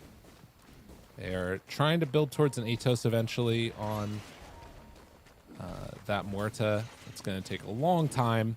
But you had mentioned this mid lane matchup. I mean, is it supposed to be good at this stage? Because PP is behind right now. I think it's not so much that it's like, I wouldn't say good. It's more like Viper doesn't crush you. Like, he's got a big wave coming in. It's not too bad right now. You know. Down bottom. So there you go. While that's happening, Stormstormer is also beating into Nature's Prophet. So Seneko dies, but PP is in further trouble. They force out a TP. Omi there. Do not have mana yet for a dead shot. Looking TPing dead. Nice. Oh, wow. And now Eki making the rotation in too. This is not what they wanted to see. Now, Nature's Prophet could, I mean, hypothetically, he could buy back and TP in if he wanted to. The Stormstormer is super low, but instead, Omi gets the solo kill. Oh, he kills him first, too. Stormstormer doesn't get the XP. Now Matthew moving in. 2 points, yeah, 2 he's dead. points. Well played. He just got bailed out in that mid lane for sure. Yeah. The Viper dying, and then the Tiny too. Now Viper's going to come back with full resources, which kind of stinks for PP, but at the very least, like, it's not a massive disaster. As Jibe's getting pressured into his tower with all this movement, though. Does not have a whole lot of help up here. I think, though, that now that they get those kills, supports are coming back really strong. Like, Idomi's almost level 4. Yeah, and with Eki running right back into the mid lane, like, PP's just out of there. He's just doing his thing. He's going to hit the neutrals. And, yeah, he's 1,000 gold behind. I mean, nobody, like, wins versus Viper, but, yeah, I've definitely seen this go a lot better for Nature's Prophet before in the past. So, I mean, he got walked down into the tower pretty brutally. Like, it was a good use of that creep wave from Stormstormer. Right. Yeah, was able to maybe deal with some of the more frustrating parts or, you know, just a couple of outplays. Obviously, Stormstormer has played that Nature's Prophet matchup a lot, it seems, and has some ideas of how to deal with it. But nonetheless, I would love to see on the side of Mosquito Clan doing a little bit more aggressive moves around here with these supports. I mean, Eki is now going to be found. Blood Grenade, not able to dodge that one. And so they will find and kill off this Tiny. No lightning yet for Matthew either. He went for the earlier point in the Split Earth. I guess So playing with Beastmaster, kind of cool. Yeah. Just got to hit them, you know. Right. just don't miss. Fair. Could also be that he's hoping to use it with the Prophet too, maybe. Ooh, stun off the mark, and now Idomi in trouble. Matthew thought about going forward for more. Eki is in the trees. I mean, it's still Viper. Like, yeah, and there's not a lot of value attacking the Viper in the mid lane. It's a bit of a classic, you know. 3 heroes come for you, and at least one of them's gonna die. You probably won't on this hero. Yeah, They're gonna smoke him up now.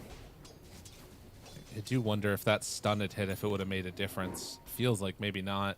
But yeah, Yeah. heading top, they can toss Stormstormer onto somebody. I thought maybe they were going for the Wisdom or something, but I mean, they don't have Viper Strike for 10 seconds, so is this still a kill? Fake. They toss him in place, and well, does have stick. Manages to take down Eki first. But yeah, gets the kill. Yeah, no help coming through. I thought maybe with some assistance or something that they could turn it around and maybe do something with the lack of Viper Strike, but showing that it does not matter. Yeah. Still a lot of early game damage here under this Bristle. Radiant's bottom tower is under attack. I mean, looking at these levels, the supports are looking really strong on the side of Radiant. I guess some of that's because Smiling Knight is a little bit under-leveled, maybe. I don't know. We'll see how it goes. Dude, but Snako just cracked you 1K know, net worth. He was so poor. Yeah. And look how many sentries they have down on the Radiant side of the map already as well. Like, they got 2 sentries in the mid lane. 3 sentries in the mid lane right now. What the? No wonder this guy's so broke. Gotta work for it. And now they steal your bounty, too. Runs back in. Thought about popping that Diabolic Edict. Not going to do it. Down bottom in the meantime. Looked for the roar. Realizes it's not going to work. Now roars the Terrorblade. But still going to die on the Beast. That is not the play they were hoping for. And a bit of a wasted roar. Yeah, still has half a meta up here too, so can just farm his way through a lot of creeps at the moment. Won't be enough to pressure the tower, and they are getting a little bit of pressure on that mid lane, but it's not a sustained push or anything. They're still worried about the potential movements of this Viper, who's gone through the gate, is up top, and is holding Viper Strike as they get close to Pike. Ooh, that was scary. Just gets out. Yeah, walks away, realizes what's going on. All right, so are we just into another Enigma game now? They're rotating to their Enigma around the 9-minute mark. This is just what they did last game. They pop the drums, they beat down the tower, and it's too much pressure with the threat of Black Hole. Don't think you could fight this. Yeah, a little bit too scary. I mean, they have a lot of ways to break Black Hole on this team, including just like killing by, you know, PP TPing in, and with an ulti probably could blow him up pretty quickly. But it is a question of, like, do they actually want to take that fight? It feels like instead maybe trying to pressure the bottom tower could be the way that they move, because AVULUS is just heading together towards mid now.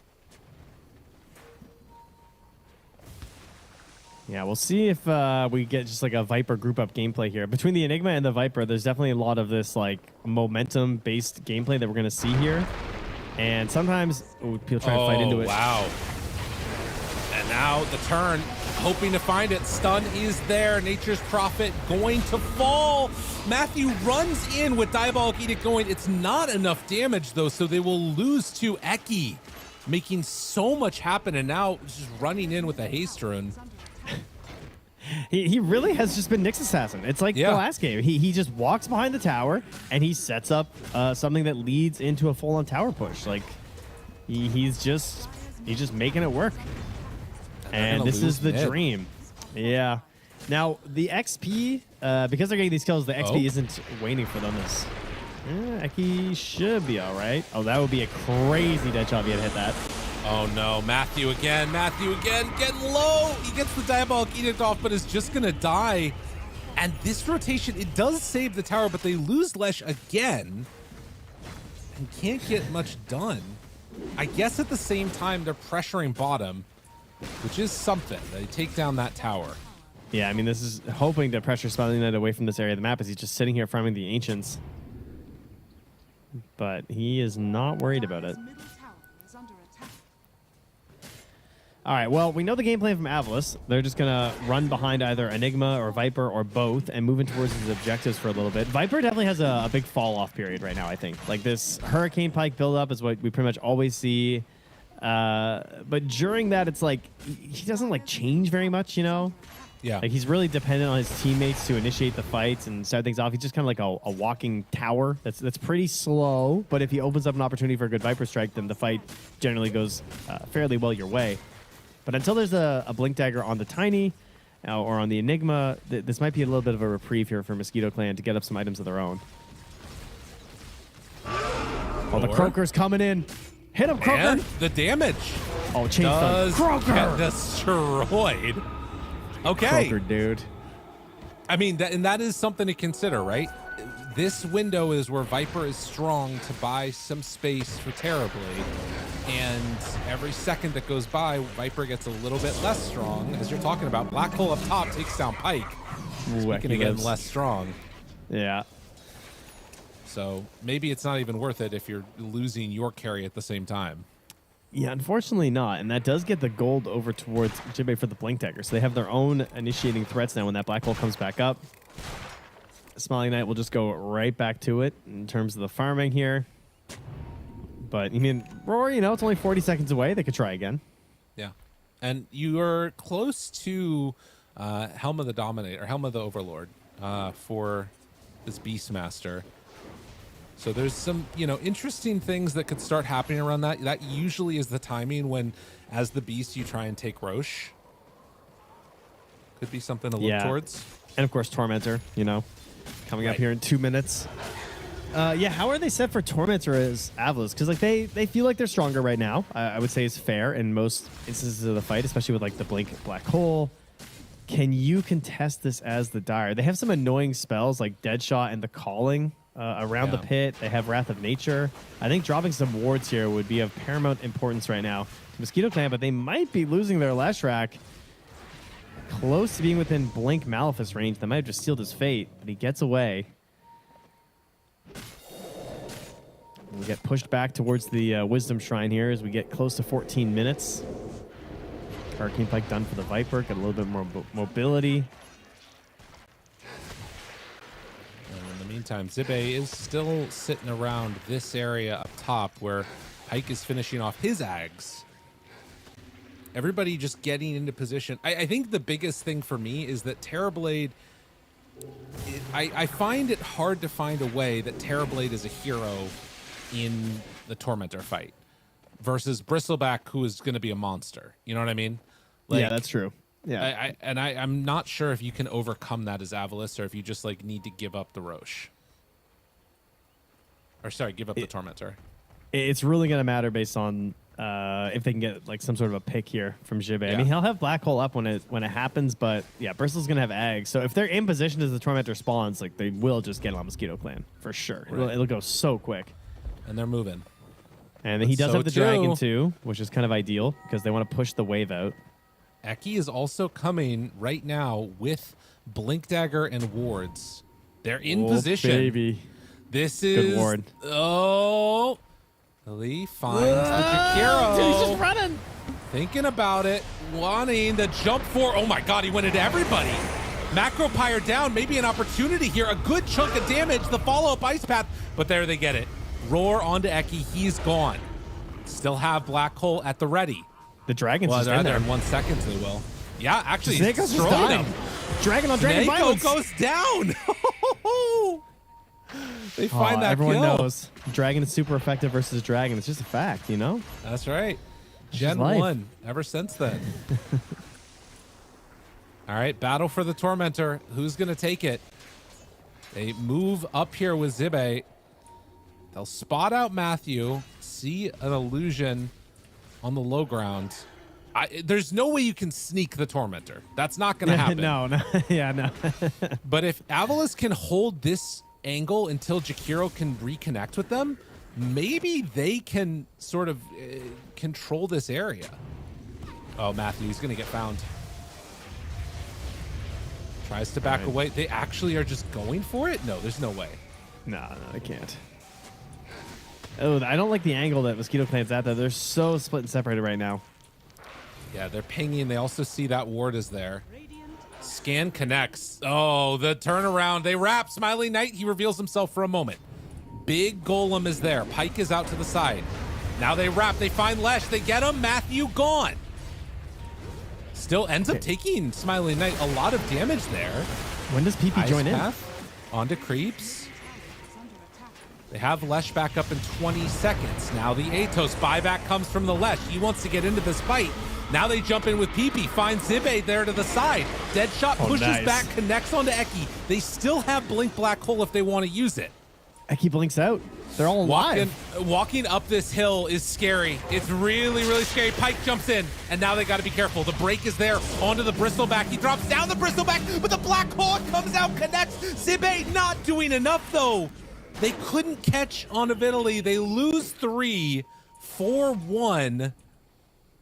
And with that, you've probably secured the Tormentor. Yeah, Vitaly goes, grabs an ancient creep, brings it over, get a little bit of help, and it's just nothing left in the tank. Another great part of the Slash Rack. It's a lot of damage. Oh my god, oh my god, oh my god, oh my god, oh my god.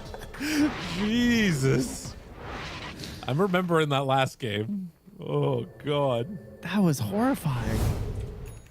Let's see that replay of how that ended up going. Because it looked so good for a second there, but just kind of getting whittled down. Yeah, it's just scary too. Like the way they're positioning, they can't lock too much with the macro pyre, and then they're all running in this big clump too. And then PB finally joining, gets a good sprout. Eki manages to blink out of here really low, so that was great. But you know, he's just so low on resources. When you're sitting on the high ground, like how do we fight? Like your Viper's missing a lot of his toolkit, which is just being tanky. Like he's already at half health when like what feels like the real fight begins, and he just bails as Chipe pops the black hole. He's like, sorry, man, I don't think this one's going to work out well for us. Man. And you know, the thing that's interesting is that like this Tormentor is obviously important, but it doesn't feel like getting the kill on it there completely shifts the game. It's just like pulling it slightly into the favor here of Mosquito Clan. Eki will spot Domi there. The root. There it is. Revenant connects the silence and the kill. I mean, those little kills too are pretty painful. Yeah, this Atos is just, if he catches you, and anyone like Matthew especially is nearby, then you're just a goner. Mega farmed on Morta. Atos drums is pretty strong. And the key item a lot of the times to these position 4 Lesh Racks is that Blink Dagger, which Matthew's getting close to, just to ensure that you have the perfect position and get your maximum damage out. He is just fully relying on the Blink for the Split Earth follow-ups into the damage from the Misanthropy Diabolic Edict. It is pretty crazy. Yeah. While this is going on, Lily just keeps on farming up on this Beastmaster. Helm of the Overlord done. Roche is a possibility for this team at this point, but they also don't need to push the tempo that quickly if they don't have to. Eki, deep ward. This one might come back to pay off in a good way. It looks like already they're perhaps trying to right find away. him. Oh, he kills his Ava, courier with a toss Mjolnir. back. Nice. Wait, maybe? Is it enough? If PP dies, can the rest of them get out? PP does end up falling, but now they catch another 2 on their way out, and Eki. So, And the ward's getting dewarded too. Yeah. They pinged that right away. So, yeah, costly. At least he won't have Mjolnir for 2 minutes. So you got that going for you.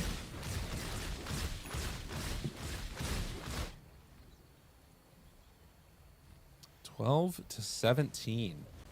Radiant's middle tower is under attack. So wait, the Mjolnir prop killed Eki's courier? Is that what happened? No, Eki killed Nature's Prophet's courier. Got it. Didn't he? Got it. Pretty sure. Yeah. And that I was like, I courier didn't had know the that worked like Mjolnir. that. Yeah. No, it's he ended up buying the full Mjolnir instead of finishing the BKB. I thought. At least I thought I saw Mjolnir recipe. Maybe I'm crazy.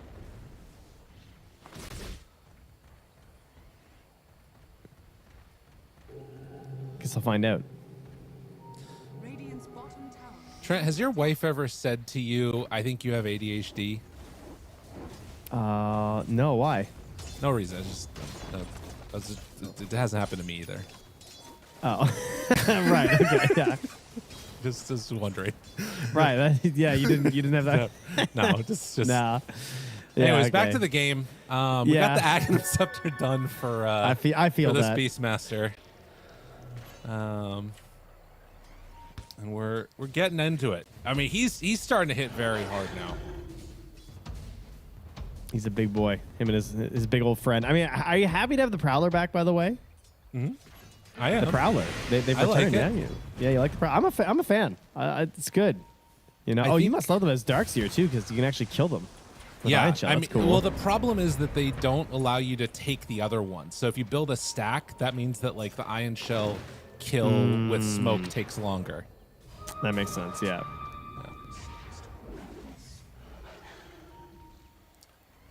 Smoke up now. The last one was broken. AVULUS, realizing that that smoke's broken, going to try and run and find some kills down on the bottom side of the map. Pyke is showing here, does have Sange and Aghanim Scepter completed. Jeez, we aren't really even Stevens here, eh? Like, the net worth is pretty fair across the board. And yeah, he did, in fact, finish the Mjolnir with only the recipe for the Black King Barrow remaining. I was not crazy. So that's a lot of extra damage. And now he even has the BKB, too. So PP is... well, he's a big PP. There it is. That's what he is. It's a scary one, honestly. Mosquito Clan in a weird part of the map right now. Yeah, they feel like they're just like needing to get something done and not really in a position to do it. But there is something that's over here on this side of the map, and that is a Roche.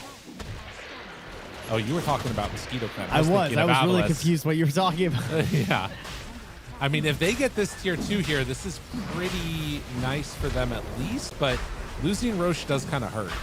Yeah, they were slow rolling this push a lot. Like, they were just letting the Prowler do it and lurking everyone else nearby. I mean, I don't think Eki's going to fall for this. I think he's aware that there's definitely some shenanigans afoot, but I mean, they get the Aegis, which I'm fine with. He jumps in. Okay. Yeah, Roar, TPs start to move. Need to be careful, though, because the BKB, well, there's just a black hole could come out afterwards, and it's on to 3 of them. Yeah, that's not how you wanted that one to go. They lose 3 and maybe a 4th. Yudomi does manage to escape. But yeah, appreciating the Zibe Enigma. That guy is having a hell of a day. A lot of it was just Eki sacrificing himself too. Like, he just jumped in there as they finally decide to actually pressure the tower, and he forces the Bristleback into a position where as this Viper comes in, there's a Viper strike. It's over. Like, Stormstormer TP's in, that's it. Bristle's game is done. God, it does just drop so quickly. I mean, you look at this and I mean, oh God. They were not in a position. It does not go much better than that. Like, that's just... Fight is just unwinnable at that point for you. And I mean, Mosquito Clan were kind of at a point where I felt like they could just work all over the map. Like they were following this Prowler, but it was a bit of a slow pace. And AVULUS get the perfect answer of just getting this Roche, now taking it away from something that really Mosquito Clan probably could have been angling for to take for themselves. They lose a big objective on the map. Now the Tormentor should be back up, right? That was like, I mean, we kind of battled there for a little bit, but it's going to be up in like 2 minutes. I will say that I think that unlike last game, so last game you had, Tiny, you had Slardar, you had PA. You could fight without Black Hole. I don't know how he had that vision. But regardless, they do manage to catch him there. I was quite literally hovering Rod of Atos, and there was still like 100 range. Oh my god, they got the Roar 2 on the Stormstormer. That's Aegis down. This is the problem. Like last game, they could fight without Black Hole. This time, they win the Black Hole fight, but if they don't have it, they get ran over. It creates a really tough situation, I think, right now for AVULUS. And this is going to be perfect timing. Aegis, yeah, they can just back it right up to the Tormentor after this. But, man, they don't even risk it for the tier 2, really? I mean, I guess the creep wave is kind of slow. All right, he'll just send in the summons. Zibe really wanting to make full use of this. He's actually going for the Lincoln Sphere. So he can get these unobstructed BKB black holes and have nothing that he has to worry about. Although, I'm trying to think, because they change things now where you can target stuff on BKB, if you, like, dead shot, will that break the Lincolns? I don't think so, right? Oh, like if you dead shot on his head while he's BKB'd, you mean? Yeah, I feel like it does. I think it would. So there is still potentially a way to break that. Also, Sprout, I believe, would do the same type of thing. Yeah, you definitely used to. I don't know if it works through BKB or not, though, but we'll see. Regardless, it's going to be something to watch for. There is a 5,000 gold lead right now for the Mosquitoes. They are going to start heading down south. Obviously, can TP in with the Nature's Prophet if they need to. Smoke breaks. Eki blinks in again, aggressively caught. Do they have anything to follow this up? BKB Black Hole's ready. They are all grouped together. Ooh, they don't like the look of it. Don't like the look of it. I don't know. I think Bristle was dead if he jumped. It did look kind of good. Like Stormstorm was close enough for a very quick follow-up right after during the Black Hole. Yeah. I guess maybe was worried about not being able to catch the Roar. Yeah, has to be before. And they will jump right into this Tormentor. The Dream, I mean, actually, I'm not sure who has it. Lesh is pretty good, I feel like. Yeah, Lesh is amazing. Beastmaster is also great.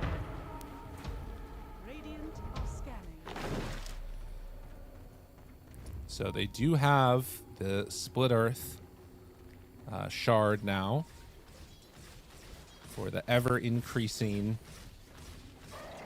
area of that stun. Eki still kind of on the hunt here. There is Nature's Prophet and Matthew nearby, but they're just trying to sort of protect this creep wave and see if they can find anybody here. They're underneath a ward. Got to be careful.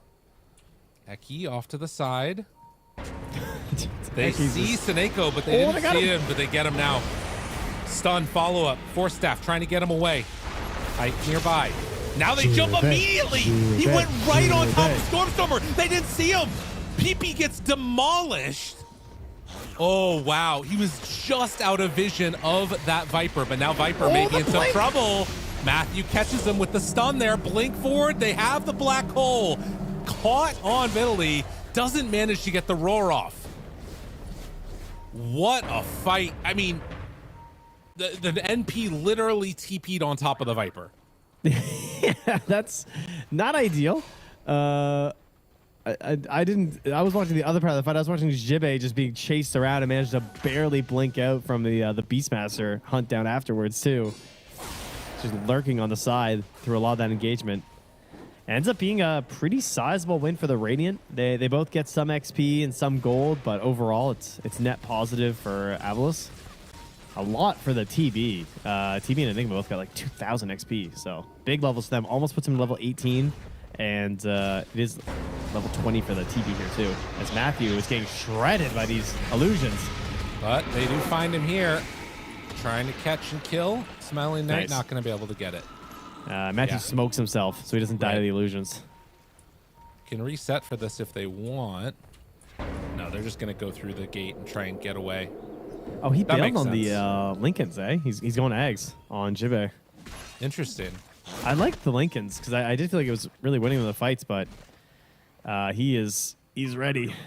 He's got his point booster delivered home, and he's only got 250 gold to go. I will say the Muerta has boots of bearing now, so I think that mitigates the spin. I think so. I was wondering that last game. I guess we'll find out. It's also just great versus Viper, of course. Right. Probably the best reason to even have it is to just bail out Pike so that he can actually distance himself from the Viper. Well, that is the full Aghanims done now. And I guess the other thing is that if Beastmaster isn't careful, he potentially could get like pulled into the black hole before Aurora gets off. Yeah. Yeah, it's pretty fast, especially if he doesn't have any cast range neutrals. Which he does not yet or anything. So yeah, it's on the line for sure, especially the angle he's coming from. Like if he's trying to come from the the side of the black hole, like the forward face of it, he's not gonna be able to get him. Yeah. Well, tier 2 for tier 2. Well, Terrorblade holds on to the top side of the map. It looks like it's sort of traded off now. Mosquito taking over the bottom quadrant. Roche capable of respawning in 8 seconds. We'll see what the timer is as we try and intuit based upon the clock. Oh yeah, we have no more timer guessing anymore. Yeah. Because we don't. I mean, we can, but it's harder to remember. That looks like a long one to me. Yeah, I'd say that's it's about moving real slow. I'd say like 30 seconds away from max. Be my guess. Thank you, Roche timer. It's off screen. That's good. But yeah, 5K gold lead. Gem will try and take away some of this vision. There aren't really that many wards on the map in general. The main ones are held down on the bottom side by Mosquito, looking for those heroes that are trying to farm up the Ancients. Couple placed down by Radiant now. All right, I've solved it. So that mark on the left is 1 minute. Ah, okay. Look, that's 1 minute. So we just passed 1 minute. So this means So we're it's at like 2 2 minutes. minutes and 10 seconds. Okay. Until it'll spawn. Wow, we're figuring it out. We're remembering the ancient technology. That's right. Smiling Knight, does he show on this ward? It doesn't look like it yet. I feel like if he shows down there, and he's even avoiding that area. So not showing means that he can't go for any type of a smoke play yet. And now they will get the D ward. At this point in the game, this feels like a pretty good game to be a Terrorblade. Like, you have this black hole focused Enigma, you have Eki who's just throwing his body in with these stunts, and you have a Viper that the fight kind of gets forced around. So there's a lot of room to play. Like, he even has Shivas now, the Viper. So really good vision for the TB. I think Smiling Knight's really well set up here. It would be great if he had some sort of a blink. That would be kind of nice. But he's got the Silver Edge, which like sort of works. Yeah, I guess if you use the Roar on the Enigma to break the black hole, you might still just lose the fight to Smiling Knight. Yeah, he could have a lot of damage. Smoke jump, Oh my gosh, Eki. He catches both of them. Ice Path down, Macro Pyre. Pike pops BKB, backs away. They have to be careful here. The buyback could come, and indeed it's going to. Matthew finds one. Zibe connects. They actually TP'd into the black hole. Oh, how much worse can it get? PP shows up. There is not going to be enough damage here for you, sir. Smiling Knight is very, very strong. Sunder out, but now maybe Pike can do something. They break, they hit, they connect. Matthew follows up with the stun. That's looking pretty good. High ground, isn't enough? Yes! They take down that Terrorblade, kill Stormstormer. It cost them a lot, but they got their man. Oh, Bristle is king. They needed that bad. That was looking like a disaster. The 3-hero black hole there from Jibe was clutch, but the double buybacks from the supports coming in to mop it up. They needed that big damage from Matthew. He got focused down pretty early in that one and had to immediately return. We'll see and here. then How this bad? toss right away too. Poor Udomi. This Udomi is just like- gets killed in the Macropyre down there. This is like the perfect fight for this graphic too, because look at how low like the health bar drops, and then all the buybacks come in, and that's kind of what turns it back around here. Jesus, black hole. I mean, yeah, there was like nothing left in the tank, but PP comes in, he did a manages lot. to clean up a couple. He did. And of course the Sunder kind of meaning that Stormstormer ends up dead likely as well because of it. I mean, it's what you have to do with Smiling Knight, but still. Yeah. God, that was close. Man. Yep. Very, very close. Good thing that Bristle got a second round into that fight, that's for sure. Get to play a little bit without being broken. And now back in the real timing. Roche is up. They're TPing in. They want to fight this. I don't know if they're going to be able to get here quickly enough. Stormstormer. Wrath of Nature. They double drop Eki. sentries, but Matthew, he's there. Yule Scepter, lift up. Thinking about going, and Eki, he's in too far. Oh, wow. Meanwhile, jumps forward, roar immediately onto the Viper, caught him, gone. Oh, Mosquito Squad comes in. They do a lot of damage. Smiling Knight gets stunned. They take down the Aegis almost instantaneously.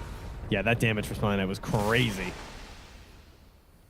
As he knew that a lot of the disables had been utilized to kill Stormstormer and Eki, so he kind of pops in and chucks the damage to at least get rid of this Aegis, which will hurt their pushing potential. They can't just like rally around PP now and start assaulting these tier 2s and high grounds at the very least.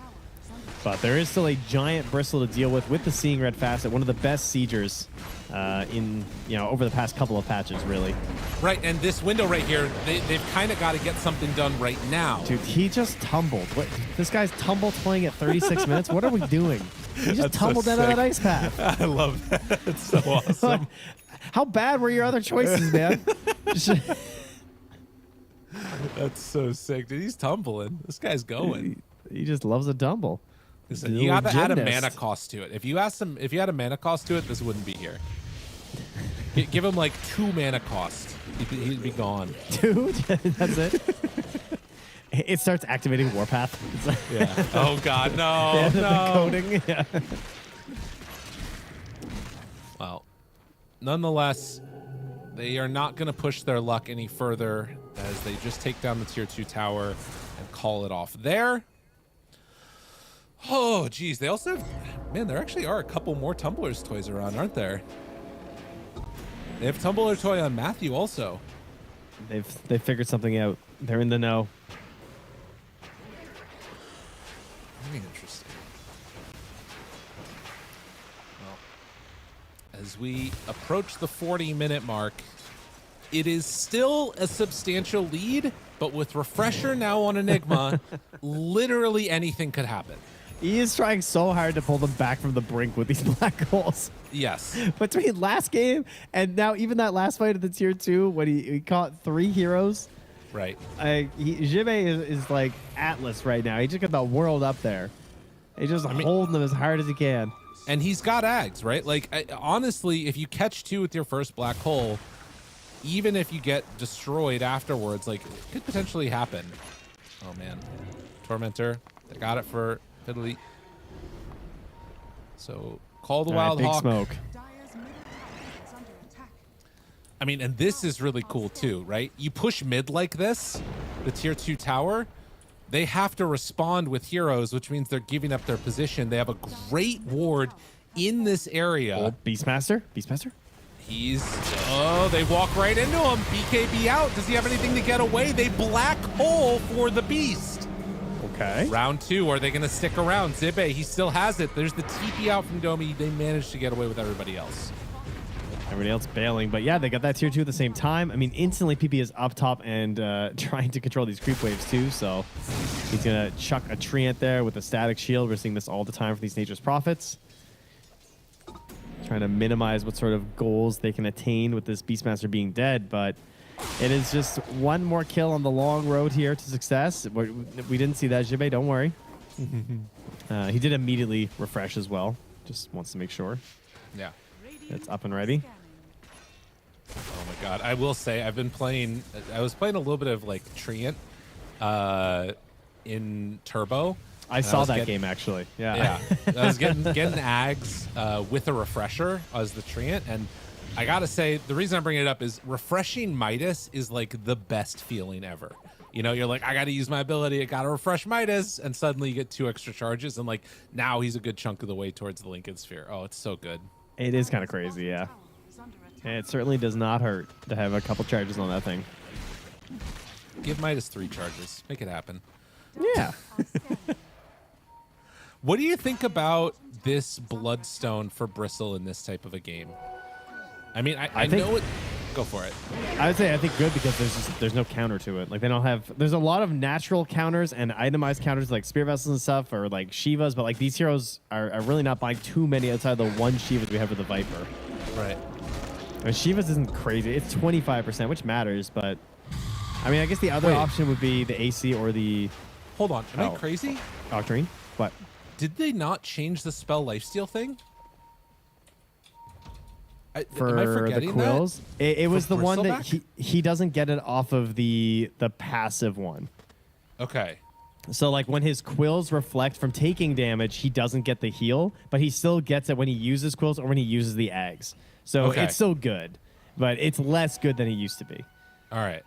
Because the ones that you reflect are now reflect damage as opposed to like spell lifestealable damage. Got it. Okay. I was wondering about that. Well, Glimmer as he walks up the hill. They find him immediately. Do they have anything to help get him out of there? No. He is mega dead. Okay, well, last time I checked, it's not a passive. Wow, bro. Oh, jeez. That is a really unfortunate series of events. They do leave the gem again on the ground. Nobody coming to collect that on the side of AVULUS. God, he bought a Shadow Blade instead of a Lincoln's. Because he didn't get Ninja Gear. Oh. Yeah, he's just got a game. And he's still can't help him. The greedy enchantment too on Enigma, just like a max amount of gold. Yeah, this is insanity. That's too greedy, man. Oh wait, he sold his Midas. Never mind. All right, he's forgiven. Yeah, that's fine. Like, oh, I'm actually sending him home. He didn't sell it quite yet. Yeah, this was looking a little scary. But when you just lose your Bristle and he doesn't press any of his buttons and he's in like, I mean, he just walked into a Viper and a Silver Edge TV. So he just died. You know, he didn't get to play the game. Are they not going to buy back for this? I mean, it's kind of feeling like it. You're close. I mean, they have to bottom. 25. So I think they're just saying we're going to give them both up and we're just going to play for the tier 4s. Nature's Prophet again. Again, it happens. Oh, Have a toss back. You manifested it. Toss back dead. PP. You got to get out of there, buddy. They also have to be careful. BKB Black Hole is still available. It's still an opportunity. Pike is there. Chasing, hunting, connects onto Zibe. Zibe Black Holes him now. The rest of the team comes in, but they fear he didn't BKB. Oh, BKB too late is no BKB at all. They lose another hero. Man, the late buyback, another one of these in this series, these like 20-second buybacks that feel so painful, but feel so good when it works out. You got 1,500 gold on the Bristle. All right, you got to get something done here. Unfortunately, everybody on AVULUS has buyback now. Yeah, you just you run it down mid and you just get some buybacks. They can at least pick up their gem as they pass by. That's true. If anyone sees it. I mean, they should have vision of it, but whatever. I mean, there's other things to focus on. Yodomi is also holding a gem, so there's just too many. They have 3 gems now, or could, but they only had 1. By the way, Wind Waker for Leshrac. He bought for that. So they've got an answer now for Black Hole. Still have Refresher ready on the Enigma if they want to use it.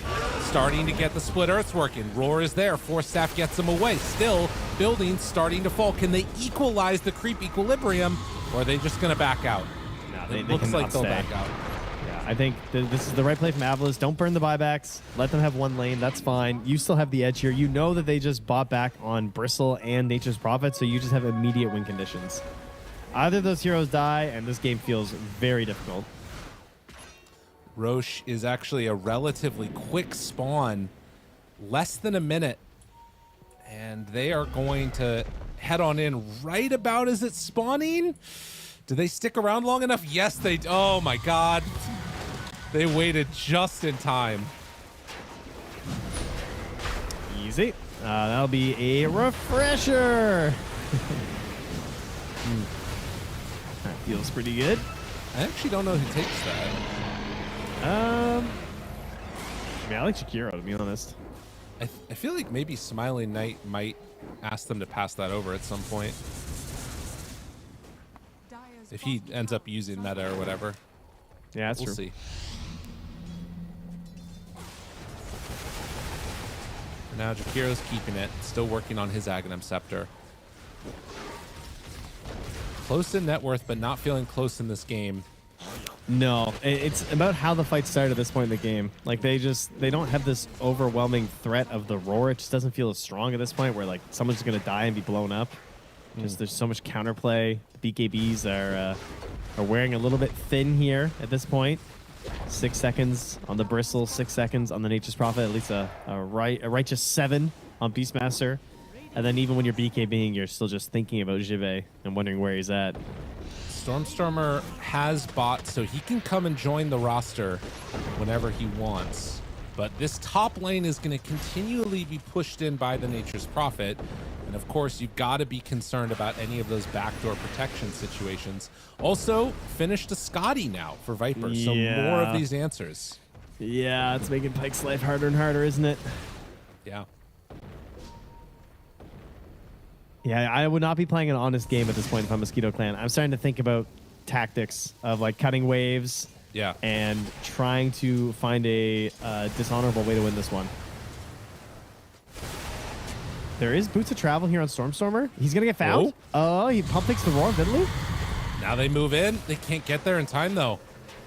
They force TPs back. That's something. Zibe not quite going to connect on them in time.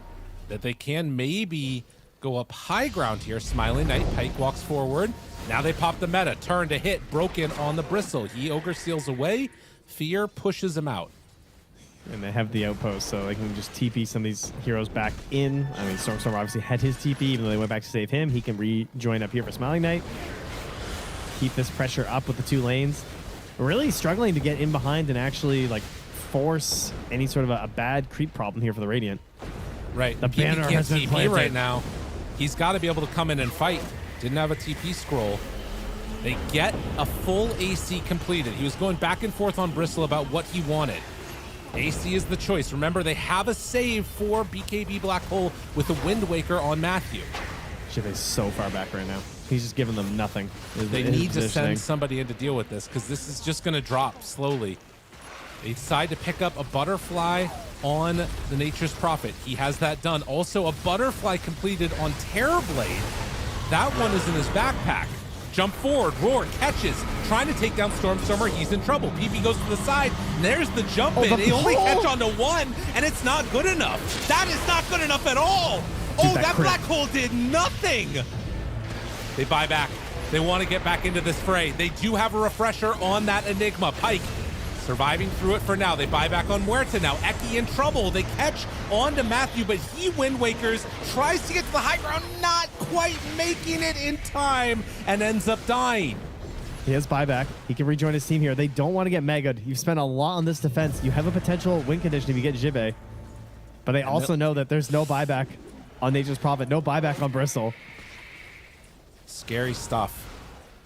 No buyback on any of the Radiant heroes except for the Terrorblade and Viper, which are the heroes that really matter, but it's something to watch for. These racks expose. And this is Megas. I mean, they could just send in Stormstormer with his buyback and Boots of Travel. Yeah. They're sending in right now the Terrorblade. Lay there, jump forward, roar, damage. Is it going to be enough? Stun, follow-up is good, but it's not good enough. Not even nearly good enough. They get the Wind Waker to keep that Bristle alive, but Smiling Knight is just too much. He is way too strong at this point. Can't get to the low ground on Bristleback. Backing it up. The stun is there. It's enough. They bring him down once. Can they do it again now? Eki, he's in pretty far. Broken on PP. Turns, punches, stuns. Wallop, Yule Scepter lift up keeps him alive. They're still kind of chasing the Bristleback, and PP is going to go down dead for 2 minutes. Roar is there. They still have the Sunder. They still have Satanic. And Matthew's just on the run right now, too. Going to get Viper Striked as well as Vidley runs back to the well. That's going to be the Leshrac. Almost down. And they get him again. Everybody buys back in that instance. The huge victory coming in from AVULUS as they're going to set their sights on the throne. Bristle was not enough in the end, and only the Beastmaster is left alive here. He will try and jump, but there's really not nearly enough in the tank as they'll give a tip, throw out the roar. GG is called. AVULUS take the series 2-1. I got to give credit to the Warlock and Silencer bans after the early Enigma, because it's just, they did it again. Once again, they found a way that, like, Jibe has this condition that makes it so hard for them to play against. And he's positioning well. The whole team is rallying around it. They know the whole concept and idea of it, and it just happens again. He gets Blink, he gets BKB, he gets Ags, and you saw it even in that fight where, like, when it was a disaster and he dies or whatever, all 5 heroes were being, like, pulled into that black hole. Yeah. Like, and even though they have to spend so much to actually kill this Enigma and deal with it and everything, they still end up just cleaning up the fight. Just because it's next to the outpost, they have their buybacks. They knew they were coming into a position where the Bristle and the Nature's Prophet didn't have buybacks, so all they have to do is just, like, get them to spend a little bit here to get the win. Right, and the other thing, too, about that is that it wasn't just the Enigma, but it's like you have to deal with the threat of the Enigma, and when you do, you still have to deal with Smiling Knight. And this Terrorblade eventually just became an indomitable monster trying to deal with them. And he got to the point where they didn't have an answer. And if they did have an answer for him, then they all got black holed, so it didn't matter anyways. That's when Terrorblade shines the most, is when he can't be the focus of a fight. When you just, there's no way you could possibly think about killing him first, and he's just walking through, like he's just shopping. He's looking at items on sale, and he's like, oh, this is easy. Oh, everything's on sale. Oh, wow, what a great time I'm having in this store right now, because everyone's focused on his Enigma instead. Yeah. No, it's tough. And another game where this Nature's Prophet goes down, man. I don't know. It's just this hero, it's not able to find wins right now. A really, really tough one at this point in time in the tournament. And I mean, I'm curious to see what ends up happening going forward, because obviously some teams can still make it work, but at least for now, it feels like some of these other heroes are making more happen. Yeah, this was a late pick. I mean, he also did pretty poorly in his lane, unfortunately, versus the Viper. They weren't able to find a good matchup there. One of the better Viper games I've seen. I mean, this is definitely a hero that I think tends to flop a lot when we get it picked in competitive matches. And Stormstormer made it look pretty good here. This really was the last chance here when they chased out of the base on this one. But the buybacks were just too much. The other thing we should mention is Eki in these last 2 games on this Tiny has really impressed me. The positioning, early movements, you talked about it multiple times, playing Tiny like a Nyx, and it's just kind of worked. Yeah, what he's doing different than other Tiny 4s and when the hero suffers is that he's getting so much done before Blink.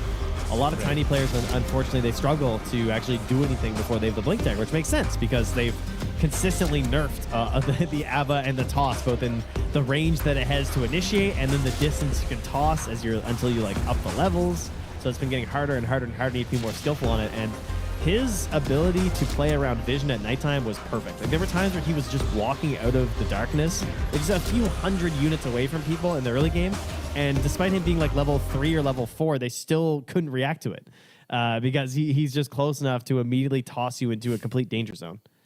Yeah, and I mean, having a hero like Viper with that, where if you toss them into the muck, they're not coming back out of it. Yeah, no, you're stuck.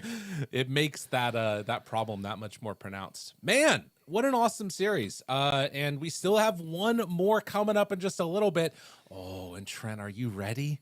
Are you ready for it? You ready? We've got the North America. We got the North American squad Wildcard facing off against OG, who is from every damn where in the world.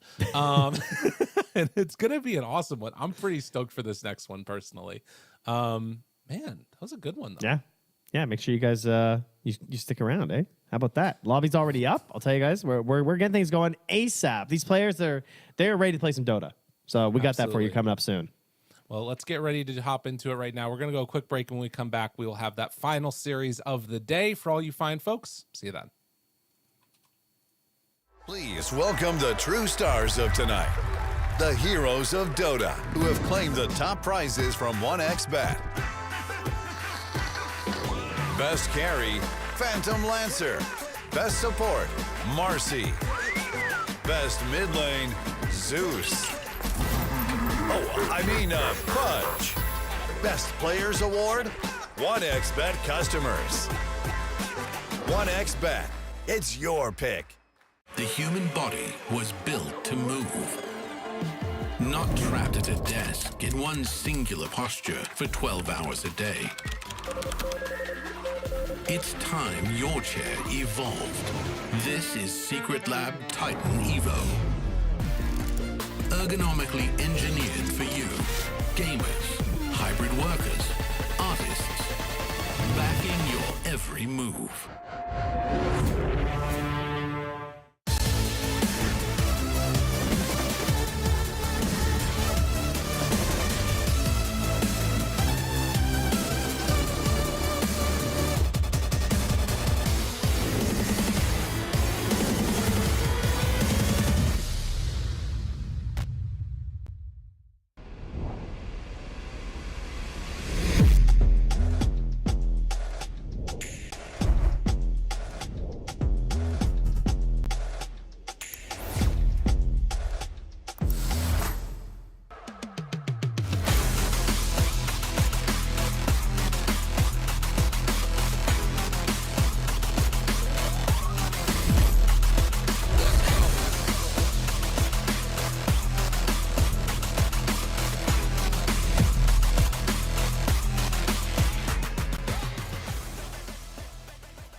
Hello, everyone. I am here with Daze from OG. Welcome, my friend. It is great to get you in the interview chair. You done a lot of these interviews before? Not many of them. Okay, well, let's make this one a memorable one. So, OG, big deal. You came from Navi Junior, if I remember correctly. Yeah. And did some cool stuff on there. Big promise. I heard that you guys beat OG, right? Once. Yes. Is that what prompted you to get onto the team? Was Seb like, if I can't beat him, join me kind of deal? Or how did it come about? How did you join OG?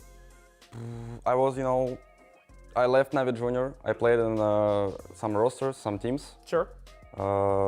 And then I was offered to join OG. Okay.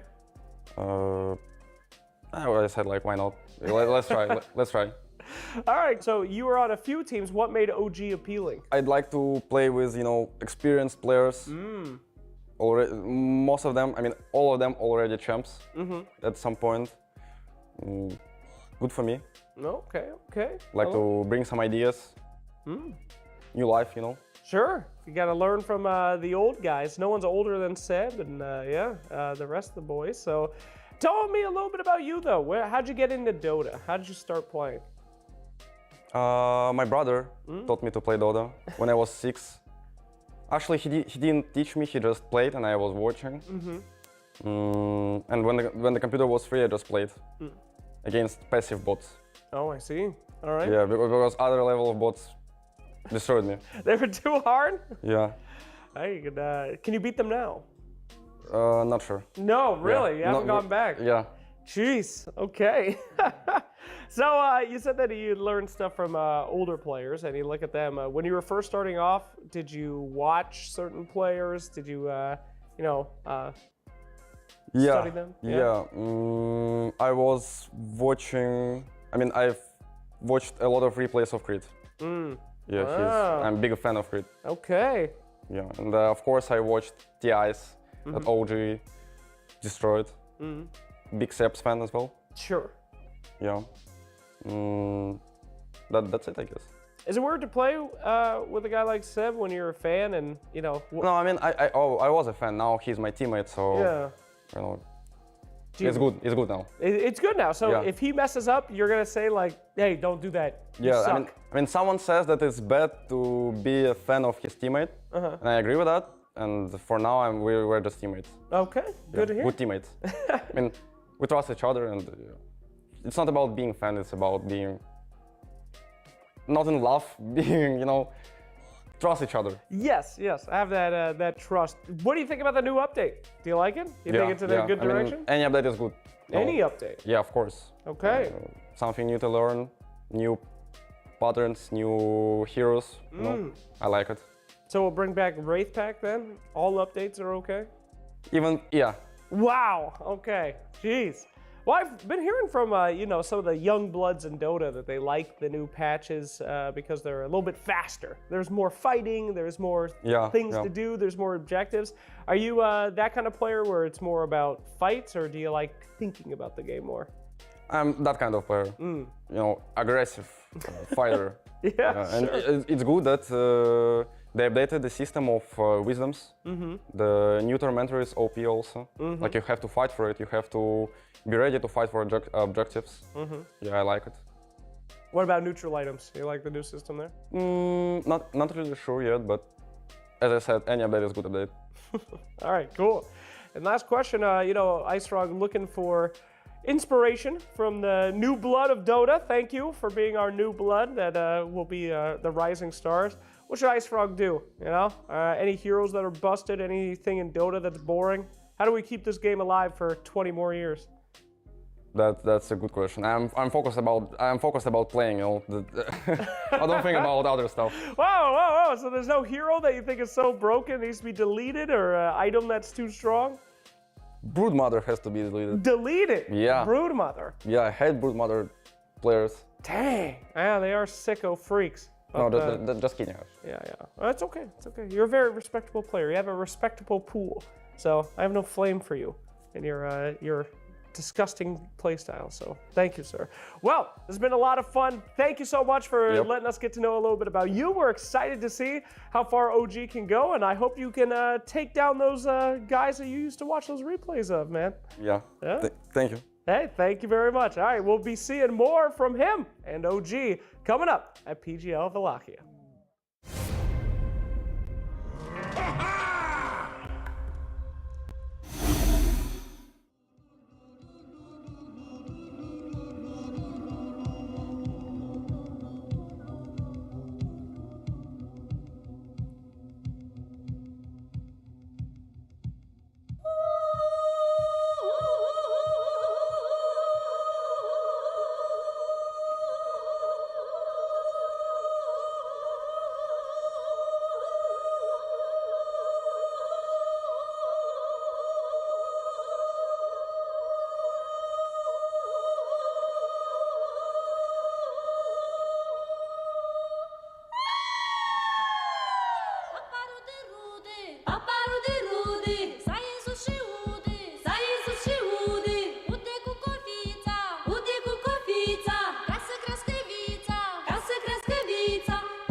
Hello and welcome back, everybody. We're just over here freaking out our producers, both Trent and I, doing chores around the house while we're waiting for the games to get going. I just did a load of dishes in my house. I ran in and ate like a pancake. Nice. did that. But we're ready for game number one, our final series of the night, and it is OG facing off against Wildcard. How you feeling, man? Feeling good. I got to see a little bit of the Wildcard games that they played. But unfortunately, despite taking game one versus Aurora, they did fall into the 0-1. So they're down here as we once again look through the lower side of this Swiss start to the bracket. But of course, you can always move right back up. And that's what OG here are also hoping to do, as we just had that lovely interview with Days, which was really cool. And see how this new squad is working. Yeah, I'm curious. I didn't get to see their games yesterday. I think they happened earlier in the morning. Or I'm out of my mind. I'm not sure. But I think this could, like, a lot of people I think would be coming in giving the favorite to OG. Again, just like regionally wise, people tend to gravitate towards like the region that's had better success. But I think this is kind of a trap game for them. Like, I could very easily see Wildcard coming away with the victory here. And I'm not just saying that because I'm biased, but you know. Of course not. I'm actually not biased in this one. I like both of these teams. Seb is one of my favorite Darkseers to watch, and I'm hoping he gets it. Well, I have bad news for you, no. buddy. It is the very first ban of the entire draft, but Wildcard are going to bust out their number one hero, the Buenomancer. Oh, no. And then we immediately get an Nigma. Dude, is BKB Black Hole back? Is everybody just watching it? Oh, my God. It's unstoppable. That's all we've learned. Dude, there's an earthquake or something happening over there in the Wildcard game. That camera shot. Oh, dude, who's that coach? Who's that guy? That guy's Mr. Kazuzu. I don't trust him. Too many rings. Never trust a man with that many rings. He's got to be a villain in a movie if you're wearing that many rings. You know, the other problem is that he also has home field advantage here because he's been to Romania so many times. This guy, he goes to a manufactura and downs like 18 pancakes. He knows what's happening. He gets their burger that's really good. He actually does. This guy loves it. I've witnessed these things. This is true. Man. All right, well, I mean, we'll see how it goes. As our good friend there, Kezu, is manning the coaching of the OG squad these days. But yeah, Look, bring up the Veno. Yeah. Okay, there's an earthquake. Yeah, Romania famous for its earthquakes. We have the Venomancer. So this has been, some teams have been really into it. I feel like other teams have never touched it a single time. And yet the teams that do play Venomancer, I feel like people come away from watching those games being like, Venomancer's a problem. This cannot stand. He's jungling too fast. And then they go into a pub and immediately either they lose the game as Venomancer or their teammate loses it as a jungle Veno. It's a little fickle, I would say. Well, and you can do the thing where you just like cut the first wave if you want to, right? Out of like out of the off lane, or you can put it on like, you know, a big tanky tide or something like that. Stack up a bunch of the poisons, and then you're good to go. And you basically just don't have to lane, which is kind of gross if you think about it. It truly is. Last time where they had success with it, they did pair it with the Tidehunter, because generally the whole idea is that you have this like a hero who it can be isolated and be left alone so that you can do a lot of jungling on this Venomancer. You want to make sure that if you are playing in the support role, like that, you could, of course, always just push it into a core role if it feels really worth it. But ideally, you're trying to get just a ton of value off of this neutral farming Venomancer. Well, Tusk banned out. We'll see who they decide to send into that off lane with the Enigma. Gyrocopter taken out of the pool with the Bristleback. These are all of the normal cast of characters that make his life hell. It is a lot of emphasis put on protecting that Enigma, so going to need to make sure that they can allow it to pay off in the later stages. You know what's crazy? Enigma was not picked before the start of today. The first Enigma that we saw was the one that we saw. Yeah, that is true, actually. I wonder if they'll also opt towards the Tiny, because it is still a classic and obviously looks really, really strong. Oh, my God. But no, it looks like they're going to try things out with the Shadow Shaman to start. Kind of interesting. All right. That is a lot of push, for sure. 10 seconds remaining. That is a problem. He's played it a decent amount on days before in the supporting role, so it could be for him, but of course could also just head over to X-Nova. It's still a bit of a flexible support hero right now.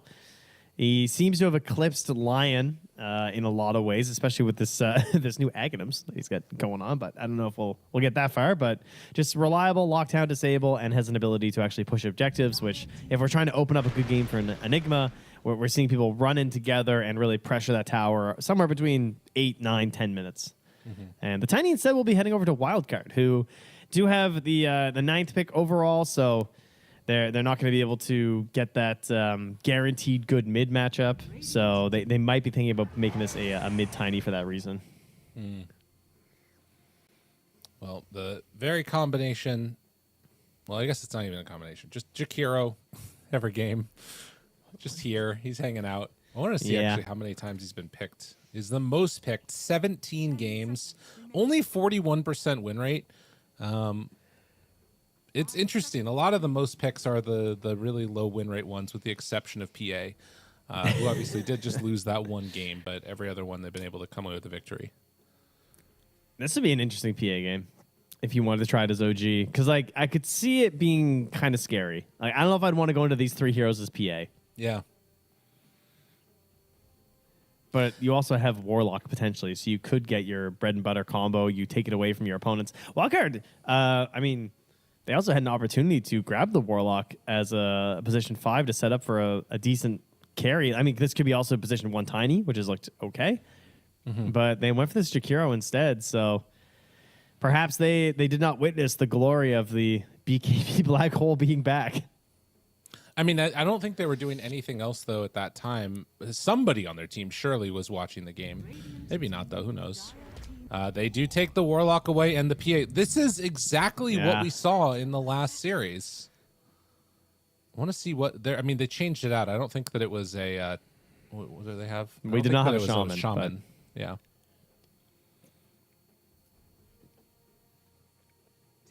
Slardar and Tiny. They had Tiny. That's what it was. And we also already had our Warlock PA with Team Tidebound too, I think, in Shiro's game. So the weakness of this that you talked about before was getting stuff done before Blink Dagger with Tiny, which was the Shaman in the last series. Do you think Shaman can get enough done before Blink or any of those other items to like sort of salvage what could be a particularly rough laning stage? No, I think Shaman's great. You mean like Shaman without Blink? I think... It's totally, no, Shaman's, he's a little bit better, I'd say, than the Tiny, because like he can force things a little bit more with the wards too. Like he can actually like pressure objectives, and it's not as super scary. And maybe even don't even get a blink sometimes, depending on how the game is feeling. You know, you can just play off of Aether and Shard, and they go for the Abba, which is great. The fact that was left in, I was thinking they might have to just go back for the Tide again because of this Phantom Assassin and Warlock and having the Blubber. to deal with the laning stage, but ABBA should just be straight up better. You have a more pointed dispel that you can use versus the Fatal Bonds, so Warlock's going to be forced to play around that in the laning stage if you actually want to try and get this big amount of damage that we're used to, and that should open up a lot of jungling here for the Venomancer, which is obviously their big goal, and should be a position 1 hero as the final pick here for Yamsun. And as long as ABBA's positioning is also good, it does kind of feel like they're going to be well set up to even deal with the later game shenanigans, right? Like, I guess Hex silences you, so you can't self-pop ulti at that one. That actually might be an issue for ABBA. If he's the one that gets caught at the beginning by Shaman with the like break that you have on PA, they might just kill him before he can get anything off. It is a small-ish window, though, you know. Yeah, it's true, but also PA only needs a small window. You know what I mean? Okay, fair. Yeah, that is true. They're gonna ban for the mid because they're thinking that it could just be position 1 tiny, which is totally fair. I do like the 1 tiny overall. Versus PA, it's also kind of okay with the craggy exterior. In a 1v1, as like she keeps hitting you, then it stacks up onto her. But I mean, PA just has so much damage that when she's hitting you, it's generally gonna be a bad time anyway. Right. I'm also realizing that 15 talent for Shaman Hex breaks. They I don't know how to deal with that. I mean, it actually might be a bit of a trap, this ABBA getting picked here. Shaman seems like a really good answer. They left it in and said, yeah, take it. They'll go for the grab the monkey. That's cool. So they have a little flex here. They can do tiny mid or monkey mid. That's good because he has built-in MKB. So, you know, he's good to go. Next patch. Just need him to lose a few games, then it's go time. We need a 9 hero. We need a winner, a game winner. Give me the AA mid. Bring it back. It's been a long time for him, but give me the Wyvern mid. That's the real. Oh yeah, that was the good stuff. That's the real classic. I mean, Earth Spirit is dead. Otherwise, I would just say Earth Spirit every game because that's what 9 has really. I mean, he did play it yesterday, so I guess he doesn't think it's dead. But he also lost to Nigma with it, so I guess it really is dead. He also played Death Prophet this morning. You can't really play Shaker into the monkey. Dude, they beat Na'Vi. How dare you? Oh, wait, no, that's Na'Vi that beat them. Never mind. Sorry. My bad. Salt in the wounds. Sorry. Oh, no. Rip my inbox. They should have won if it makes you feel any better. Lordy. All right. What do we got? Last one. Give me the 9 special. Maybe he's going to pick up the Shadow Shaman. Maybe he's been practicing. You know, 9 likes to try out some new stuff. Honestly, if there's one hero that they have that 9 would play for me, it would be Warlock. All right, 9 has played 14 games of Kez in the last 8 days. Brother, I have bad news. His next most played is Nature's Prophet at 6 games. Dude, what if Kez doesn't get in until after TI? Dude, in the last 24 hours, he has played 1, 2, 3, 4, 5, 6, 7, 8 games of Kez in the last 24 hours. What happened to you, dude? What does he know? What does he know? There's a patch tomorrow. Okay, well, I guess 9 has figured out his hero pool so much that he's just working on the next patch already. So that's good news for OG. As he will take the Queen of Pain, who was one of the more popular picks, I feel like, as this patch first started. I feel like I was turning on streams, and there were a lot of Queen of Pains all over the place. And she did look better, at least than in the previous patches, but she still obviously will suffer from her usual problems. Fair. Yeah, getting blown up. Honestly, even like a Veno feels in some ways a bit scary, right? Like you jump in, you try to do a ton of damage, you usually get away with like very little HP and the enemy team is dead. Maybe Veno just ticks you down at that point or something. But they do also both now have heroes that can create deniable situations. So maybe we'll get some denies in this game. That could be cool. True. Denies. Wait, how many denies are left? There's, Gale. I mean, I guess that's the thing is like having the people deny. I just realized when I put my hand up there, that looks a little bit weird. There's a shelf above me. That's why I did that. I like the lineup of Wildcard. I think they got it. I actually forgot that Dazzles was still. Is Dazzle still deniable? I actually didn't know that. Yes, it is. Oh, look at that. I don't know when they changed that. I mean, they've just removed so many of them. Yeah. It's I mean, it's probably for the best, let's be real. But yeah, I guess it's only Poison Touch, Venomous Gale, and Shadow Strike now. Right. I mean, you can deny yourselves in other ways, like the Alchemist, you can still deny yourself and stuff. That's true. But we're getting ready to go into this game at number 1. And off the back of Venomancer first pick overall, do they have what it takes? Or is PA going to remain supreme with only one loss so far in this entire tournament? Has the chance to keep that trend going, but we'll find out in just a few. Again, the only thing I'm really concerned about for this wildcard draft is this Shaman Break Hex killing Abba, and then like the entire lineup falls apart. that could be bad, yeah. There's certainly a potential issue there. 2.9 seconds. We'll just get some status resistance maybe on the Abba. Yeah. That could help quite a bit. Oh, right. Status resistance. That's a thing. That's a good one. Okay, so did he stick on the Wukong's Faithful? He did. So this has become the much more popular facet on Monkey King since the crazy nerfs to the tree dance facet. Yeah, we're not striding all over the treetops anymore as Monkey King. We're just doing the Wukong's Faithful. Still a great hero, but this has made him a lot less annoying in terms of his rotations across the map. In fact, it's kind of a big nerf because everyone else is a little bit faster in some ways with like the rivers and stuff, and he's just slower. Oh, look out! Fade's coming. Fade's coming. Do do do do do do do. Oh my God. Do do do do do do do. God, that cosmetic makes it so much more intimidating. Do do do do do do do. Do do do do do. Look at him. It's Machine Gun Abaddon. And not quite quick enough with the clicks, but he's still going to get the punches. Get out of here. This is my lane. So insanely stupid. Dude, all right, 9 give me the creep wave.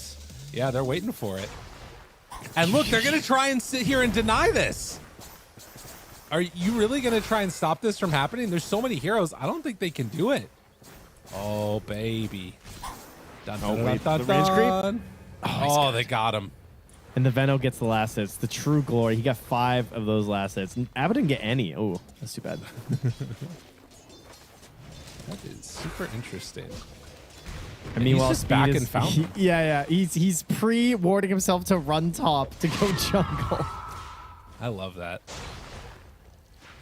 I mean, and if there is a place to be where you're going to be safe, it's over here, right? Like, you're not going to see Daze run over there to try and contest him. All right. Well, this is it, folks. This is you hate and love to see it.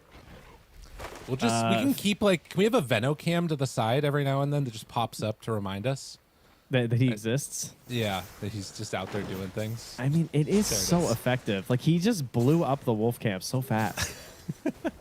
It's just, I mean, look at them. It's crazy. I mean, and the question is, are you going to be able to punish this? Because that's what I want to see is down bottom, is Fade going to have an awful time? And also, should we even be broadcasting this? Like that's the real question. This reminds me of Monkey King 4. I think we should maybe shut off the stream. Like, you know, what's the #1 rule of journalism? Do no harm. Like, you know, we're just journalists doctors. at the end of the day. Yeah, well, it's all the same. I think also it's one of those moments where like that Tiny's pausing now. We'll get back to this game in just a moment. But it's also one of those things of like, you know, the ethics of it. Is it something that's going to like, you know, cause some irreparable damage and you know, can we be liable for that? You know, what about the people that, you know, feel this pain and then go on to do something terrible in the world because of it? That's not what we want to see. No, and people who lose their pubs because of us showing them this. Exactly. Like, are we going to get named in like a class action? Maybe. You know, just maybe we shouldn't get the little mini cam. We'll keep the mini cam away for a moment. just hide it. Let no one know. Oh, he's already got a Bassie on its way out. Oh dear God, there he is. What a frightening cosmetic he's gone for as well. Dude, the wards on it look insane. What the hell? I can't. What a face. Oh my God. It's not good. It's not good. It's like, you know what that reminds me of? It's Did you ever see Little Shop of Horrors? Yeah, like the Simpsons episode? No. Get the hell out of here. Little Shop of No, Horrors. I did not. The Dorothy. You haven't seen that movie? No. Oh, you should see that. It's a good kids. Well, kind of. There's a couple scenes that are a little bit scary, but it's really good. It has Steve Martin playing a dentist, and he sings a song about how he just likes to hurt people as a dentist. I do love Steve Martin. Oh, Rick Moranis is in it too? Yeah, Rick Moranis stars. Oh, well, now we're talking. I know. Dude, honestly, yes. Dude, we're old. We're old. How old is Rick Moranis? Guess. Is he 50? Brother, he's 71 years old. No! Oh! Dude, fell to my knees. We are old. Oh, that's so sad. Oh my God, my Canadian goat, Rick Moranis. That is crazy. There are a lot of people that are listening to us right now and don't even know who it is. And if we showed them a picture of him, they wouldn't know who he is. That's the real problem. Yeah, they still have no idea. Honey, I Shrunk the Kids. Oh. Yep. All right. What's the one? What's the Strange Brew? Isn't that it? Yeah. That's a good one. Strange Brew with what's that guy's name? Hold on. Dave Thomas. No, not Dave Thomas. Dave Thomas is the founder of Wendy's. Yeah, wait, Don't hold come on. at me about my what's his name? culture. I'm not insulting your culture. Don't insult mine. Oh no, it is Dave Thomas. No, I was right. Okay, it is Dave all right, Thomas. sorry. They're jumping now onto Days, and that will be a dead shaman. Great work, Veno. Look at him. He's just speeding his way over there. That's helping to get the kills. And Fade is it got 3 last hits. Yikes. It's okay. They have another offlaner. They do. I mean, that's the whole thing. I mean, he is the second most farmed hero in the game. Now, for you youngins, this is actually what the offlane always used to look like. Except there would be 2 supports bullying you and trying to deny you from getting more than single-digit last hits. Right. Yeah, and I'm curious. It doesn't feel like they're doing that much to try and change the situation. Abba is not dying, so this feels like it's working. You know what I mean? Oh yeah, this is the strat. This is how it goes. There have actually been separate eras of this Venomancer existing throughout the history of Dota. We've had this before. Puppy had an era doing it. Crit had an era doing it after TI6, and he would just rush mech and then just join tower pushes, and it was really annoying. It's a frustrating thing that just keeps reoccurring. And these speed... Do not come into our jungle. Oh, they're going to toss him into him. Come here. Dun, dun, dun. Gone. And back to farming. Down. It's so easy. Someone's already queued up a game. I can tell it. I can feel in my bones that someone has left the chat, on a nice Sunday. They've queued into a Venomancer game. We're on the second monitor right now. They're looking over this Venomancer game being like, okay, so I just keep pressing Plague Ward on myself and I walk in circles. I can do this. Yeah. Look at Fade now, too, down here bottom while this is going on. He's just pulling the wave all the way around because he realizes I can't really stand in lane that well anymore. X-Nova's trying to do what he can, but honestly, you're being incredibly efficient. I'm not seeing a substantial answer to it. PA is also behind the Tiny at this stage. That's not okay. This is looking great for Wildcard. Oh, I guess it's time to get the kill involvement. That's why. Okay, I was going to say. I was like, surely last hits-wise, there's no way. Which, yeah, she is still top of last hits because it is just a free lane.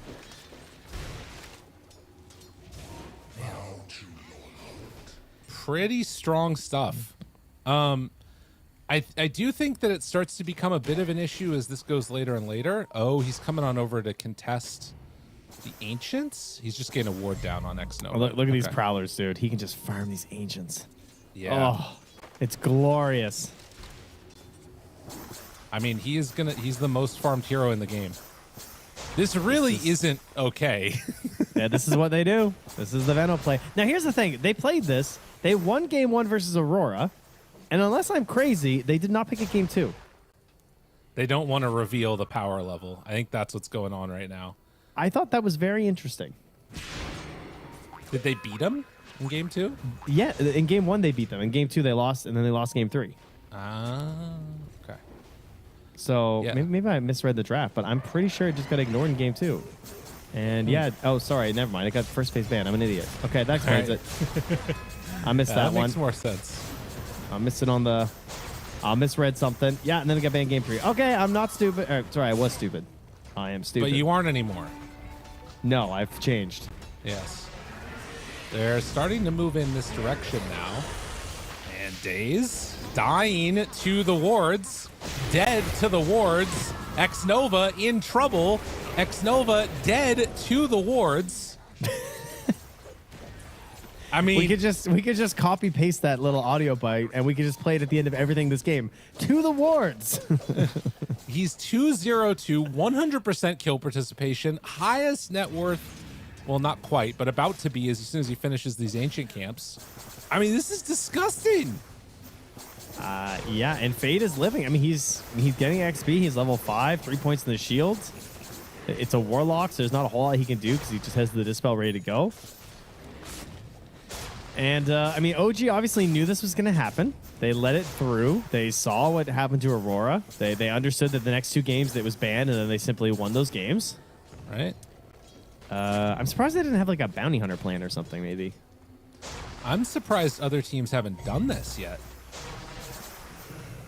Yeah, I'm surprised more people aren't trying it. That's true.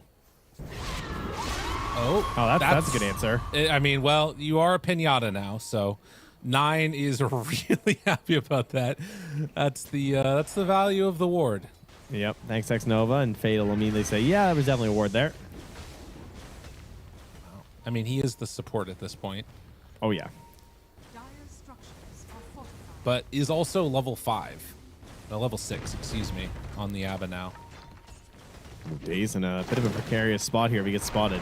Oh, yeah. Meanwhile, up top, they're going to, again, put the hurt now onto Days. They leave him behind. Ice Path now down. Wukong's command hits onto everybody. RCY gets the kill. Does have some lifesteal working now. Also, a 9 completely out of mana. Does have stick, but no blink. Only black 1 hole? point Set? in it. Is this enough? They're bringing Yemsun down low, but not low enough. Speed does end up falling. 23 Savage low, but not dead as of yet. Have a toss gone. Wow. They made it work. Wait, what? Killed him when he jumped in? I'm not sure. That was huge, though. I thought he got the kill. In the end, what does that end up looking like? 3 for 2, but it's 2 cores. I mean, I guess Veno's a core this game, too. Yeah, he is definitely the core guy. I mean, the death of 9 definitely hurts, right? It's a Queen of Pain. We know her game plan. She got a really nice kill on the high net worth hero, the Venomancer, but then immediately rotates up top and dies. Seb used the black hole, so there's a little bit less pressure as they're up here. Black Grimoire is being held with 2 charges, so he's got enough for level 6 right now. If X-Nova wants to make a play. And Bignum's just begging him to do it right now. Yeah. Walking into his face. Fade also has TP at the ready. Hex? Oh, they're going for it. Yeah, they're TPing Abba immediately. Oh, he's not this doing is it. a Now he problem. does it. Abba toss. They move on in. They immediately take off 1. Yemsun still getting brought somewhat low, but kept alive by Fade. So they do drop the big X-Nova ulti. Now moving in with speed. Yemsun wrapping around, finding Days, gets him with the ward. X-Nova will try and TP out to no avail. Yeah, no hope there either for Days as the chicken clock will not save him. All right, 9-4 now, and not paying off with that attempted dive with the Warlock roll. And they'll turn that into a tower push. As Yamsun channeling the power of Old Chicken in his tag will make his way to the Echo Saber. What a beast of a gamer Old Chicken was. He's a classic guy. I liked watching him play. Saving almost as much as I loved Fade. Old 11. Yeah. Yeah, Old 11's always going to go down as my favorite player to watch. For me, it was when Cuckoo played mid. Okay, yeah, that's pretty good. Or Bimbo, crazy. Raging Potato, also Yes. kind of a beast to watch. Yes. He was the go-to. Yeah. One of the greats. So much lost throughout the years. X-Nova will spot a couple heroes heading over his direction. They find him with the Ice Path and RCY. Be right there in time to end his life. And as they start to make the move down bottom, 23 Savage gets the TP broken. That's not what you want to see. Done. Oh, that is a painful death. What else is painful is being 3-2 and 4 on Venomancer and just getting the urn now. It's like, oh man, I wish I had this previously, but I'm sure there'll be many more kills coming his way with how this game is going. And what is Seb's thoughts now? He's trying to pressure this tower. He's got the black hole. He's got 9 with a Sonic Wave. Are you going to let it rip? Ah, he doesn't like it. I mean, good choice because the Jakiro's here. Yeah. A little bit too scary to make that move, but we'll keep summoning, which means this tower likely to go down at this point. Ignum will go for the Ice Path play, try and deal with the Eidolons, and they back out. Mid lane, though, there's action happening. They manage to find it. Day's in some trouble. Gets hit a few more times. He is going to die. Reapplying the ulti. The Noxious Plague onto him. Now the black hole gets dropped in speed. Just gonna TP out while that's going on. They managed to kill the Monkey King. Still holding a point in his ulti as well for Fade, so difficult to turn and maybe get something onto him too, but big kill. First one. That's his streak. Ended and handed over to Seb. So if he has his eyes on the big ticket item, he's got a lot of gold heading towards it now. Right. Well, what do you think? Should we... I mean, there's no cancel this game outside of like eventual basher or something. Right. Should he angle towards Blink BKB, do you think? I kind of like it. I'm not a huge fan of the... I guess you kind of need the Boots of Bearing to deal with Veno. I think one of the other things that's maybe a little bit weird is eventually I feel like Fade goes Aghanims. If it does all come down to the black hole in the end, that's a good answer to it to some extent at least. Yeah, that is pretty annoying, actually. Especially if you get 25 and you get the like Miscoil AoE thing. Kind of sick. We have seen this PA plus Enigma too, though, where like, I don't know, it's a lot of damage. Yeah. The heals might not be enough for his friends. Oh, wait. Did they change out the thing too? The Miscoil does They made it so it's based off of oh yeah. Yeah, no, it doesn't do anything to do you mean on the it's on the shard. Right. Okay. Yeah. But it's deal attack damage and apply effects from items and abilities. So what if you eventually get a basher on Abba and then with you have shard. the Aghanims? There's a chance. There's a chance. RCY gonna, man, he is just throwing these Wukongs like he don't care. Yeah. Every 100 seconds I've seen this thing. Oh my god, Bignum stole his kill. RCY is tilted. Cluck. Up there on the high ground, they find Seb, and he wants it. 9. Oh, they're not gonna get it. Oh, Yamsum Kiz comes in and steals it. They brought everybody for that one. Avalanche back up in 3 seconds. They don't have Wukongs, though. Dude, it's a defensive Careful Sonic with their wave. positioning. Woo! Few more hits. 23 Savage. He's gone. A triple kill for the Jakiro.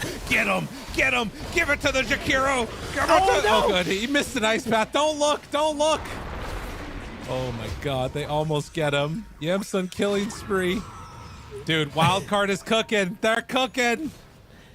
17-6. The Spirit Vessel now completed with 4 charges saved in the bank here. They stole the Wisdom Shrine. They also... Did they get their own? I don't think they did. Looks like it's still up and available over on the east. I mean, you can't really see it on the map, but Speed's going to hop in. Meanwhile, they find Seb.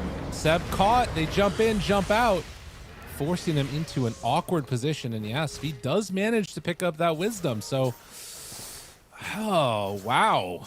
So much going on in this one. And I said it, I feel like this could be a trap game for OG. Wildcard are coming up with all the answers in this one.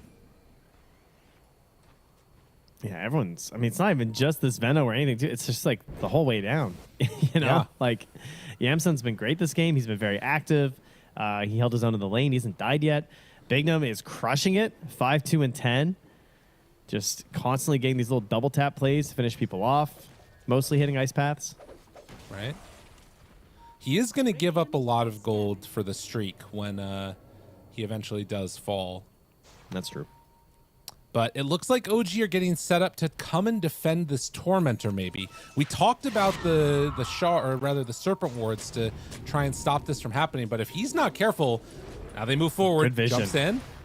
There's really good vision for them. Oh, nice D-ward for Bignum. But this is why Jakiro's picked by every 5, by the way. Because that Sentry into double tap is just like, I mean, we talked about it before, but it's just so satisfying. Yeah. God, they really need to get something going here, though, on OG. I mean, they know they can't come in here and fight this. Like, if there was Blink on Enigma, they could YOLO it. It would still be a hard fight.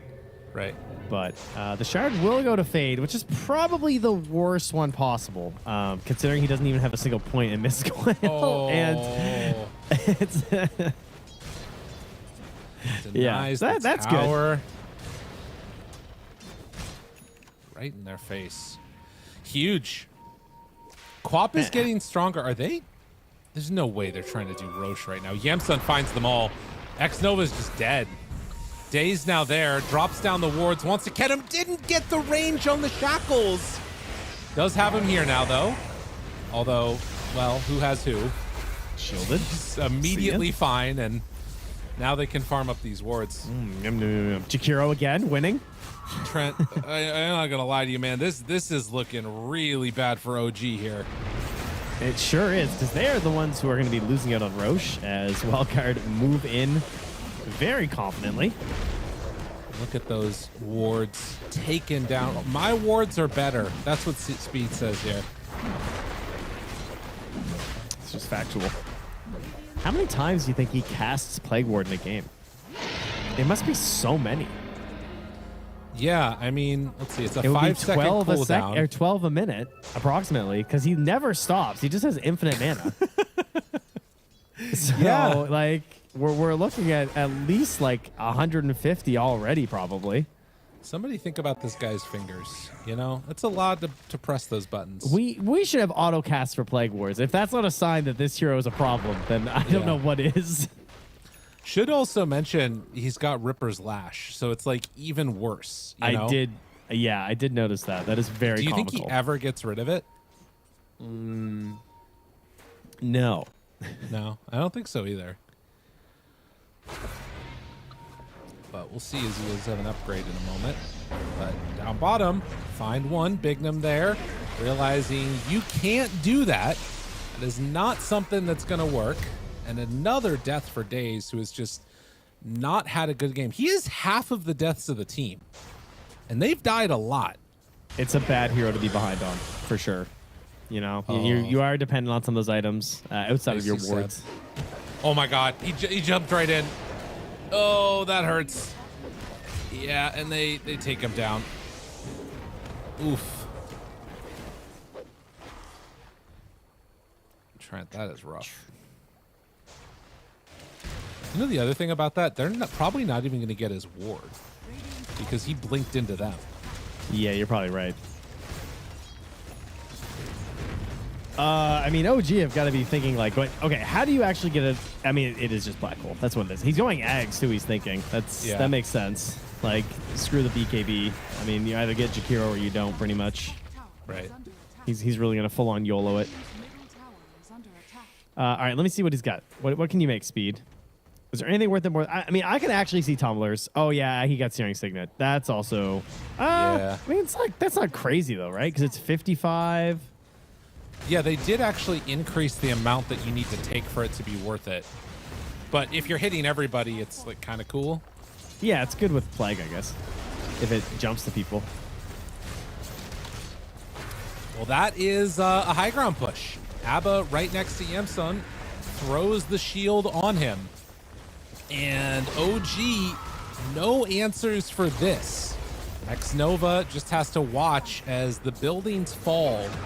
And they drop the Wukong's command, catch and kill. Buyback comes in. Now they've got him caught for the moment. No Photic Shield. Yemsun walks out of those Shadow wards. Blade. Yeah, a little bit of phase. It keeps him alive. Daze manages to live and limp back to the well. Seb, I mean, again, they can actually just wait for the next creep wave and they can move again if they want. It's funny that the level 10 talent from Speed is slowing his regen down in the fountain. As you're being bullied up already. He's that he's sucks. there just like... There's like so many annoying little pieces. Sun walks up, hits some creeps, one-shots the Eidolons. And another round of Aphotic Shields as they try to find an opening here. And, well, they don't find one. They instead find the Queen of Pain, who is going to die.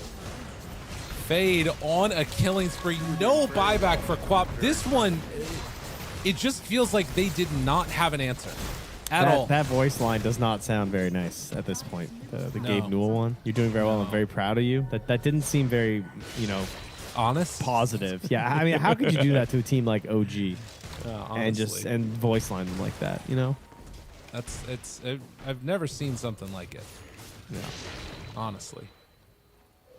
Yeah, it's tough. I have no doubt that we are going to see Venomancer banned in the next game, or pick first by OG.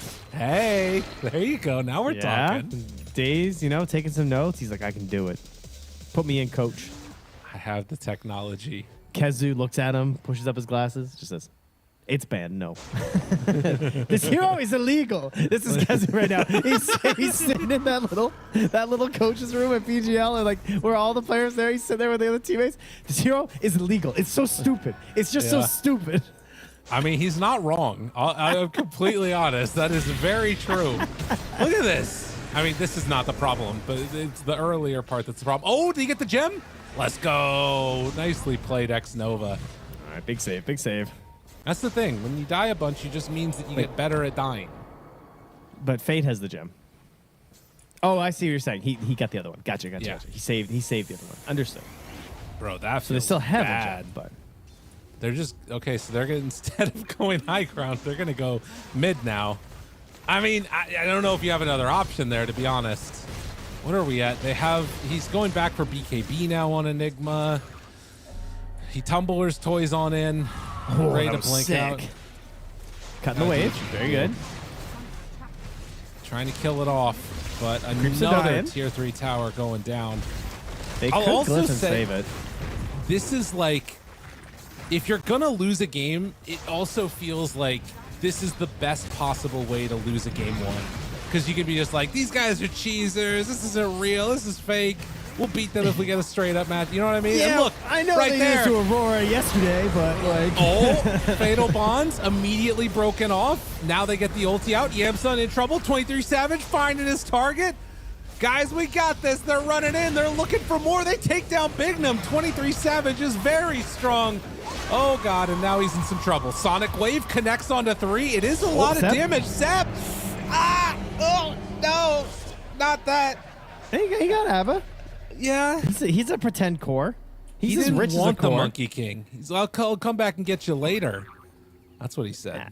Yeah, I mean, I don't know if he had the damage for him anyway, to be honest, so it's probably for the best. Oh, dear God. More Plague Wards. The cooldown's down by 1 second. Oh, God. Now we didn't put that into our calculations, Trent. Now it's 15 a minute. That's a big increase. That's an increase by a number, you know? It sure is, buddy. Yeah. Oh, geez, man. This is a tough one. I will say, I was not waking up expecting to see this morning. The Veno position 4 is something that needs to be contended with. I really love the fact that you juggle it just completely away from your ally. Like, I love that it's in this part of the map that you got to be like a bounty hunter or something to deal with this. Like, no one else is coming back there. And like, again, as an offlaner, I really feel like it's a mistake to broadcast this because I'm just gonna I'm putting Veno on my banned list right now. Oh, dude, you're a Darkseer. You don't need a friend. It'll be fine. The other problem is that he's gonna try and buy all the items that I want to buy.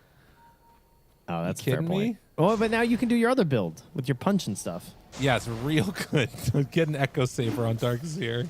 There's a reason I stopped doing that. Ugh. Yeah, but it was swag. It was. It was very cool. So, I mean, they can never take that away from you. All right. Smoke up. We got 5. Oh, the blood grenade. I will say it did end up looking better, that last fight defending high ground, than I thought it was going to. And like when you get Golem out, when you get Black Hole out, it starts to feel slightly good. Dude, they are so close to Daze and 9 right now. He just jumped over 9, skipped right past him to go kill Daze. Whoa, and a little bit of a misclick. He blinked. Oh, I wonder if he might have like clicked on his map or something. I'm not sure, because he blinked like back towards his base and on top of the ABBA. That is unfortunate. Yeah, I'm not sure how that happened. That was very strange.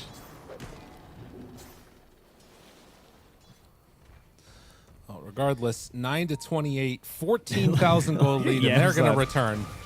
His team is just so far back. He's like, it's fine. Yeah. Would you guys hurry up and bring the creeps already?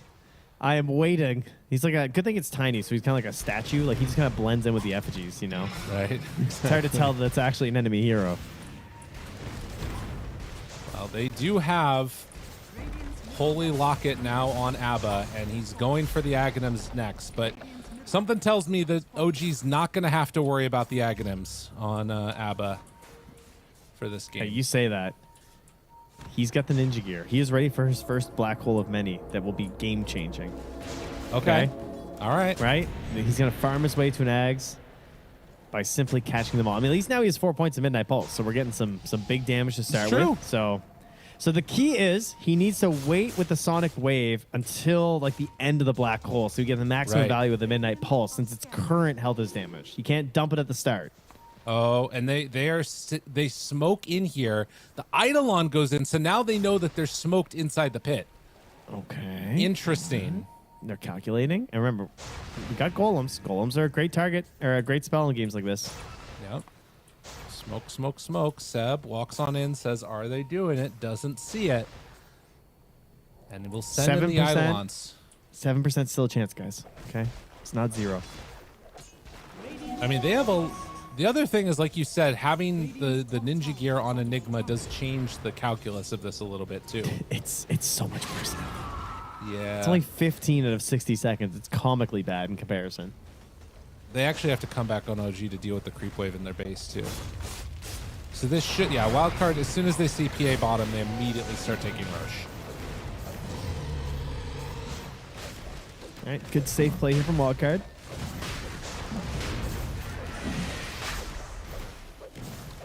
You know, if they did end up taking a fight like right after Roche, even if they're all grouped together, they could probably win that fight. You think? I mean, if they all group together and they all get black hole, yeah. Oh, I see what you're saying. Yeah, okay. Maybe. I don't know. He's going to have to act fast, though, because Fade is working on the Aghanims that you pointed out earlier, so that will make that sort of a play harder to achieve. Yeah. Oh, 9. He's got BKB. Surely. Yeah, the screen goes up. And White, he didn't. Nope. Does it Gale Guard? Oh, no. It does have Gale Guard. Oh. Well, it doesn't. He's got a passive Gale Guard. Yeah, that was a tough one. Okay. 9-29, but there is a chance. There's a way forward here, and it involves hitting all of your big ulti buttons, pressing R the right time, and they can make it happen.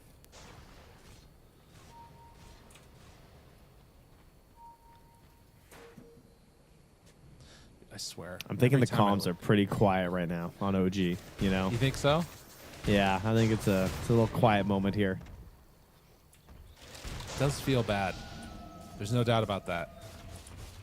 But they're holding their high ground, you know? You just gotta sort of believe. You just have to believe, Trent. That's all you gotta do. It's just holding on to the crumbling remnants of a once great civilization. Listen, they're gonna walk on in here. Yemsun, he's gonna get overconfident with this amplified damage. Look, there's sentries already down. Yup. He's They're moving, baiting. moving. Sentry. Run. Yemsun. Oh, now he sees the creeps are on him. That was close. That was almost it, guys. I was close right there. Ooh, wow. Chills. You are not wrong. That's what I'm feeling right now. As they walk down a lane. Look at him. Look at him. I'm looking. I'm looking. Yemsun. Oh, he needs a hex. Oh, no. Yeah. Oh, no. Goodness, that PA died very quickly. Oh, that was a tough one. All right, well, Wildcard are going to walk down the lane now. There is a buyback on the PA, and they're going to be really confident because there is no Warlock ulti, but got to remember they've got Black Hole ready. Yemsun does have Aegis. They appear to be quite far back. They are very far back. Yemsun hitting the tier 3 tower, breaking the Queen of Pain. Oh no. Trent, this isn't looking good for OG. It's not looking that good for them here. Boundless forward, jumps away. See why able to get out before the tree gets cut. And that is mega creeps. They're going to be feeling very overconfident at this point on Wildcard. Well, Black Hole works on creeps, right? So, I mean, that's true. good. You know, it's going to be a lot of them in here pretty soon. It does a lot of damage if you hit a lot of creeps. That's the buff we need. Exactly. I'm looking just from Radiant point of view right now, and they got no idea what's going on. Like, they saw a tiny mid, but other than that, they see nothing. Like, they don't know if they're off to the east. I mean, they can kind of see where Tiny's playing. So I guess they know they're a little bit up there. Big Nim's revealing on the outpost. Don't know why he was revealed there. They also have X now on the Abba. I think it's over. They're going to walk forward. Yeah, son. I think that might have been the thing that broke the spirit. Daze, he walks in. They try and hex him, try and blow him up. The 4-step away, and now Fade is out. The ulti is popped. Well, the Quap ulti is there. 23 Savage, still trying to survive through all the insanity. Here comes Seb. There's no ulti. Go, Seb, go. Double buyback, ready to jump out, ready to make a move, hoping for a moment, looking for a hero. And they are hitting the wards. Yep. It's looking pretty rough. No Queen of Pain. This is good. The closer they are to the tier 4s, the easier this will be. This is like 12 Pippin. seconds. This is what we're waiting for. We're waiting for the Aegis. Then we're going to get our BKB. It's like Pippin in Lord of the Rings. The closer we are to danger, the further we are from harm. They jump in and try and blow him up. He is not dying. Whoa, buddy. He did not die even a little bit. GG is called. Wildcard come in and take game number 1 in dominant fashion off the back of a disgusting Venomancer. GG. Venomancer gets them another free win that they probably won't see in game 2 or game 3. Yeah. I mean, they're going to have an impact on this tournament no matter what, because that just looked impossible to deal with. I'm not sure. I'm just really looking forward to hanging out with Kezu again. You'd be like, man, remember those times we made fun of Kyle for not banning Meepo? Man, that was funny. Good times, man. Yeah, that was crazy, huh? Yeah. Yeah. It happens. Man, Happens to the best of us. Absolutely. I think that it showed why this is something that you have to deal with. Because, like, here, it's 6,000 gold lead, and one of that is a position 4 hero. Like, does this still work without ABBA? I mean, it worked with Tide. Like, I think it works with plenty of these heroes. It takes a specific offlane hero to make the most of it. It's like Nyx Assassin. Nyx Assassin was like in bounty hunting. Like, they hunt a little bit early and stuff, and like they want to have someone who they can really leave alone to go do their thing. This is just the utmost extreme of it, where you're getting zero help at all. And so I think there's a pretty short list. It's probably like Tide, ABBA, and I'm sure maybe Centaur in the right matchups can probably do it too. But when you're the most farmed hero in the game, it's worth it. Well, and you had talked about Bounty a little bit. Has that been an answer that people have run to a couple of times? I haven't seen it in this iteration of Veno, but in the past, that's what people used to do, because you would just follow him and leech all his XP, and then you could pop out and kill him. Well, you can't kill the Veno because he doesn't take any damage doing it, is the problem. Yeah, but you can pop out and like take some of the last hits and immediately fade away. Now, that being said, in the modern day, with the improvements of Dust, that's worse. Yeah. But even still, like he can't plant in one spot with sentries, and even with Dust, it would be too expensive to do over and over again. So it should still work in theory, I would think. Right. Well, that's the thing that I find interesting is that it's like, okay, we're theory crafting now. How do you deal with this? But it felt like in this game, there wasn't even like a theory that was crafted. It was just like, we're just not going to worry about it, and we're going to play our own game, which isn't necessarily like the worst idea, but it is the worst idea when it doesn't work. Because then you just have to ban it next game, which again isn't the end of the world, but it's something. I think they addressed it a little bit with the idea of Xnova placing the ward, knowing like they probably knew how the Veno works. They probably knew he was going to make his way into the Ancients. They placed the ward there. It's a free kill for the Queen of Pain. That's pretty cool. But they didn't like continue that. Then he just kind of like played with his team, and it's like, oh, he's already so big that we can't contest him without a Sonic Wave. Yeah, and that becomes its whole other version of an issue, and Abba's still getting the levels that he needs. But you can see standout player. I really don't feel good about this. This is the standout player. It's your boy Speed. This is literally the thumbnail for his next video. It's just this screen with like a little pog face over it. 100% this is the thumbnail. God. Like there's no other choice. That's unbelievable. I love this guy's just farming content at Wallachia. He's a genius. I did what at a major tournament? How I accidentally OG hates this. Yeah, you got to get that SCQ going. Oh, I love that. Good stuff. All right, well, we'll see if we can get it in game number 2. I do believe that we actually have an interview that we're going to be going to during the break as well. So stick around. It's with Speed. We'll see you all in a few. Please welcome the true stars of tonight, the heroes of Dota, who have claimed the top prizes from 1xBet. Best carry, Phantom Lancer. Best support, Marcy. Best mid lane, Zeus. Fudge. Best Players Award, 1xBet customers. 1xBet, it's your pick. The human body was built to move. Not trapped at a desk in one singular posture for 12 hours a day. It's time your chair evolved. This is Secret Lab Titan Evo.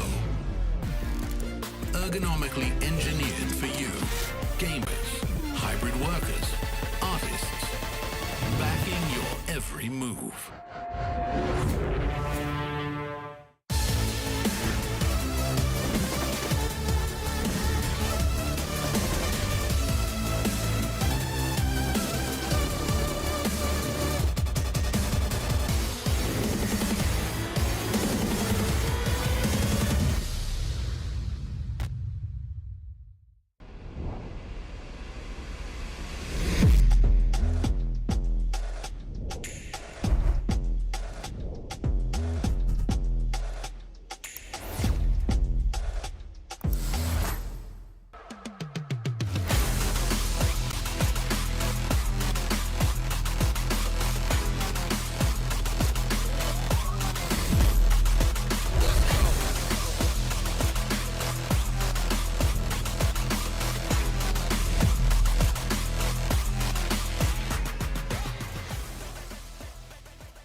Hey everybody, we are here with Speed from Wildcard Gaming. So much to talk about. Let me just start things off here. Let's get as cringe as possible. Huge fan from me. I'm super excited to meet you. Yeah, a lot of people might not know.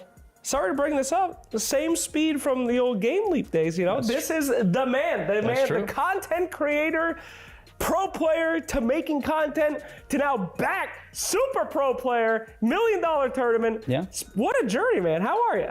I'm great. I mean, I'm super glad to be here. It's always been my dream to be a pro. So, I mean, trying my hardest and yeah, I'm glad I get to do this. I mean, talk to me about your Dota journey, man. I mean, when did you start? For those that don't know, like, what's the whole career? Because you have such a lineage in this game. Yeah, I mean, it's been on and off. Like 2015, I started playing the game. Loved the game for forever. Just been grinding rank like everyone else. At some point, I just stopped playing, tried to go pro because it's just hard. You know, the money isn't always there. But at some point, the DPC kicked in. I did better than I thought I would, even when I wasn't practicing at all. And I'm like, maybe I can do this. Maybe I can chase my dreams. So yeah, I mean, here we are a couple years later of just grinding and eating shit for forever. Finally, I'm going to some land. So hopefully the trajectory continues upwards. Absolutely, and you're doing it from quite a region, you know, NA right now. I mean, I have to say that NA, it's a little rough, but what we do is we make diamonds, and then we send them to Europe.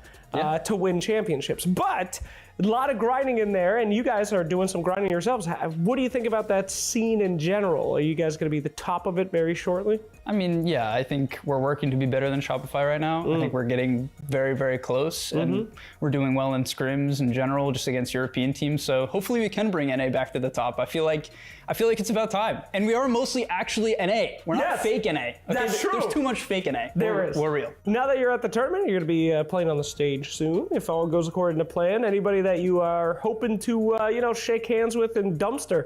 Is Tundra here? Yeah, they're here. Okay, we got double eliminated last tournament by them. And at the time, they weren't considered like the top dog yet. I mean, now I think everyone kind of thinks that.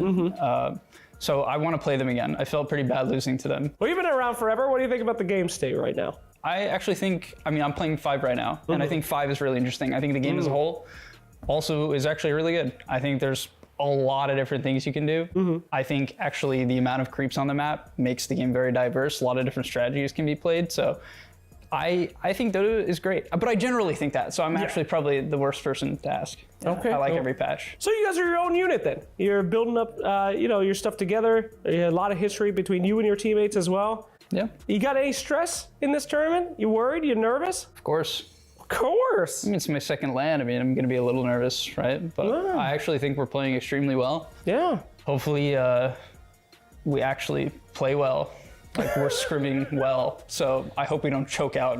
What's the prep like? I mean, are you guys super bunkered down and 12 games a day, or what's up? Yeah, so I mean, we actually came here to Romania a week before the tournament started. Wow. We've been boot camping, So we've been together for a week. We're really trying super, super hard, and I actually think it makes a big difference. So yeah, being in person really helps solve problems, keep people engaged. So I think it helps. I wish you the best of luck. It is so good to meet you, so good to see you where you belong, destroying these other pros. And I do hope to see Wildcard make it, not just as a wildcard, but as a champion. So thank you for your time. Appreciate it. Nice meeting you. All right, nice meeting you too. And we'll meet some more Wildcard here at PGL Wallachia.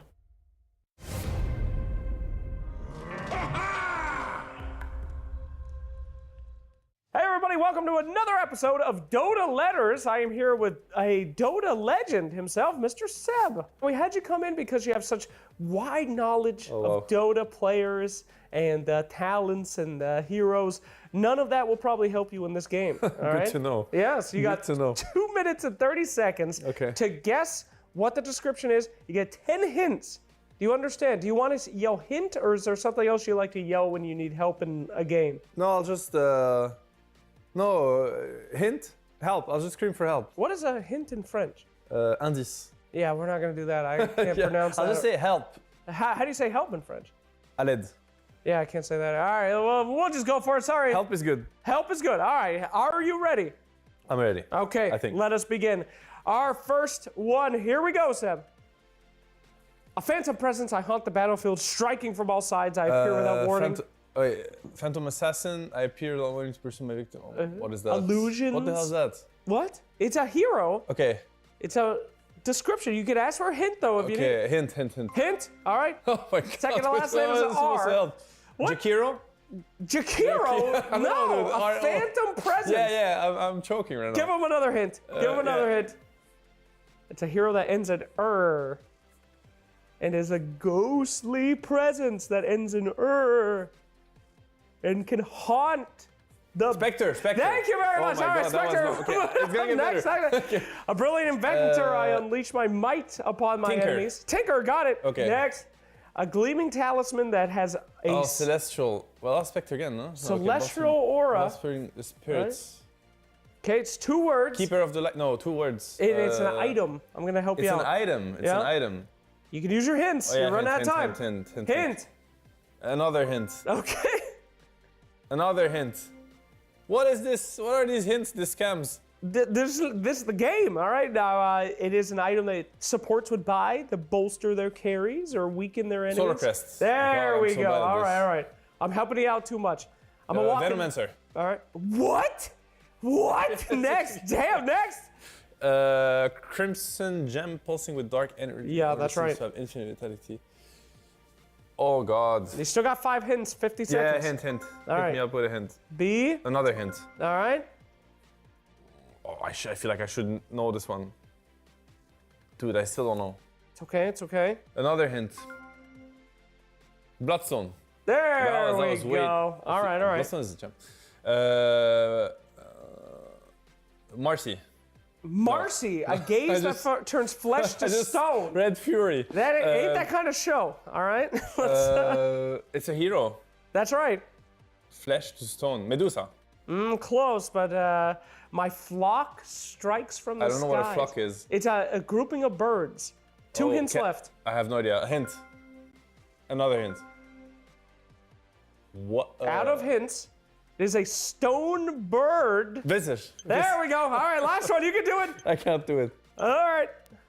Mystical. Don't just give up. The man read mystical and he just relinquished. Okay. Oh, but these like, there's too much vocabulary I don't have, man. What are you talking about? What's a halberd? I don't even know what is a halberd? It's an item in the game. Is it an halberd axe or something? An halberd? Yeah. It's a type of. It's like a weapon? Yes. I don't know what a halberd is. Can you guess or not? I need to take a breather. All right. Oh, nice and chill now. Okay. A mystical halberd crackling with potent energy. It unleashes bolts of pure force, hindering enemies' magic resistance. Wow. You should have narrated No Tail's book. Parasma. There we go. You see? When I'm given the time and I'm not being stressed out. Just a man who needs time to think. Well, you did exceptionally well. I'm pretty far away from the best score, right? No, I actually think you're right. You might be on the upper levels. Okay. People panic. People freak. I feel like you're just being nice to me. But I'm not being nice to you. I'll just accept the lie for now. Oh, I'll live in the lie. Thank you so much, Seb. Well, we're all living the lie as we continue our lives, but you did a fantastic job. Well done with Dota Letters. We'll see more fantastic performances as Seb plays at PGL Wallachia.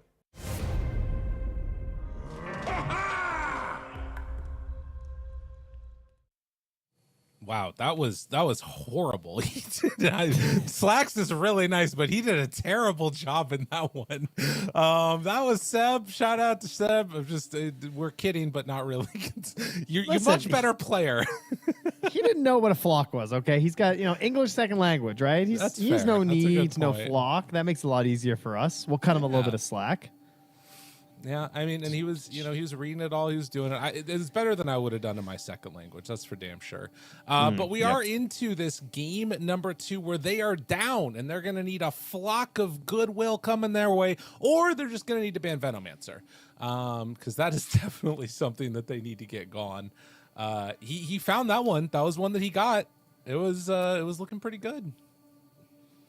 Yeah, it's probably gonna be the choice. I don't think we're gonna get it again. But good news is that we thought we might miss some of the draft because of the content, but we're just getting into it very shortly. So you folks haven't missed anything, and we'll all get to see the answer because really that's what we're all waiting for. We're wondering, are we getting a new game, or honestly, I would like to see them leave it. Okay. I think it will be interesting. I think it will be more interesting than it being banned. You want them to go in 0-2? You want the day to end? Like, no, I want to see, I want to see this like coaching of like, yeah, give it to them and we'll beat it this time. We understand it better. Better to fight the enemy than the enemy you don't. The other thing is that OG does have second pick, or first pick rather. So what if they take it away? Do it. Take it. So there's the thing. They have 2 bans in a row on Wildcard. If they don't ban it now, that means that OG could leave it and then take it themselves. Usually these first round of bans don't matter that much. This one matters. Wildcard, do they ban the Veno themselves, or do they decide to, give OG the chance to run it themselves? 10 seconds remaining. I want to see a bounty hunter ban into Venomancer pick from OG. I think you need to leave the bounty in, though. They leave it in. OG, are you going to ban it? Are you going to take it? What's the call? That's what I'm saying. Like, then OG, you ban bounty and pick Veno. Oh, I see. They ban bounty. Yeah, I thought you meant the yeah. wild card ban bounty. Because, like, Wildcard play a bounty, too. So it's, Yeah. got to be something. They're thinking about it. They're trying to. I mean, they're flirting with the idea. This is them weighing the social media pressure and if it's worth it or not. They're like, the mental anguish that will occur if they either pick Veno and then lose with it, or don't ban with it and then lose again. And they've decided that for the sanity of their team and the future growth of their players, they must simply ban the Veno. Okay. I think it's the right choice. I don't think you want to mess around with it.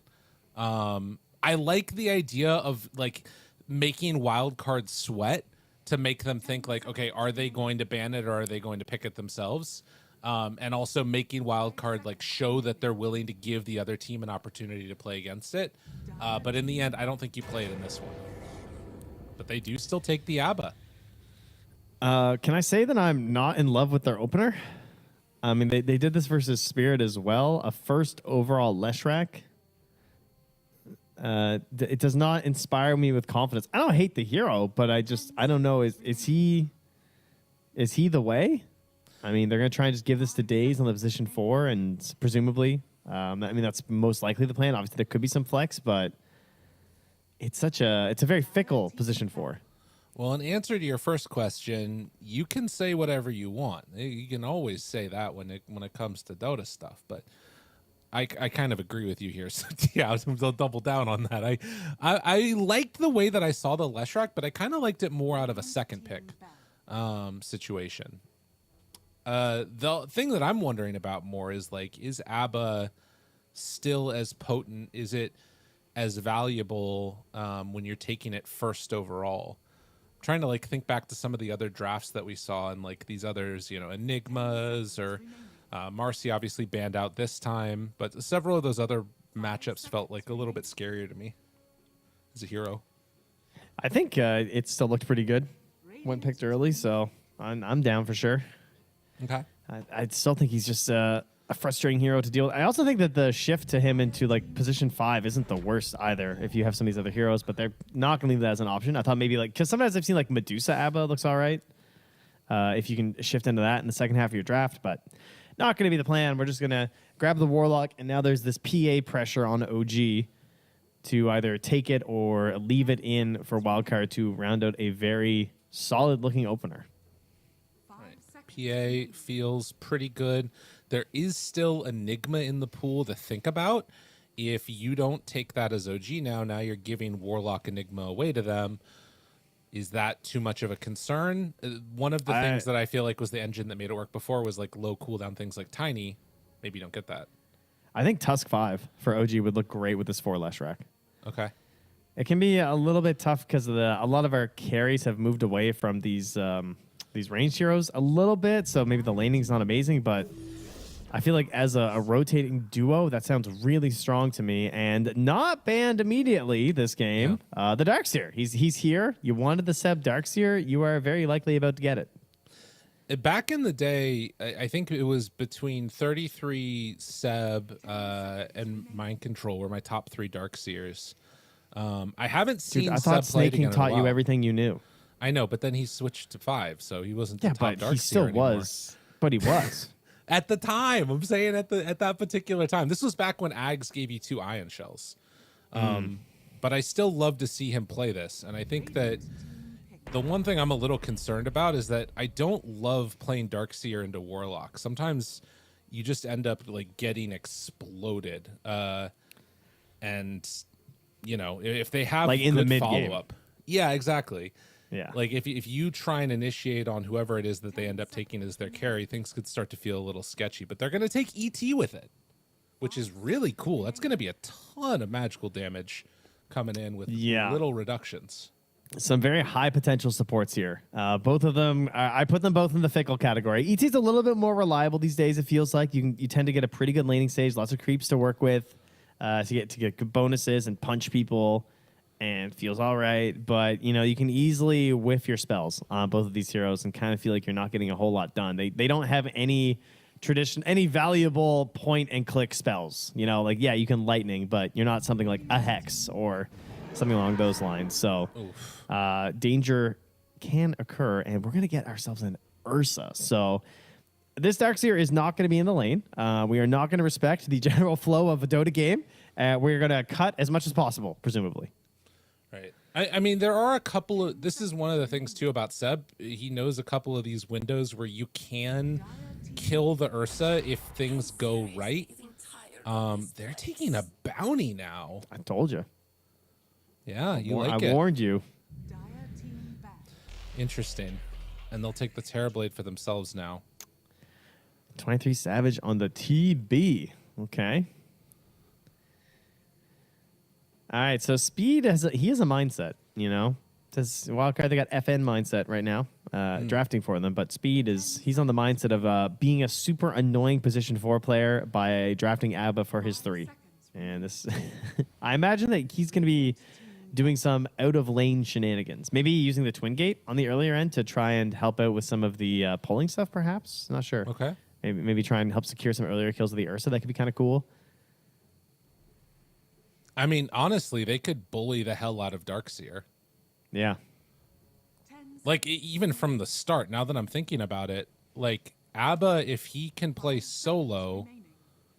I mean, the problem is you don't have the ability to kill that first wave, which is, I think, was a pretty big part of, like, setting him off to a good start.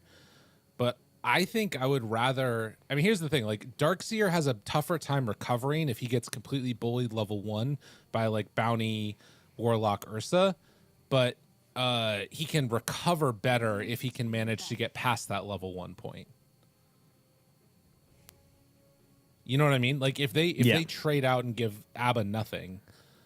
Like, Abba can get more out of the lane if they're, like, essentially tri-laning or whatever. Yeah, for sure. Yeah, Darkseer has a few more problems. Right. They're running low. Actually, they have a lot of reserve time left for the ban, actually. But you would think they don't want to spend too much on this so they can actually save some for the pick itself. So, Wildcard hoping to throw this ban down relatively soon. Heroes that are a little harder to counter out of the mid lane. I mean, the Tiny is still in. They will ban that Tusk eventually, so because they could have just went mid-lash, which, I mean, Tusk would also have been very solid with the Darkseer for sure. Mm-hmm. Ban the Monkey, and Puck's gone. Earthshaker's still in. What's 9 want? The Pango. All right. Okay. Nice, safe-looking hero. Earthshaker, more susceptible to counter picks for sure. So they go with the safe option of the Pango. And it's also one of 9's best heroes. And it was banned out in the last game by OG themselves because they didn't have the final overall pick and wanted to get rid of some of these safer heroes. But now they need it, so they leave it in. And what do you got for us mid, Wildcard? Something. It's a crazy Bloodseeker game if they could do some sort of a shift around it. Oh, that'd be nuts. Honestly, actually, that kind of sounds cool. Oh, no. This is the other one, though. Primal is pretty nifty. Yeah, a little grab there versus the Thunderbolt. Lots of break flowing out. Big AoE damage. Maybe stopping Terrorblade from being able to do too much of these engagements. And nothing wild on the facets. All looking pretty normal. I'm trying to think, and I don't know if I'm like... When I'm the Terrorblade, I'm afraid of the Primal. If I'm the Darkseer, I'm afraid of the Ursa. I don't know if I'm like any of Wildcard's hero afraid of OG. on any of their heroes.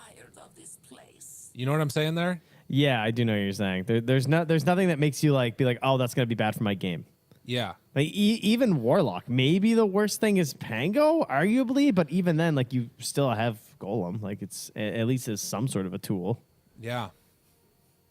I'm concerned for OG. I really think that Wildcard has come up with a really good answer across the board for what they're throwing at him. And I think that there's some scary stuff. I think it's interesting that Bignum plays the bounties. I thought maybe Speed was going to play it because of this, even though he is the 5 and Bignum is traditionally a 4, but the way that he played the Veno, I thought maybe he might like this idea of roaming the map and just the way he was talking about in the interview too about how much stuff's on the map, Yeah. So it's, but Bignum obviously extremely good position for. He's been around for a very long time. Mm-hmm. And he definitely knows how to play an annoying bounty hunter as well. Absolutely. Well, we'll see how it goes as we get ready to go into this game number 2. Again, at this point, Wildcard trying to even up their score for the event at 1-1 apiece going into the 3rd day of the group stage, and OG trying to force a game number 3 themselves, see if they can kind of stick in this one and look pretty solid. But it's going to be a tall ask. It's not going to be an easy one, that's for sure. I think the thing that I want to watch for is what happens at these level 1s. Are they going to really try and bully the Abba / Darkseer back, and are we going to see some of these the heroes left alone again? Yeah, and will they aggressively creep block as well into the rate? Will Bignum go and body block or something, or will to try and force the wave under the tower? We'll see. Right. CY hunting. I don't know. I think he did catch sight of 23 Savage there. Definitely sees him now. Do they decide to bring heroes over here to try and kill off the Terrorblade? CY sees 23. And you do have Bignum heading back over this direction. Ward placed down. OG stepping up to high ground. No Iron Shells prepped yet. Doesn't want to really expose this if they can't take a good fight. Yamsun sees heroes, and now he's going to retreat back. See him, yeah. Maybe they decide to fight. They're thinking about it. 9. Takes that back over. Bignum shows for a moment, and it looks like... Oh, he actually gets it on X-Nova. Nice. All right, so it's 2-2. And it does look like they're just going to play the lane straight up. Okay. And Bignum will just walk after X-Nova, and if he ever tries to turn and contest, then he'll just fade away. So we'll see how this one goes. Primal versus Pango. If they're not doing the super bully tactics early, then the other thing to watch for is going to be this sort of early rotations, because both of these heroes love to move if the opportunity comes on up. Yeah, especially Primal, even before level 6 with that onslaught. Yeah. Oh, Courier Snipe. And Seb pulling this wave over. Gonna take it on a bit of a walk. Yeah, why lane versus Warlock Ursa? Yeah. No thanks, I'm good. Just head on out of there. No need to do anything else. Meanwhile, yeah, okay. RCY mid trying to bully back 9 a little bit and make his last hitting that much more difficult. 9 already got 3 denies though. Yeah. That's likewise for RCY. Okay. We're just battling for denies here. Has another pull, you can see. Fade got this one all the way back. Can wait till the next creep wave to deal with it. Another courier killed. Just dropping like flies. These couriers, man, they just wander all over the place. Oh, yeah. Everyone's roaming through the map right now. We're still just never protecting our couriers in this year. True enough. Not able to find the D ward there. Day's going to lose his attempted sentry. And now he's getting walked at by Speed. Yeah, he also not took trading Lightning well. Storm. I guess that was to try and draw aggro at certain points when he's doing these wave pulls, but it also means he can't really trade with speed at all. No, he needs level 2 bad. It's just, you are not a hero without the edict. Bignum Fade forced back by the meta up on the top side of the map. In the meantime, both mids secure themselves water runes. Bignum with the shield, just keeping that pressure onto 23 Savage. While RCY forces back 9 in the mid lane, the little trample action. He is slaying really far up there. He is. And so was Bignum as well as he started getting beat down there. Near the end of that meta. But, you know, he's got Uproar, so he's kind of in there trading, doing his thing, trying to help. And so far, it is working. You know, he's got a little bit of an edge here in the mid. Of course, his spend on regen looks like it's been a little bit higher because despite the last hit advantage, he is behind net worth-wise. Seb looking for a courier snipe. Not quite going to get it, it looks like. And a random little deny down bottom as we're seeing the battle for the Lotus. Epic battle here. Who's going to give up first? He's like, yeah, leave. Surely. Who cares about any of this stuff? I think stuff? this is better for Bignum.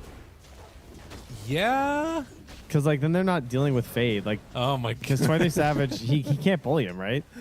Dude, that's awesome. I love that. Yeah, that's good. Bounty wins again. I'm helping. Seb, a little bit of a tough spot now. He's going to be forced to use Surge and get away.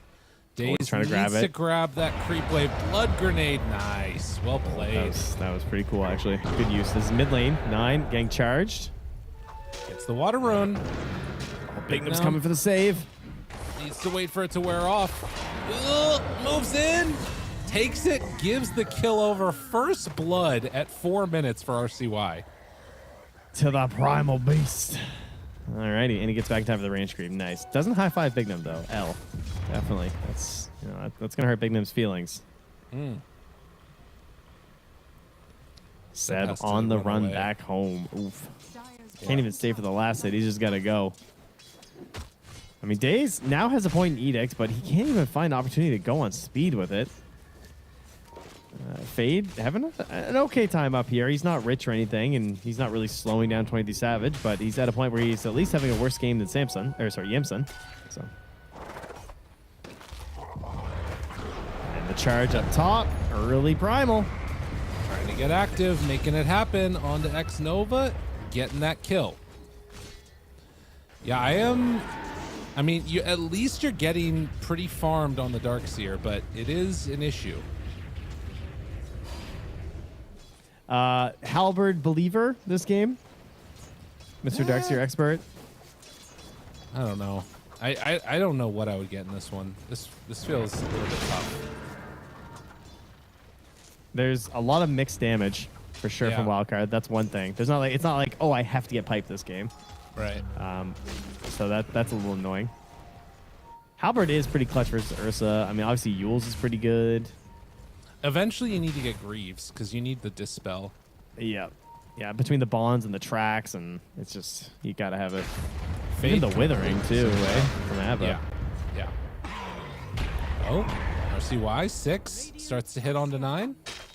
Can't do that much more, though, and it's an Invis rune, which is secured by Bignum. Okay. Yeah, maybe first roam into a Pulverize. Could come out after that, especially onto 23 Savage, who's still just getting into level 5 at the moment. Right. So very low HP. I mean, he has the Falcons blade, but he's still at sub 1k. So if RCY were to like rotate up there and maybe have someone pop through the twin gate, feels like it could be a quick kill. Bignum's gonna TP Invis down here as they head towards Seb, but he hasn't surged yet. Yeah. This is a weird go. What are they trying to do? I think they were trying to bait in the Leshrac. That's the only explanation. They definitely did that. Yeah, because like if there's no surge, if the surge hasn't been used, there's 0 chance they kill Darkseer. They're also setting up to pull it back maybe for the 7 minute. Tries to get out of there. RCY right on top of him. 9 in a bit away, but already in position. Bignum is there to steal it. Oh, he doesn't quite get it in time. He's staying inside. Seb does manage to kill Yamsun though. while that was happening, and meantime, Xnova comes on in, takes the shrine. They pop dust, find Bignum. That was a disaster. Huge. Yeah, I was watching the tower. I didn't realize there was a contest going over at the shrine as well. But once they didn't blow up 9, like I didn't like that go because you just don't have the damage that fast this early on the Ursa. And it seemed inevitable that 9 was going to get that Rolling Thunder off. And that this is what Leshrac dreams for. Even at this early point in the game, it's still a lot of damage as long as there's control. So he's able to come in and still provide enough to assist on the kill too. 3-3. Very, very close game. You know, you asked what would I want to be gained for Darkseer. I think this is a game where he can't win it himself. He it literally just needs to say, what do you want Terrorblade to win the game? This one feels like it has to be on 23 Savage to carry in a really, really big way. It's all going to be about him. Right, which means that it's basically on Seb to live and help others live, and 9 to stun and stay alive long enough to keep stunning. That's pretty much the game. And the scary thing about that is that kind of makes the game simple for Warlock. It's your boy Warlock dying. He just walked up a hill into a Darkseer and Leshrac in his his side of the river. So quick pick up there. Yep. Radiant's middle tower is under attack. Appreciating what he's seeing, clearing out these camps now. Killing Leshrac with Fatal Bonds on him.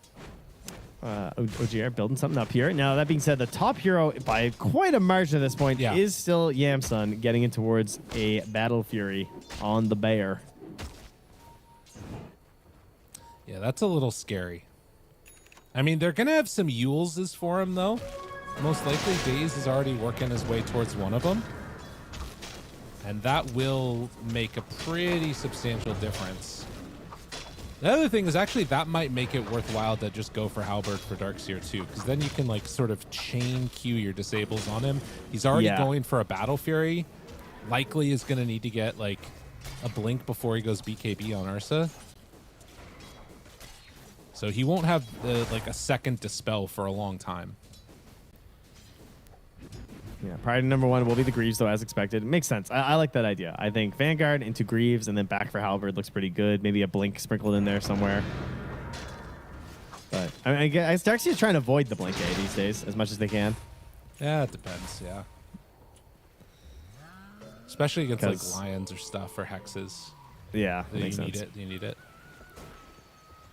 But not as much here. Amplified damage done for RCY.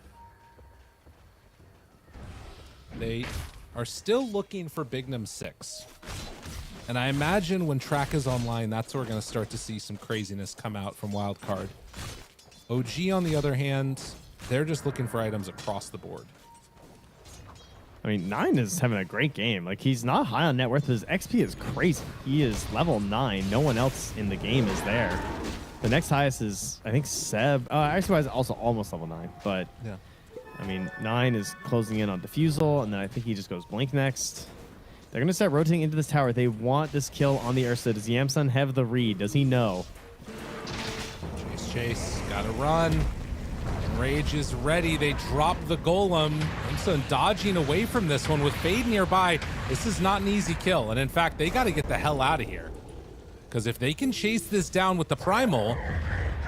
Looking, hunting, goes over for Xnova of all heroes. Takes the free one.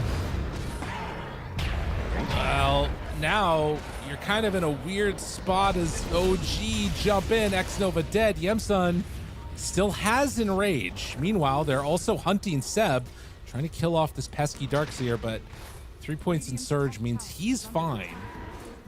All right, bring the Golem back to the tower in a moment here, maybe. With the wave coming through. Is that the plan? Could be nice. They're kind of just resetting. They've already sent people. The Terrorblade's taking the top tower, so you're getting something out of this on the side of OG.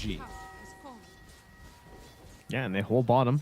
I mean, Seb's still able to back away and just farm a camp. They're gonna grab 9, but there's no follow-up. This is just for the love of the game.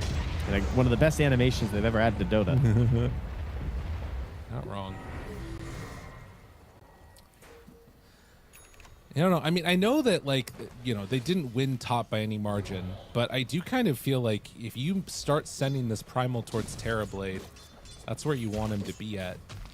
I feel like 23 Savage just kind of just had a free game. Yeah. Yeah, they kind of made some moves up there, but not with any sort of ferocity that was going to make him get caught or anything. They've just been holding their beast, chaining him to the mid lane for the most part, other than the one attempt on supports. But Diffusal nearly done here for 9, just 180 gold, the first big item of the game really for them. That has a significant impact on these team fights. And then I assume he'll go Blink, and that's when this can actually really open up for them. And most importantly, he'll have it probably around the Roche time, but I don't know. It's getting close. The Tormentor is very unlikely, of course, to have the Blink. So that does open up a good window for Wildcard to utilize the fact that they have an Ursa, an Abba, a Warlock. Like, this should be their Tormentor, you would think. Right. Then again, I guess OG also are pretty terrifying. Like, Elder Titan's really good at controlling static areas, so if they're in position, they also have their own damage to bring it down. Oh no, they find one, but over to the side, 23 Savage is going to keep himself alive. That is the first track kill, though. Radiant's middle tower is under attack. Begins. That's going to put a spree on RCY now. 3-0-1 has his blade mail working towards his BKB. Yamson's going to poke his head out of the den, but it's just to clear off his tower. There's no real threat here. Still yeah, I am very curious to see how this Tormentor goes. Yeah. I mean, that has been like the focal point for these fights, but I just don't know if OG are going to be in a position to contest it completely. Because, like, again, it's like, it feels like if you want to contest, you need to bring Terrorblade. And are you really bringing Terrorblade this early? Now, this is interesting. Seb does manage to get away from Bounty there, starting to stack up the Ion Shells. All right, maybe they are. I mean, they're going to know they're coming down there. Yeah, but I think you own that space. If you take it over first as OG, you own it. With Darkseer and ET, how do you get in there? It would take a full-on, like primal charge with the backup of the shield to save that fight. And then, of course, Chaotic Offering. But even Chaotic Offering, like, it's kind of reachy. The way you have to get up in there, up those staircases versus ET, it looks like a disastrous place to fight. So this is the perfect timing. Just take the high ground. Run. Look at Seb. Look at them go. They're heading up. I mean, there is only a little bit of meta left at this point. Don't try a wild card. I have the high ground. Thinking about it. Fade. Ulti pop. Chaotic Offering down. 23 Savage in trouble. He was away from his team, but he gets the Sunder off. At the last second, manages to make it work. Still in trouble. Yamsun chasing, Yamsun killing. Oh, Anakin. Was it worth it? Don't try it. You know this. You were the chosen one. Oh, God. Thanks for the sack, 23 Savage, but we got it. Now, downside, this does